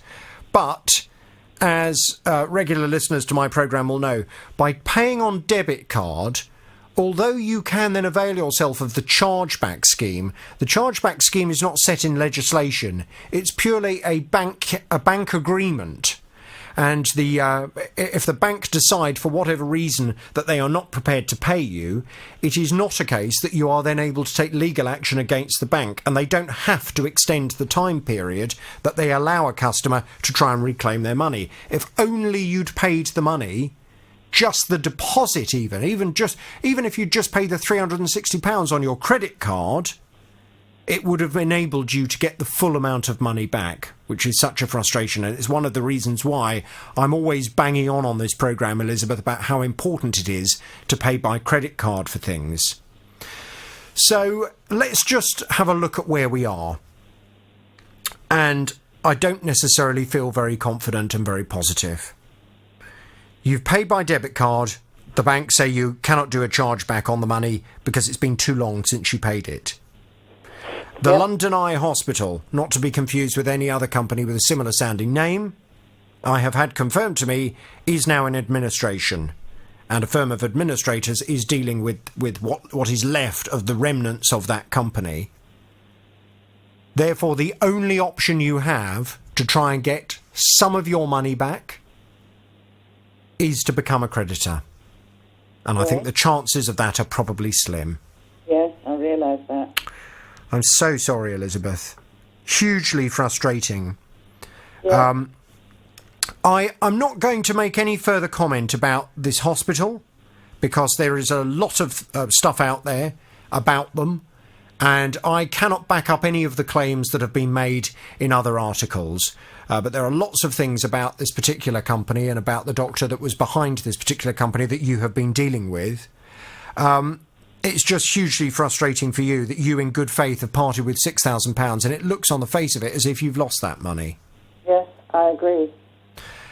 EDS LLP are the administrators.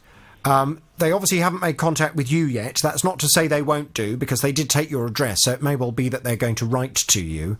And what I'm going to do, I'm going to pass you back to the team, and we can just give you their telephone number so that you can give them a call when you come off the programme.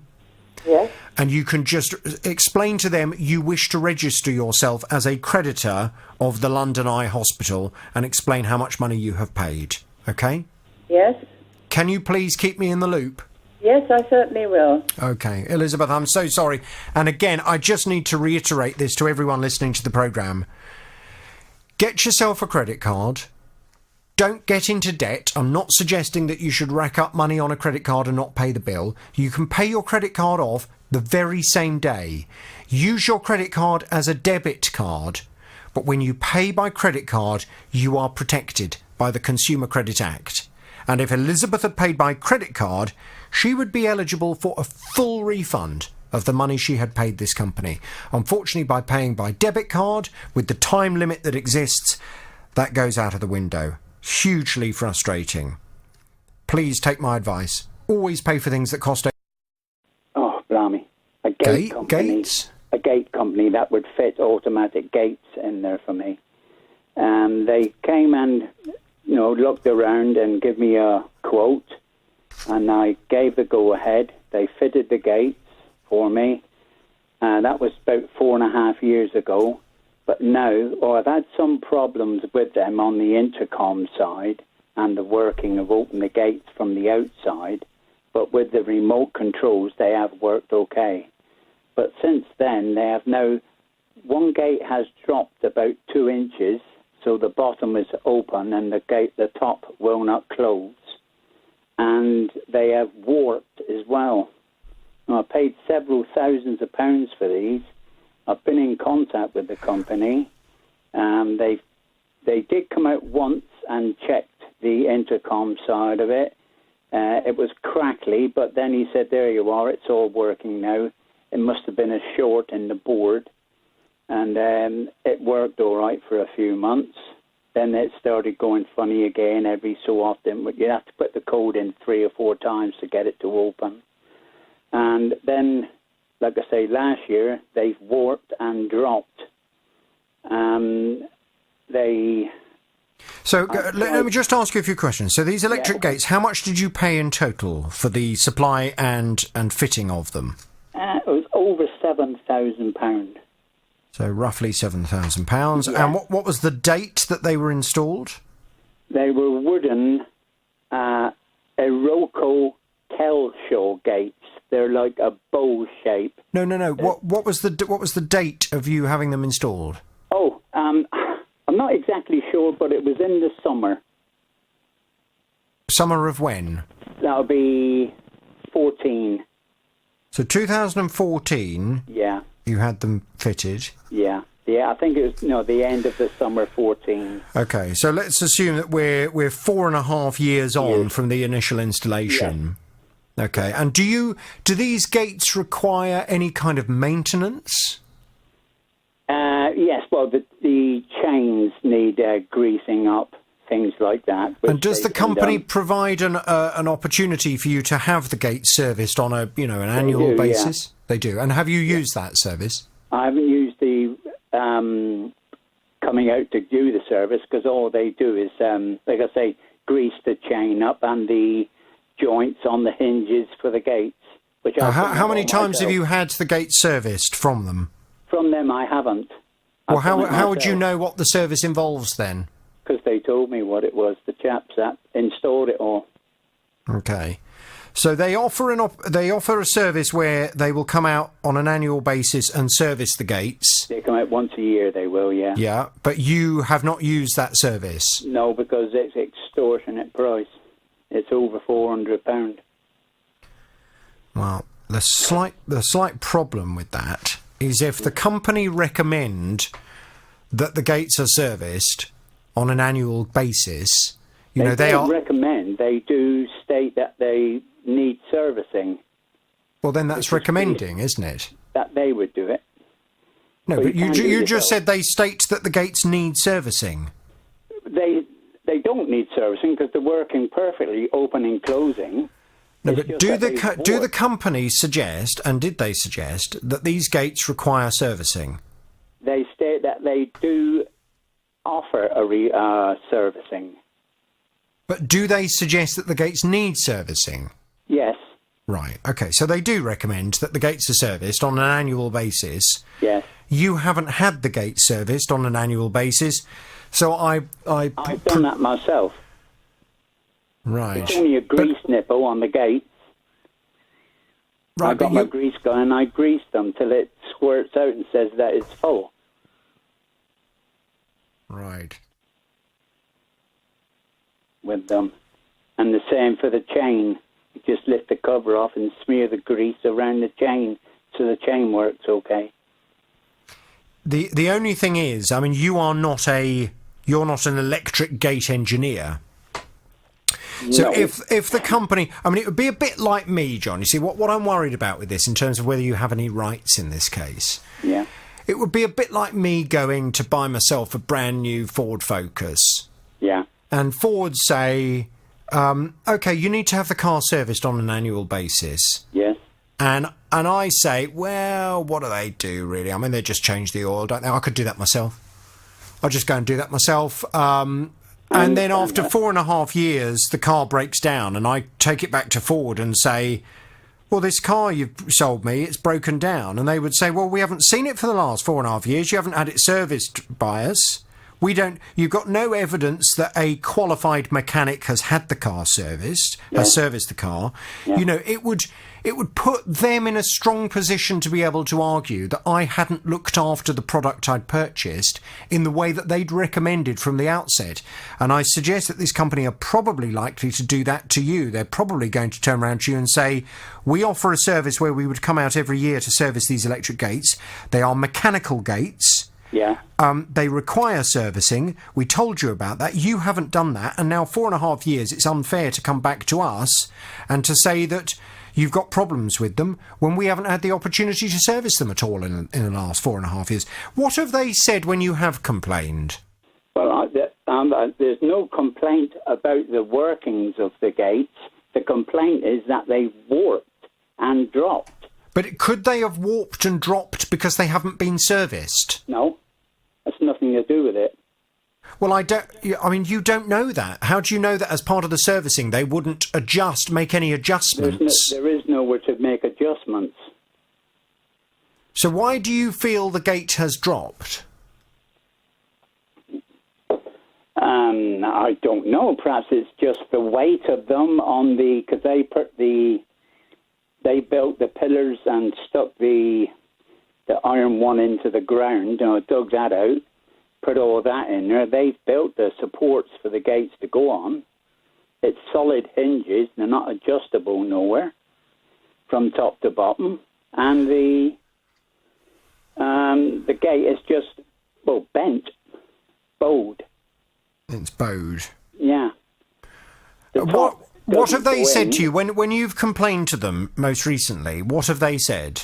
They sent an engineer out, okay, and he said that he's never known them do that before. But yes, they're very bad bowed, and yes, it's dropped a few inches. One of them because they touch at the top, and there's a gap at the bottom on it. And he just said they can do this by taking the gates off and splitting the shoes that the gate's sitting in and readjusting them to put the gate back up it would be twisted so that the top would go back in again. Right, so there is a solution, and what do they I presume they want to charge you for that, do they? They want to, it's £800 to do that, and I've just paid them £300 to put a new board key on the gate, the pass key. That was £300 because that one was faulty. Well, I think what we need to do, I mean, you have to recognise, John, these are not brand new gates. They've been there for 4.5 years and you haven't had the company out to service them. So we have to start from a position of realism. But, that said, the question I'd like to ask this company, Tim, is what do they believe has caused the gate to drop? If they say, well, we don't know, we have no explanation for that, then I think our next question needs to be, is it possible that the way the gates were installed in the first place was not acceptable, and that's why over time they've now dropped? Yeah. Or is it possible that one of the components used in the manufacturing of these gates was not of reasonable quality, and it's for that reason that with the weight of the gate over years, in an unreasonably short amount of time, the gate has dropped? And if they take some responsibility for that, then why would they consider it reasonable to expect their customer to have to pay the full cost of the repair? Why are they not coming to some kind of arrangement with him on this? Mm-hmm. We recognise that the gates haven't been serviced, but John says this is nothing to do with the servicing. Obviously, if they have a different view on that, I'd be interested to hear it. But of course, if they agree that this problem is nothing to do with the lack of servicing, why has the gate dropped? Would they suggest to their customers when they come and install electric gates for them, well, you can only expect 4.5 years before the gate starts dropping and we have to come back out and charge you, £800 to come and fix him? I mean, I bet they wouldn't. So why is it reasonable that it's happened to John? I think some questions to go and ask. Let's go and get their side of the story. John, I'm going to pass you back to Tim. We'll get some detail. Now, back in December, Joe put in an order with an online fashion retailer for 3 luxury coats at a cost of just over £700. Well, he was definitely going to keep one, and maybe even all 3. But when the package arrived at his workplace, he says there were only 2 coats inside. One of them was missing. Not only that, but the package the coats had come in had clearly been tampered with, something that was captured on the CCTV camera which covers the reception at Joe's office. Well, once he discovered one of the coats was missing, Joe complained to the retailer, but it would appear they don't believe the package arrived without all 3 garments. They came back to me to let me know that it had left them weighing what it should have weighed for their parcel with the 3 garments in, and that they would not sort of uphold the claim of something being lost, and they were going to close the case, which wasn't very helpful. So they don't believe you? No. Well, the coat that's missing cost around £245, and the 2 coats that did arrive, they don't fit Joe. And since the retailer doesn't believe the order was incomplete, they're not prepared to replace the 3rd coat, and to add insult to injury, they're not prepared to take the other 2 back either. Oh dear, this all sounds like a disaster. Joe's back on the JVS show now. Good morning to you, Joe. Hi, Jonathan. So why on earth would anybody order anything from this online retailer if when the item arrives there are bits missing, the retailer then doesn't believe the customer when they try to inform them of such a fact? That's what we were going off to put to this retailer. What have they had to say, Tim? Well, it's taken an age to get anything on has. this case, I must confess, Jonathan. We were dealing with we got a response from a company called Flannels, who I understand are an online retail marketplace for coats.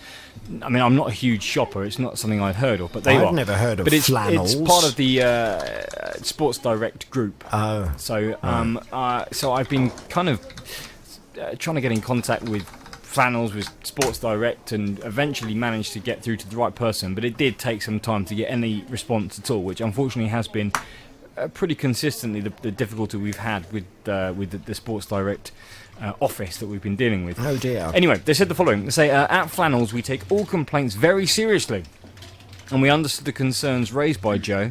We launched an investigation immediately. Sadly, this has taken longer than anticipated to offer a resolution. However, I am pleased to confirm we have now settled the case. Oh. They said that we've since contacted Joe, who has opted for a refund for the missing item, which has now been processed back onto his original method of payment. In addition to this, they've also arranged a collection for the unwanted goods, and the remaining balance will be credited to his account upon its return. Good. So it sounds like they've got it sorted at last, Joe. Yeah, that's the phone call on Tuesday confirming what Tim's just said to you. They're happy to refund the 2 that I did have and the missing one eventually. It's been weeks, Tim. since Joe first came to the programme. I know myself, having dealt with Sports Direct and other companies as part of that group, when we have had dealings with them, it does seem to take an absolute age before we get any response, and it involves a huge amount of work in order to get them to respond. Yeah. It's a shame that this has been the case as well. But they've come good in the end. But they have come good in the end, but not without lots of banging on the door from our side. Yeah. No, they had actually told me before that it was closed with them and with the courier, the case. So that was what came to yourselves. But yeah, I think you're absolutely right to come to us. It's just a great shame that things couldn't have been sorted out much, much sooner. Why we've had to wait weeks for this. Well, look, Joe, I mean, the most important thing is they're sorting things. Have you received the full refund yet, or just part of the refund? I haven't had any money back yet at all. I've sent, on Wednesday morning, I sent back the 2 coats I had. They were collected by a courier. So hopefully they get back, and once they receive those, refunded. And the missing item, they said they're going to refund. However, just will say that I was supposed to have received a parcel this morning from them. I don't know what it was containing, because they said they were going to refund the missing jacket, not resend it. So there is a bit of a caveat of that there's one still apparently in transit. Well, and you don't want that? No, I just said just to refund it. Right. Well, I tell you what, I was going to give them half the horn for the promise they have made as a little bit of a friendly encouragement. But listen to this. Ooh. I mean, that wasn't even one full honk. That's fair. Just a tiny chunk of my honk. So I think we will wait until we hear what's going on. We'll wait until you've got the money before they get any more. Can you just keep us in the loop, please, Joe? Yeah, I will do, and thanks very much for your help so far. OK, thank you very much indeed. And Sports Direct Group, it would be really nice if we could respectfully ask that you do, when we deal with customer complaints like this, and when we put these complaints, it'd just be really nice if you could respond a bit quicker to them. Fighting for your rights. The JVS Show. This is BBC Three Counties Radio. Now, Geraldine told me that in 2017, a family with 2 dogs and 7 children moved in next door, and very quickly it became apparent they were the neighbours from hell. They were so irresponsible with their waste that their property has become an absolute breeding ground for rats, which managed to find their way into Geraldine's home and caused utter mayhem. All the rubbish was piled up in the backyard, which we ended up with rats in our loft and rats in our house. And this went on for nearly a year. And I went away for 2 nights, and when we came back, the rats had got into our couch and eaten our inside of the couch, and all the fluff and all this was on the lounge floor. Hang on a minute. Your neighbours' rats got into your property and ate your couch? Yes. Well, Geraldine's awful neighbours, thankfully, have been ejected from the property. But she says she's been left £1,000 out of pocket for the rat-damaged sofas, and the landlord, who she told me had initially promised he would pay her £1,000, has now gone very quiet. Well, I've been off to have a word with him. Geraldine's back on the JVS show. Good morning to you, Geraldine. Good morning. Good morning. So it was £1,000 that he'd offered you, yeah? Well, he said he couldn't afford it, but he'd see what he could do. Right. So it was left like that. So. I see. Because I did manage to speak to this man. I managed to actually quite quickly get hold of him. I had a conversation with him. He said to me, no, I didn't ever say that I would pay £1,000. He said, I can't afford £1,000. He said, these tenants who I had in that property, he said they were an absolute nightmare and they cost me an absolute fortune. Yeah, that's true. In order to remove them from the property. He said it was just awful. Absolutely awful. He said, I did tell Geraldine that I'd make a contribution towards the sofas based purely on what she'd told me, but it was nowhere near £1,000. He said, I'm going to have to just check my records and get back to you. Well, he sent me over yesterday afternoon a screenshot of messages between you and him. In fact, I'm looking at a message here from you, Geraldine, although you sign yourself off Jerry. You say, hi, I live at number so-and-so. My new neighbours you got in has 7 bags of rubbish piled on her patio. This is not acceptable. We're not going to put up with this. You promised me you would not let this happen again. You also agreed £250 for my couches. Please get in touch. Yeah, he did mention 250, which I said it wouldn't even buy one couch, you know. Right. But you're suggesting to him that your understanding was you wanted 250. He then says, hi, Jerry, I'm sorry, I'll make sure that this does not happen. I'll speak to them. Can you please give me your account details and I'll give you the money? And you then said, thank you, I'm not comfortable with giving out my account details. Could you send me a cheque, please? Now, he's not sent me any more of that conversation, but he says the amount that was agreed was 250 quid. Now, that said, I'm still interested to know from him why he hasn't paid you the £250. He did say to me that he would pay what he'd agreed. He said something about how, because you didn't want him to transfer the money, he told you he was going to pay you in cash next time he comes to Luton. Mm-hmm. That was over a year ago. I see, was it? Right. Mm-hmm. Well, he hasn't paid you that money. So are you... Well, just out of interest, why were you not prepared to give him your account details so he could transfer you the money? I didn't want to text my bank details to a complete stranger. I mean, by taking your account number and your sort code, he won't be able to withdraw money from your account. Uh-huh. So I'm just trying to think about the speediest way of us trying to resolve this. You see, it may well be that he doesn't have a checkbook. A lot of people now don't have checkbooks. They're not able to write checks because they don't have a checkbook, because they've not requested one. So if he turns around and says, well, I've got 2 methods. Either I can transfer the money to Geraldine's account, the £250 as agreed, or next time I am in the Luton area, I will go round and pay her. I just don't want you to then be waiting potentially weeks or even months for him to turn up in Luton. I don't want to give him that opportunity. Mm-hmm. Yep. So what are you minded to do? I mean, are you insistent that you're not prepared to give him your account details? Well, I was afraid it wasn't safe to do that, but that was the only thing. Well, just because he has your account number and sort code doesn't mean he can take any money from you. Okay. So I don't see that as being a particular, risk. And what I can do is I can make him well aware of the fact that I'm going to stay across this, and I will make sure that you have got the money in your account, so he knows there's no mucking about. But I think, to be honest with you, Geraldine, it's going to be hard to suggest more than 250 quid when he sent me in writing the fact that you've suggested 250 was your understanding of the offer. Well, that's what he offered me. But I said it was. But I said to him, like, it wouldn't buy a couch, but I said, like, anything is better than nothing, so, but if that's what he wants to do. Well, he says, and he has a point in this, potentially.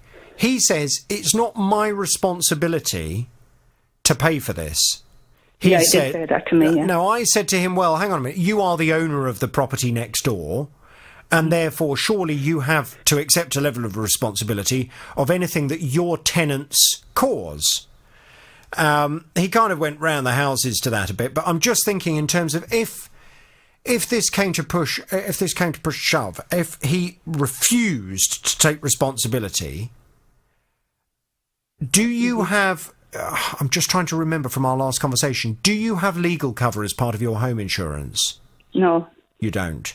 So you would then be left with no alternative but to take him to the small claims court, and you would potentially... That would obviously cost you money to do that. You may win, you may lose. One way or the other, that would probably cost you more money. And I don't know whether you're necessarily in a position to do that. No, I'm not. So if I just need to steer from you, really, Geraldine. Do you want me to try and get the 250 quid out of him? Yeah. Okay. Yes? Yeah, thanks for your help, Okay. Well, I will go and speak to them, and I will ask him to transfer this 250 quid by bank transfer, I will pass you back to my team. We'll get your account number and your sort code, and I will ask him to transfer that money to you today. And I will tell him that I will chase it up. I just feel if we try and push it much further, I'm not sure that you're going to have any luck. Okay, that's fine. Thank you for your help. Okay. All right. Well, I will go and have that conversation with him this afternoon, and I'll talk to you soon, Geraldine, okay?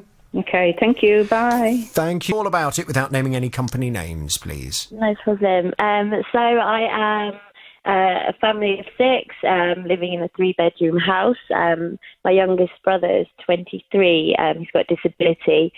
So that was the reason for wanting a house extension, which my parents decided. We signed a contract with some local builders that were recommended to us. Months went by, the foundation was being built, everything looked okay. They were starting to ask for payments, instalments, etc. Justified it was okay. Eventually, a couple of months later, the builders went from a team of 4 to 2. Apparently had to go abroad for some reason, weren't very clear. It was a bit flaky, but we thought, no, it's fine, continue with 2 builders. It got to July, and we started getting a little bit concerned where we were seeing a few leaks, some things that didn't look like they were constructed correctly. We then had some family friends and builders that would come and have a look at the work. They started pointing out their concerns. So we then called the building control. They then suddenly said, you need to stop this work. Your roof could fall in at any second. And this is a house we've been living in while it's being constructed. Oh, dear. Yes. The builder walked out. By this point, he's taken £38,000. We had no back door, completely open, no windows at the back.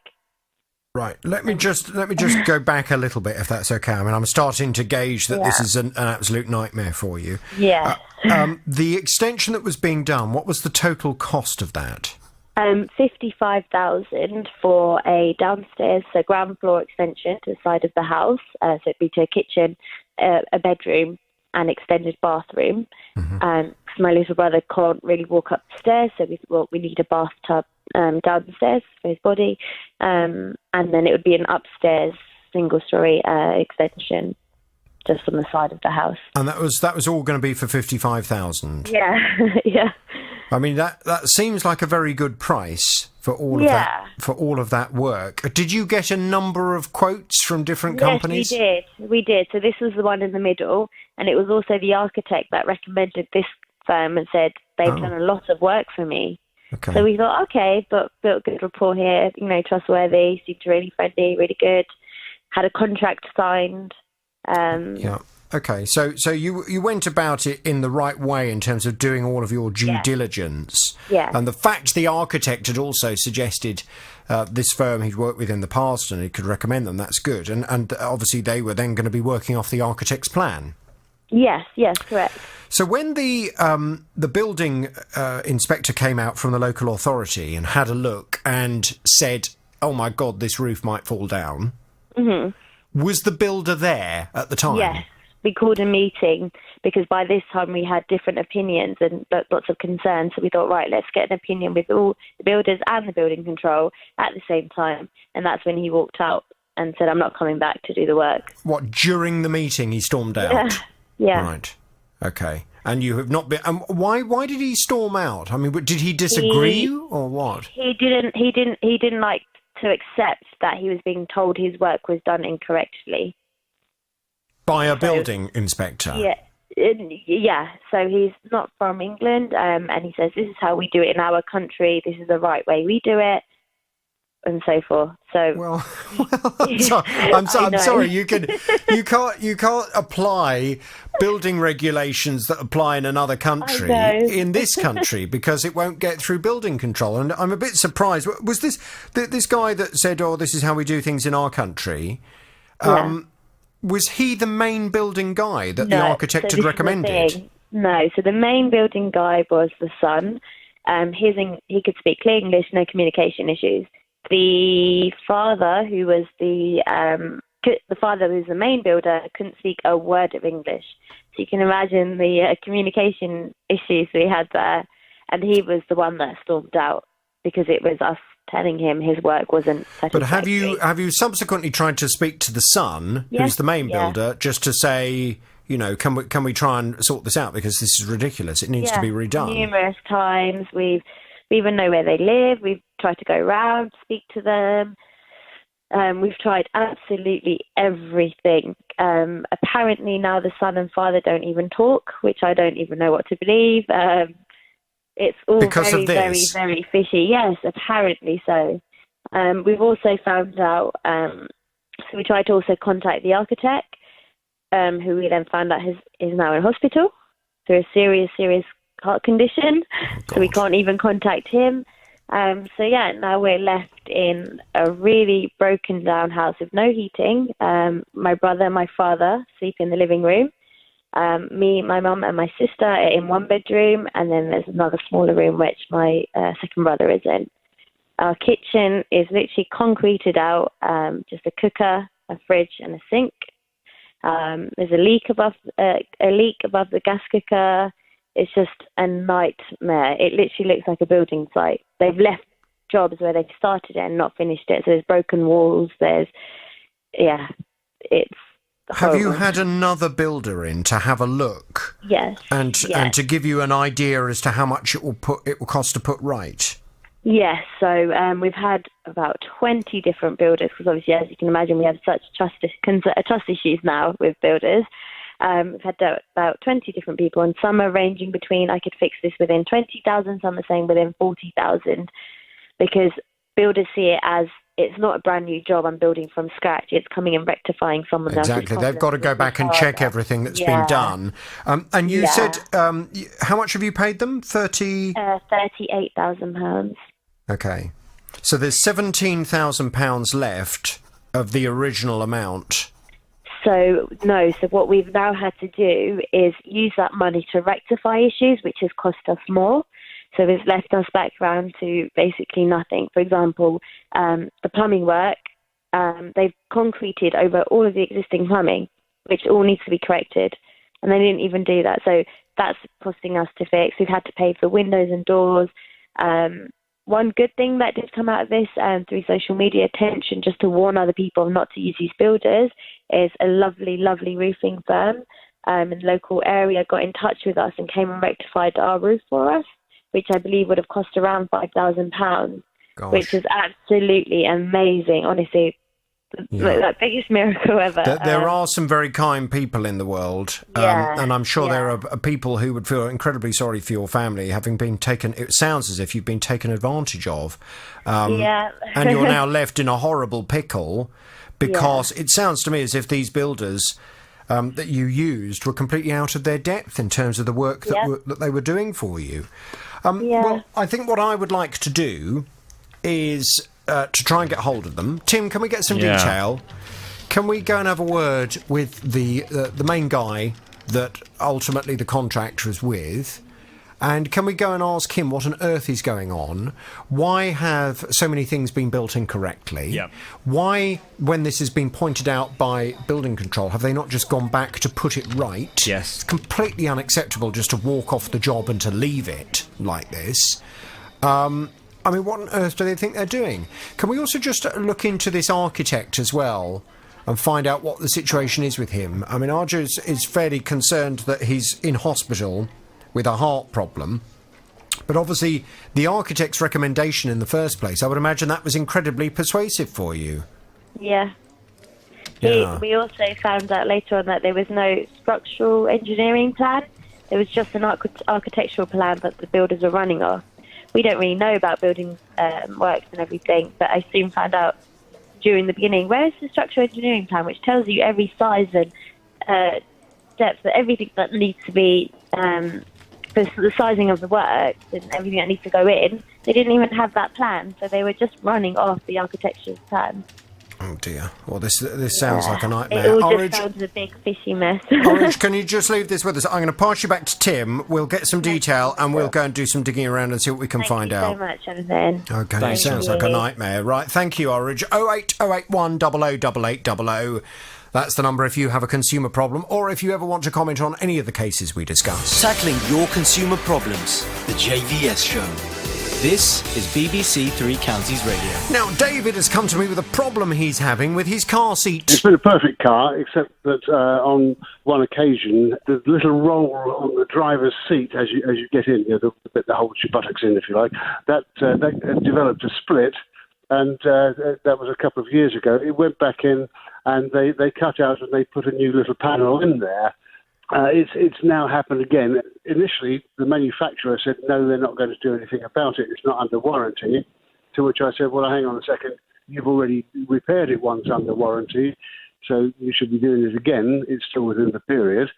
And then they came back a second time and said, well, we'll do 40%, but you pay 60%, £229. Well, for something that I consider to be under warranty, which they repaired before under warranty, I consider to be unjustified. Well, I went off to have a word with the manufacturer of this car. It's a Vauxhall car. It was purchased from a Vauxhall dealer, and it came with a Vauxhall warranty, and it's Vauxhall that I've been communicating with. David's back on the JVS show. Good morning to you, David.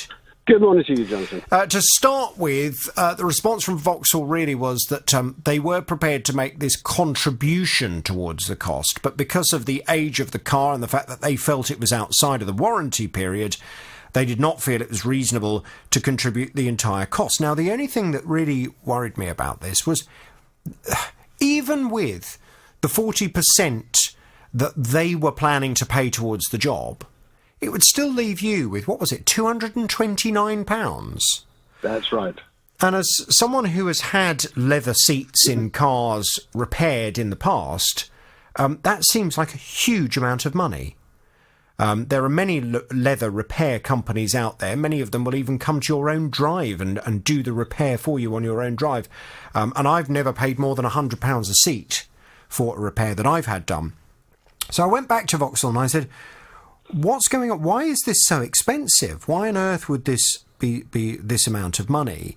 And also, they seem to be under the impression initially that this was a 3-year warranty on the car, and therefore the warranty had run out some time ago.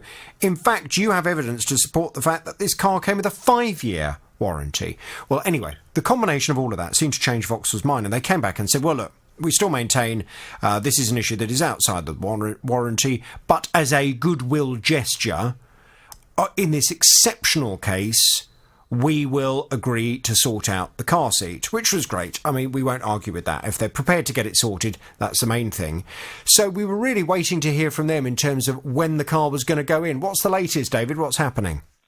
Well, I had a telephone call from them, and I have to say that they have been so pleasant and so polite. It's been a real pleasure to be dealing with them. And they have arranged the most convenient date for both of us, which was the 28th, which is a week today, I believe.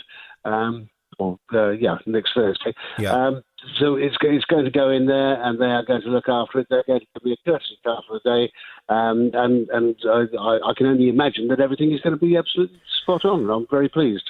Brilliant. Well, let's hope that this next repair sorts the problem out, for good, because you don't want to have to keep having this problem every couple of years with it, do you, really? I don't, but I think that the offer that they have made now is above and beyond, and I think they have really given themselves a lot of credit, and I'm very grateful to them and to you, of course. Quite. Well, that's great. And it's nice to hear you, being a grateful consumer, recognising a company going that extra mile, which is good. It's nice to hear.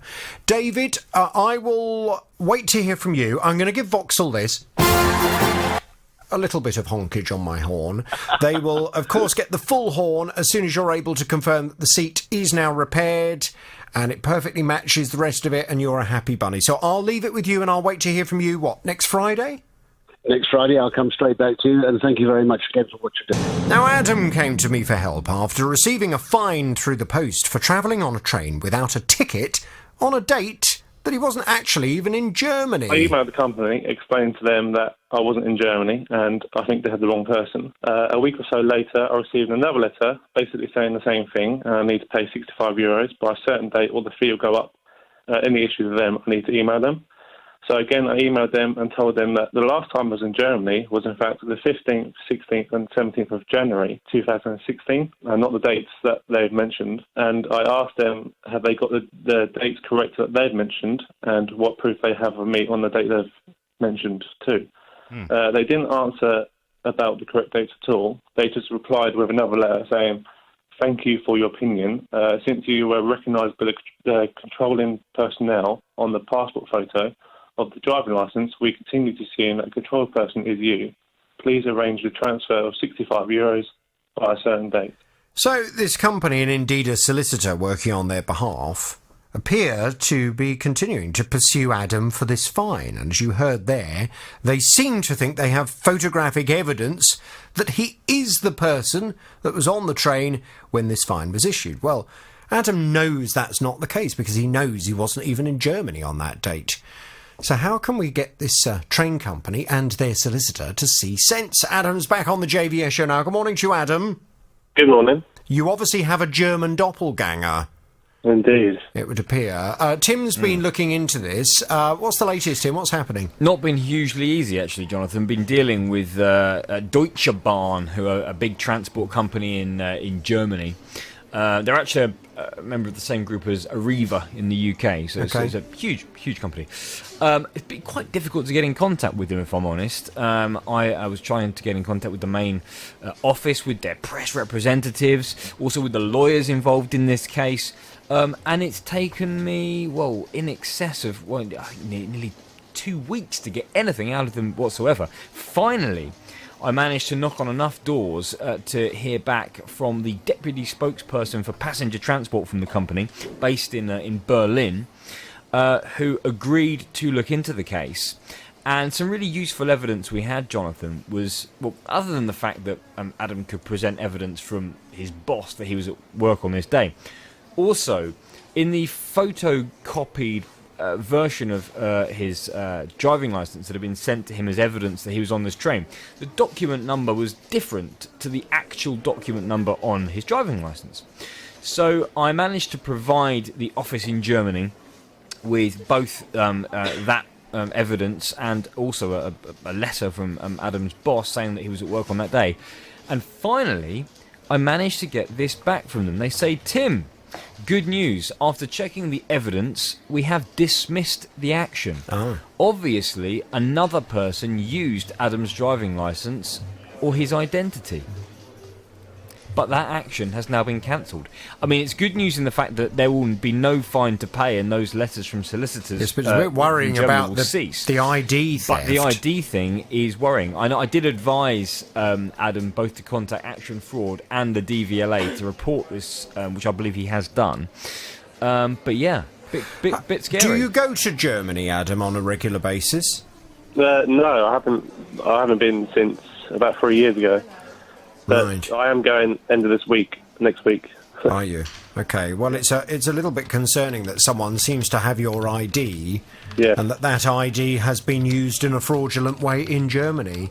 Yeah, indeed. I don't really know what more you can do apart from report it to Action Fraud, and I guess just wait to see, and hopefully you won't hear any more. But I'm not quite sure that there's really anything more you can do. In terms of this particular action from this company, this German company, transport company, I presume you feel very relieved and happy. Yeah, very. It's been a bit of a nuisance, but I'm very relieved it's over. Good. Well, you are a free man. They're not going to pursue you any further. And let's just hope next time you go to Germany you don't have any other problems. Yes, hopefully not. Listen, I'm pleased that it's sorted out. We will thank the German company. What were they called again? Deutsche Bahn. Deutsche Bahn. Yep. Okay, well, we will thank Deutsche Bahn very much indeed for seeing sense on this and getting it all cancelled and not pursuing Adam any further. If you do have any other problems, Adam, you know where we are. Yep, just want to say thank you, Tim, thank you, John, and thank you to your team for your help. All the very best to you. Morning, Jonathan. Morning, Martin. I gather you have a consumer problem. Tell me all about it without naming any company names, please. Yeah, OK. Initially, I'm just looking for some information about the Consumer Rights Act. That's all right. Go on. Really, I want to know, can a contractor impose T's and C's in his contract document that override the Consumer Rights Act? Well, no, is the answer to that. But start at the beginning. Tell me what's happened. What have you gone through? Well, can I just make the point at this stage? I'm just preempting the problem just to make sure that I've That's fine. got all the facts straight. That's fine. I understand that. Sometimes people do come to my programme, not because they necessarily want me to start going and contacting companies. They just want to know whether they have a case, and it sounds like you might be in that position yourself. That's right, yeah. Last June, I had a patio installed.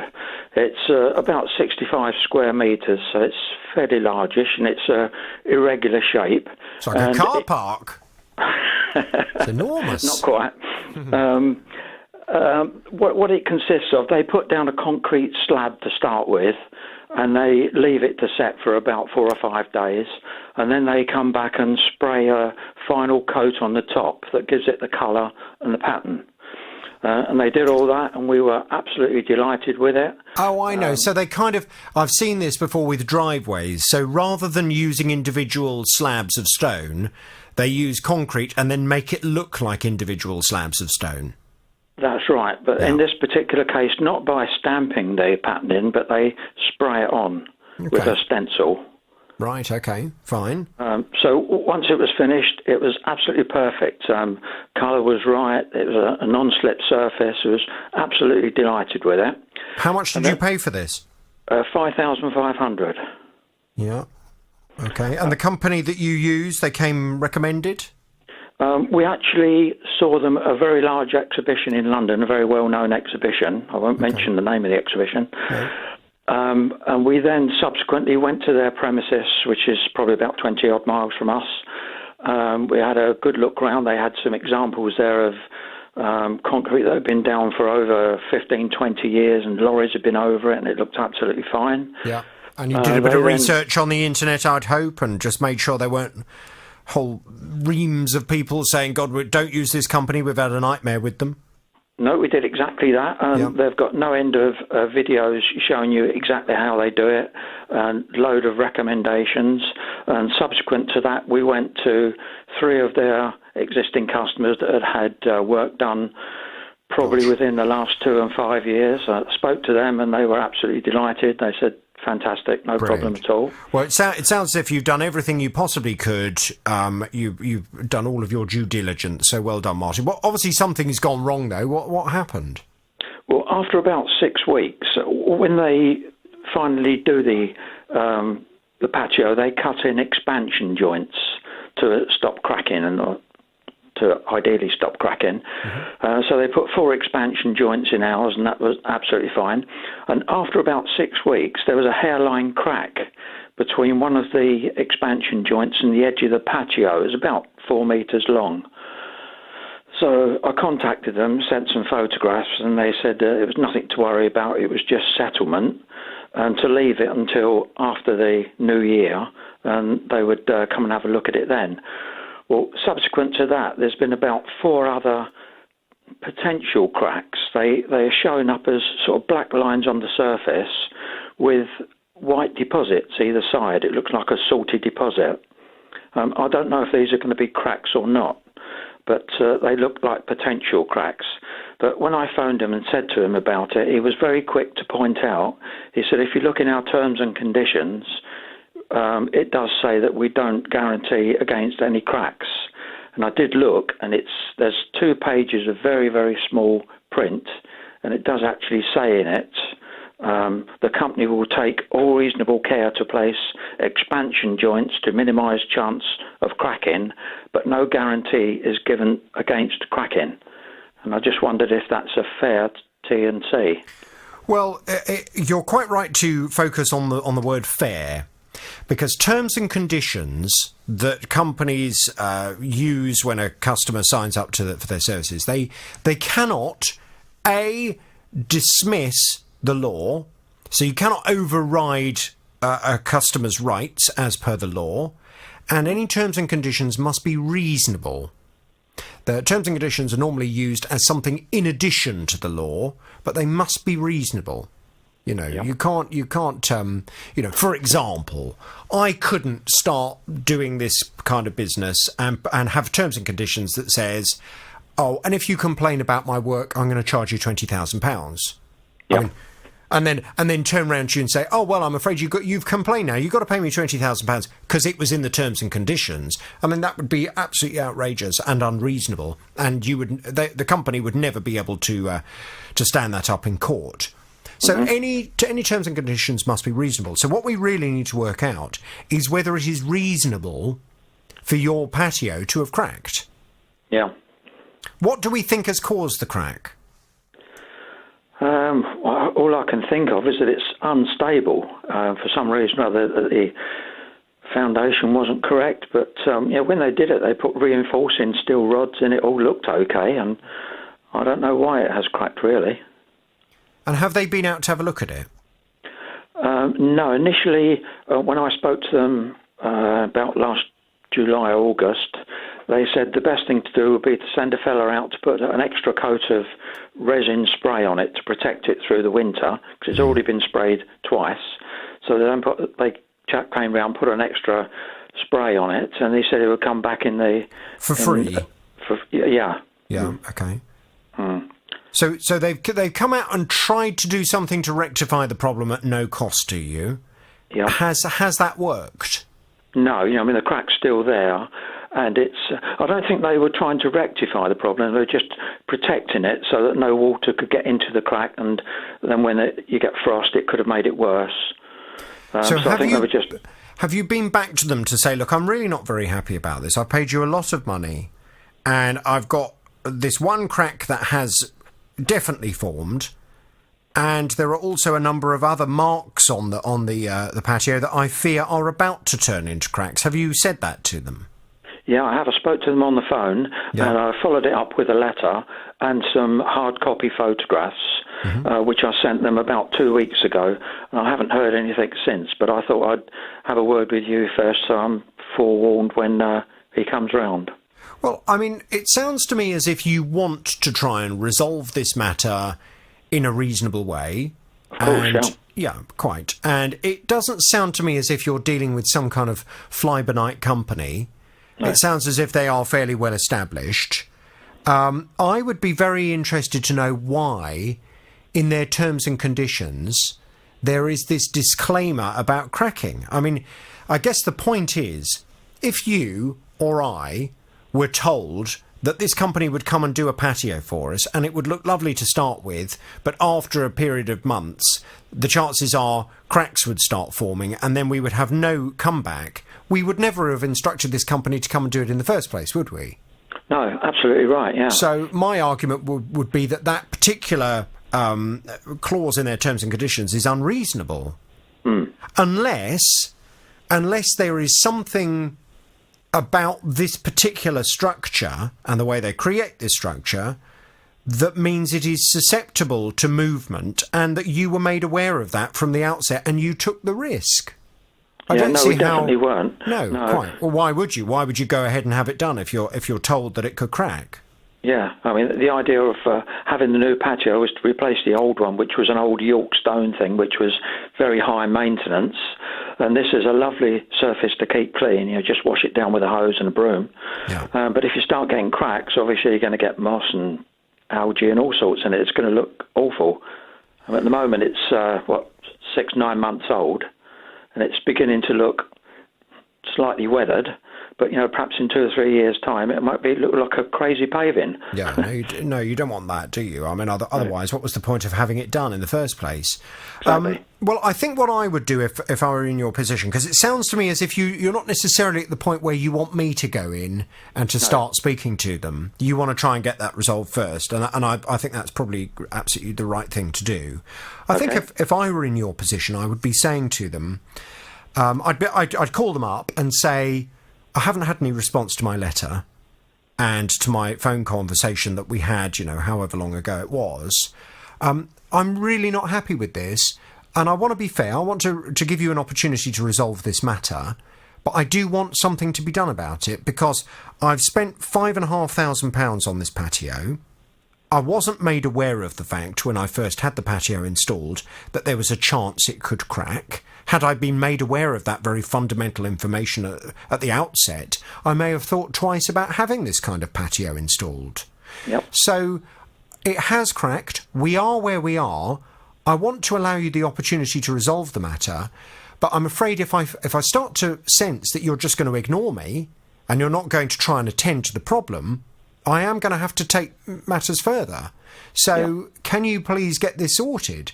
And I think at this stage I would just put the ball in their court, make it clear that you're not going to go away and you're certainly not going to be ignored or fobbed off, and then let's see what they say.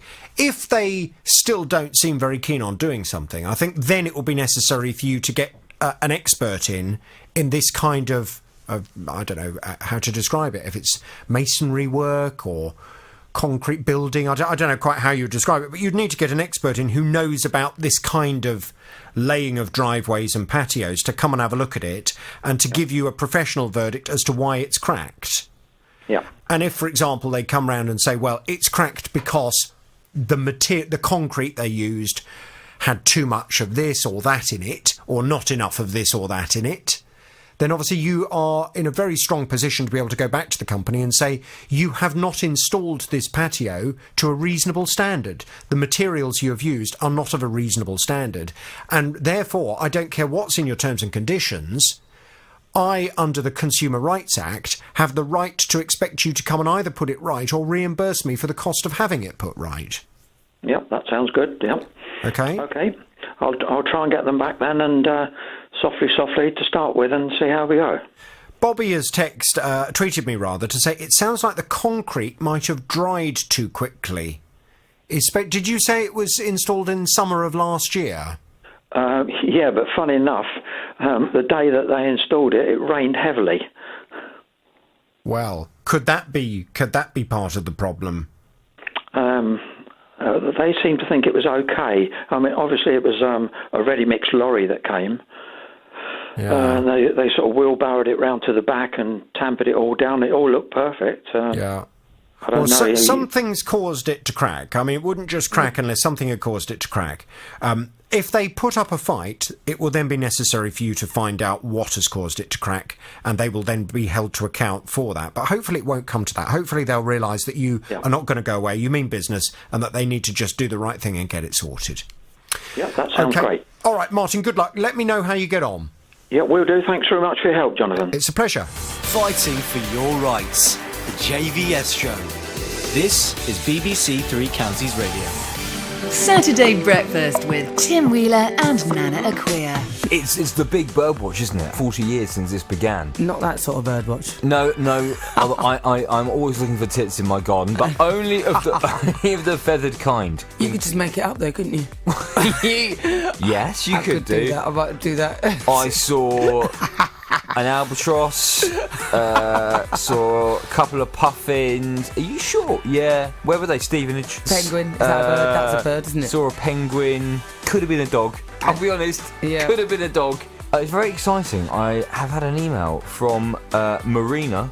She's 3.1 kilometres away from me, apparently. And she's invited me to come and meet her this evening. Oh, Marina. What website are you on? No, I'm not on any websites. This is why I'm a bit worried. Saturday Breakfast with Tim Wheeler and Nana Acquia on BBC Three Counties Radio. Now, since Bryony and her husband have two Scottish Terriers called Angus and Bonnie, they need a good quality fence all around the property to keep them safe and secure. 4 years ago, they paid a company nearly £2,000 to come and install some new fencing, but Bryony's come to me for help as one of the gate posts that was included in this job has rotted away. One of the gate posts has just rotted completely through. We called the company out to have a look, and he said it's going to cost so much to put in a new one, take that out and everything else. And we said, well, hang on a moment, it's only 4 years since you put that in. Shouldn't it last a bit longer than that? The chap that came round, he said that it's just one of those things. It is pre-treated, but he said, I cannot guarantee wood because it's a natural substance and that can happen.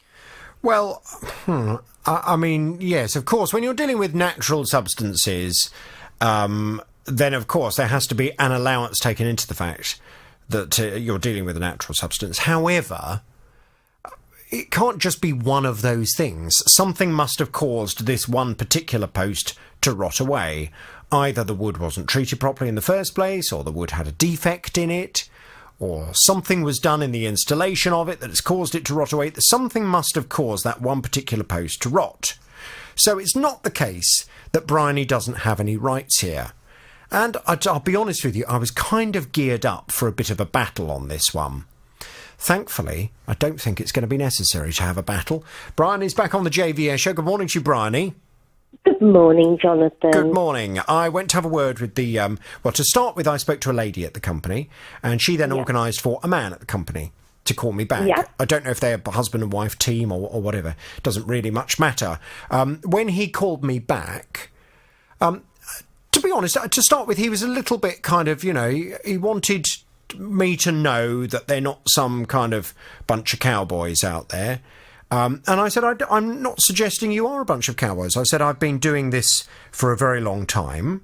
You are a local company that seems to have a good reputation. Indeed, if you look on the internet, they seem to have lots of very happy customers. He said, we don't have unhappy customers. I said, well, that's fine.